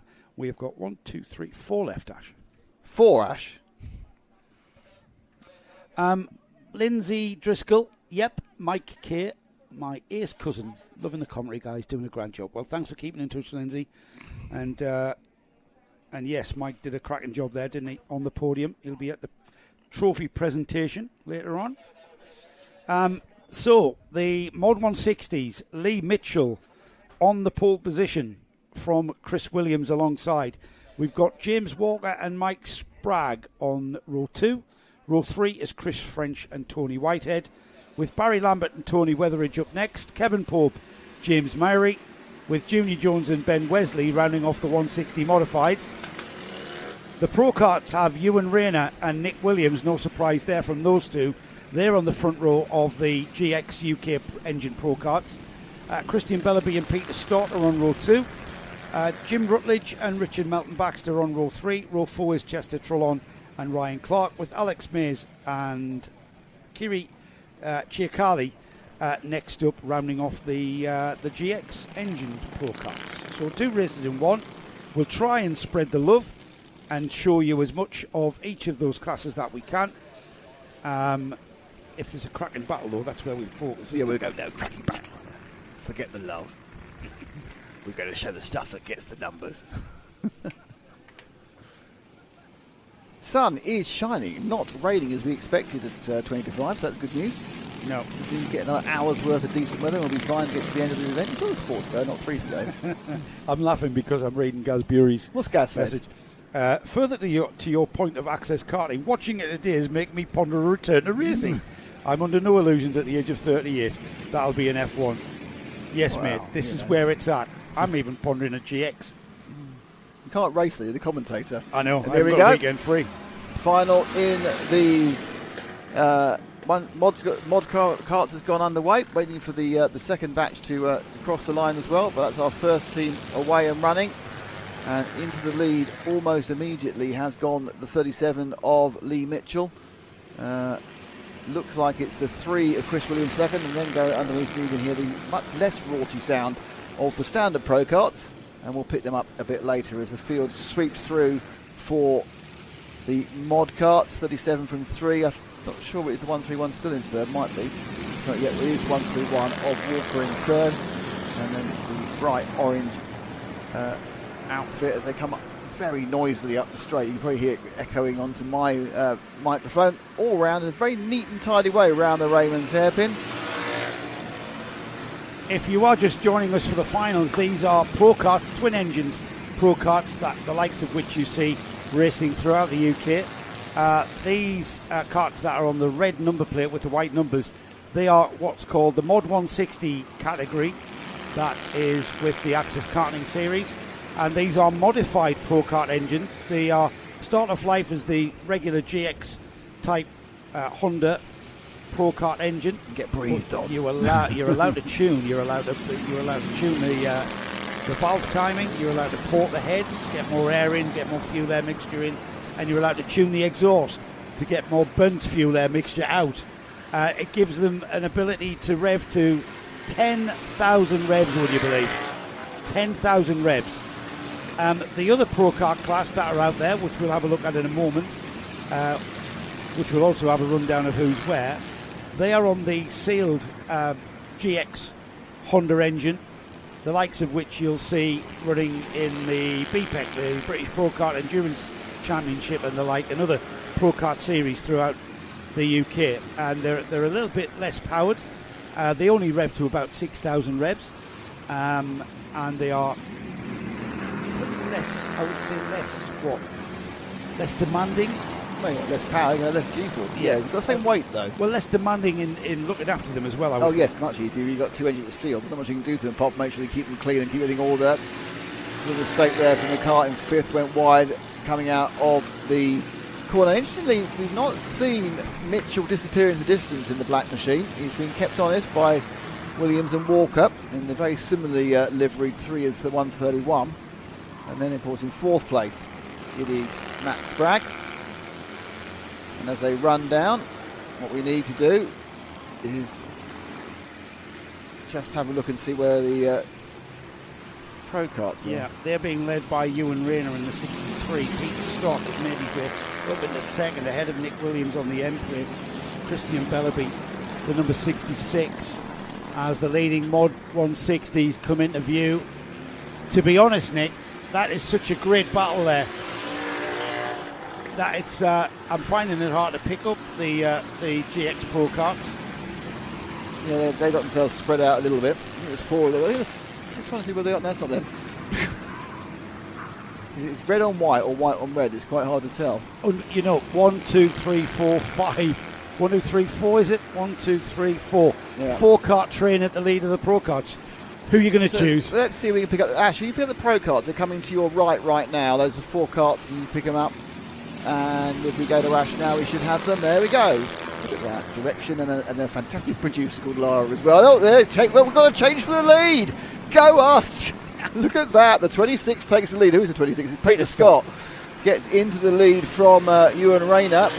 Waited for the cameras to turn up and said, I'm going for the lead. So these are the non-modded ones. And we're so chuffed about that. We've got a replay. It's very good. It's that gap, isn't it? Yeah. At McGuirt's. Because obviously normally we miss that by half a lap. Absolutely, yeah, absolutely. Put your lottery tickets on, Nicholas. We did. You won £3.60.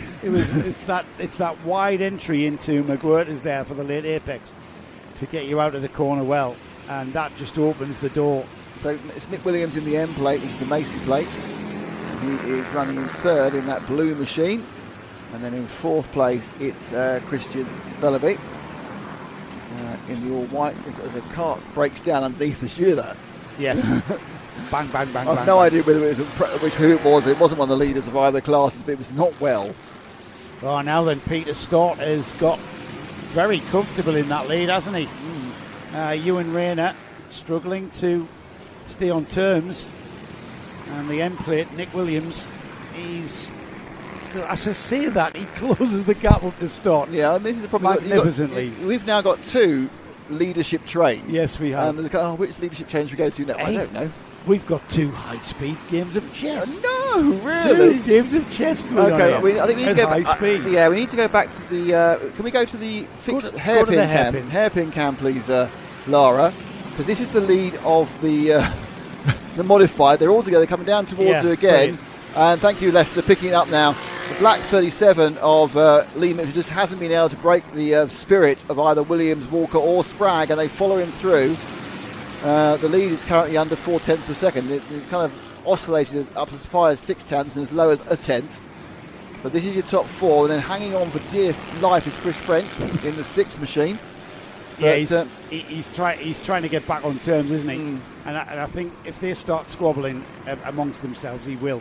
In fact, he already is, kind of thing. I don't think anyone's going maximum speed. They could be. Possibly to Mitchell, who I think would probably be further ahead. Now, interesting, there's a bit of a gap appearing between Williams and Walker.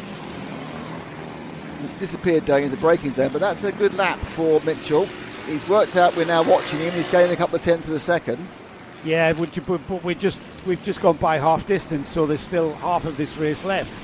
And the way that these things ebb and flow, again, there's got to have been an element of tyre management. They don't want to overdrive their tyres. So it's not that they're going slowly. They are still driving as fast as they can. They're just not going for any chances and not pushing to overtake.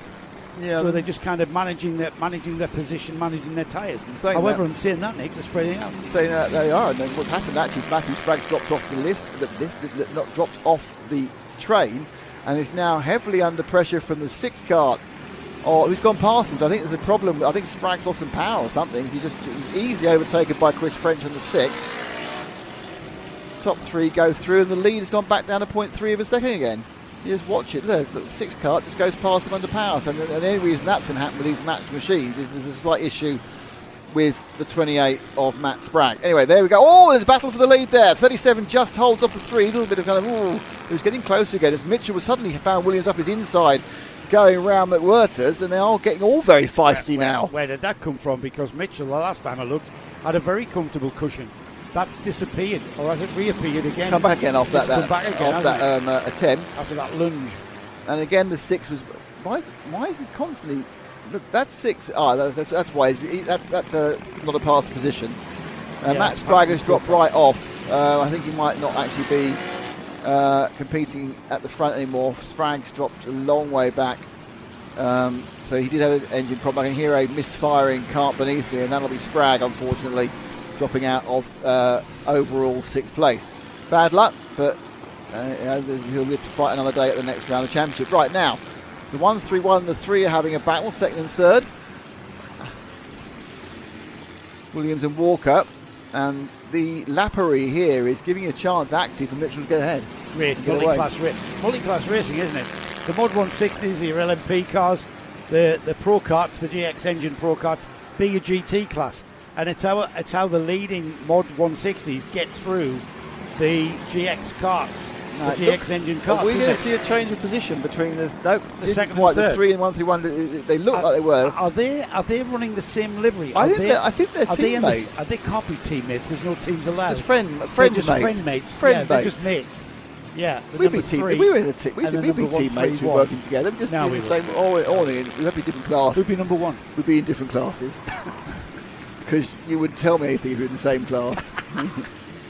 You deliberately scupper me. No, I know exactly what you're like, because that's how you've been when we've ever gone karting in the past. You are awful human being. I am. I turn horrible. You are a horrible human being. Horrible. So the only thing to do would be in different classes, then you'd be fine. Turn horrible. I sometimes discuss myself. Just change. Put the helmet on and you completely change. Awful. Horrible person. Oh, yeah. What was you said to me? I know you can get half a second. Where I'm not telling you. No, because you got too close to me. That's why. Yeah. Just over 2 minutes then, and Lee Mitchell has somehow managed to pull a cushion of just 7 tenths, almost 8 tenths of a second. And is that because maybe Chris Williams and James Walker have come together? Now they start working together. And now they try and bring that gap back down. I think Williams had a difficult lap. I think it was during the Lappery. It didn't work as well. Getting through the got through the traffic better, Yeah. Going up towards the Raymond's hairpin. And the lead's not really... It was 7 tenths last time. It looks pretty similar this time. It's spread out in the GX UK Pro Kart as well. Peter Stott leads by about 8 tenths from Ewan Rayner. Nick Williams is a further one. Yeah, but let's not go back there because we saw the change to the lead. So we've won that one. And if we go back and it changes back again, we've lost it. We've won that whole event there. Something will happen here. Yeah, that's it. So we don't tempt fate. We got the lead changed. We never mentioned it again. We scripted that. Tried to. Great scenes here from Llandow. I love that shot where the trees cast a shade across the track. You're a racing romantic, aren't you? I am a racing romantic. Good job it's not wet, because that would take ages to dry without the sun on it.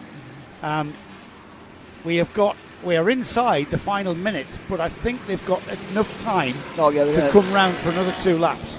05, they will do. Yeah, they will do.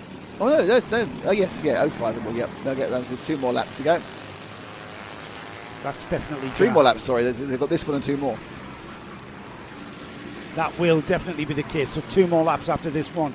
So if anybody out there, any of these drivers are thinking about maybe having a go, time is running out to do so. They're going to have maybe 2 more opportunities next time. And if anything, Nick, this looks like it's spacing out even further. Chris French dropping off the back there of that. Walker, and Walker's completely lost Chris Williams. Yeah, not quite sure how far Mitchell and Williams are apart. That was coming down by hundredths. Oh, it's very much closer. First and second are very close now. Down to 4/10. There they are. First and second right now together. The 37. I'm not sure whether that's why there's been a mistake from Mitchell, or perhaps Williams got some pace. Well, that's why James Walker has fallen back off Chris Williams. Chris Williams, I think, has found pace. On saying that, Chris French has just put in the fastest lap on lap 14. And we are now on the ultimate lap. And there's traffic again. And the 37 of Mitchell got a little bit cut off there. But they're trying to get out of the way. And it's all get out of the way, get out of the way. I'm trying to win a race. And he obviously he's blocked now. Is he going to stop him getting the drive out the corner? Hanging back deliberately there, yes, I thought, was Williams to get the slingshot. I think it's visually worked, but this is a misleading angle. We've seen it before, but it's not a misleading angle. It's actually what's happened. He got the nose a different black person, black outfitted person. It's Lee Mitchell that will lead across the line. I was looking at the overalls there, and Chris Williams. Time running out for Chris now, but look at that closing right up, looking for that gap into that right-hander.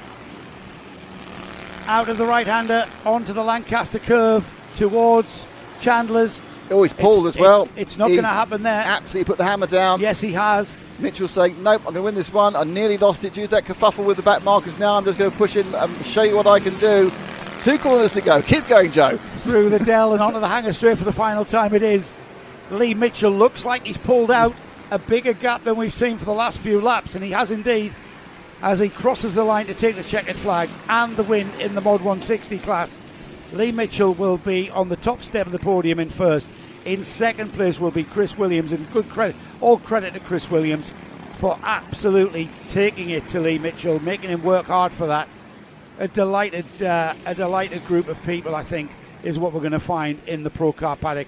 James Walker was in 3rd spot, Chris French 4th, Tony Weatheridge finished 5th, Tony Whitehead 6th, Barry Lambert 7th, Peter Stott was the first of the GX Pro Karts, down in 8th place overall, but he will take the win in the GX class. Ewan Rayner was 2nd in the GX class, Nick Williams 3rd, Christian Bellaby 4th, and then we had Chester Trollon, Ryan Clark, Alex Mays, Kiri Chikali, and Jim Rutledge, the last of the GX finishers.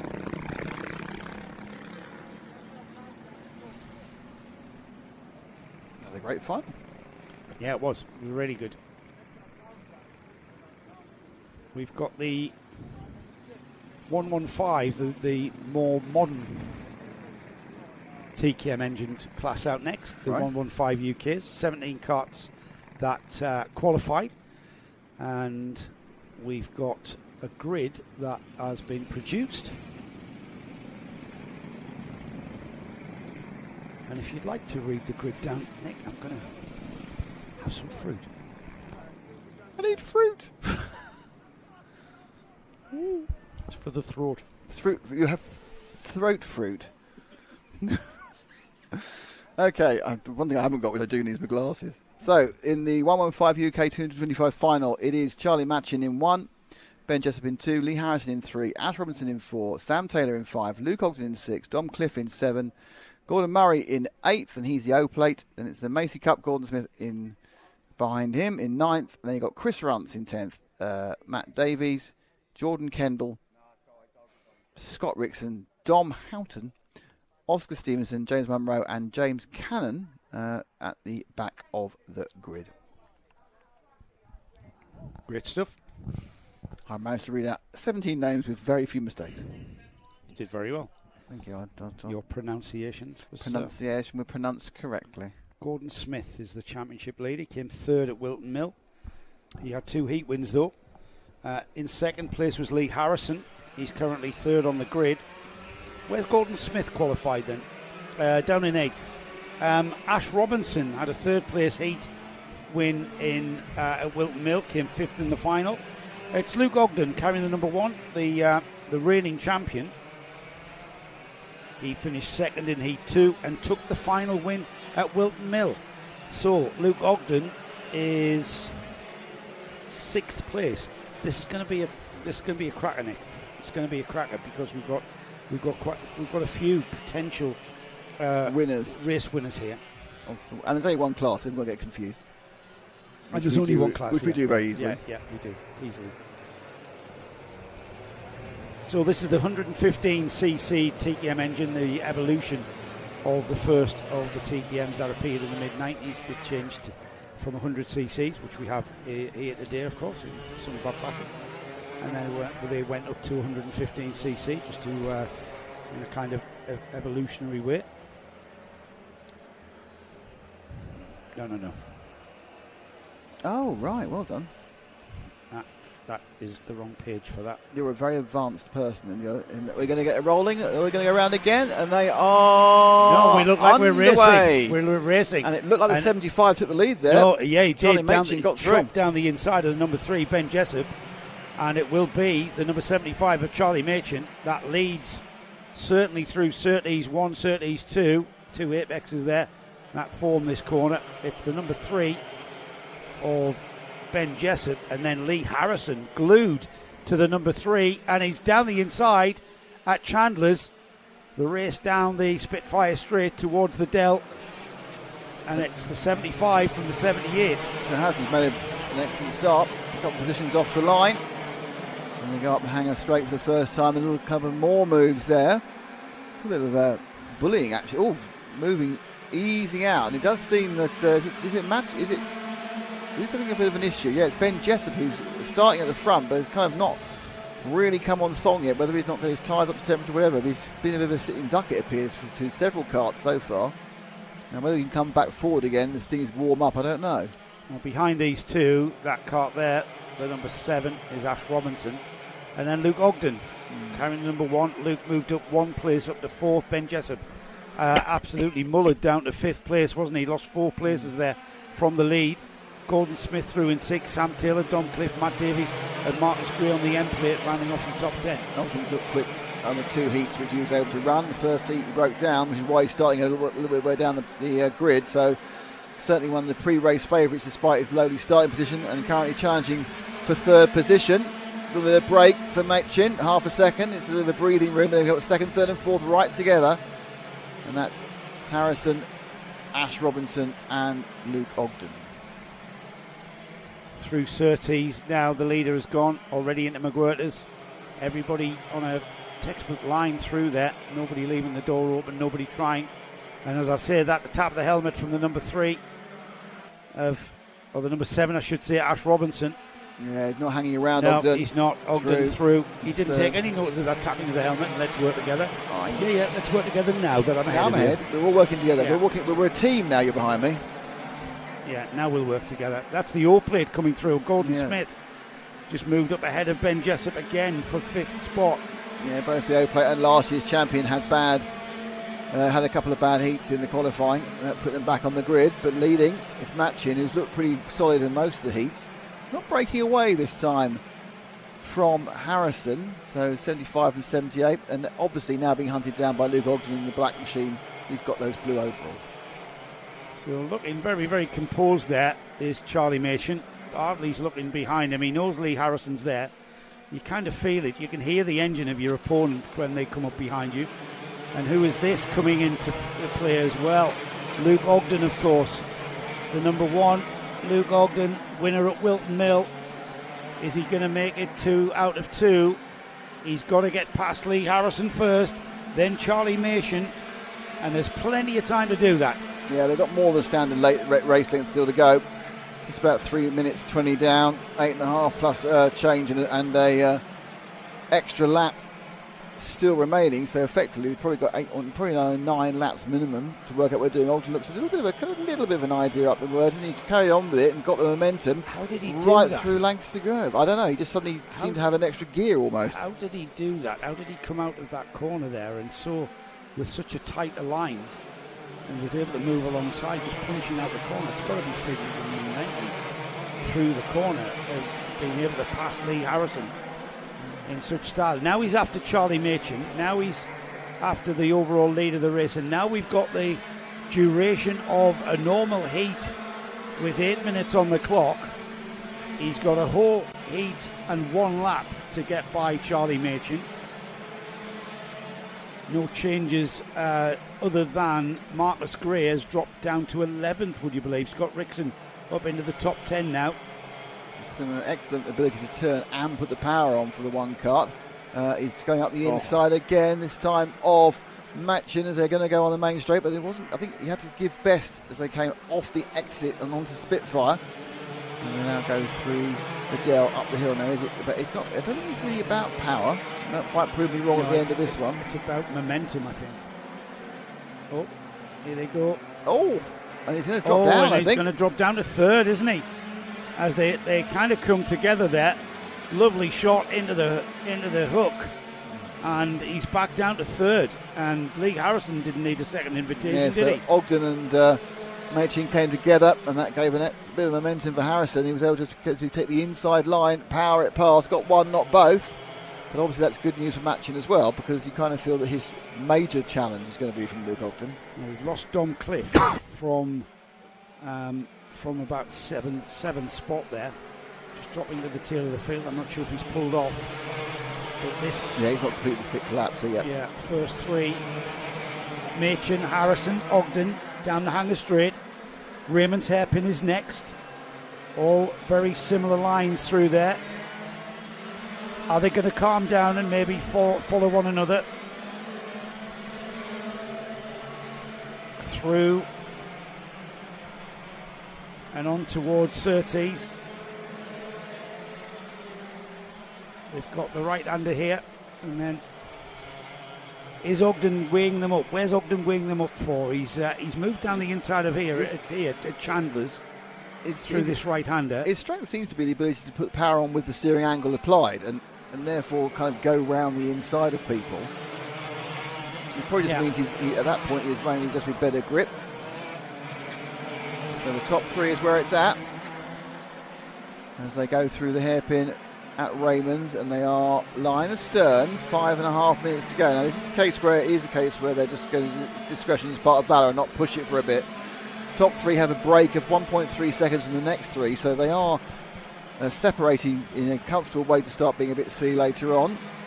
I think Ogden really wants to be in second place, so I don't think he's particularly enjoying this new view of the rear of Lee Harrison. And as to prove the point, they have a little look at each other as they go round the bend, and he should be able to exit in front as they go down Spitfire and have picked up second indeed. So Ogden now in second and Harrison in 3rd. He likes that. Luke Ogden likes that inside line at Chandler's. It's a very fast right-hander, and you've got to be coming out of the McGuirter's hairpin and carrying the speed all the way down the Lancaster Straight. Now we can have another look at the leader, Charlie Machin. There's the top 3. Gordon Smith on the O-plate is a little bit sort of a lonely 4th place with Ash Robinson and Ben Jessup then coming together behind him for 5th and 6th. But that's the number 1 through the Surtees left-hander. This is where he's strong, but I think that possibly Machin realised this after 4 heats. Just going to try and get a bit closer. Nope, you're not having it.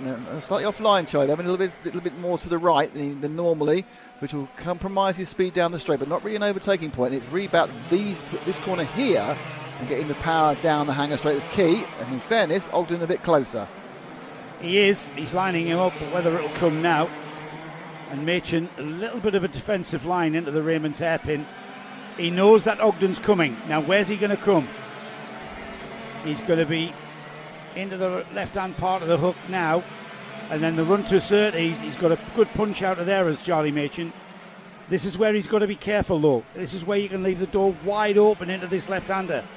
Not so much, though. See what Machin did there. Didn't leave enough gap for a cart's width to come through. He's not quite with him at Chandler's as well.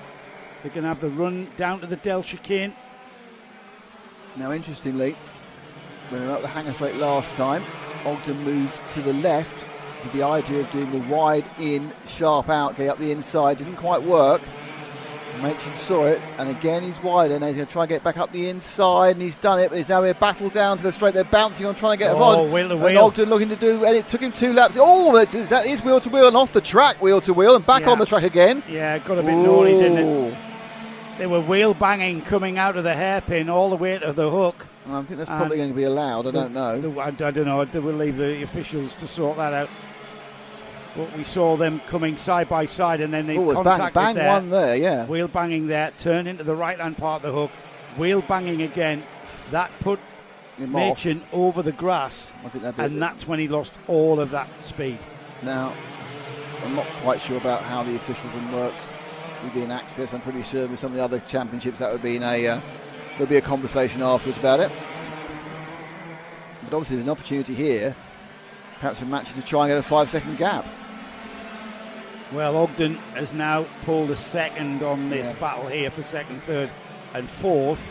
We've got Charlie Machin, Lee Harrison, Gordon Smith coming together. Last 2 steps of the podium is up for grabs.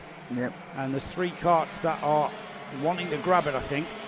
Ogden's gone now. He will cross the line in first. Whether he retains that first place is going to be down to a conversation with the stewards. And it looks like second and third are battling now. Down towards... There's 3 of them doing it. The right-hander, the left-hander and the right-hander. That is the Dell. And then if anybody's going to have a try, it's into the hairpin maybe for the O-plate holder. Gordon Smith. Oh, dives down the inside. Thinks better of it though. Slots back inside. It's quite heavy back out, that wasn't it? It was quite, I think I can. No, I can't do it. No, it's fine. Yeah. I'm going to have a try. He's lost a couple of tenths in not doing it, but and that had more to do with Lee Harrison just being stoic and just holding his line there. Yeah. If you don't try, you don't win, do you? Yeah. He's had a look at it. He can file that under. Let's have another go. You've got a free couple of tenths there by a minor mistake by Harrison going through the axis of Lancaster Curve. And that has given a bit of breathing room to Charlie Machin, with these 2 battling hard for third place. Laps to go, perhaps 3 laps left. As we cross over the 11 minutes down. Oh, and he's another try down the inside of the hairpin. This time he's got the position.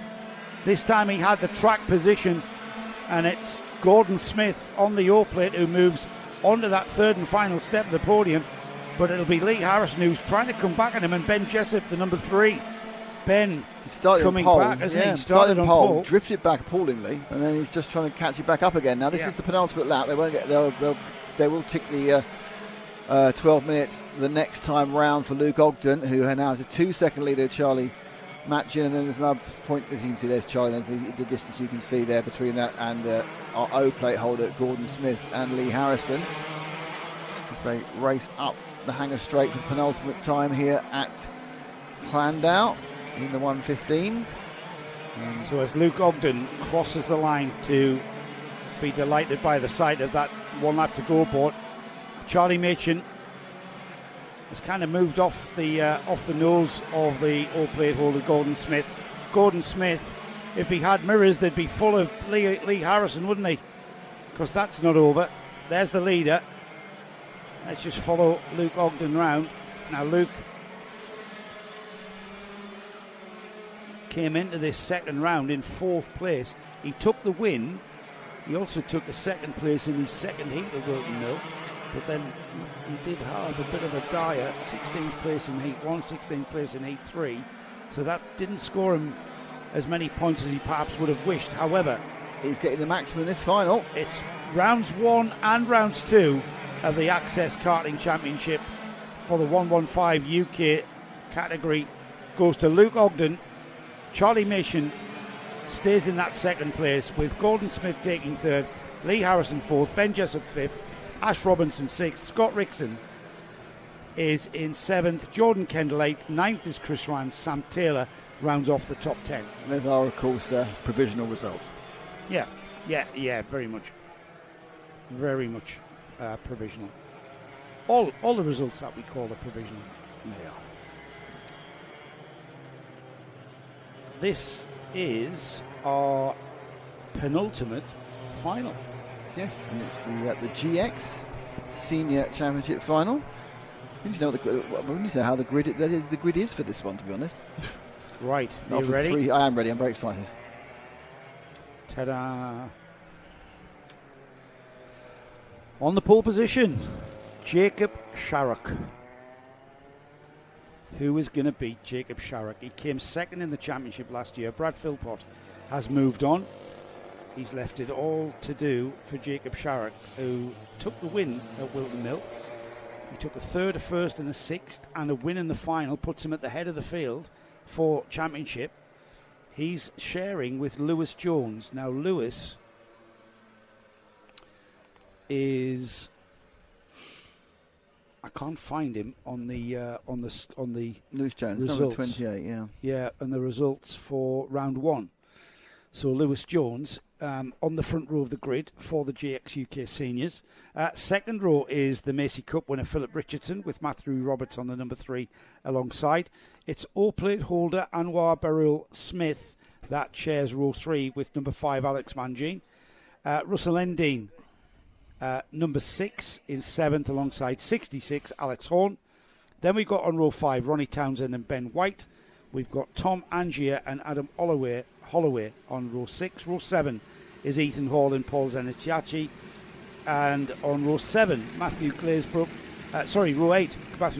and Harvey Still. Row 9 is Matthew Davis and Anthony Cassels. Row 10, Oscar Priotti and Simon Fuller, with Kyle Broad and Paul Handley next. First of the novices in 23rd place, that's Harley Smith with Ash Candola alongside him. Row 13 is Tim Kansas and Sam Hooper, with Sam Gunston, Daniel Howarth next. Elliot Price, second of the novices, with Lennox Ferguson Walker alongside. Another novice, Simon Dean, qualifies 31st, with the two novices, William Brightman and Oliver Smith, rounding off a 33 kart field. I predict this could be quite spectacular, but there is a clear favourite in the number 2 kart.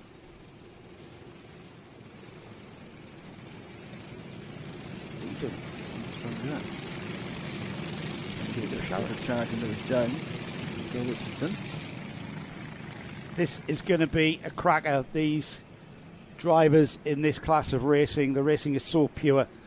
They're not necessarily the fastest karts out there, but then again, British touring cars aren't as quick as British GTs, but the crowds flock to see the British touring cars, and it's all about the racing, and that's what we're going to find here right now as they go into turn 1, the hook, the first the right, then the hairpin left, and then the fast right-hand exit, and it's the number 2 of Jacob Sharrock. That looks composed as anything. Yep. Looks like he's sitting in a garden having a cup of tea at the wheel of that number 2. He's leading with great ease. The M plate's gone back at least one. I think he's running 4th, but 1-2, and it is, I think, Lewis Jones in 2nd. I'm not quite sure who's picked up into 3rd place. I think Matthew Roberts is in the 3 car, but just rather than spectator, we'll wait for the rather more obvious indication of the numbers. Yeah, it is a 3 and 3rd, so Roberts has picked up 3rd place. And they'll come across the there's a kind of a massive kerfuffle. 2 or 3 karts in trouble. That's the 99. He's had a nightmare. Yeah, he has the 99. If I can just grab it's Paul Handley, of course. Paul's had a few problems during the day. Certainly the brightest coloured kart out there, isn't he? But out of the front, not breaking away, is Sharrock. He's got Lewis Jones right on his rear bumper. They've given themselves a little bit of breathing room to Matthew Roberts in the yellow and blue machine. But they go round and onto the Lancaster curve for the second time competitively in this final. You've got 5 karts sort of thinking about being in the battle for the lead. Yeah, first 2, then a bit of a gap. Then you've got Matthew Roberts, Philip Richardson and Anwar Beryl Smith. Beryl Smith looking very, very racy indeed, coming up onto the back of the Macy plate holder and looking like he might challenge Anwar. Challenging, is he? No, not at all. And you're right, Nick, the 2 become 5 in a moment, any moment now, as they plenty of time left. We're only 2 minutes in. Yeah, I think there's an element here about, certainly with Lewis Jones. I think Lewis Jones is not particularly interested in overtaking Jacob Sharrock at the moment. He's really following his footsteps. He's not in any way looking to make any manoeuvres there. Whether what he's trying to do is just thin the field out by spending a few laps going really quickly and just to try and break a few of the others, so he's not dealing with a 15 kart train, and then see where you go from here. Well, the kart in third place, Matthew Roberts, who seems to have Philip Richardson and Anwar Beryl Smith, I should say, attached by bungee cords to his rear bumper, and they are dragging up to those first two karts. And I would say that's pretty much a 5-kart train now. I'll give you that. Yeah. Ronnie Townsend and Russell Ending circulating together in 6th and 7th. Then we've got Alex Horn, Alex Van Gien and Tom Angier rounding off the top 10 in a group of 3. Not that far behind them. A little bit of a look up the outside there, thinking about what might be to come later on from Lewis Jones. But Sharrock, as you say, relaxed, and certainly that gap between first, second and third has now disappeared. And it's a comfort kart length which Roberts holds back from Jones, and then you've got Richardson and Anwar Beryl Smith. And you've got a little bit of a gap there between third and fourth, that'll ebb and flow and close again. High-speed game of chess. Throw a 10 everything. High-speed game of chess, this, mate. When you pull the pin. Yeah, they're not. When you pull the trigger. I think that the only person who's really quite keen to move forward at the moment is 5th place Beryl Smith, who would very much like to get past Philip Richardson. I don't think he feels there's quite the pace in Richardson that he has. I'm not saying that's true, but that's what he feels. I think we've got Jacob Sharrock there. I think Jacob is controlling the pace a little bit. I think he's doing it all. Just what he needs to do. Oh, and there's a gap, and that gap was filled by Lewis Jones. Yeah, you make a tiny mistake. And Lewis Jones is an unknown entity from round 1 because he wasn't there. Yeah. From what I can gather, from what I can see. So nice move from Jones to watch this one again. It's another one at McWhirter's, isn't it? The ideal line is that late turning, but you leave the door open. He went very wide. And that's because that's the line. Look, he was aimed at the apex. No one else is wider than that. I think Sharrock make it. Yeah, you reckon? Yeah, they've got a big area. I'm going to come back anyway. I'm not being in the lead here. So Sharrock will be shown in the lead again for the entirety of that lap, and that never happened. Now this 5, if they continue... They are 5. Yeah, if this 5 are tied together with bungee cords, if they continue swapping positions, then the karts behind them, which are not that far away, those 2 at least, will join in. Yeah, and now looking just a chance. It's the 3 kart of Roberts. He's going to get Jones. He's going to have to tough it out. It's not always. It looks like he has. I think he just got the edge he needed to get round Chandler's. Now they have given a minor break to Sharrock because of their squabbling, and they're going to have to close that down next. That's the most important thing, is to close that gap down rather, because if he gets away, getting him back to really hard, and up comes the Macy plate holder. Roberts also have a little bit of a think about going past Jones. They've all caught back up to Sharrock. It was very amicable squabbling, wasn't it? He didn't fight him that hard, did Lewis, and it was probably sensible, because what you don't want to do is slow yourself down and let Sharrock just disappear. Yeah. Sharrock is leading, but he's now still taking that wide line. Yeah, it's probably theoretically the quickest, but these are exceptionally vulnerable. He is still vulnerable into that corner.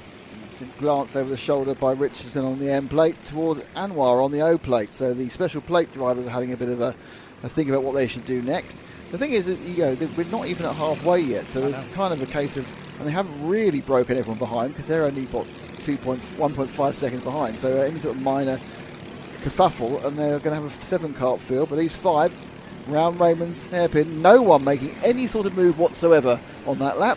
No. Absolutely Everybody fine. Are happy to sit where they are. The trigger was pulled. I think it was an opportunist move by Lewis Jones. He saw the door open. He thought, I might as well have a bit of leading. Jacob Sharrock said, hang on, mate, that's not in the script. I'm having that back. And has resumed. Looks over his shoulder there. He sees Matthew Roberts. Hard to miss that bright blue and yellow. Yeah, there's a little bit of movement. The lead between just the 5th to 6th gap came down by a couple of tenths last time as well. But they should be able to keep it up again. There's a big, long chain. They're helping themselves out with all the slipstreaming. They are slightly, every now and again, it looks like they're going to drop Anwar when they're going around the outside there was Jones thinking about something. So this lap they were having a bit of a go, but he did nothing. Nothing changed. Into the hook then. There's about 5 minutes, there is 5 minutes remaining, so plenty of time for this high-speed game of chess to become less of a checkmate and a Less of a stalemate, I should say. And more of a checkmate. More of a checkmate. There we go. Yep. Can I do that again? Well, yeah, go on, you come in Can again. I do that again? through Chandler's. Yeah, the third place, there's a kind of a element there. I'm just really wondering what Lewis Jones is going to do, because I think he's under pressure from behind. He can't let it affect him. He's got to try and keep himself as close as possible to second. That's the end plate with the green helmet of Philip Richardson. And what Beryl Smith and the O plate's kind of been sitting in fifth for a while. A little look to the right there by our second place man Matthew Roberts, but Sharrock wasn't really perturbed by it. And it wasn't really a particularly serious examination. He's gone past him once. I doubt he'll be given that offer again in the last 2 or 3 laps. So now he has to work out where he can get past him in the future and take the lead. That's our second place man on the 3 plate, Matthew Roberts. Noticed Alex Van Gien dropped down the previous lap there to 10th place behind Tom Angier. They're having a great little battle themselves, and that's the thing about this GX UK senior category. You can find somebody to race with all the way down the field. It's not necessarily about this part of the field, i.e. the front. So it is for us. You can find it is, yes. Oh, and all sorts kicks off there, and we've got Lewis Jones dropping down, I think. No, he didn't, because he toughed it out. Well, he went side by side with the number 3 Matthew Roberts, and then found himself on the outside. So maybe with just coming up to 3 minutes, they know exactly how long's to go, Nick. There we go. And there's Roberts down the inside of the number 3 again. Roberts is really having had enough of this now. He wants to have another bash at the lead, isn't he? And there's an element also which is bringing the end plate of Richardson and the open. Oh, a mistake there. Going slightly. Oh, he realised it. He knows and got there wide. Goes Anwar Beryl Smith into 4th place. It was a mistake, and we've seen people go one wheel too wide on that exact corner 4 or 5 times. He just lose the drive, and now he's got to find a way of getting back past Anwar again. He knew it, didn't he? He knew it. Sharrock at the front of the field, putting his head down below the steering wheel just to reduce the airflow. They all pour around that Raymond's hairpin and then on towards through the sweeps. That starts the lap here into turn 1, which is the hook. It's turns 1, 2 and 3 actually, if you want to be pedantic. Yeah, but look at that. Jones attacking Roberts, that's letting Sharrock get away. Yes, he is. This is Lewis Jones' favourite spot here. If the door is left open, which it wasn't by Matthew Roberts on the yellow and blue EOS. Yeah, I think Roberts at this point if Roberts has got anything, he needs to throw it out now just to give himself a bit of breathing space over Jones, who's really looking racy. But any movement he does to go past Roberts is going to cost them both time in relation to Sharrock. And Sharrock's had a good lap here. Sharrock's now managed to get a little bit of daylight with just under 2 minutes and a lap to run. We have underneath the 2 minute bell has metaphorically sounded, and time. These drivers will know time is running out, but you can't just turn left or right and drive past the cart in front. You've got to time it all, get it all very right, keep the momentum on your cart. And if anything, Sharrock has got a little bit of a cushion there. That can disappear in the blink of an eye if he just gets a wheel wrong. But he's carrying the number 2. He's the 2024 vice champion. I'll tell you who's looking racier, and that's Beryl Smith, the O-plate holder. He's from slightly hanging back. He's now absolutely on the tail of the 4th, and now he's probably thinking, I've got 3 laps or so, possibly 4 and outside, 3.5 laps at the outside, to try and do something, get myself on the podium at least.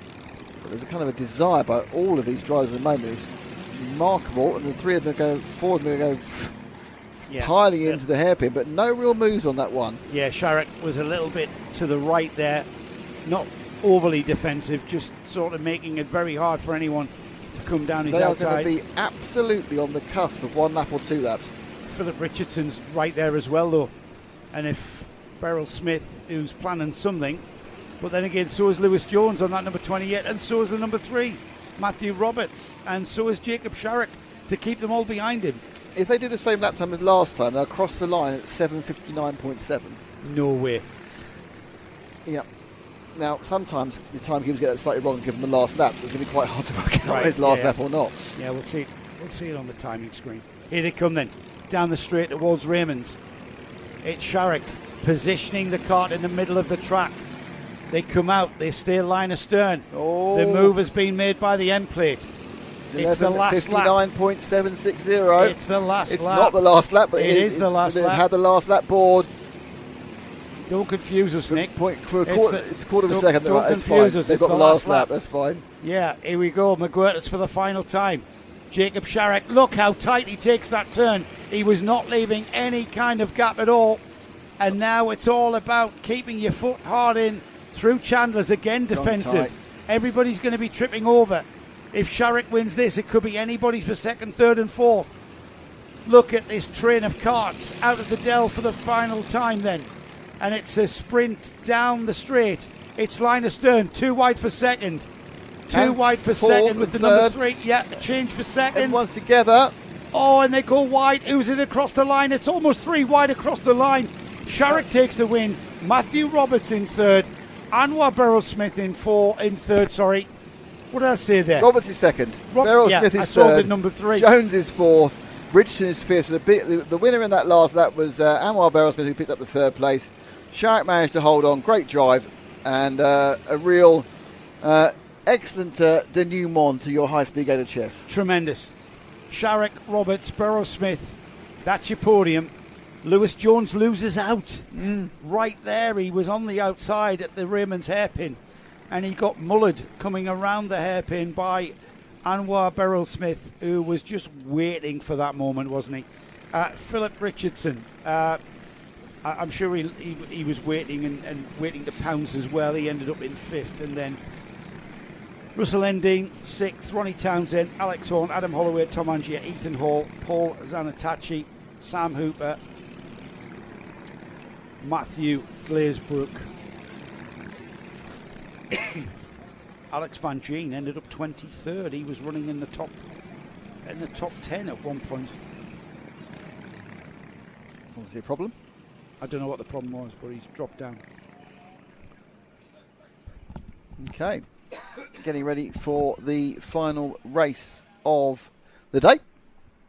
Gives us a chance just to say to all you, thank you for being with us all day. You can watch any of this again in any way you want to. And there is also the paddock walk, which we didn't get a chance to play out live because there's no gaps in this programme. But that paddock walk is on Karting Live TV as well on our YouTube. Just to remind you, we are back next week at GYG with the Kart Championship. And that will be starting at 9 o'clock on next Sunday. Thanks to Gaz Yuri watching at home. The gap between 2nd to 5th was 600ths of a second. Quite close then. Incredible. That final hairpin really promotes these very close finishes. Yeah.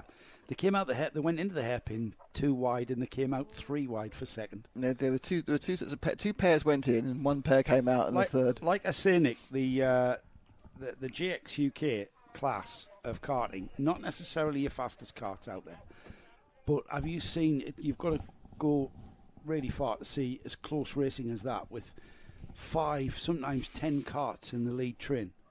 And then it's anybody's race. I think you're right, though. I think the number of karts in the lead train appears to be quite track dependent. Yes. And I think this is a track that kind of splits you into smaller groups. Because we've seen lots of 5s and lots of 4s. In all the classes, we've seen lots of 4s, lots of 3s, and that sort of thing. Yeah, it does. Whereas Elo, we were seeing 9s and that sort of stuff. Yeah. And it's another interesting part about a circuit. You know, how is it going to? What level of driver is it going to allow to happen? The kart not starting very well there, quite high up. Right, Nick. 100 UK seniors out next. 100cc TKM engines. We came here for round 2 with the championship being led by James Ogden. In second place was Daniel Mentz. We start this race with championship leader James Ogden on the pole position and Daniel Mentz alongside. Second row of the grid is Ross Goodwin and Brendan Williams. Third row is Joe Taylor, Andrew Hicks. Fourth row is James Phillips and Ben Miles. We've got Cody Pennington and Matt Rivett on the fifth row. Sixth row is Oliver Misters and Matthew Lawrence. Brad Philpott and Simon Diver on row 7. Scott Williams and Chris Prescott on row 8. Row 9 is Leonardo Taggio and Liam Page. And then we've got James Purchase and Luke Padley on row 10. Samantha Topless and James Dawkins are on row 11. Row 12 is Jake Keenan, Hannon and Sebastian Musica. And Hannah Endicott rounds off a 25 kart. Very strong 100 UK senior field. And they're seriously going to try and get around in one lap, I think they are, you know. They're going to try and prove us wrong. In the final race of the day, they're actually going to get the TKMs off without a roll round. TKM's not very happy about this, and they are giving the let's go round again figure. There we are. They kind of literally falsified their whole concept of actually not taking themselves an extra lap. Yeah, they would have been disappointed if they weren't given the next lap. But they were getting close, and they went, I don't really want this. No, I'm a TKM, I need another lap. It's just not on. It is who I am. Just gets everything nice and hot. The carbs like to run hot. The engines like to run hot. They still like to be lubricated with some two-stroke oil, which is what you can see. Yeah, I think the only way you could improve this class is to ban modern synthetic oils and make everyone run a Castrol R. Because then I just literally go. Oh, can you still get Castrol R? Yeah, you can. Yeah, because it's now like a classic. It's marvellous stuff. Yeah. I had a friend that used to put it in his 4-stroke motorcycle just so I could go behind and smell it. What, used to put it in the petrol? Yeah. Brilliant. Mine anyway, I used to throw my kart petrol into the car.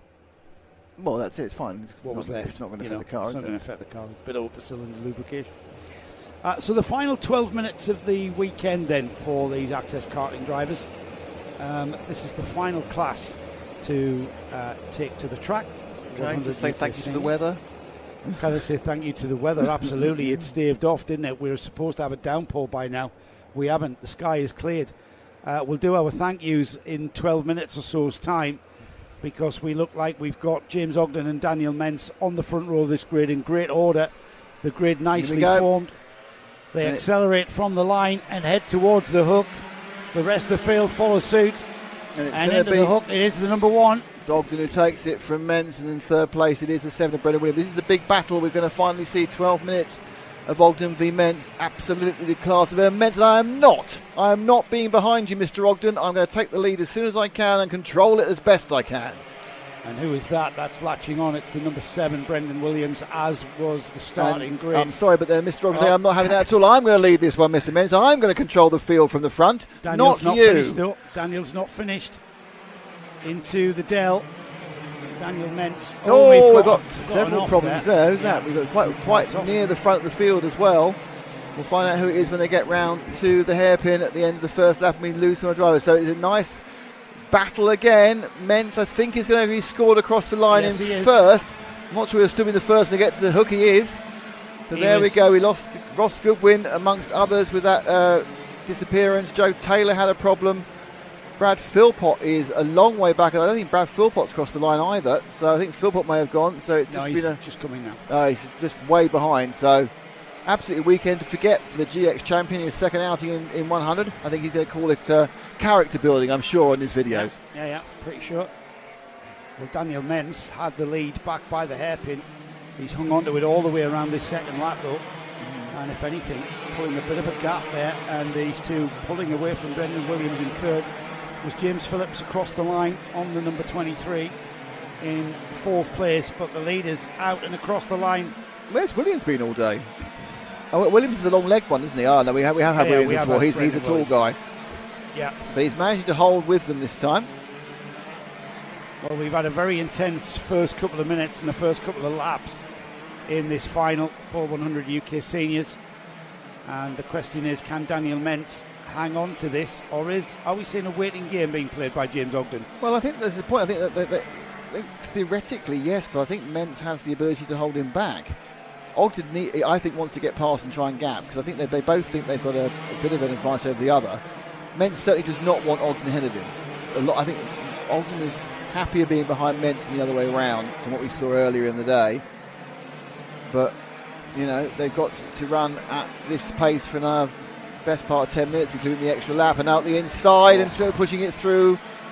And this is the problem with down the inside there is you're offline for the left-hand hairpin part of the hook. And it was probably something Larry just wanted to let the momentum take him down the inside, just to let Daniel Mentz know he's there. He's got the inside line this is the kind for Chandler's, though. There's quite a lot of, machismo in many ways in this racing concept so far. Now Ogden's passed, and he's absolutely going to want to try and make a break for it to prove a point. And he's already gapped Mentz quite considerably over 2 or 3 corners. Yeah, and who's this coming as well? Williams is coming, yeah. Mentz got a little bit of a power oversteer just onto the straight here, and that's cost him all the way down the straight, out of the hairpin. Williams has gone to second. However, Mentz has got the inside line for the hook. I think Mentz comes back. I think Mentz knew if Williams got ahead, that was it, because he wouldn't have a chance of catching up to Ogden. He's lost a second as it is, and he's already doing the wave. Let's try and catch him up. So Ogden in free air now. Mentz also should be okay because he's managed to put enough gap between Williams. So they're dragging along particularly effectively to a podium position. Behind him, fourth and fifth are quite close, Phillips and Williams. That's Scott Williams. Brendan Williams and Scott Williams this one. But the 89, that's Mentz.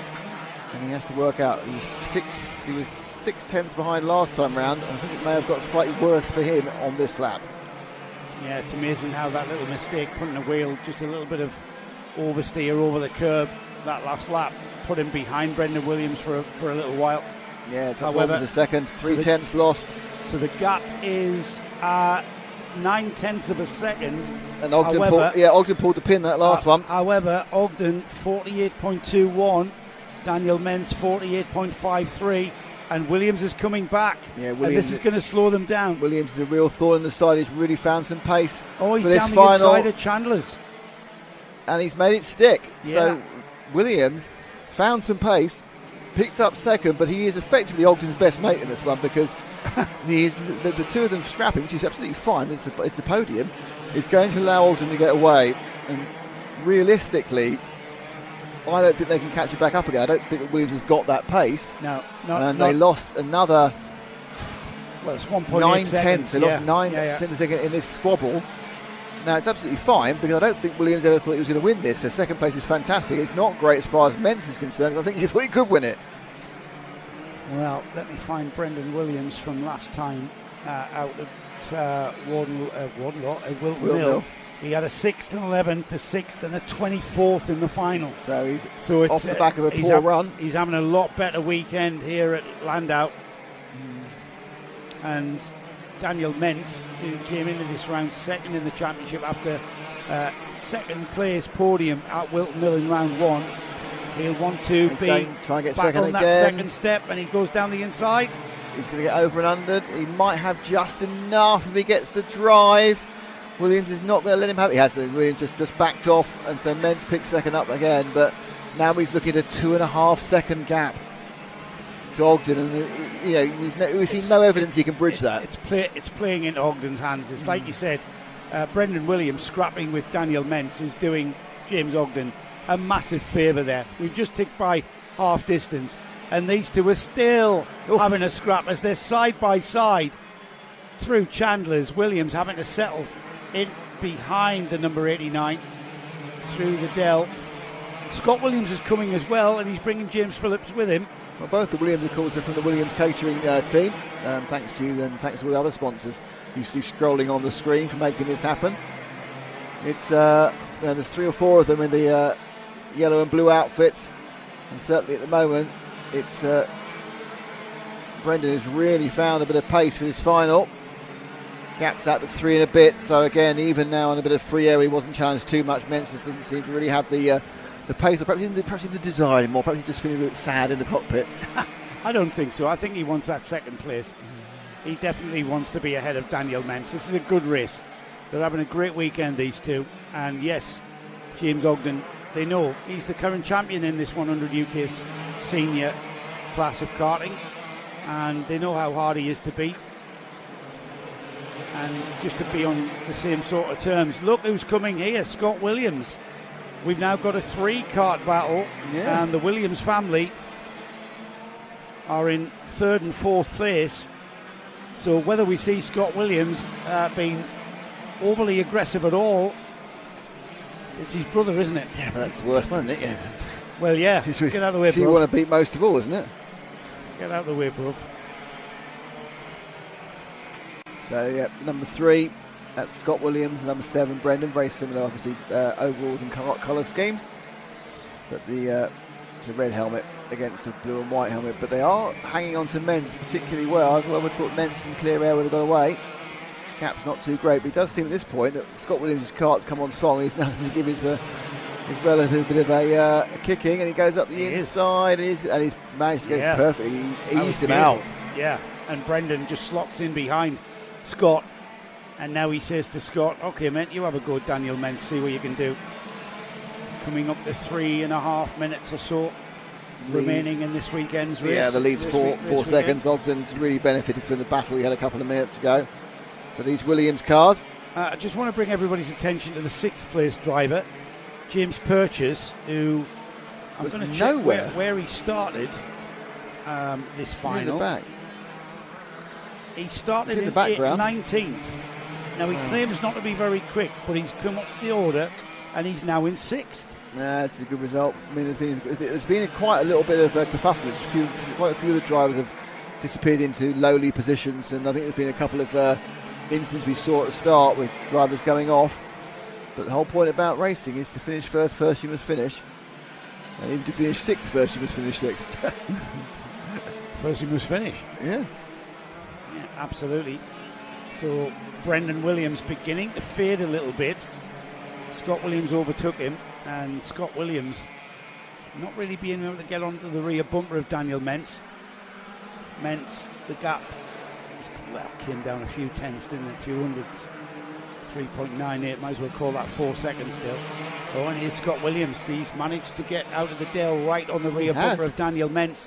He'll glue himself to that bumper into the braking area for Raymond's hairpin and down the inside in textbook fashion. It's going to be the cutback though from Daniel Mentz as he went wide, and Mentz shows across the line in second, but now he showed his cards, Nick. Yeah, I mean, you just saw he just didn't quite have the braking ability to stop the thing, and it went just a bit wide enough to allow Mentz to do the cutback.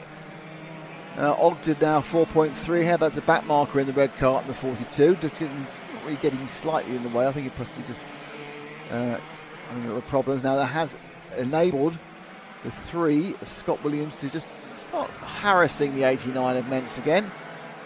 And they complete another run past the hook, and we're down to 1:38 plus a lap. Now, will Scott try it again this time? Looks like he's diving out. Now he needs to brake earlier. And it's almost exact carbon copy. Yeah, same again. You can nip up the inside, but you've got to brake a bit earlier to stop the thing going so wide. You've got to kind of continue on the brake, really, and just check it up. Get Daniel Mentz to effectively run into the back of you sometimes, if that's what he's going to do. But Mentz will be aware of that, and he may even sit round the outside. He's just textbook stuff, this. Into the final minute now, Nick. Oh, no, look, and he's coming back at Chandler's. Scott Williams at Chandler's, and he will get the run down to the Dell ahead of Daniel Mentz. Well, this certainly wasn't on Mentz's mental notebook for this race. He didn't want to be 5 seconds behind James Ogden. He didn't want to have someone between them. Well, we know how quick Scott Williams is. He's carrying the number 3, third in the championship last year, and it will be the last lap board next time by. And hopefully Joe won't have choked to death by that point. So, second, third and fourth, they've got a lap and virtually no time at all. They come round the McWhirters for the penultimate time. He's pulled the trigger right at the right time, hasn't he? It's good timing. This one looked like it's stretched out a little bit. But he's obviously had pace, Scott Williams, to be able to catch these absolutely, two. Yeah. And then, and continue that momentum past these two very quick drivers.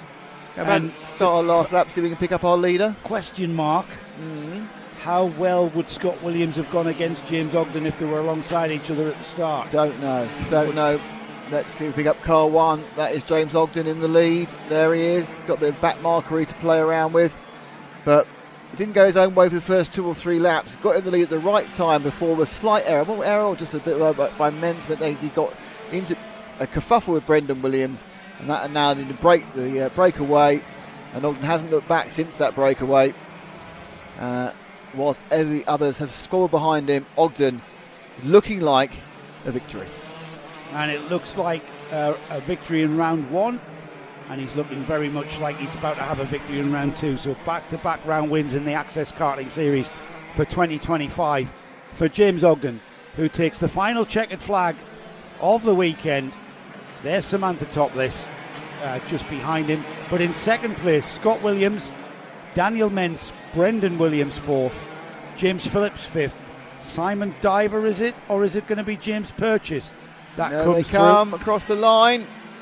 It's Purchase. It's James Purchase. 6th place for the got boss. ahead of Simon Diver. Top 6 finish for the gaffer. Incredible stuff. Matt Rivette was 8th. 9th was Andrew Hicks. And rounding off your top 10 was Matthew Lawrence. Oh. That concludes everything for today's... For everything. For apart from my 4-hour drive home. And my then 3-hour drive on top of that when I get to yours. You haven't got to. I know I haven't got to. I'd like to thank Ash and Lester and Lara. Lara's our producer. She's been cutting the pictures. Lester and Ash have been our cameraman, getting burnt brows and out moaning there. about the wind, and then saying, "Oh, it's spitting," and moaning about not being able to go to the toilet. Probably. I've seen Ash at the toilet. Big thank you to everybody here at Llandow. All the staff and marshals out there. Really helpful. The staff have been absolutely delightful. They couldn't have helped us more, which is in complete contrast to some circuits we go to, who I'm not going to mention. You know who you are. Yes. You know who you are out there. You're very near the Pencil Museum. You need to take a leaf out of Landau's book when it comes to welcoming Karting Live TV, because we felt very welcomed. I'd like to thank everybody at Access Karting for allowing us to come and live stream their event. We look forward to the final round of the season in Access Karting Series, Ella Park. If you never know, if James gets really... Are we able to fit any more rounds in if not James sure. gets too not excited? Sure. Not okay, sure. well, get excited about it and get James to have a word, because we'd like to come back. We'd like to do all of the rounds, in fact. I love this karting series. Access Karting, well named. Entry-level karting at its best, and the racing is the purest kart racing you'll find anywhere in the world. It is fantastic. Yep, thanks to you all. And don't forget, we are back next week with the Kart Championship at GYG on air about 9 o'clock on Sunday. Glannygores. To give it its full in term. North Wales. We've done South Wales. We're doing North Wales. In between, I'm doing Lincolnshire. You're doing the North East. I'm not sure where Leicester actually lives. Got a big important night on Tuesday. Second leg, 2-1 lead against Coventry. If we win, we go to Wembley. Come on, Sunderland. There we are. Very good. Thank you all for watching. Thanks for being with us. We will see you in just 7 short days at GYG for more Top Karting Live TV. Unsurprisingly, it's going to be more karting action.